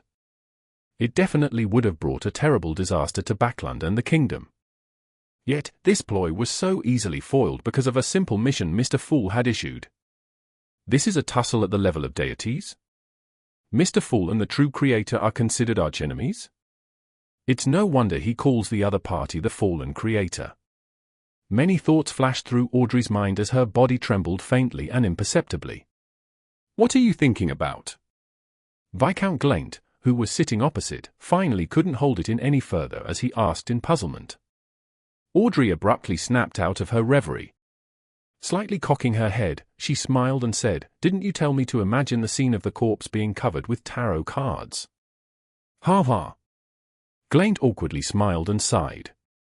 "I wonder which secret organization's member killed Lenivus. It really matches how I imagine such things to be like. It's so cool." "It's our tarot club," Audrey answered silently as she smiled. "Perhaps there's no organization, but the independent act of a powerful beyonder. Regardless, I like this style. Urge Zio and Force and ask them when they can find my apothecary formula," Glaint said in excitement. Audrey widened her eyes slightly. Looking around her, she lowered her voice and said, "Hush, keep it down. How can you talk about potions here?" Glaint gave an indifferent smile. "Don't worry. It's nothing. I had already confirmed that other than you and me, there's only a dog." The huge golden retriever, Susie, unconsciously shifted her position. North Borough in Backland. Inside a room beneath the St. Samuel Cathedral. Daly, who was wearing a black hooded robe and makeup with blue eyeshadow and red blush, gave off a charming yet cold feeling. She randomly found a seat and picked up the document on the table. She swept through it before her gaze suddenly froze. Her brows immediately furrowed, and she suppressed something as she asked, "Lenivus?" Why wasn't I informed of this matter? Why didn't you inform me about the operation last night? Sitting at the seat of honor, crested Sesamir, who had hidden his chin and lips back into his propped-up collar, said deeply, I was afraid that you wouldn't be able to control your emotions. That would have brought unnecessary danger to the operation, so I didn't get anyone to inform you. I can understand how you feel. A Nighthawk from the Tingen squad is currently undergoing guidance and training at the Holy Cathedral. He plans on joining the Red Gloves, and his performance is about equal to yours. But as the person in charge of the operation, and as a high-ranking deacon of the Nighthawks, I had to eliminate all unstable elements. Daly looked at the other Nighthawk squad captains and deacons, and she sneered. Why do you think I won't be able to control my own emotions? I'm very calm and I won't act rashly. My anger will only erupt after Lenivus is caught. This is the professional bearing of a veteran Nighthawk and a deacon. If I had caught Lenivus, I would let him know. That men can be weak too. I would make sure that a cold, rotten, yet stiff corpse would be situated behind his buttocks. I would make sure that a pungent white bone filled with thorns would be situated in front of him. I'd make it so that those cold little fellows enter and leave his body wherever they can. Damn it! You actually managed to let him die just like that. Crested Sesamir looked at Daly calmly and sighed after silently listening to her until she was done. How long have you been putting up with it? Daly froze, then muttered in frustration, like a deflated ball. For a very long time, Sesamir retracted his gaze and cast them towards the other deacons and captains. From our preliminary investigations, the person who killed Lenivus is a member of the Secret Order, a Sequence 8 of the potion name, Clown. He's adept at using paper cards as flying knives. A deacon reported based on the findings. However, we are unable to confirm this guess. The tarot cards scattered across the corpse don't seem like they were concealing something. After all, the Beyonder didn't deal with the cards on the wall and in Lenivus's head. We all believe the final scene was more of a ritual or a symbolism. Therefore, we suspect that the Beyonder might belong to an organization we don't understand. Of course, the scene might also just be a personal preference of his. Sesamir nodded slightly and said, we can start from that point and proceed with a follow-up investigation. Any updates on the person who tipped us off? The charming middle-aged man, Hassan, flipped the papers in his hand and said, we investigated the person and discovered that his actions were directed by a bounty hunter. In the process of looking for the wanted criminal, Lenivus, the Balaam's companion, was killed by a member of the Aurora Order. In order to exact revenge, she secretly carried out an investigation and eventually locked onto the target at the Workers' Alliance Tavern in East Balaam Dock. Based on the target's actions and lifestyle, she discovered Lenivus. Her actions have basically been verified by witnesses. There isn't anything strange about it. We also used Beyonder means to confirm that she has no connection with the person who killed Lenivus. She's in hiding now, and it's very hard to find her? Sesamir added while seemingly in thought, this fits very well with Lenivus's description, that the radical and insane members of the Aurora Order were helping him out. Is there any problem with the reporter who did the interview at the Union that afternoon? Another captain of the Nighthawks reported, he was a fake reporter, and according to news from the police department, is actually a private detective who had previously helped Mike Joseph of the Daily Observer. Joseph was investigating the murder of Sibba. We suspect that he got some kind of lead, found the dock union and disguised himself to get in touch with everyone who was suspected of being the killer. This guess has already been confirmed by Isengard Stanton. Sesamir acknowledged it before switching to ask about other people who had recently come into contact with Lenivus, but similarly got answers that there was nothing wrong with them. Towards the end, he said after some deliberation, I'm very confused by the lack of motive for the murder of Lenivus. That mysterious murderer deserves our attention. You should continue to follow up on this matter. In addition, according to common sense, the Aurora Order definitely wouldn't only have beyond us at the Rose Bishop and Shadow Ascetic level in a big city like Backland. There should at least be an oracle, or perhaps even a saint. Their ploy of receiving the true Creator's descent has failed. With their crazy and irrational traits, I'm worried that they'll launch a series of retaliatory acts. All of you are to be on high alert in the near future. I'll also be staying in Backland. Yes, Your Grace, the deacons and captains replied solemnly. Crested Sesamer paused for a few seconds before adding, the event of the Megos incident in Tingen and last night's incident with Lenivus have revealed a problem.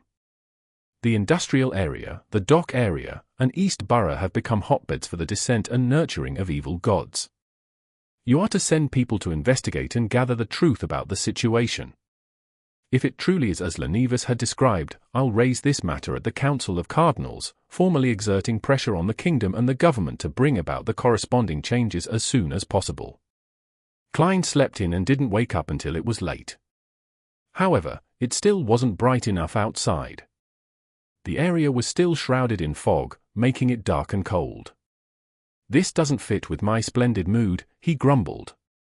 After changing his clothes and taking his key, he returned to Minsk Street unnoticed. After changing from his worker's uniform to casual home attire, a shirt and sweater, and after confirming that no one came investigating his identity as a private detective, he was completely at ease. He leisurely went out to the butcher and grocery store to buy food in preparation for a sumptuous lunch for himself. There was some afternoon sun in Backland, and Klein lazily basked in its worth, momentarily having no desire to do anything. He waited until 15 minutes to 3, then he took out his golden pocket watch for a glance before returning to the bedroom and going above the grey fog. After conjuring the fake world and familiarizing himself with its controls, he sat down on the high-back chair at one end of the table and gave a message to the sun that he was to prepare for his participation in the gathering. At precisely 3, according to Backland time, streaks of crimson light soared out of the vast and ancient palace, outlining blurry figures which were equally indistinct. Audrey directly looked towards the seat of honor and said cheerfully, "Good afternoon, Mr. Fool. That simple mission you entrusted has been completed." She had deliberately emphasized the word simple in order to ascertain from Mr. Fool whether Lenivus had really been eliminated by his adorer. She wanted to know if the tarot card-covered death scene was a symbol of the Tarot Club. Klein deliberately acted composed as he said with a smile, "I'm already aware. In such an age, in such a place like Backland, in such a place in the East Borough, the dock area, and the factory district, they're the hotbeds for an evil god's descent." What? Alger was stunned for a moment, wondering if there was something wrong with his ears. Why would a simple mission involve hotbeds for an evil god's descent? Chapter 290. Effecting change indirectly. Translator, Atlas Studios. Editor, Atlas Studios. I remember that the simple mission given by Mr. Fool was for the sole purpose of examining 2 people for their candidacy of joining the gathering. The general idea was to find the person in the portrait, and that person was confirmed to be in Backland. Alger Wilson tried to remember what had happened the last gathering, and he couldn't understand what it had to do with the hotbed of an evil god's descent. Wasn't it just the search for someone? Furthermore, it was the kind of task which didn't pose much of a threat. Was there a deeper purpose behind Mr. Fool's simple mission? Was this a silent contest between deities? Many thoughts went through the hanged man's mind instantly, and he almost couldn't stop himself from asking justice, tempted to pay in order to understand what exactly was going on. However, as a veteran official beyonder, a seafarer who steered an ancient ghost ship, he was experienced and shrewd. He forcefully suppressed his impulse and planned to go through the internal channels of the Church of the Lord of Storms to find out about the recent events in Backland. As for Audrey, she instantly understood what Mr. Fool's meant. She immediately understood the entire situation regarding Lenivus. So it turns out that the bit of godhood that Lenivus possessed was the basic foundation for the descent of the true creator into the real world. The harsh situation in East Borough, the dock area, and the factory area, however, was a hotbed that provided him rapid nurturing and strengthening. With a simple mission, Mr. Fool stopped the true creator's great conspiracy and saved the whole of Backland. Audrey looked towards the end of the long bronze table, her eyes sparkling brightly. Unconsciously, she brimmed with admiration. At this moment, the gloomy and reserved world let out a chuckle and said, "Yes, every time I see and hear about a large number of child laborers dying in their teens, and how most workers rarely live past 30 due to extreme exhaustion and the terrible environment, or how after barely surviving the previous tests and as a result of their old age and the loss of their jobs, they can only wander the streets and die of hunger and cold, I have no doubt about the existence of an evil god. These gods are on the ground, in East Borough, the dock area, and the factory area. Well, there's even been a report that some factory workers have a hard time surviving 5 years. In the East Borough of Backland, there's a saying that among the people who live there, without exception, any person who's a grandfather must be from the countryside. The meaning of this sentence is that people living there won't have a third generation as they can't have grandchildren. Poverty and hunger make their children very thin. Work that's difficult to adapt to causes them to quickly wither away in Backland, much less getting married and conceiving the next generation. This was the first time Audrey heard Mr. World speak so much. She was suddenly plunged into deep shock and confusion. Why don't I know anything about this? The newspapers and magazines I read only mention that the residents of East Borough are having a hard time. This is far worse than being laborious. Audrey's eyes lost their focus for a moment. She felt as if her understanding of the kingdom and the world had been completely overturned. Suddenly, she understood why Mr. Fool had uttered such a sigh, and why in such an age, such a Backland, in such an East Borough, the dock area, and the factory district were the hotbeds of an evil god's descent. We can't go on like this. Otherwise, Backland will one day be destroyed because of this. Audrey felt a strong urge to go back and learn more, to remind her father, Count Hall. She wanted to use the powers of a spectator and a telepathist to secretly guide the governmental policies that would improve the lives of the pitiful people in East Borough, the docks area, and the factory district. At the end of the long bronze table, Klein quietly observed Miss Justice's reaction. He had purposely lamented a while ago and used his smurf, the world, to give a detailed explanation. He wanted this noble, one who still had a semblance of purity, to realize the seriousness of the problem and use her to push for change in the kingdom. Before I become faceless, I must clearly remember that I cannot be personally involved in such matters. He silently set such a boundary for himself. Thank you, Mr. Fool. Thank you for saving Backland. Your sigh has made me understand the problem at its roots. Thank you, Mr. World. You have made me understand a great deal of the situation I didn't know in the past. Audrey held back her emotions and sincerely thanked the two gentlemen at the two ends of the table. Saved Backland. Alger was no stranger to the conditions of East Borough, the factory district, and the dock area. He was more surprised by the description Miss Justice had used. Just how huge was this matter, he thought with an extremely puzzled frown. The son, on the other hand, listened quite attentively, and although he couldn't understand all of it, he still listened attentively, hoping to learn more about the regions where Mr. Hanged Man, Miss Justice, and Mr. World were located. Klein only smiled in response to Miss Justice's gratitude and didn't do anything further. He then turned to look at the Hanged Man. Alger immediately understood what he meant, and he quickly conjured the last page of the promised Rozelle's diary. Klein received it out of thin air and took a casual glance at it. The 14th of January. I discovered a problem. If unconscious high-sequence beyonder objects are not sealed, they would unconsciously attract nearby low-sequence beyonders from the same pathway, causing them to come into contact with each other. The higher the original sequence, the more likely that this will happen. However, this situation doesn't seem to be a constant. It seems to be intermittent. This diary entry immediately jolted Klein to attention because he had made similar guesses before. After he came to Backland, he soon found himself intertwined with the secret order, with a beyonder of the seer pathway, and thus found himself in an extremely passive and extremely dangerous situation. However, he had also obtained the corresponding sequences 7, 6, and 5 potion formulas as a result.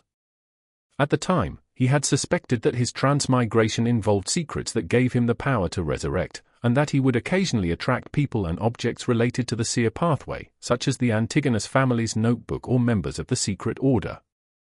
After seeing this diary entry of Emperor Rozelle, Klein suddenly had a new idea.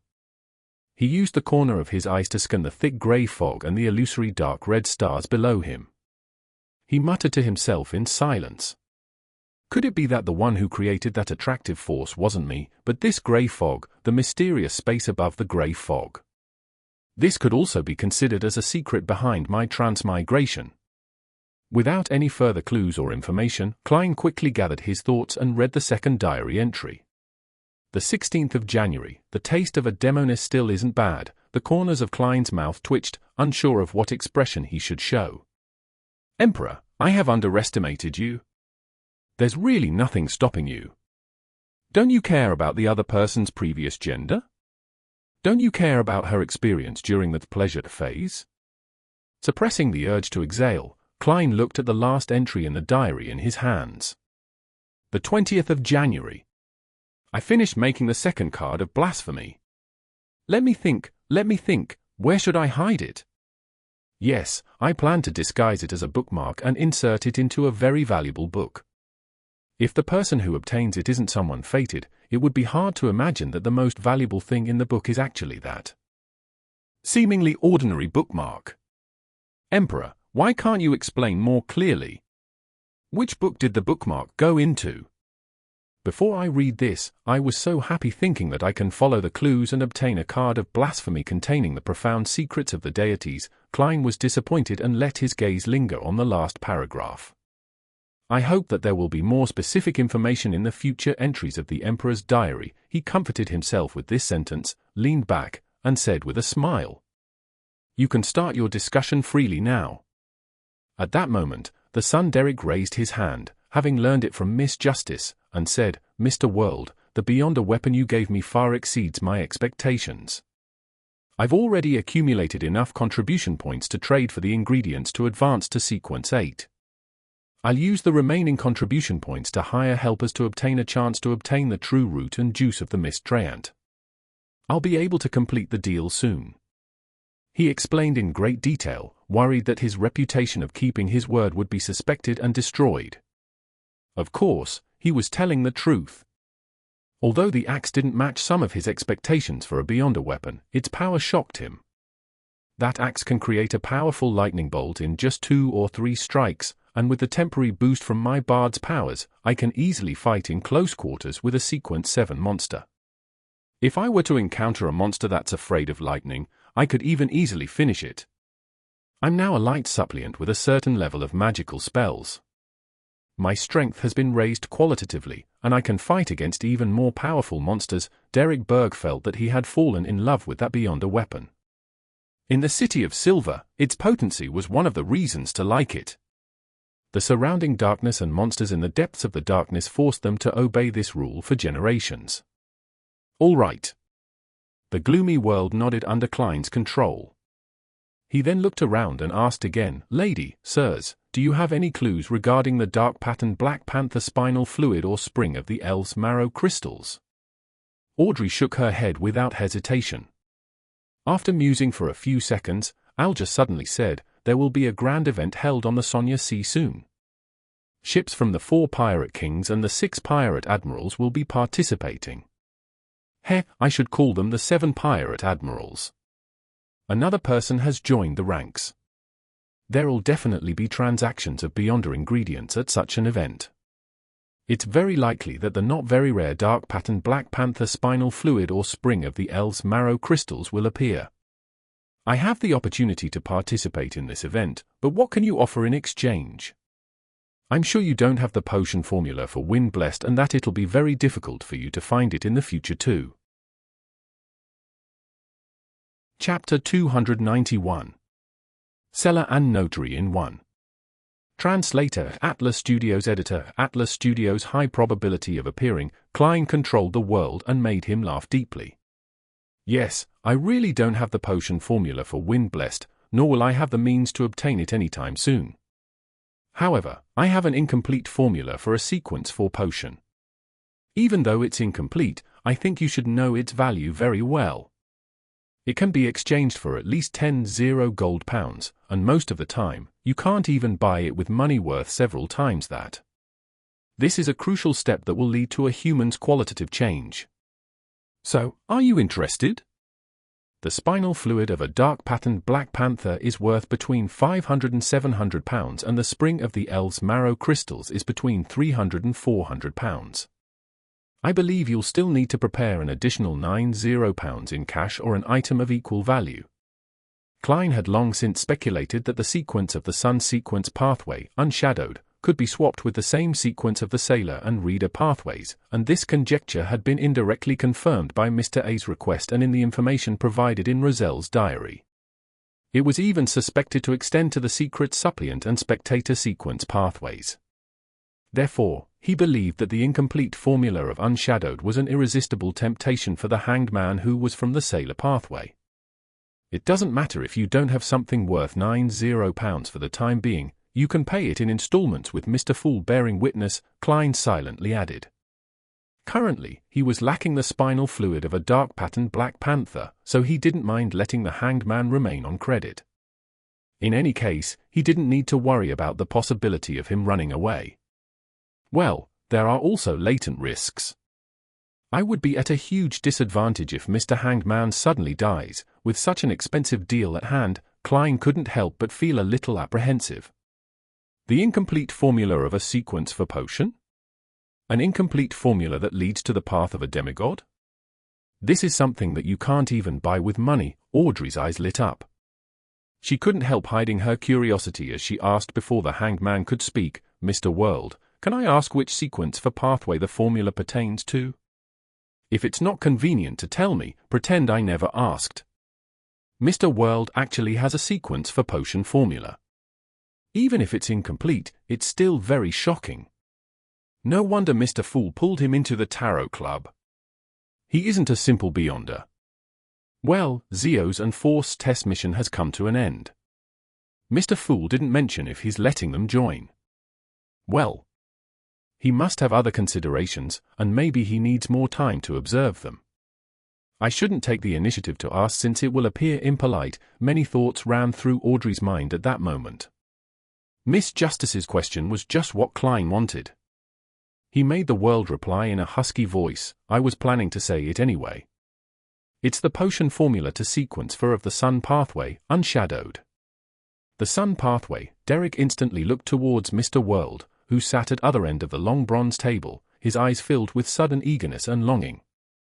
However, he maintained his silence because he knew that he was still far from the threshold of a demigod. He had to spend his limited resources to strengthen himself first. Only caring about the near future was the way the City of Silver operated. This was because, to its residents, there might not be any future at any moment. Unshadowed, Audrey nodded gracefully, then happily said, Thank you for your answer, Mr. World. She felt like she had learned something important again. Unshadowed, Alger muttered slowly before calmly replying, I'm sorry. I have no need for it. No need for it, Klein was taken aback. This was completely different from the script he had imagined. In his shock, he indirectly caused the world to pause, looking incredulous. It took quite a few seconds before he said, You can first owe a portion. With Mr. Fool as witness, I believe you'll definitely make up for the rest.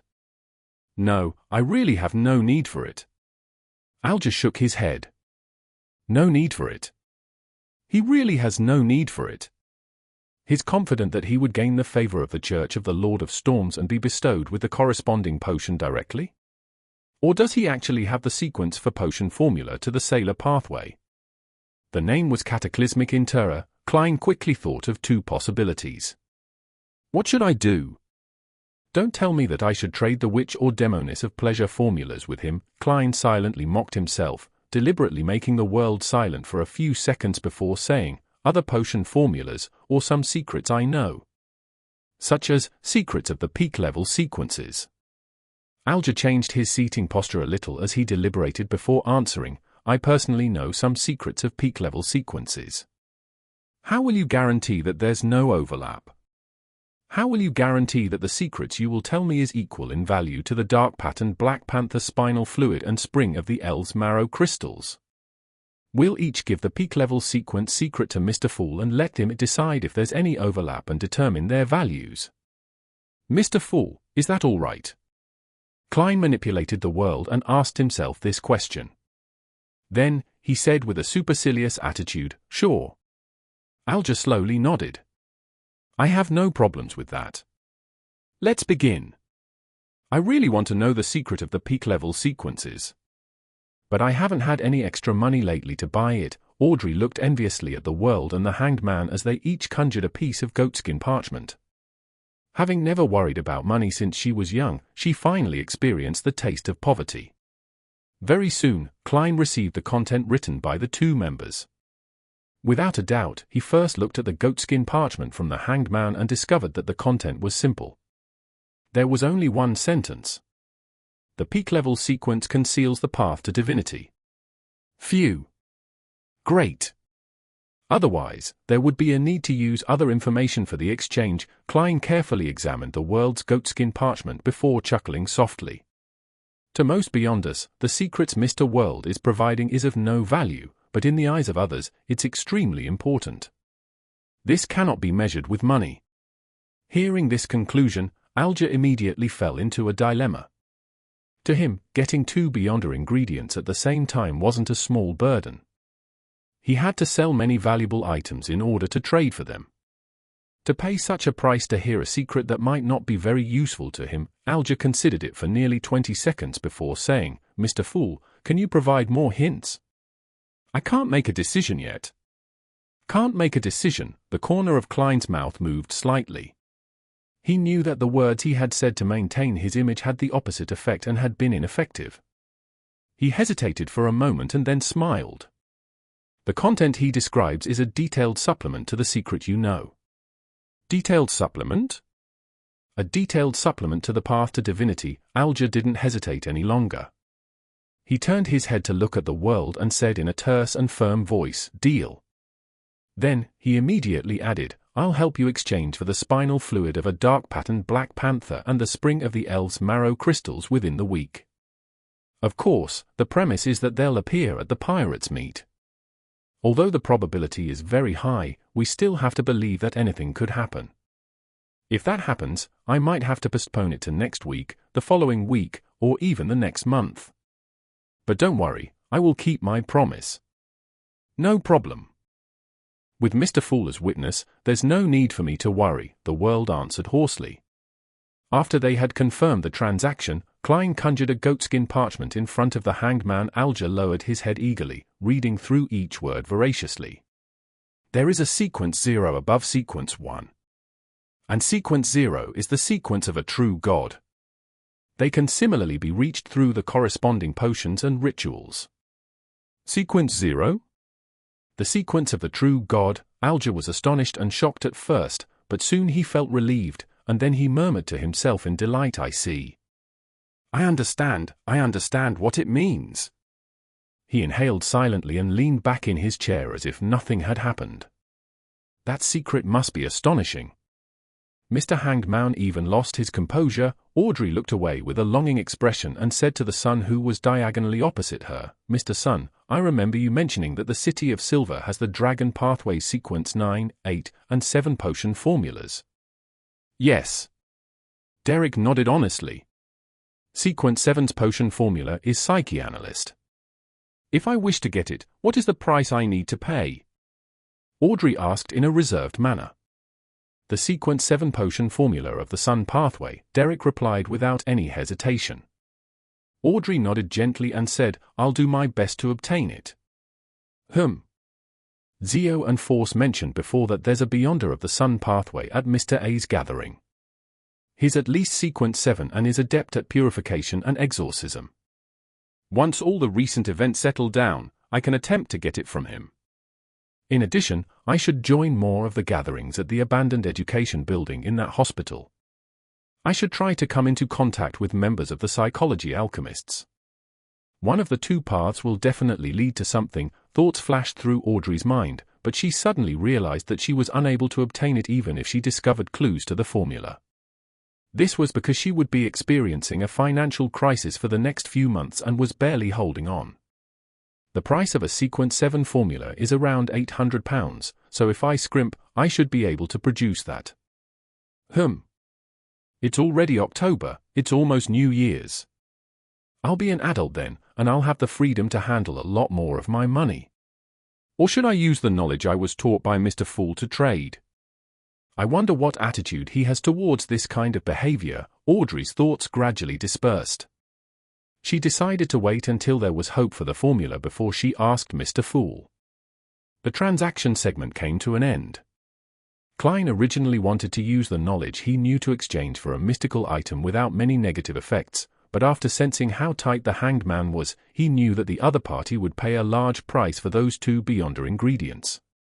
It was unlikely that he had any extra assets, so he could only give up in regret.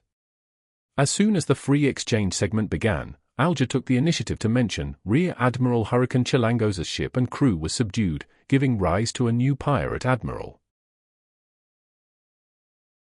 Chapter 292. Exchanging News. Translator, Atlas Studios editor, Atlas Studios. Audrey was interested in the pirate admiral and asked, "What's his name? What was his current title? There hasn't been any related news in Backland. She's a lady and was a famous pirate in the past. You should have heard of Ailment Girl Tracy, right?" "No, I don't know much about such things." Audrey shook her head in honesty. "Me too." Sitting at the end of the table, Klein added inwardly. Alger fell silent for 2 seconds, and without wasting any time explaining, he said, "In short, she subdued the crew of Chilangos's crew last month. She proved herself with actual action that she had the strength of a pirate admiral. She changed the name of Chilangos's ship to Black Death and calls herself Rear Admiral Ailment. In the past, she acted independently and was someone who specialized in curses, black flames, and ice. Her enemies would always suffer from sudden ailments of various kinds. At present, no one knows which pathway she belongs to, but they're certain that she's at sequence 5. Audrey listened with relish. She blinked her eyes and requested curiously, "Mr. Hanged Man, can you introduce the 4 pirate kings and the other 6 pirate admirals in detail? I've only heard of their names and titles, but I don't know what Beyonder powers they are equipped with." Alger looked around and saw that both the sun and the world were showing signs of attentiveness. He nodded slightly and said, "That wouldn't be an issue. The strongest pirate king is the king of the 5 seas, Nast. He claims to be a descendant of the 4th epoch's Solomon Empire. Not only is he a high-sequence Beyonder, but he possesses the terrifying ghost ship Dark Emperor, a relic of the Empire. He's adept at using order. He can pull his enemy into combat in a domain that he's best at and create fascinating effects. He's also the oldest pirate in the world. Rumor has it that he's over 100 years old, and he has been active in the 5 seas since the Roselle era. No one knows exactly how old he is. Of course, compared to the other pirate kings, there's a lot of information about him. As for the owner of Dawn, all we know is that she's a beautiful woman. She was once a warlock and is now a demigod. She calls herself Queen Mystery." After introducing the 4 kings, Alger changed the topic to the 6 remaining pirate admirals. The owner of the Black Tulip, Ludwell, was once a subordinate of the king of the 5 seas. Later, he became independent and calls himself Admiral Hell. Rumor has it that he's established certain connections with the numinous episcopate. He's a powerful medium and can control all sorts of creatures in the spirit world. He's terrifying and odd. Rumor has it that he possesses a ring left behind from the ancient era's death. Admiral of Stars Catlear was once a follower of Queen Mystery, but they've long become estranged. The reason for that, according to rumors, is because she joined a particular secret organization, angering Queen Mystery. And according to the information I know, this secret organization is the Moses Ascetic Order. The Moses Ascetic Order? The Mystery Prior Pathway? The hidden sage, Klein suddenly thought of old Neil's loss of control and the evil god who would whisper temptations into the ears of low-sequence Beyonders of the same sequence. This was the first time he learned news regarding the Moses Ascetic Order through reality instead of books. Then, Alger introduced Admiral of Blood Seigneur, who was suspected to be non-human, Rear Admiral Deep Sea Howl Constantine, who possessed a bloodline that was partially from sea monsters, Rear Admiral Iceberg Edwina Edwards, and Rear Admiral Dusk Bullet of Yoan. Thank you so much for sharing. I'm beginning to yearn for the sea, Audrey said, filled with longing. I don't know when I'll be able to truly travel. No, Miss Justice. It's absolutely not as nice as you imagine. From my point of view, it's an amalgamation of blood, chaos, murder, desire, and horror. Alger calmly doused her enthusiasm. Audrey nodded and switched topics. There have been 11 serial murders in Backland recently, but one of them has been proven to be a copycat crime. The serial killings are against women who were street girls but are now working normal professions. The murderer cuts open their stomachs and removes all of their internal organs. This sounds like something to do with devil worship. Was it done by someone from the Blood Sanctify sect? Alger instantly made a guess. I don't know. The murderer hasn't been found yet. Audrey yearned to become a detective, bringing Susie along and capturing that cursed murderer. At this moment, Derrick blurted out in a daze, I know about such rituals. He knows? That's right. Before the Cataclysm, especially during the Second Epoch, devils were active in the real world where they lived on the ground. They were the object of hatred for both giants and dragons. It's normal for the City of Silver to have relevant records. Their history hasn't been tampered with, nor has there been any blanks over the generations. Klein looked thoughtfully at the son, waiting for him to say more. You know about this? Audrey asked in joy. It's mentioned in our devil studies. It's rather ancient. The devils use it as a ritual to supplement their advancement, typically used when advancing from Sequence 6 to Sequence 5.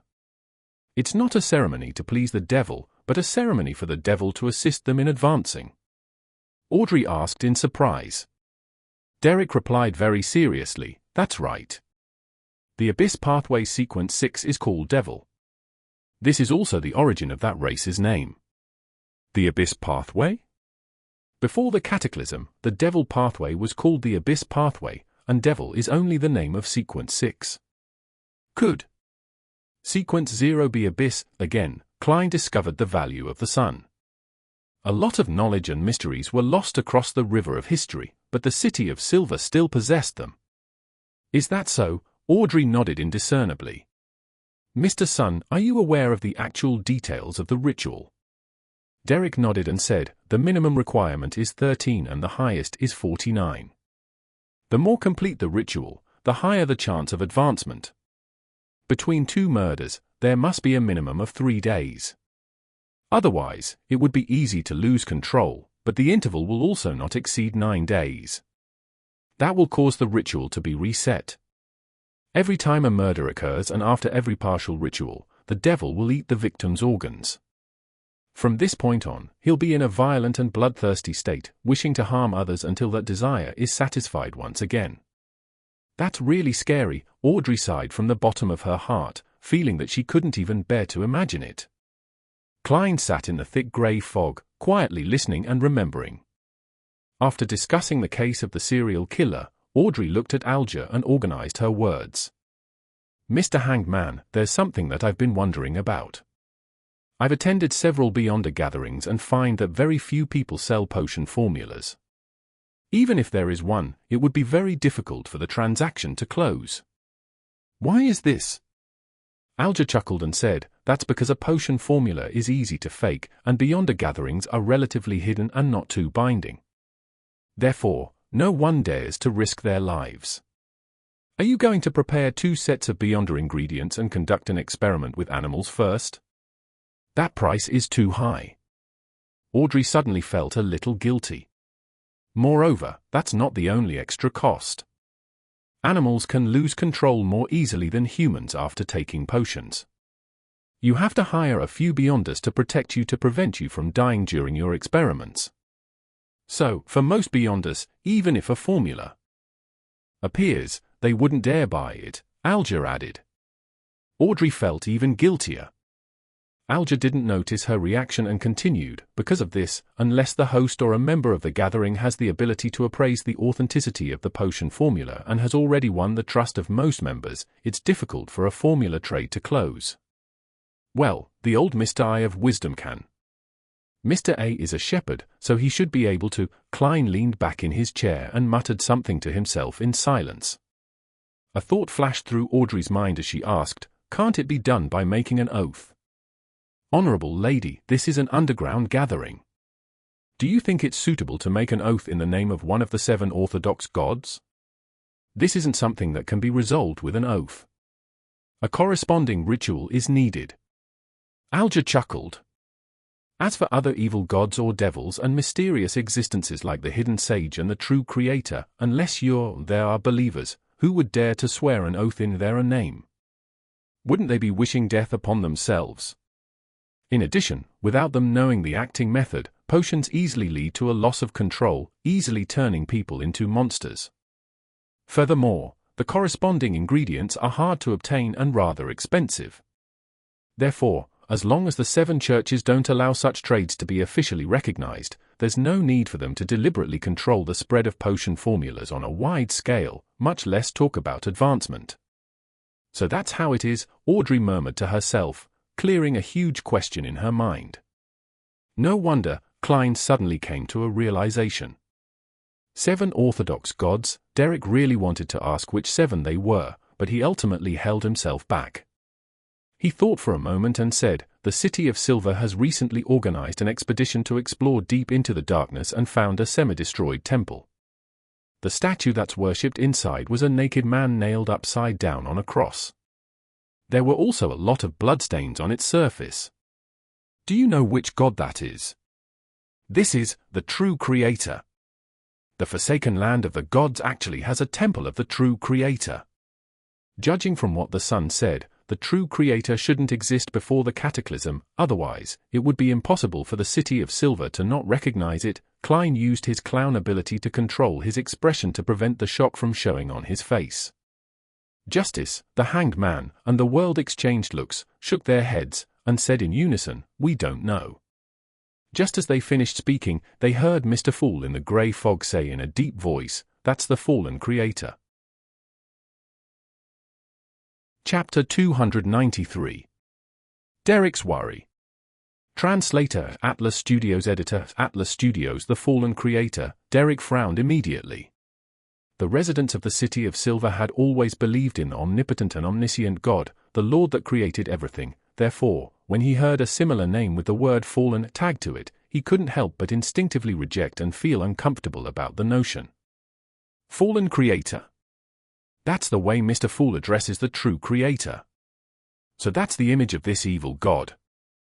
But why would his statue and temple appear within the City of Silver's exploration confines? That place is suspected to be the forsaken land of the gods. Or perhaps, before it was abandoned by the gods, there was already the faith of the true creator.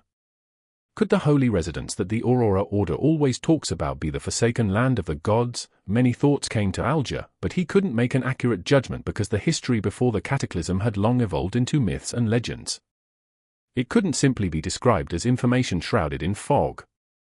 He thought for 2 seconds and deliberately said, "We have another name for the fallen creator. It's the true creator. The faction that believes in him is in control of the Beyonder pathways such as the Secret Suppliant, Listener, and Shadow Ascetic. The subsequent sequence includes the shepherd you mentioned before." Shepherd, the silent Derrick sat up straight, his eyes filled with horror. He wasn't unfamiliar with the Beyonder pathways which the Hanged Man had referred to, other than some of the sequences being described with similar words in the City of Silver. For instance, the Whispered and Listener. So that strange and evil statue represents the Secret Suppliant pathway. Elder Lovia is already a shepherd. She's been acting more and more strangely. Derrick suddenly started to worry about the 6-member council's newly advanced elder and the safety of the City of Silver. In the past, when they explored the surrounding areas, the City of Silver had found a few cities that were completely destroyed. In those places, only a few pieces of rubble had been carved with words that proved the existence of such a civilization. These words were all variations of Dragonese, Jotun, and Elvish, and most of them repetitively described one kind of existence. That existence was called Evil God. The residents of the City of Silver who was involved in the expedition were guessing that those cities were destroyed by evil gods.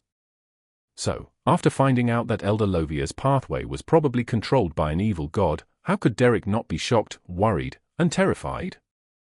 He returned to his taciturn state, disappointing Audrey, who had been waiting to hear more stories about the City of Silver.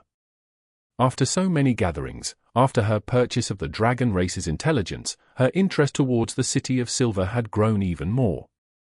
His reaction is a little different from what I expected, Alger observed calmly for a while, but he failed to gain anything from it. For a moment, he couldn't find a point of entry into the conversation. And if he asked directly, he suspected that the son would request payment, which wasn't an easy task for him since he was burdened with the debt of 2 beyonder ingredients. It was at this moment that they simultaneously heard the sound of the table being tapped gently. Klein concealed his fatigue with a thick grey fog and said with a chuckle, "Let's end today's gathering here. Your will is our will." Audrey immediately stood up and curtsied with her illusory skirt. The Hanged Man, the Sun, and the World successively replied with similar words. Klein waved his hand and severed the connection, quietly watching the blurry shadows of Miss Justice and the others disappear into thin air. Then, he made his Smurf, the World, disappear. Then, he picked up the small badge which he had obtained from Lenivus and studied it. "You can join if you have this item." Klein read the sentence on the back of the badge but realized that it didn't undergo any changes. He thought for a moment and carefully injected spirituality into it. A layer of faint light bloomed and quickly condensed into a light beam, shooting out of the grey fog. However, it was repelled by the endless grey fog. The beam of light suddenly dispersed, transforming into a palm-sized piece of illusory goatskin parchment. On it was written in ancient Fasak, January 4, 1350, 8 p.m. in Baber Valley. A simple communication device in the field of mysticism.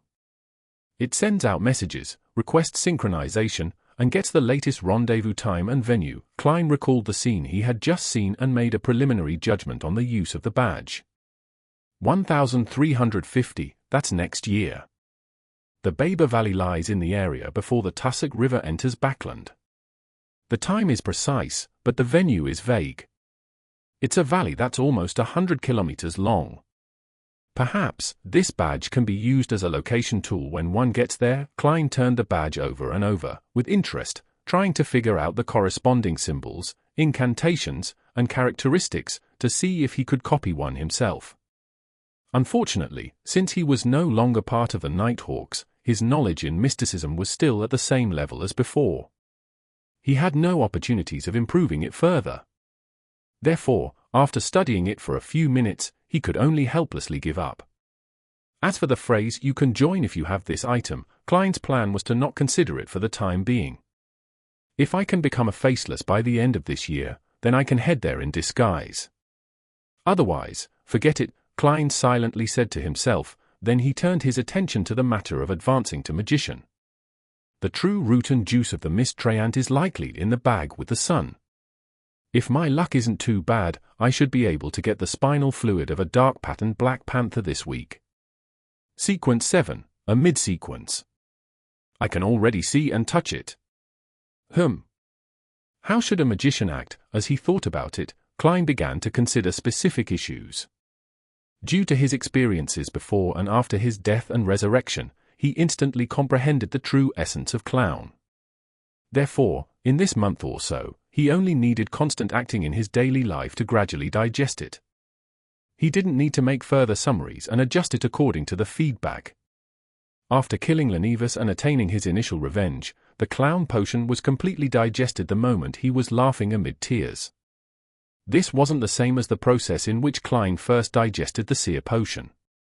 It was considered a special case, and now he had to return to such a situation with the magician's acting. The true essence of magician, to pass off the illusory with the genuine? According to what Zaratul said in the Emperor's Diary, although the main focus of this pathway isn't fate, a portion of it still belongs to it. So, there must be something corresponding to it. For example, it might seem that fate can be changed to a certain extent, but in the end, it turns out to all be an illusion. It's just a magic trick that fools you. Klein rubbed his temples, then wrapped his remnant spirituality around himself and descended into the grey fog. St. George's Borough, in a 2-bedroom apartment. Fortunately, I prepared another place like this. Otherwise, I wouldn't even know where to hide. Force stared into the mirror and removed her dropping hair. That's right, Zio replied weakly, lying in bed. I just read in the newspaper that Lenivus is dead, but this matter involves guardhood, so it won't end so soon. We have to hide for a while. No, it's you who's going to hide, not me. I'm an upright clinical doctor, the author of a bestseller. Force looked at herself in the mirror and began putting on simple makeup. Zio couldn't provide a rebuttal as she slowly sat up and said, thankfully I was sufficiently clever and possess rich experience. When I got someone to make the report, I didn't directly say that it involved the guardhood of the true creator. I only described it as seemingly very dangerous and that the target had experienced huge changes like he was praying to evil gods. If not, I wouldn't even dare to stay in Backland. To be embroiled in high-level battles sure is troublesome and dangerous. I don't want to take on any more of Miss Audrey's missions again. Really? Force asked without looking back. Zio fell silent for a few seconds and said, actually, there was no need for us to mention the guardhood. Since Miss Audrey was able to discover this on her side, the Church of the Goddess would definitely be capable of doing so. They've most likely killed the giant, right? I can't be sure, Force replied without mincing her words. Zio froze, then let out a long, slow sigh. Force stopped what she was doing, turned her head to look at her, and said, this mission was basically completed by you, so I won't be sharing the payment with you. There's a total of £200, so with the £70 you've saved up, even if you deduct the expenses, you should be close to obtaining the first beyonder ingredient for the sheriff potion. But I wouldn't be able to receive the £100 from the police so quickly. Zio pursed her lips. This wasn't to say that the police wasn't willing to give the bounty money, but that she couldn't take it directly. She had to go through the friend who had helped her deliver the clues, that was the official bounty recipient. Since she believed that this matter would definitely cause a huge ruckus, she didn't have the guts to find her friend anytime soon. As for whether that friend would usurp the bounty, she was quite confident. The other party had helped too many shady bounty hunters before. It was fine to take a commission, but if he dared to directly usurp all of the bounty money, he would have already died in some unknown dark alley. But it will ultimately belong to you. Force paused for 2 seconds and seriously asked, when you've collected enough money, will you contact the masked guy and work for him so that you can purchase the corresponding ingredients from him? No, unless I can't get it anywhere else and that there's no hope. Zio gave her answer. In Emperor's Borough, the opulent villa of Count Hall. Audrey was still reminiscing over today's gathering when she suddenly saw her personal maid, Annie, coming over with a piece of paper. Miss, here's your telegram. Annie smiled and said, it's from the east coast of Balaam. Alfred's. Audrey happily received it and read it carefully. Dear sister, the rainbow salamander that you asked for has arrived at Pritz Harbour last night.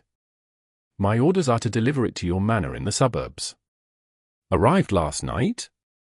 Then it'll be delivered to my manor as early as today and by the latest, tomorrow. Audrey tilted her head to the side and looked at Susie, who was fighting with her snacks. With a shallow smile, she said, Susie, the gift I prepared for you is almost here. Woof. Susie looked at her mistress in confusion. Chapter 294. Admiral of Stars. Translator, Atlas Studios. Editor, Atlas Studios. Klein circled the lawn behind Leopard's house a few times on the bicycle the inventor had just completed. It's not bad, it's just as I expected, but there's no need to make a lone standing bell. The cyclist won't be able to free a hand when they encounter a situation. You can combine the bell to the handle.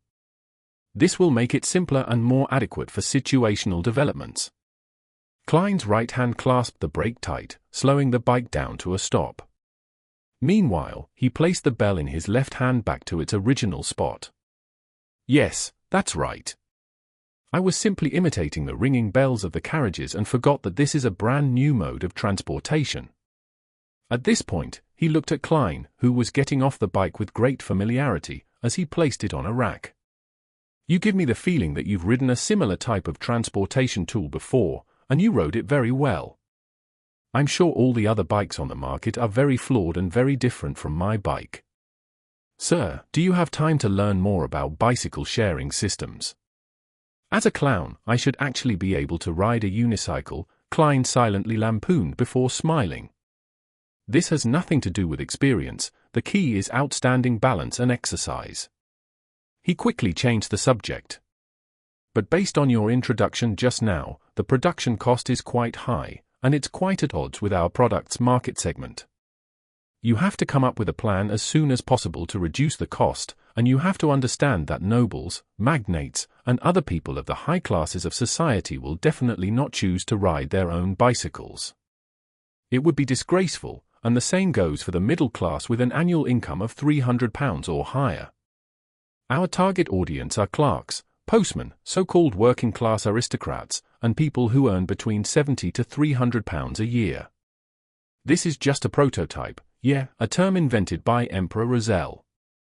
It's normal to have a high cost. If the subsequent industrialization is successful, I believe it wouldn't be a problem to lower it to £6. If we can find a cheap replacement material for natural rubber, it'll be even better. That's the most expensive component. Leopard had long considered this problem as he replied. Unfortunately, no crude oil has been found in this world yet. I wonder if it actually exists or not. Can refined coal tar be a replacement in this aspect?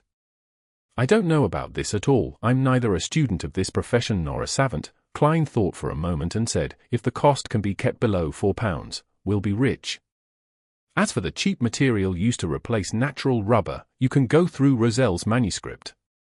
Maybe he has some ideas. Leopard said before he suddenly added, speaking of which, I just remembered that there will be an Emperor Rozelle Memorial exhibition at the Royal Museum next week. It's organized by the Church of the God of Steam and Machinery. Rumor has it that there will be the original blueprints of Emperor Rozelle's inventions and all kinds of relics. The original invention blueprints and all kinds of relics. Klein's heart skipped a beat and pressed, when is it exactly? I'm very interested. From next Tuesday to next Friday, every day from 9 in the morning to 6 in the afternoon. Although Emperor Rozelle was once the enemy of the kingdom, the allure of his legendary life hasn't declined because of this.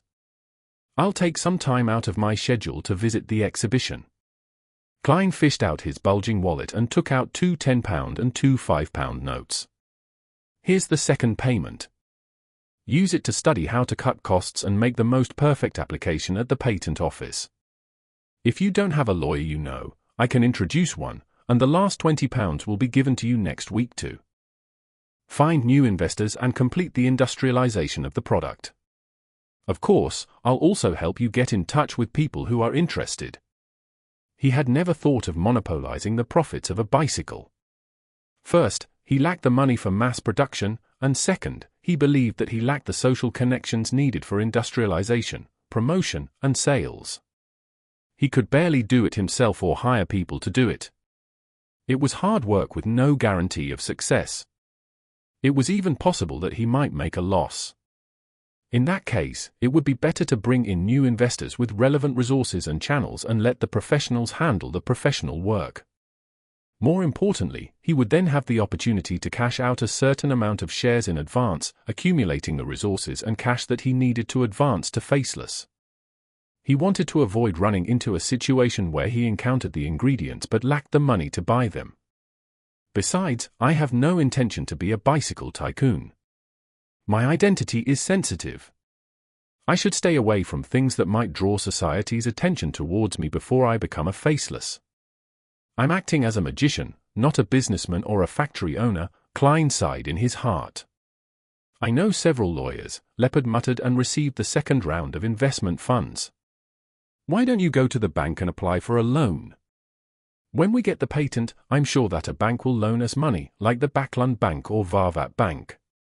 We're not just bringing in investors, but resourceful channels, connections, and skills, do you understand? Klein explained with a smile. He then put on his hat and said, when you've applied for a patent, send me a letter. You know my address. On the Sonia Sea stood an island with an extinct volcano. One by one, ships with masts and sails approached the shore, crowding up the reasonably sizable wharf. The sound of the pirates singing, shouting, laughing, cursing, and cheering filled the air, turning the place into a sea of revelry. The hanged man, Alger Wilson, stepped off the Blue Avenger and climbed a cliff not far away and watched all of this in silence. With the exception of the 4 kings and the 7 pirate admirals, the rest of the pirates only received the news of the event a week ago. Most of them won't be able to arrive in time, as this will prevent the navies of the different countries and the powerful beyonders from the various churches to launch an assault. Alger watched the pirates carrying out buckets of ale without his attention on them. He knew that the Lund Kingdom already had a new generation of ironclad warships, but he wasn't worried about meeting one here. This was because only 4 months had passed, and the advertised invincible fleet still needed more ironclad warships, and different types of ships for support, as well as the time to train military officers, sailors, and gunners. There was no way they could create a combat force without a year's time. Even as Alger's thoughts drifted away, the pirates on the ships and wharf suddenly cried out in alarm. Some ran deep into the islands, some hurriedly steered their ships away from the wharf, as if they were running from devils and the plague. In just a few minutes, the bustling scene from before was reduced to a desolate mess and silence. Alger turned his head to look at the sea and saw a ship painted black with a huge white flag with a skull hanging from its mast. The skull was pitch black, and its eye sockets burned with a ghostly blue flame.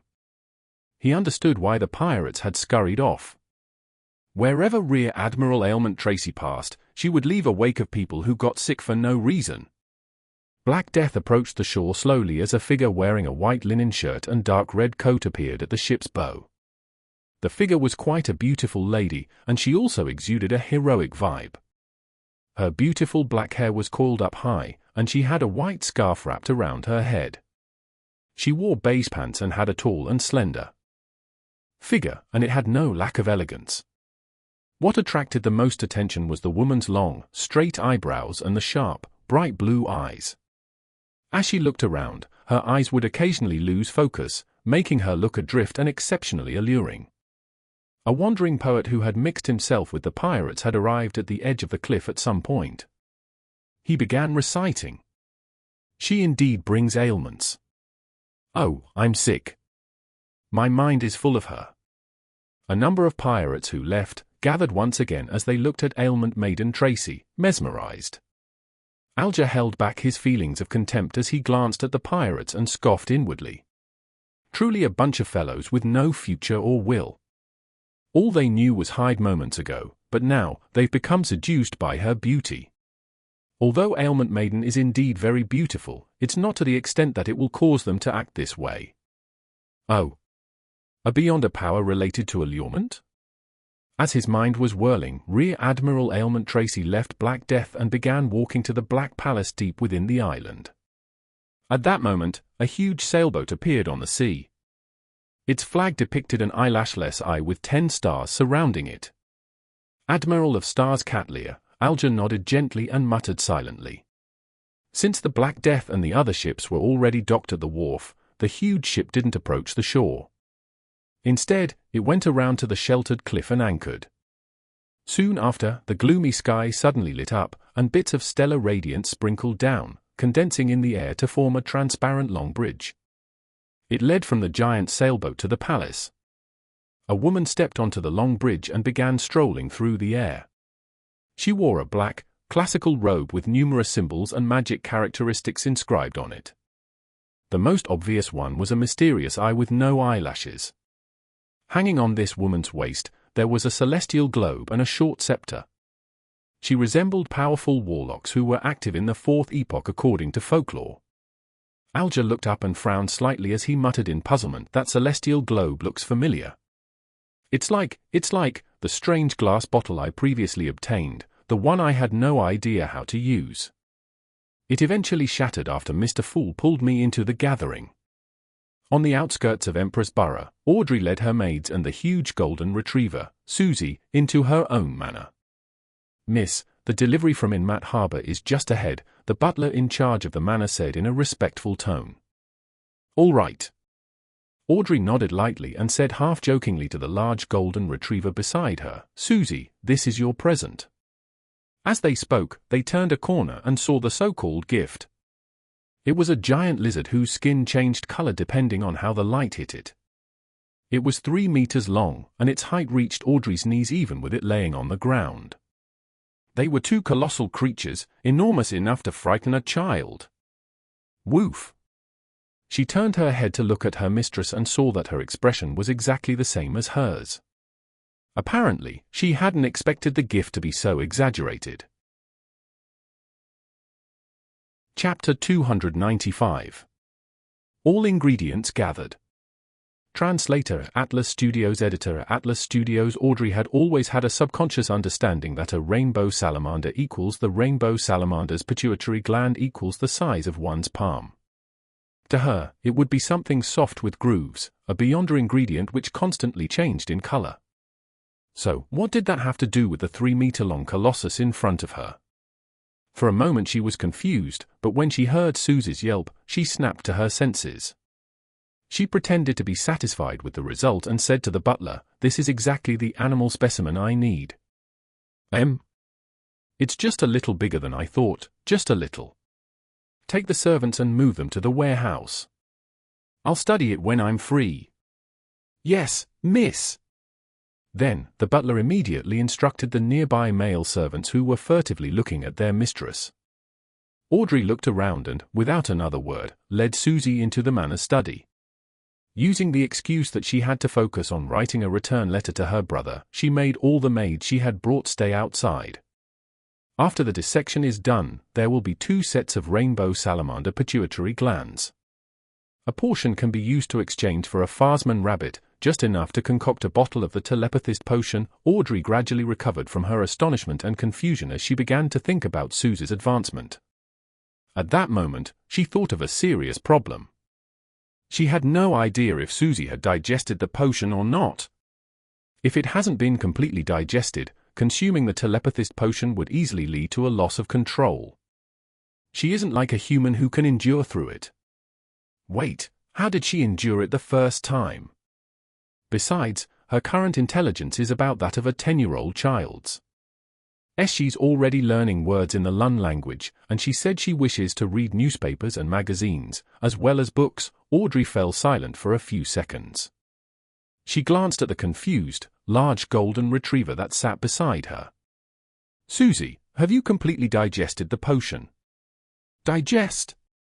Susie returned with clear articulation, expressing her puzzlement. Audrey had already told her that what she had taken was a potion, and she had warned her not to tell anyone, and not to tell any intelligent animals that could bark or meow. Audrey nodded her head slowly and heavily. It's a very strange and unique feeling. It feels like something illusory inside your body breaks down and fuses with your mind. You will vaguely see illusory stars one after another, and you will be one of them. These stars will attract each other in a bid to fuse as one. Susie quietly listened to everything, then replied with a light and brisk voice, "Then I should have completely digested it. I've had a similar feeling before." "Ah? Susie has completely digested the spectator potion?" But no one taught her the acting method. At most, I would occasionally remind her to observe more and remain calm. Audrey asked in astonishment, "When did you digest it?" "Last month, the month before last, or perhaps even earlier." Susie tried her best to recall when. Seeing that her mistress's expression was getting odder and odder, she hurriedly wagged her tail and timidly added, "I don't remember. I'm just a dog. I won't purposely remember such things." "Woof. Just a dog. But you were only a little slower at digesting than me. Don't tell me that when I interact with other Beyonders, I'll say that when it comes to digesting potions, I'm a little better than a dog." "Pooey. Audrey, what are you thinking?" Audrey maintained her elegant smile and politely praised, "Very good, I mean, on this matter regarding the digestion of the potion, you did very well." Returning from Leopard's Place, Klein took a leisurely afternoon nap. But it wasn't long before he was awakened by illusory, disconcerting cries. "Mail? Is it Mr. Hanged Man or Little Son? Is one of the final?" Main ingredients for my potion ready. Klein carefully tried distinguishing who for a few seconds and soon forgot about his anger from being awakened. He quickly got up, took 4 steps counterclockwise, and went above the grey fog. He noticed that the crimson star that symbolized the hanged man was contracting and expanding. Hence, he stretched out his hand, spreading his spirituality before touching it. After the usual honorary names of the fool, the hanged man prayed. I've already gathered the dark pattern Black Panther spinal fluid and the spring of the elves' marrow crystals. Please permit me to hold a sacrificial ritual and seek your help in handing it to Mr. World. That's pretty fast. The hanged man had said that there would be a grand event among the pirates soon. It seems like it's not soon, but now. He always holds back when speaking, never fully speaking the truth. Klein nodded indiscernibly and said, sure. After a simple sacrificial ritual, Alger resisted his urge to ask Mr. Fool if the celestial globe on Admiral of Stars Catlear had anything to do with him. At this moment, Klein had already forgotten about him and was admiring the 2 Beyonder ingredients on the surface of the long bronze table. The dark pattern Black Panther spinal fluid was a seemingly translucent liquid, but if one looked carefully, they would discover that its clarity was also divided into different levels. The lower one went, the more transparent they were at distinct levels. It fully satisfied someone with an obsessive-compulsive disorder. The spring of the elves' marrow crystals was similar to a faded egg. Its shell was very thin, and it looked like it could easily shatter at a touch. Even without shaking, one could still hear the sound of swishing water inside. I should be able to get £300 and a formula clue. My magician is only short of the true root and juice of the mist treant. I wonder when Little Sun will complete the mission. Klein waited in anticipation. As for the other supplementary ingredients, he had already bought them at various stores. For example, the droplet gem he needed to buy was purchased from a jewelry store and he had ground it into powder. 5 grams was about £2.5. The son, Derrick, didn't keep Klein waiting long, and on Wednesday evening, he whispered a prayer to the fool that he had prepared the true root and juice of the mist treant and asked him to pass them on to the world. The mist treant's true root was heart-shaped, brown, palm-sized, and wrinkled. It looked like an old man's skin, but its back was as smooth and exquisite as a gem. It was slightly expanding and contracting, as though it had a certain amount of vitality. Its juice was light green and sparkling, making it look very delicious. Klein just looked at them, feeling a little smug. In the present day and age, Sequence 7 was the threshold of a mid-sequence Beyonder. This meant that a Beyonder would finally be able to bid farewell to the state of being only slightly stronger than ordinary people in certain aspects. They would be able to wield a relative abundance of Beyonder powers. Phew, Klein slowly exhaled, returned to his bedroom, and summoned himself to bring the Beyonder ingredients into the real world. He didn't prepare any additional vessels.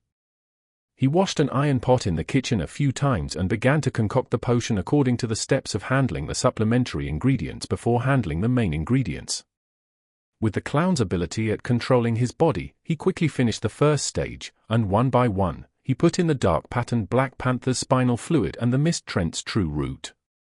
With a jarring sound, a pale white fog suddenly rose and was forcefully pulled back into the pot by an invisible force. When everything calmed down, Klein quickly poured every drop of liquid into a transparent bottle that he had prepared. That liquid was rather special. It was as if fireworks were constantly being released from within it. Red, orange, yellow, green, and other colors constantly scattered, disappeared, and then reappeared again. Klein stuck a coin worth £1 between his thumb and index finger of his left hand, flicked it up, and opened his palm to catch it. He was using divination to confirm if the potion he concocted had succeeded. The gold coin fell, its portrait faced up, indicating a positive response. Without any hesitation, Klein put away the gold coin, picked up the potion, and walked out of the kitchen. At that moment, the sky was already dark. The gas lamps in the room hadn't been lit up yet, causing the surroundings to be in complete darkness. Only the light near the oriel window created a gloomy scene. Klein sat down on the sofa and began cogitation to calm his stirring heart and dispel all of his emotions temporarily from his body. After doing all of this, he raised the glass bottle, tipped his head, and drank the magician potion. The ice-cold potion went down his throat, and at every moment, it felt like countless bubbles were bursting. Klein's entire body was experiencing this stimulation, and massive amounts of information flooded his mind, blooming into fireworks. The veins on his forehead bulged, and his head felt like it was about to burst. However, this wasn't a very difficult situation for Klein to endure. The terrifying ravings before entering the grey fog and the evil roars of the true creator were much more terrifying. Hornasis. Phlegria. Hornasis. Phlegria. Hornasis. Phlegria, the ethereal temptation echoed again. Klein's head expanded and contracted repeatedly before he gradually recovered his thoughts. He began to consciously restrain his thoughts, outline the spherical light, and slowly enter a state of cogitation. After an unknown period of time, his vision recovered. At the same time, he felt an itch all over his body, with his arms feeling the worst. Klein rolled up his sleeves and was surprised to see that one of his arms was deeply wrinkled, like a centenarian. The other arm had lost its color and had become translucent. He could directly see his blood vessels, muscles, and veins. Could it be that I had nearly lost control? No, it shouldn't be. This should be the remnant influences. Klein sat on the sofa in the dark, leaning forward as he watched the anomaly in his arms warily, as if it were a breeding ground for monsters. And all of this had nothing to do with Klein. He sat quietly on the sofa in the darkness, watching his creased skin and the translucent state of his arms slowly recover. 5 to 6 minutes later, Klein silently sighed as everything finally returned to normal. It's a good thing that no one came knocking on the door or ringing on the bell. I only chose to advance after completely digesting the Sequence 8 potion. With such severe effects, it would be hard for those beyond us who depended on time to grind through the potion. It really is difficult to pass this stage. No wonder Captain took 9 years. No wonder Swain, the former captain of a mandated Punisher squad and owner of the Evil Dragon Bar, didn't dare to consume the Sequence 7 potion, Seafarer. After sitting silently for more than 10 seconds, Klein slowly stood up. At that moment, he was already a mid-sequence beyonder. At that moment, he was already a magician. Chapter 296. Magician. Translator, Atlas Studios. Editor, Atlas Studios. He took 2 steps forward and passed the coffee table. Klein stretched his body and shook his wrist, but he found nothing unusual. He looked at the gas lamps outside the oriel window which illuminated the darkness and gloominess and said to himself thoughtfully, my hands are more agile and I'm more nimble. Even if I don't have beyonder powers, as long as I work hard enough, I can become a top magician. This was his first impression of his own transformation. And just like what was recorded in the Nighthawk records, if a potion provided a specific magical power, then the beyonder would become aware of it after ingesting it. They would grasp the specific details as though the corresponding knowledge would be injected and imprinted into the mind through a mysterious method. Just now, my head nearly exploded. Klein smiled and shook his head, carefully recalling what he had felt and the corresponding magical spells. It had to be said that magician was indeed considered a powerful Sequence 7, with it possessing many miraculous abilities that could all be cast very quickly. Among them, there were 3 which Klein valued and liked the most. The most important one was damage transfer. As long as he didn't die instantly, as long as his hands could still move, he could transfer the vital wounds to unimportant areas like his arms, turning fatal wounds into minor injuries. This was a very useful beyonder ability for life preservation in actual combat. The only problem is that at Sequence 7, wounds can only be transferred around my body, and there's only one opportunity. Perhaps as my sequence is raised, the wounds can be transferred to other items or people. It really does feel like magic. Klein imagined the future. The second spell was Flaming Jump. Within a range of 30 meters, he could phase between a fire spark that he had left behind and the original flame. It was similar to teleportation, which seemed to have a uniqueness of gaining help from the spirit world. Well, it can be used to its fullest when performing magic. Klein mocked himself inwardly with great satisfaction. More importantly, as he digested the potion and raised his sequence, the range of flaming jump would increase significantly. The third type of Beyonder spell was the air bullets which Klein had seen the suited clown from the Secret Order use. The magician could produce air projectiles with power and speed comparable to that of the bullets fired from a custom revolver just by snapping his fingers or mimicking sounds. Furthermore, the effect would improve along with the digestion of the potion and the raising of his sequence. Klein suspected that at sequence for all 5. He could create his own cannonball. This way, I don't need to buy more revolvers and bullets anymore. No, I still need to buy one. There are many matters that don't need me to expose my Beyonder powers. Any problem that can be solved with guns isn't a problem. Klein nodded indiscernibly and began to examine the other spells and spell-like abilities. The fourth type was paper figurine substitutes. At a critical moment, the magician could temporarily change the paper figurine into him while he swapped places. It was a relatively simple substitute spell that could not only block a fatal blow but also weaken the damage from hexes. So this is the use of all the paper figurines that Nimblewright Master Rozigo had brought with him. He must feel regret because he was contaminated by the true creator and didn't have the chance to use a substitute at all. The biggest problem with this spell is the need to prepare the materials beforehand, which means that the paper figurines have to be cut in advance. In the early days of the 5th Epoch, Beyonders who brought similar items would undoubtedly be regarded as a dark warlock. If it's discovered now, I'll most likely be suspected. Klein mulled over the uses and limitations of paper figurine substitutes. The 5th kind of spell-like ability was called Flame Controlling. As the name implied, one could manipulate flames within a range of 30 meters with a simple action. It could also be used to ignite certain items within this range. Once the potion has been completely digested, or when I advance in sequence, one could summon a swirling flame out of thin air. The 6th was illusion creation.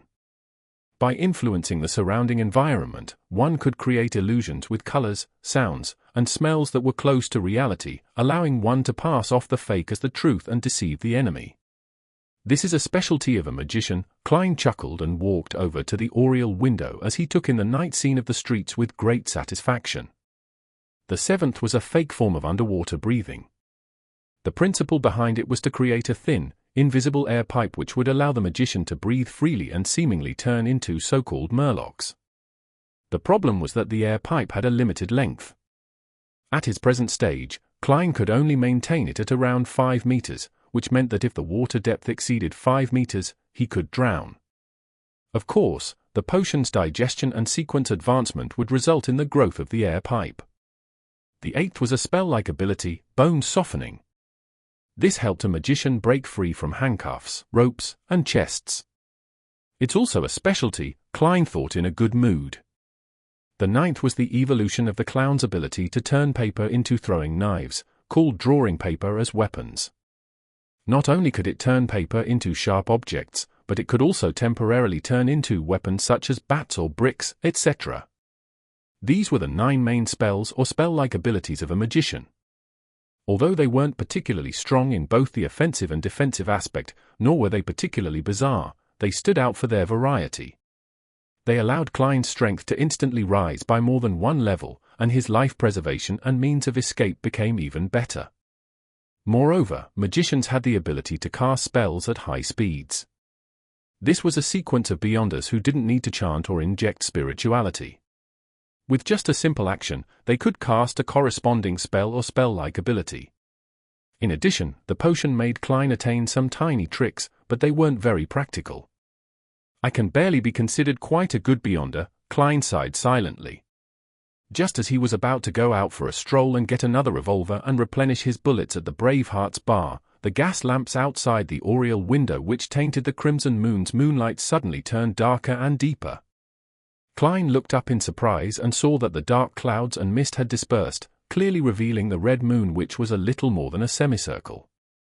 Its outline rapidly turned into a full circle, and in just a few seconds, it had turned into a full moon that was as red as blood.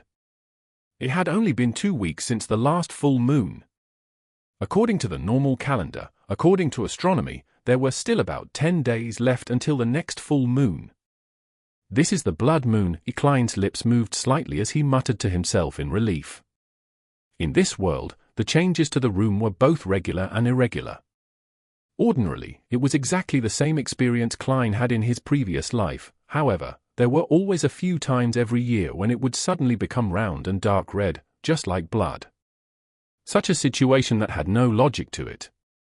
At times, it happened only once a year, and sometimes 4 or 5 times a year. Neither astronomers nor mystics could explain this phenomenon or come up with a pattern. Therefore, they could only ignore it for the time being as one of the puzzles. They joked that perhaps the goddess was in a bad mood and that a change in a woman's mood was undoubtedly irregular.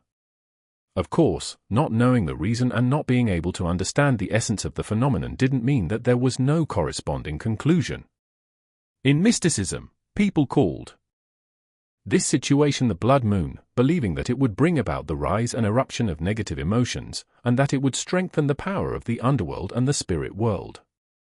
Even if the dead were summoned, they might still be able to climb out of their graves. This is the second time this year, right? Klein stood by the oriel window, admiring the clear sky, and the disc-like full moon which was red and glistening. He felt he was in a relatively good shape. In an apartment in Sherwood Borough. Force Wall, who had participated in a gathering that night, was unable to make it back home to the 2-bedroom apartment in St. George Borough. She sat cross-legged on a sofa in the living room, chewing on a new type of bread which had meat and vegetables in it. She had let down her hair as she thought over the plot of her next novel. Suddenly, she frowned and threw away the food and pen in her hand. The moonlight outside the window grew stronger and redder, and the look on Force's face became more and more painful. Every full moon, she would hear those ravings that would drive her mad. She fell off the couch, her body writhing as she struggled. After a while, she pulled out a clump of her hair, but the pain did nothing to ease the explosive sensation in her head or to calm the urge to end her life with a knife. "Here it comes again," Force muttered in pain as her legs were stretched taut from the spasms of pain. She chanted the name of the god she believed in with great difficulty, seeking redemption. "Great God of steam and machinery. You are essential, the embodiment of. You are an artisan, a protector. You are the glory of technology, glory," as she repeatedly chanted. Force's suffering didn't abate, and instead it grew more intense. She tumbled around violently, toppling the coffee table and sweeping the books on it to the ground. Unable to endure it any further, Force frantically used her nails to scratch the wooden leg of the coffee table, creating one deep scratch after another along with jarring screeching sounds. Her hair was growing abnormally long. At that moment, she felt that she would lose control that very night and become a monster. She had already chanted the honorable names of several gods, but she had failed to receive any reprieve. "I'm going to die. I'm going to die." As she writhed and rolled about, she suddenly saw a piece of paper with the words in ancient Hermes written on it. It was the mysterious incantation Zio had found in the history of the Lun Kingdom's aristocracy. Her chanting of it had even attracted an existence suspected to be an evil spirit. "Even if it's an evil spirit? As long as you can help me, I'm willing to accept," such a thought flashed through Force's turbid mind. She struggled to look over as she used all her strength to whisper, "The fool that doesn't belong to this era. The mysterious ruler above the grey fog. The king of yellow and black who wields good luck." Chapter 297. The Full Moon's Ravings. Translator Atlas Studios. Editor Atlas Studios. Klein had just put on his double-breasted frock coat, picked up his half-top hat, and was walking toward the door when he heard a series of illusory prayers. "Who is it?" He frowned slightly and listened, but he could only confirm that the supplicant was a woman and that her voice was staccato, as though she were in great pain. Since he had nothing particularly urgent to tend to, the newly advanced magician, Klein, casually tossed his half-top hat onto the coat rack accurately, and he returned to his bedroom. After taking 4 steps counterclockwise, he entered the majestic palace. This time, he didn't see any illusory star expanding or contracting with a deep red glow. Instead, at the end of the ancient, mottled bronze table, by the side of the fool's seat was a clear radiance rippling out. "It's a prayer from a non-tarot club member. Is it Zio or that lady with curly brown hair? Klein speculated as he took his seat. Since he had already emptied his anonymous account, he didn't suspect that someone was trying to steal his wealth. Leaning back, Klein pointed with his left hand, spreading out his spirituality to touch the rippling light. The scene around him suddenly changed. He saw the overturned coffee table, the slanted sofa, books and papers strewn all over the floor, and a woman with brown hair struggling in pain. At the same time, Klein heard her prayers. The fool that doesn't belong to this era. The mysterious ruler above the grey fog. The king of yellow and black who wields good luck. Save me? From the looks of it, she seems to be losing control. Her hair is growing longer at a discernible speed, and her skin is covered with a layer of sinister white light. How could I possibly save her? Klein observed carefully for a few seconds, then mumbled to himself, feeling stumped. It was at this moment that he detected in the woman's anguished pleas a faint, illusory, indistinct raving. These ravings were similar to the ones he experienced before rising above the grey fog, but it had no madness or evil to it at all. Furthermore, it didn't contain any obvious malice. It appears that this lady's state of nearly losing control is a result of hearing the ravings. If she stops hearing it, could she be able to calm down and turn for the better? In thought, Klein reached his hand out to the rippling circle of light. After advancing to magician, his spirituality had become a lot more abundant, and the burden in this aspect had decreased accordingly. Force felt her head muddling as she felt her thoughts were like boiling water. They were constantly bubbling in a bid to break free of the restraints of her head. Am I dying? I don't want to become a monster. Just as she was woefully thinking this in her mind, the pain flooded over her like a tidal wave. Suddenly, she was wide awake. The pain, the irritation, the madness, and the despair, which she felt so deeply in her bones, seemed to no longer exist, as though it was only an illusion. I managed to endure through it so quickly today? Isn't it longer during a blood moon? Confused, Force opened her eyes which she had unconsciously closed. She found an endless greyish-white fog beneath her, and in front of her was an ancient, mottled bronze table. Where is this place? Surprised, she looked around and saw numerous towering stone pillars, as well as a towering palace that was propped up by those stone pillars. Then, at the very end of the long bronze table, she saw a mysterious figure shrouded in thick grey fog who seemed to be overlooking everything from above. What is this place? Who is he? Force turned wary and questioned inwardly. Then, she remembered what she had just done. Under her extreme pain, she had chanted the mysterious incantation which Zio had found in the history of the Lun Kingdom's aristocracy, an incantation that was suspected to be directed at some evil god. No, not just evil spirits. He was actually able to temporarily help me get rid of the harmful effects of those terrifying ravings. He even pulled me into this strange world. This, while Force suppressed the fear in her heart, she half stood up and bowed. At that moment, she suddenly recalled the contents of the incantation as she blurted out, "You are the fool." "Ah, Mr. Fool." "You are His Excellency, the Fool." Klein smiled, nodded slightly and said, "Just call me Mr. Fool." As he spoke, he noticed on the back of the chair in which Force was sitting on, the symbols and mysterious patterns formed by the shining stars were rapidly changing. In just 1 or 2 seconds, the interior of the room was covered with layers upon layers of doors. Numerous illusory doors of the same kind were formed there. Door, as soon as Klein saw the symbol, he immediately associated it with the mention of Mr. Door in Rozelle's diary. During a full moon, the other party would come close to the real world and let out cries for help. Could the ravings have something to do with Mr. Door? It's the night of the blood moon tonight, an enhanced version of the full moon. This lady corresponds to a door, and the symbol on the back of Miss Zio's seat is similar to the Sword of Judgment. Klein nodded indiscernibly. Through this, he confirmed that once a stable connection was established and that if the other party was a beyonder, the symbol behind the seat would change according to the other party's actual circumstances. They didn't have to necessarily join the Tarot Club and come to the mysterious space above the grey fog at fixed intervals. At that moment, waves of shock rose up in Force's heart. The fool. It's indeed the Fool.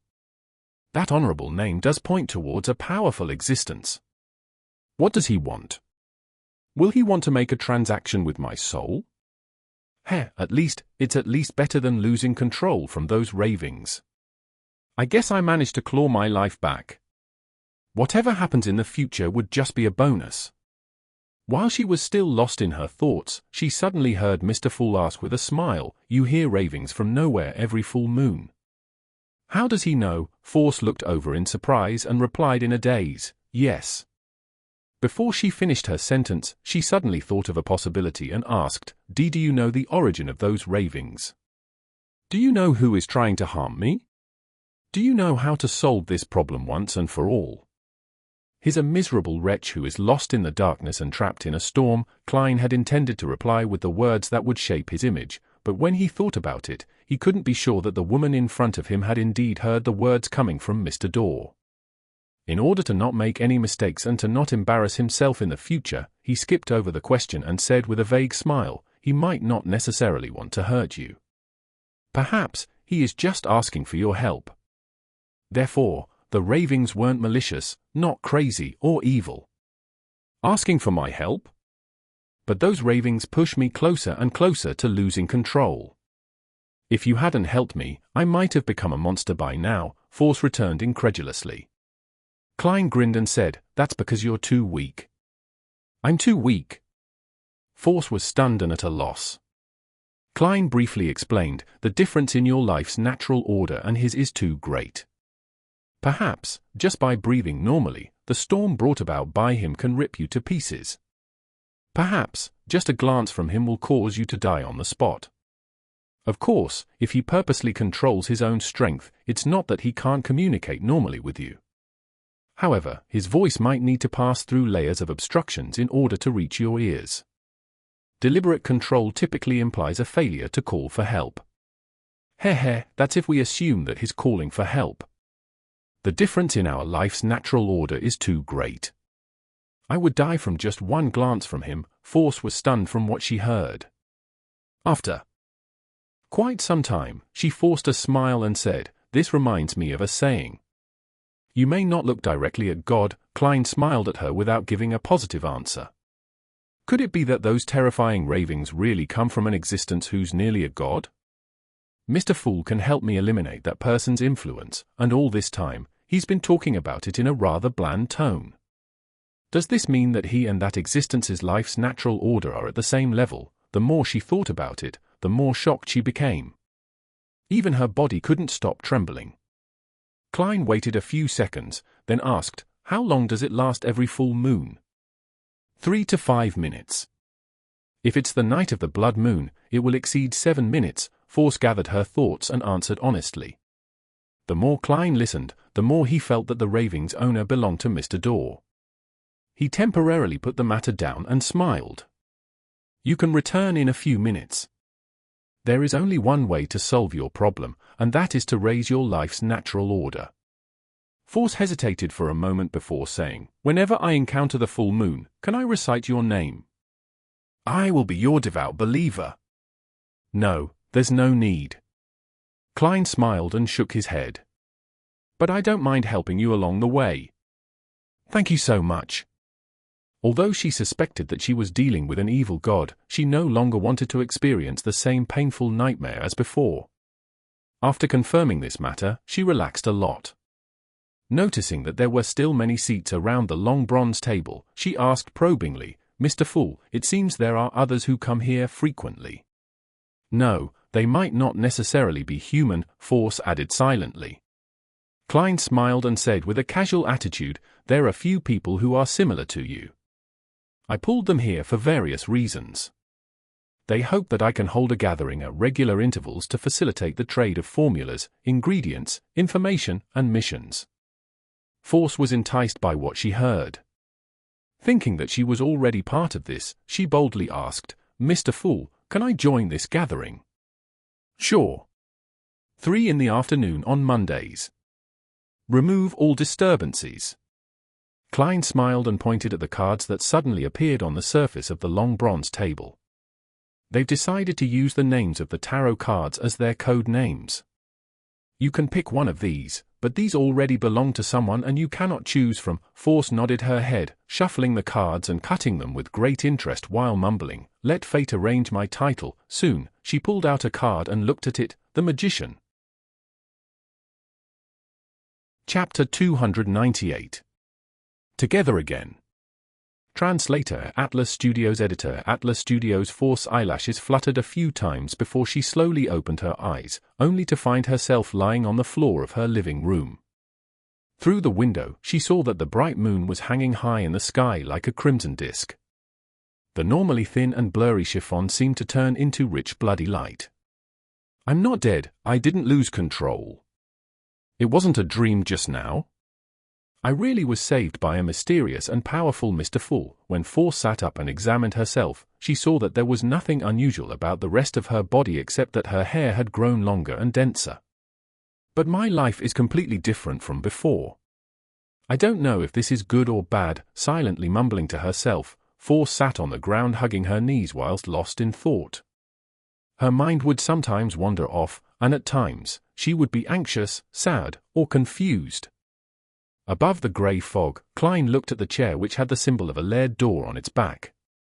He muttered to himself in thought, "I wonder what kind of information is contained in those ravings. When she's at sequence 7 or sequence 6, she should be able to resist the negative effects and hear the content of the ravings. If she hasn't grasped the acting method, I can let Miss Justice and the others help me teach her.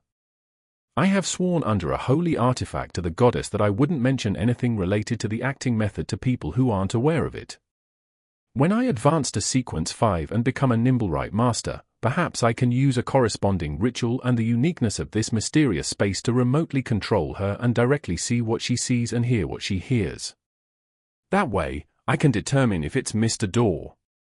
This gentleman who has witnessed the history of the 4th epoch might be even older than Mr. Isaac, who had lived multiple lives. I wonder what sequence his strength and level are equivalent to. 2. Or even 1.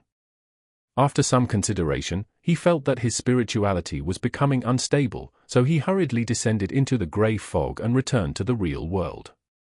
This was a common occurrence after a recent advancement, therefore, Klein gave up on going out, and he patiently entered cogitation at home, retracting and releasing his spirituality. In the wee hours of the morning, Force took the earliest steam metro back to St. George Borough before taking a public carriage to the 2-bedroom apartment where she lived with Zio. When she opened the door, she was surprised to find Zio, who usually slept late, toasting some bread. "The sudden appearance of last night's blood moon gave me insomnia, so I woke up very early." "Force, are you all right? Did those strange ravings get stronger?" Zio asked, looking up with concern. Force's vision suddenly blurred. She turned her head to the side, forced a smile, and said with her usual confrontational tone, "What happened to your brain? Didn't I say it before? The ravings will definitely become stronger during the blood moon. But it doesn't affect me at all." "Yeah, it doesn't affect me at all. Look at me, look at how energetic I am right now. Hey, toast a piece of bread for me too. I thought you didn't like eating it this way." Zio tidied her short, blonde hair and mumbled softly. After taking his first step at revenge and attaining an advancement, Klein slept through the night. He leisurely went out to buy Fainapotter noodles for breakfast, along with a desi pie and a cup of sweet iced tea. After enjoying the delicacies in satisfaction, he put down his fork and knife and picked up the newspaper. He was in a very relaxed mood as he began to read. A quick scan revealed that the headlines of the Tussock Times read, "Night of the Bloody Moon, the Killer Demon Strikes Again." Again, Klein quickly flipped through the front pages of the other newspapers and saw many similar titles: "The 11th True Case." "The Police Are Helpless." "The Cold-Blooded Killing." "Demon has once again made a clear mockery of the police." "The atmosphere of panic is spreading through Backland." "This? The Nighthawks and the mandated punishers must all be having headaches, right?" Klein sighed in his heart. To be honest, he had the urge to catch the killer. Back on Earth, when he was weak, he would often daydream about being a person to uphold justice and punish evil. But now, as a Sequence 7 Beyonder, Klein felt sorry for his past dreams due to his choice of not being a superhero. Sigh, what a pity. This case has already received a high level of attention. If I were to join in, wouldn't that mean that I'm waiting for my identity to be exposed? I still have to be rational. Furthermore, according to the Sun, the culprit is highly likely to be advancing from Sequence 6 to Sequence 5. Although I won't be afraid of him, I might not be able to catch him even with the new spells and spell-like abilities I gained. It's quite risky. After thinking about it, Klein still chose to follow his deepest beliefs and remain an ordinary citizen. He believed that with the strength of the few churches, if the killer were to continue committing crimes, there was a high chance of them getting caught. There's going to be a gathering tomorrow night at 8 o'clock. I can sell the Spring of the Elves marrow crystals to the apothecary then, Klein muttered as he memorized the first 4 digits of the price listed. Half an hour later, he finished reading the thick newspaper in front of him and started to seriously consider his future plans. The long-term plan is to advance to a higher sequence, becoming a demigod expert before I plot my revenge against Insangwell. A mid-term plan is to find the acting method for magician. I'll slowly summarize the corresponding mantras to observe, so as to digest the potion bit by bit. During this process, I'll start my search for the characteristic of a human skin shadow, hair from a deep-sea nogger, thousand-faced hunter's blood, and mutated pituitary gland, as well as the means to remove an evil god's corruption from an object. The Beyonder ingredients of Sequence 6 each cost around £1,500. It's very expensive. In addition, I need to obtain a mystical item that's focused on attacking or controlling. Although a magician is very powerful, most of the Beyonder powers are used for life preservation and escaping. In a corresponding environment, the strongest attack is that of a custom revolver. The only boon is how it takes others by surprise, and it also lacks the means to control an enemy. Short-term plan, short-term plan. I'll be cutting up some paper figurines and make preparations for my powers. I'll visit the circus in the afternoon as a way to relax and for entertainment. I can try to gain inspiration for the acting by observing ordinary magicians. Yes, I saw in the newspapers that there are a few permanent circuses in Backland. After finalizing his thoughts, Klein immediately tidied up his plates, cleaned his knife and fork, and devoted himself into being busy making preparations. When it was almost noon, he put down the scissors and looked at the 3 crude paper figurines in front of him. He sighed and muttered to himself, "This is probably the first time in my life that I've done manual work so seriously. Fortunately, it's just to cut out some paper figurines and not flowers or embroidery. It's fine as long as it's shaped like a person." Sigh, if it wasn't for the fact that my hands have become dexterous, I might have failed today. Klein had just used an additional paper figurine to test his capabilities and confirmed that everything was fine. He folded the paper figurines and hid it in a stack of notes. Klein put them away into his pocket. Just as he was about to go out and enjoy a meal at a slightly better restaurant before heading to the nearest circus to watch the performance, the doorbell suddenly rang, and the pleasant, jingling sound echoed in the air. At the same time, the image of the visitor appeared in his mind. It was a man in his 40s. He was rather fat, and he appeared to have difficulty even standing. His eyes were tiny from the copious amounts of flesh on his face. His skin was rough but very white. He had a gentleman's cane in his hand, and a very tall and large hat on his head. Even though Backland was cold in October, the man's forehead was dripping with sweat. Beside him were 2 attendants in bright red coats, supporting him from both sides. "I don't know him," Klein mumbled, and before his spiritual perception could respond, he opened the door. "Good afternoon. The weather is truly scorching hot." The fat middle-aged man took out a handkerchief and wiped the sweat off his forehead. As he spoke, a cold wind blew, causing the 2 attendants beside him to shiver. "Good afternoon. Is there anything I can help you with?" Klein asked politely.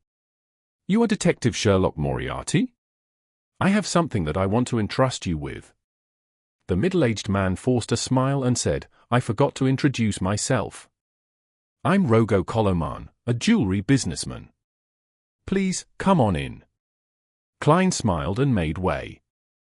Rogo Koloman stepped in with heavy footsteps and sat down on the sofa, causing the old furniture to emit a resistant groan. What is it exactly? Klein took out a copper penny and deftly rolled it around his fingertips. Rogo sighed and said, I wish for you to protect my son until tomorrow afternoon. He has offended some lunatics. Until tomorrow afternoon? Have you found a solution? Why not call the police? Klein asked unhurriedly. Rogo remained silent for 2 seconds before saying, Adol got into some bad company and was led to do bad things by them. Oh, it's nothing too serious, but ones that can land him in prison. Unless it's necessary, I don't want to call the police. He recently had a falling out with those bad friends of his. As a result, he suddenly broke down and kept yelling that those people wanted to kill him. I was very worried, so I hired 6 senior bodyguards from a security company to keep watch outside. Then, I hired another 4 private detectives to take shifts watching over Adol, even if he's sleeping. But one of the detectives suddenly had an accident at home and will only be able to return tomorrow afternoon. Therefore, I can only hire another detective at the last minute. I'm sorry, I can only hire you for 1 day. Yes. The reward is £10, and if you were to encounter danger, I'd add more. You'll definitely be satisfied. Is that so? £10 for a day. That's equivalent to a week's salary of Mr. Sammer from next door. Klein was able to tell from the color of the other's emotions that he wasn't lying. During the brief silence in the living room, he kept flipping the copper penny between his fingers and with a thud, it fell into his palm. Klein glanced at it, bent his fingers and smiled. Chapter 299. Snapping Fingers. Translator, Atlas Studios. Editor, Atlas Studios. West Borough, Grim Garden Street. Klein, with quite a stubble around his mouth, wore a pair of gold-rimmed glasses while carrying a top hat and a black cane. He followed Rogo Koloman into a spacious and bright living room. There was a huge crystal chandelier hanging from the ceiling. The walls, corners, and tables were decorated with all kinds of golden carvings and ornaments. The entire area looked gorgeous, exquisite, and luxurious. As expected of a jewelry businessman, a businessman staying in West Borough, Klein scanned the oil paintings by the side and sighed. With every step Rogo took, the fat on his body quivered. It left people maliciously wondering when his clothes and pants would snap. However, as a jewelry businessman, he had enough money to buy clothes of the best quality. Detective Moriarty, this is my son, Adol. Logo stopped at the edge of a carpet and pointed to a boy that was 15 or 16 years old and was sitting on a single sofa. As all the fireplaces in the house were lit, and there were metallic pipes to conduct the heat around, the living room was rather warm. It even made Klein feel like taking off his clothes until he only had a shirt and a pair of trousers left. However, the boy was wrapped in a thick fur coat and had a blanket that looked burning hot on his legs. At that moment, he had his head low, tightly hugging himself as he shivered non-stop. His dark blue hair seemed to have lost its luster. Rogo looked at him with concern and raised his voice slightly. Adol, this is Detective Moriarty. He will be protecting you for today and tomorrow. At these words, Adol raised his head, revealing his pale face, his bluish lips, and his unfocused eyes. Protect me, protect me. They're going to kill me. They want to kill me. His voice became sharper and sharper. In the end, he covered his ears with his hands and screamed. After a few seconds, he gradually calmed down. During this process, Klein had already tapped his molars and secretly activated his spirit vision. He held back the shock that had crept up to his mouth and carefully examined him again. He saw that the color of Adol's aura had been dyed with a deep blackish-green sheen. This is a sign of being haunted by wraiths, a sign of possible possession. Adol's bad friends are already taking revenge on him. Or perhaps, there were no such things as bad company at all. Klein quietly reached out, held Mr. Azek's copper whistle, and allowed his spirituality to spread. Then, he thoughtfully looked away from Adol and looked at the others inside the living room. By the oriel window stood a man in a black coat. He was tall and sturdy, not smiling, and his waist was bulging as if he were hiding a gun. This should be one of the 6 bodyguards. Klein was about to size up another person when Rogo Koloman introduced Detective Kazlana, her assistant, Lydia. At this point, Rogo turned around and pointed at Klein. "This is Detective Sherlock Moriarty." Kazlana was in her 30s, had black hair and blue eyes, and thick eyebrows. She was probably a beauty when she was young, but now, because of the sagging muscles on her cheeks, she didn't seem very amiable. Lydia, her assistant, was a red-haired lady of about 20 years of age.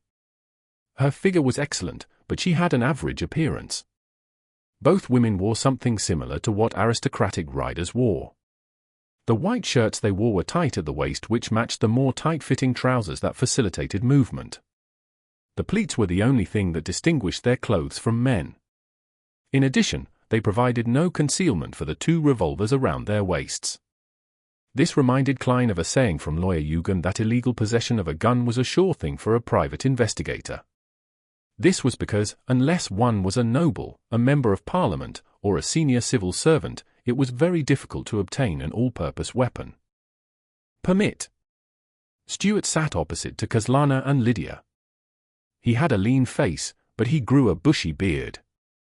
His light green eyes were unusually lively.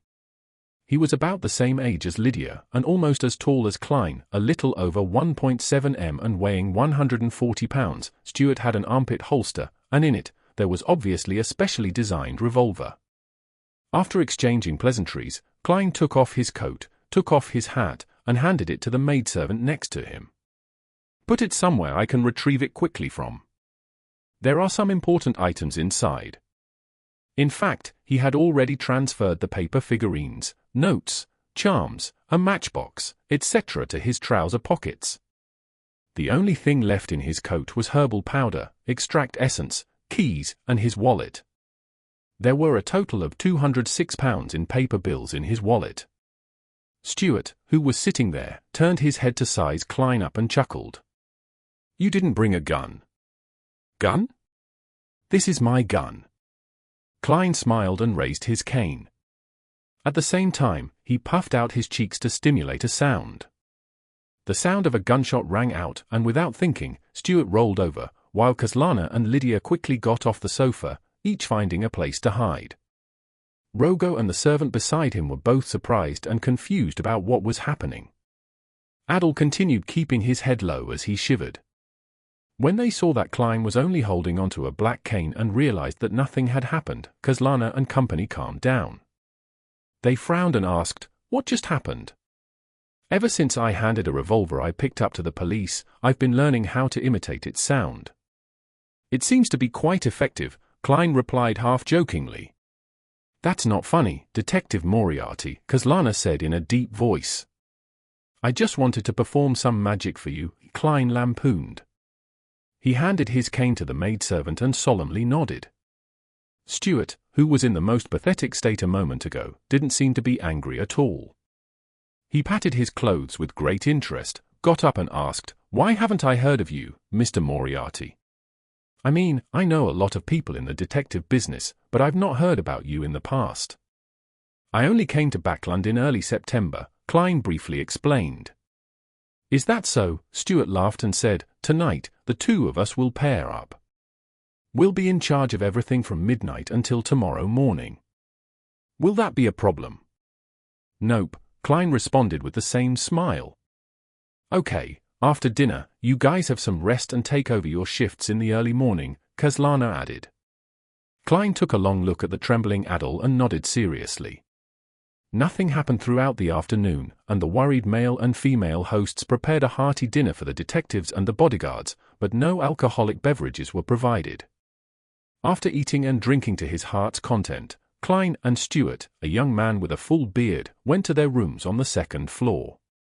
Seeing that no one was around, Stuart shook his head and said, "Sherlock, you should have noticed that the problem with Adol isn't something regarding revenge." "Bro, you sure are affable." Klein's expression didn't change as he asked, "Why do you say that?" "He looks more like he has a mental problem, or, according to the countryside, he's been haunted by ghosts and evil spirits. Frankly, I'm afraid of that." Stuart sighed. Mr. Coloman should take him to a psychiatrist, and if that doesn't work, get the priests from the Lord of Storms to sprinkle some holy water and perform a ritual. You can suggest it to him, Klein said objectively. If Adol doesn't get better, I'll consider it in about a couple of days. Stuart glanced sideways at Klein. Klein laughed and replied, "That's up to you. My mission will be over tomorrow." At that moment, the two of them had arrived at their destination and entered their respective rooms. 1 in the morning, inside Adol's bedroom. Klein sat in a rocking chair, holding on to Isaac's copper whistle, quietly watching his ward. Stuart sipped his coffee at his desk. The two of them didn't speak, afraid that they would wake the sleeping Adol. As time passed, a cold chill swept through the room. Adol sat up and opened his eyes. "What's wrong?" Stuart asked somewhat nervously. "To the washroom," Adol replied in a soft, dreamy voice. His face seemed paler, and his lips were turning purple. Stuart was about to speak when he saw Sherlock Moriarty stand up and nod at him. "All right." Stuart let out a sigh of relief. Putting his hands into his pockets, Klein stayed one step behind Adol and followed him to the entrance of the washroom 2 rooms away. Just as Adol was about to close the door behind him, he saw a figure flash in. "I can't let you out of my sight. Head, do whatever you have to do, and pretend that I don't exist." Klein smiled and leaned against the wall. Adol remained silent, his eyes unfocused as he looked into the mirror. He turned on the faucet and let the water flow. At this moment, Klein took out a box of matches and lit a matchstick, as though he wanted to smoke. However, he didn't do so. He blew on the air and allowed the match to go out. Klein casually threw the match in front of him and took out another item. Adol, whose back was facing him, suddenly straightened up. The figure in the mirror was so pale that it looked like a corpse. Whoosh! In the washroom, a cold wind howled. While keeping his lower body fixed, Adol turned around and glared at Klein's left hand, at the delicate copper whistle that was being tossed up and down. A gust of cold wind blew across Klein's face. He continued smiling and snapped his fingers. With a loud bang, a flame rose from the ground, igniting an invisible figure. The figure struggled for a few moments before completely dispersing. The flames extinguished as a result. Klein put away Isaac's copper whistle and looked calmly at Adol, whose eyes were beginning to focus. Adol appeared to have finally awoken from a long nightmare. He saw a young man standing a few steps away. The man was wearing a white shirt, dark trousers, and a pair of gold-rimmed glasses. He was leaning against the wall with a smile on his face. Chapter 300. Spirit Dance. Translator at Atlas Studios. Editor, Atlas Studios. What exactly happened? Adol muttered this question softly and realized that he couldn't remember what he had done the past few days. He looked around dreamily, frightened, panicked, and confused. "This is your washroom. Don't you recognize it? I'm a private detective in charge of protecting you." Klein looked at the teenage boy who hadn't figured out the situation around him and chuckled in response. "My house. Detective to protect me. What exactly happened?" Adol looked around in astonishment and murmured to himself. Suddenly, he stopped, his already pale face filled with unconcealable fear. "And maybe there really are ghosts in this world. There really are ghosts." His voice was shaky, but Klein could hear 2 completely different feelings from his voice, fear and excitement, and these were perfectly depicted by the color of his emotions. Excited? Did this boy end up provoking a wraith because of his thirst for excitement? It's true that the young are bold and unafraid of death. Klein made a preliminary guess, but he asked in confusion, "Ghosts?" After becoming a magician, his spirit vision had been slightly enhanced, but not by much. He was still unable to see the astral projection surface deep in the ether body and, as such, unable to judge whether the target was a beyonder or not. Adol's pale face suddenly flushed red. He flailed his arms and added, "There exists a wider world beyond our senses. I'm serious. Death is not the end of everything." This line, He's indeed an adolescent. However, I think I've seen similar words somewhere. Klein smiled and said, I believe in another saying, in the face of time that is even more ancient than ancientness, even death itself will disappear.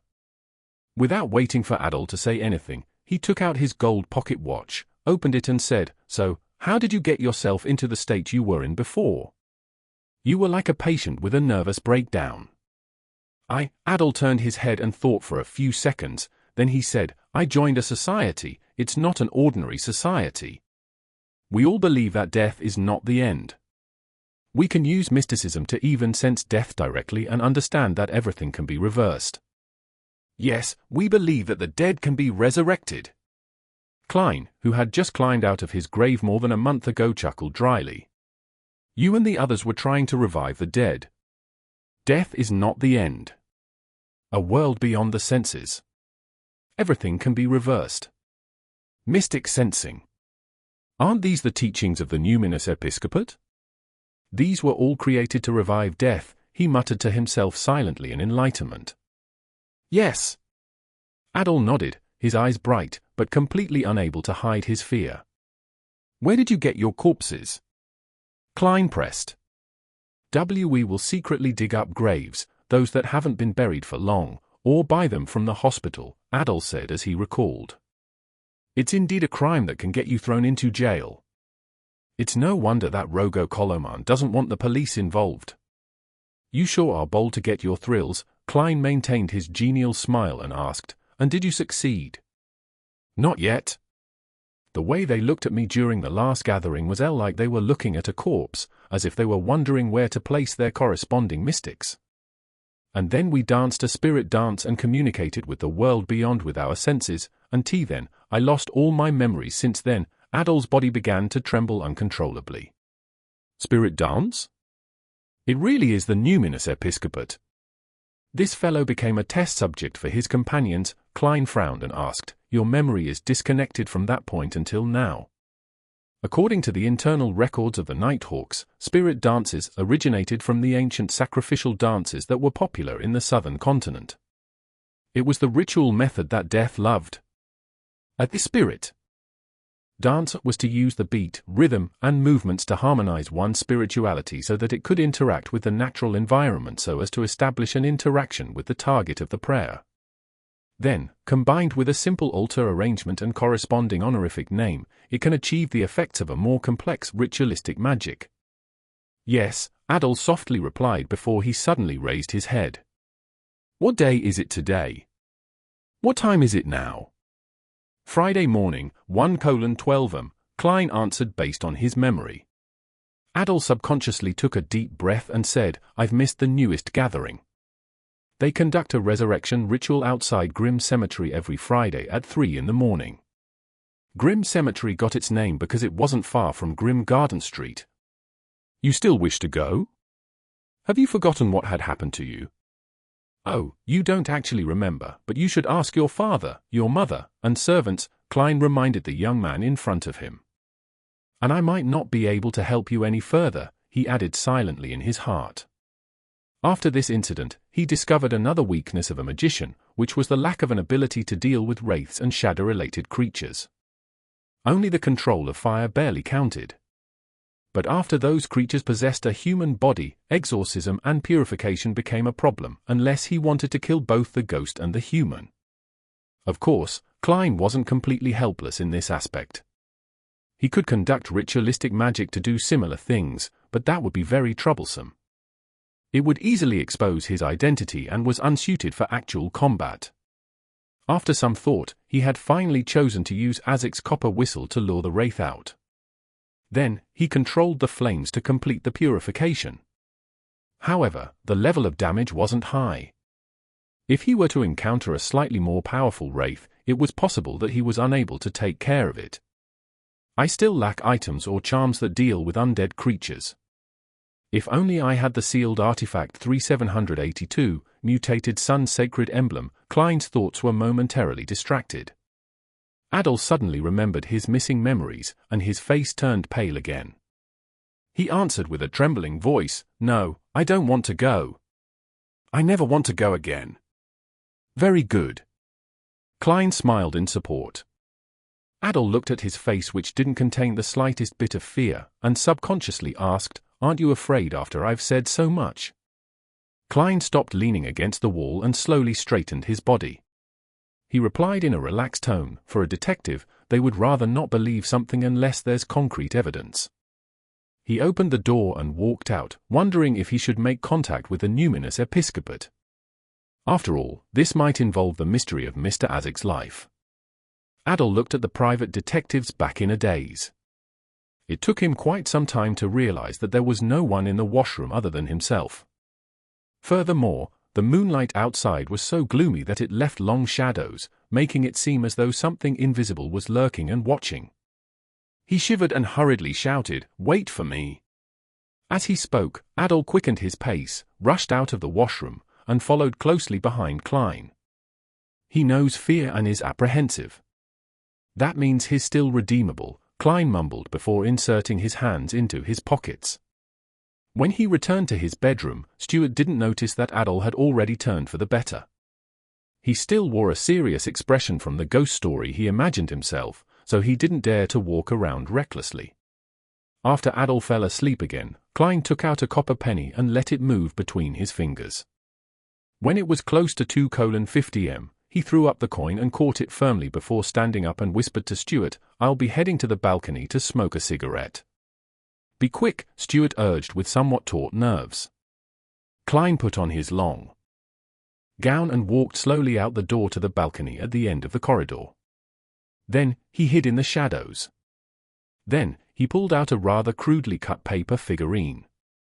Klein violently shook his wrist, causing the paper to make a crisp sound. The paper quickly expanded and turned into a human. The person was about the same height as Klein, a wax statue intrinsically carved with the same exact facial features. This was one of the uses of paper figurine substitutes. Soon, Klein focused his mind, clenched his right fist, and lightly tapped his body. Without a sound, the figurine seemed to come alive. It even had a cigarette with a glowing red head in its mouth as the fragrance of tobacco wafted out. By delegating this figurine, this illusion can last half an hour. I'm really a magician. Klein put on his gloves, reached out, and pushed himself over before sliding down the balcony stealthily, avoiding the patrolling security. Outside Grim Cemetery, in a secluded forest. Klein stood among the treetops as he looked at the relatively open and flat area not too far away. Around him were evergreen leaves and brown branches, but their surfaces were stained with grey dust. From what Klein could see, there were about 8 young men and women wearing long black robes dancing and twitching around a corpse. The dance was full of rhythm, as though it had some sort of mysterious flavor to it. The girl shook her long hair and the boy extended his hand while kneeling. This scene had a subtle connection to their surroundings. It was the rhythm of nature. After they danced for 3 to 4 minutes, everything within a 10-meter radius was affected by a wild and confusing atmosphere. The atmosphere gradually turned sinister, and there was a hint of divinity mixed in it. It really is a spirit dance. Ritualistic magic that even normal people can participate in. Klein cast his gaze away and looked at the man in black robes who was chanting an incantation beside the corpse. Earlier, he was the one who was instructing those young boys and girls on how to perform the spirit dance. He should be a member of the numinous episcopate, with a high probability of being a beyonder. Klein nodded indiscernibly, intending to watch the resurrection ritual. At this point, the dance reached its climax. The adult man in black lifted his head and took off his wig, revealing the strange tattoos engraved on his bald head. He raised his hands and shouted, "Death!" After he finished shouting, the dancing stopped. The 7 to 8 youths stood on either side. They appeared to be in a daze, filled with anticipation, excitement, and fear. Next, the man bent down and opened the iron cage at his feet, taking out a black object. Klein looked over and saw that it was a blue-eyed black cat.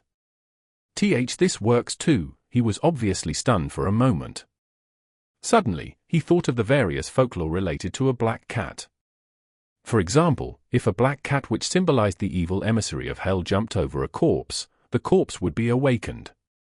This was the first time Klein was seeing someone use a similar method in a ritual. The man stepped forward while restraining the black cat from struggling before throwing it at the corpse. All the black cat's hair stood on end as it hissed and leaped over the corpse. At that moment, Klein felt like he could understand cat language. He believed that the cat must have said one word, fuck.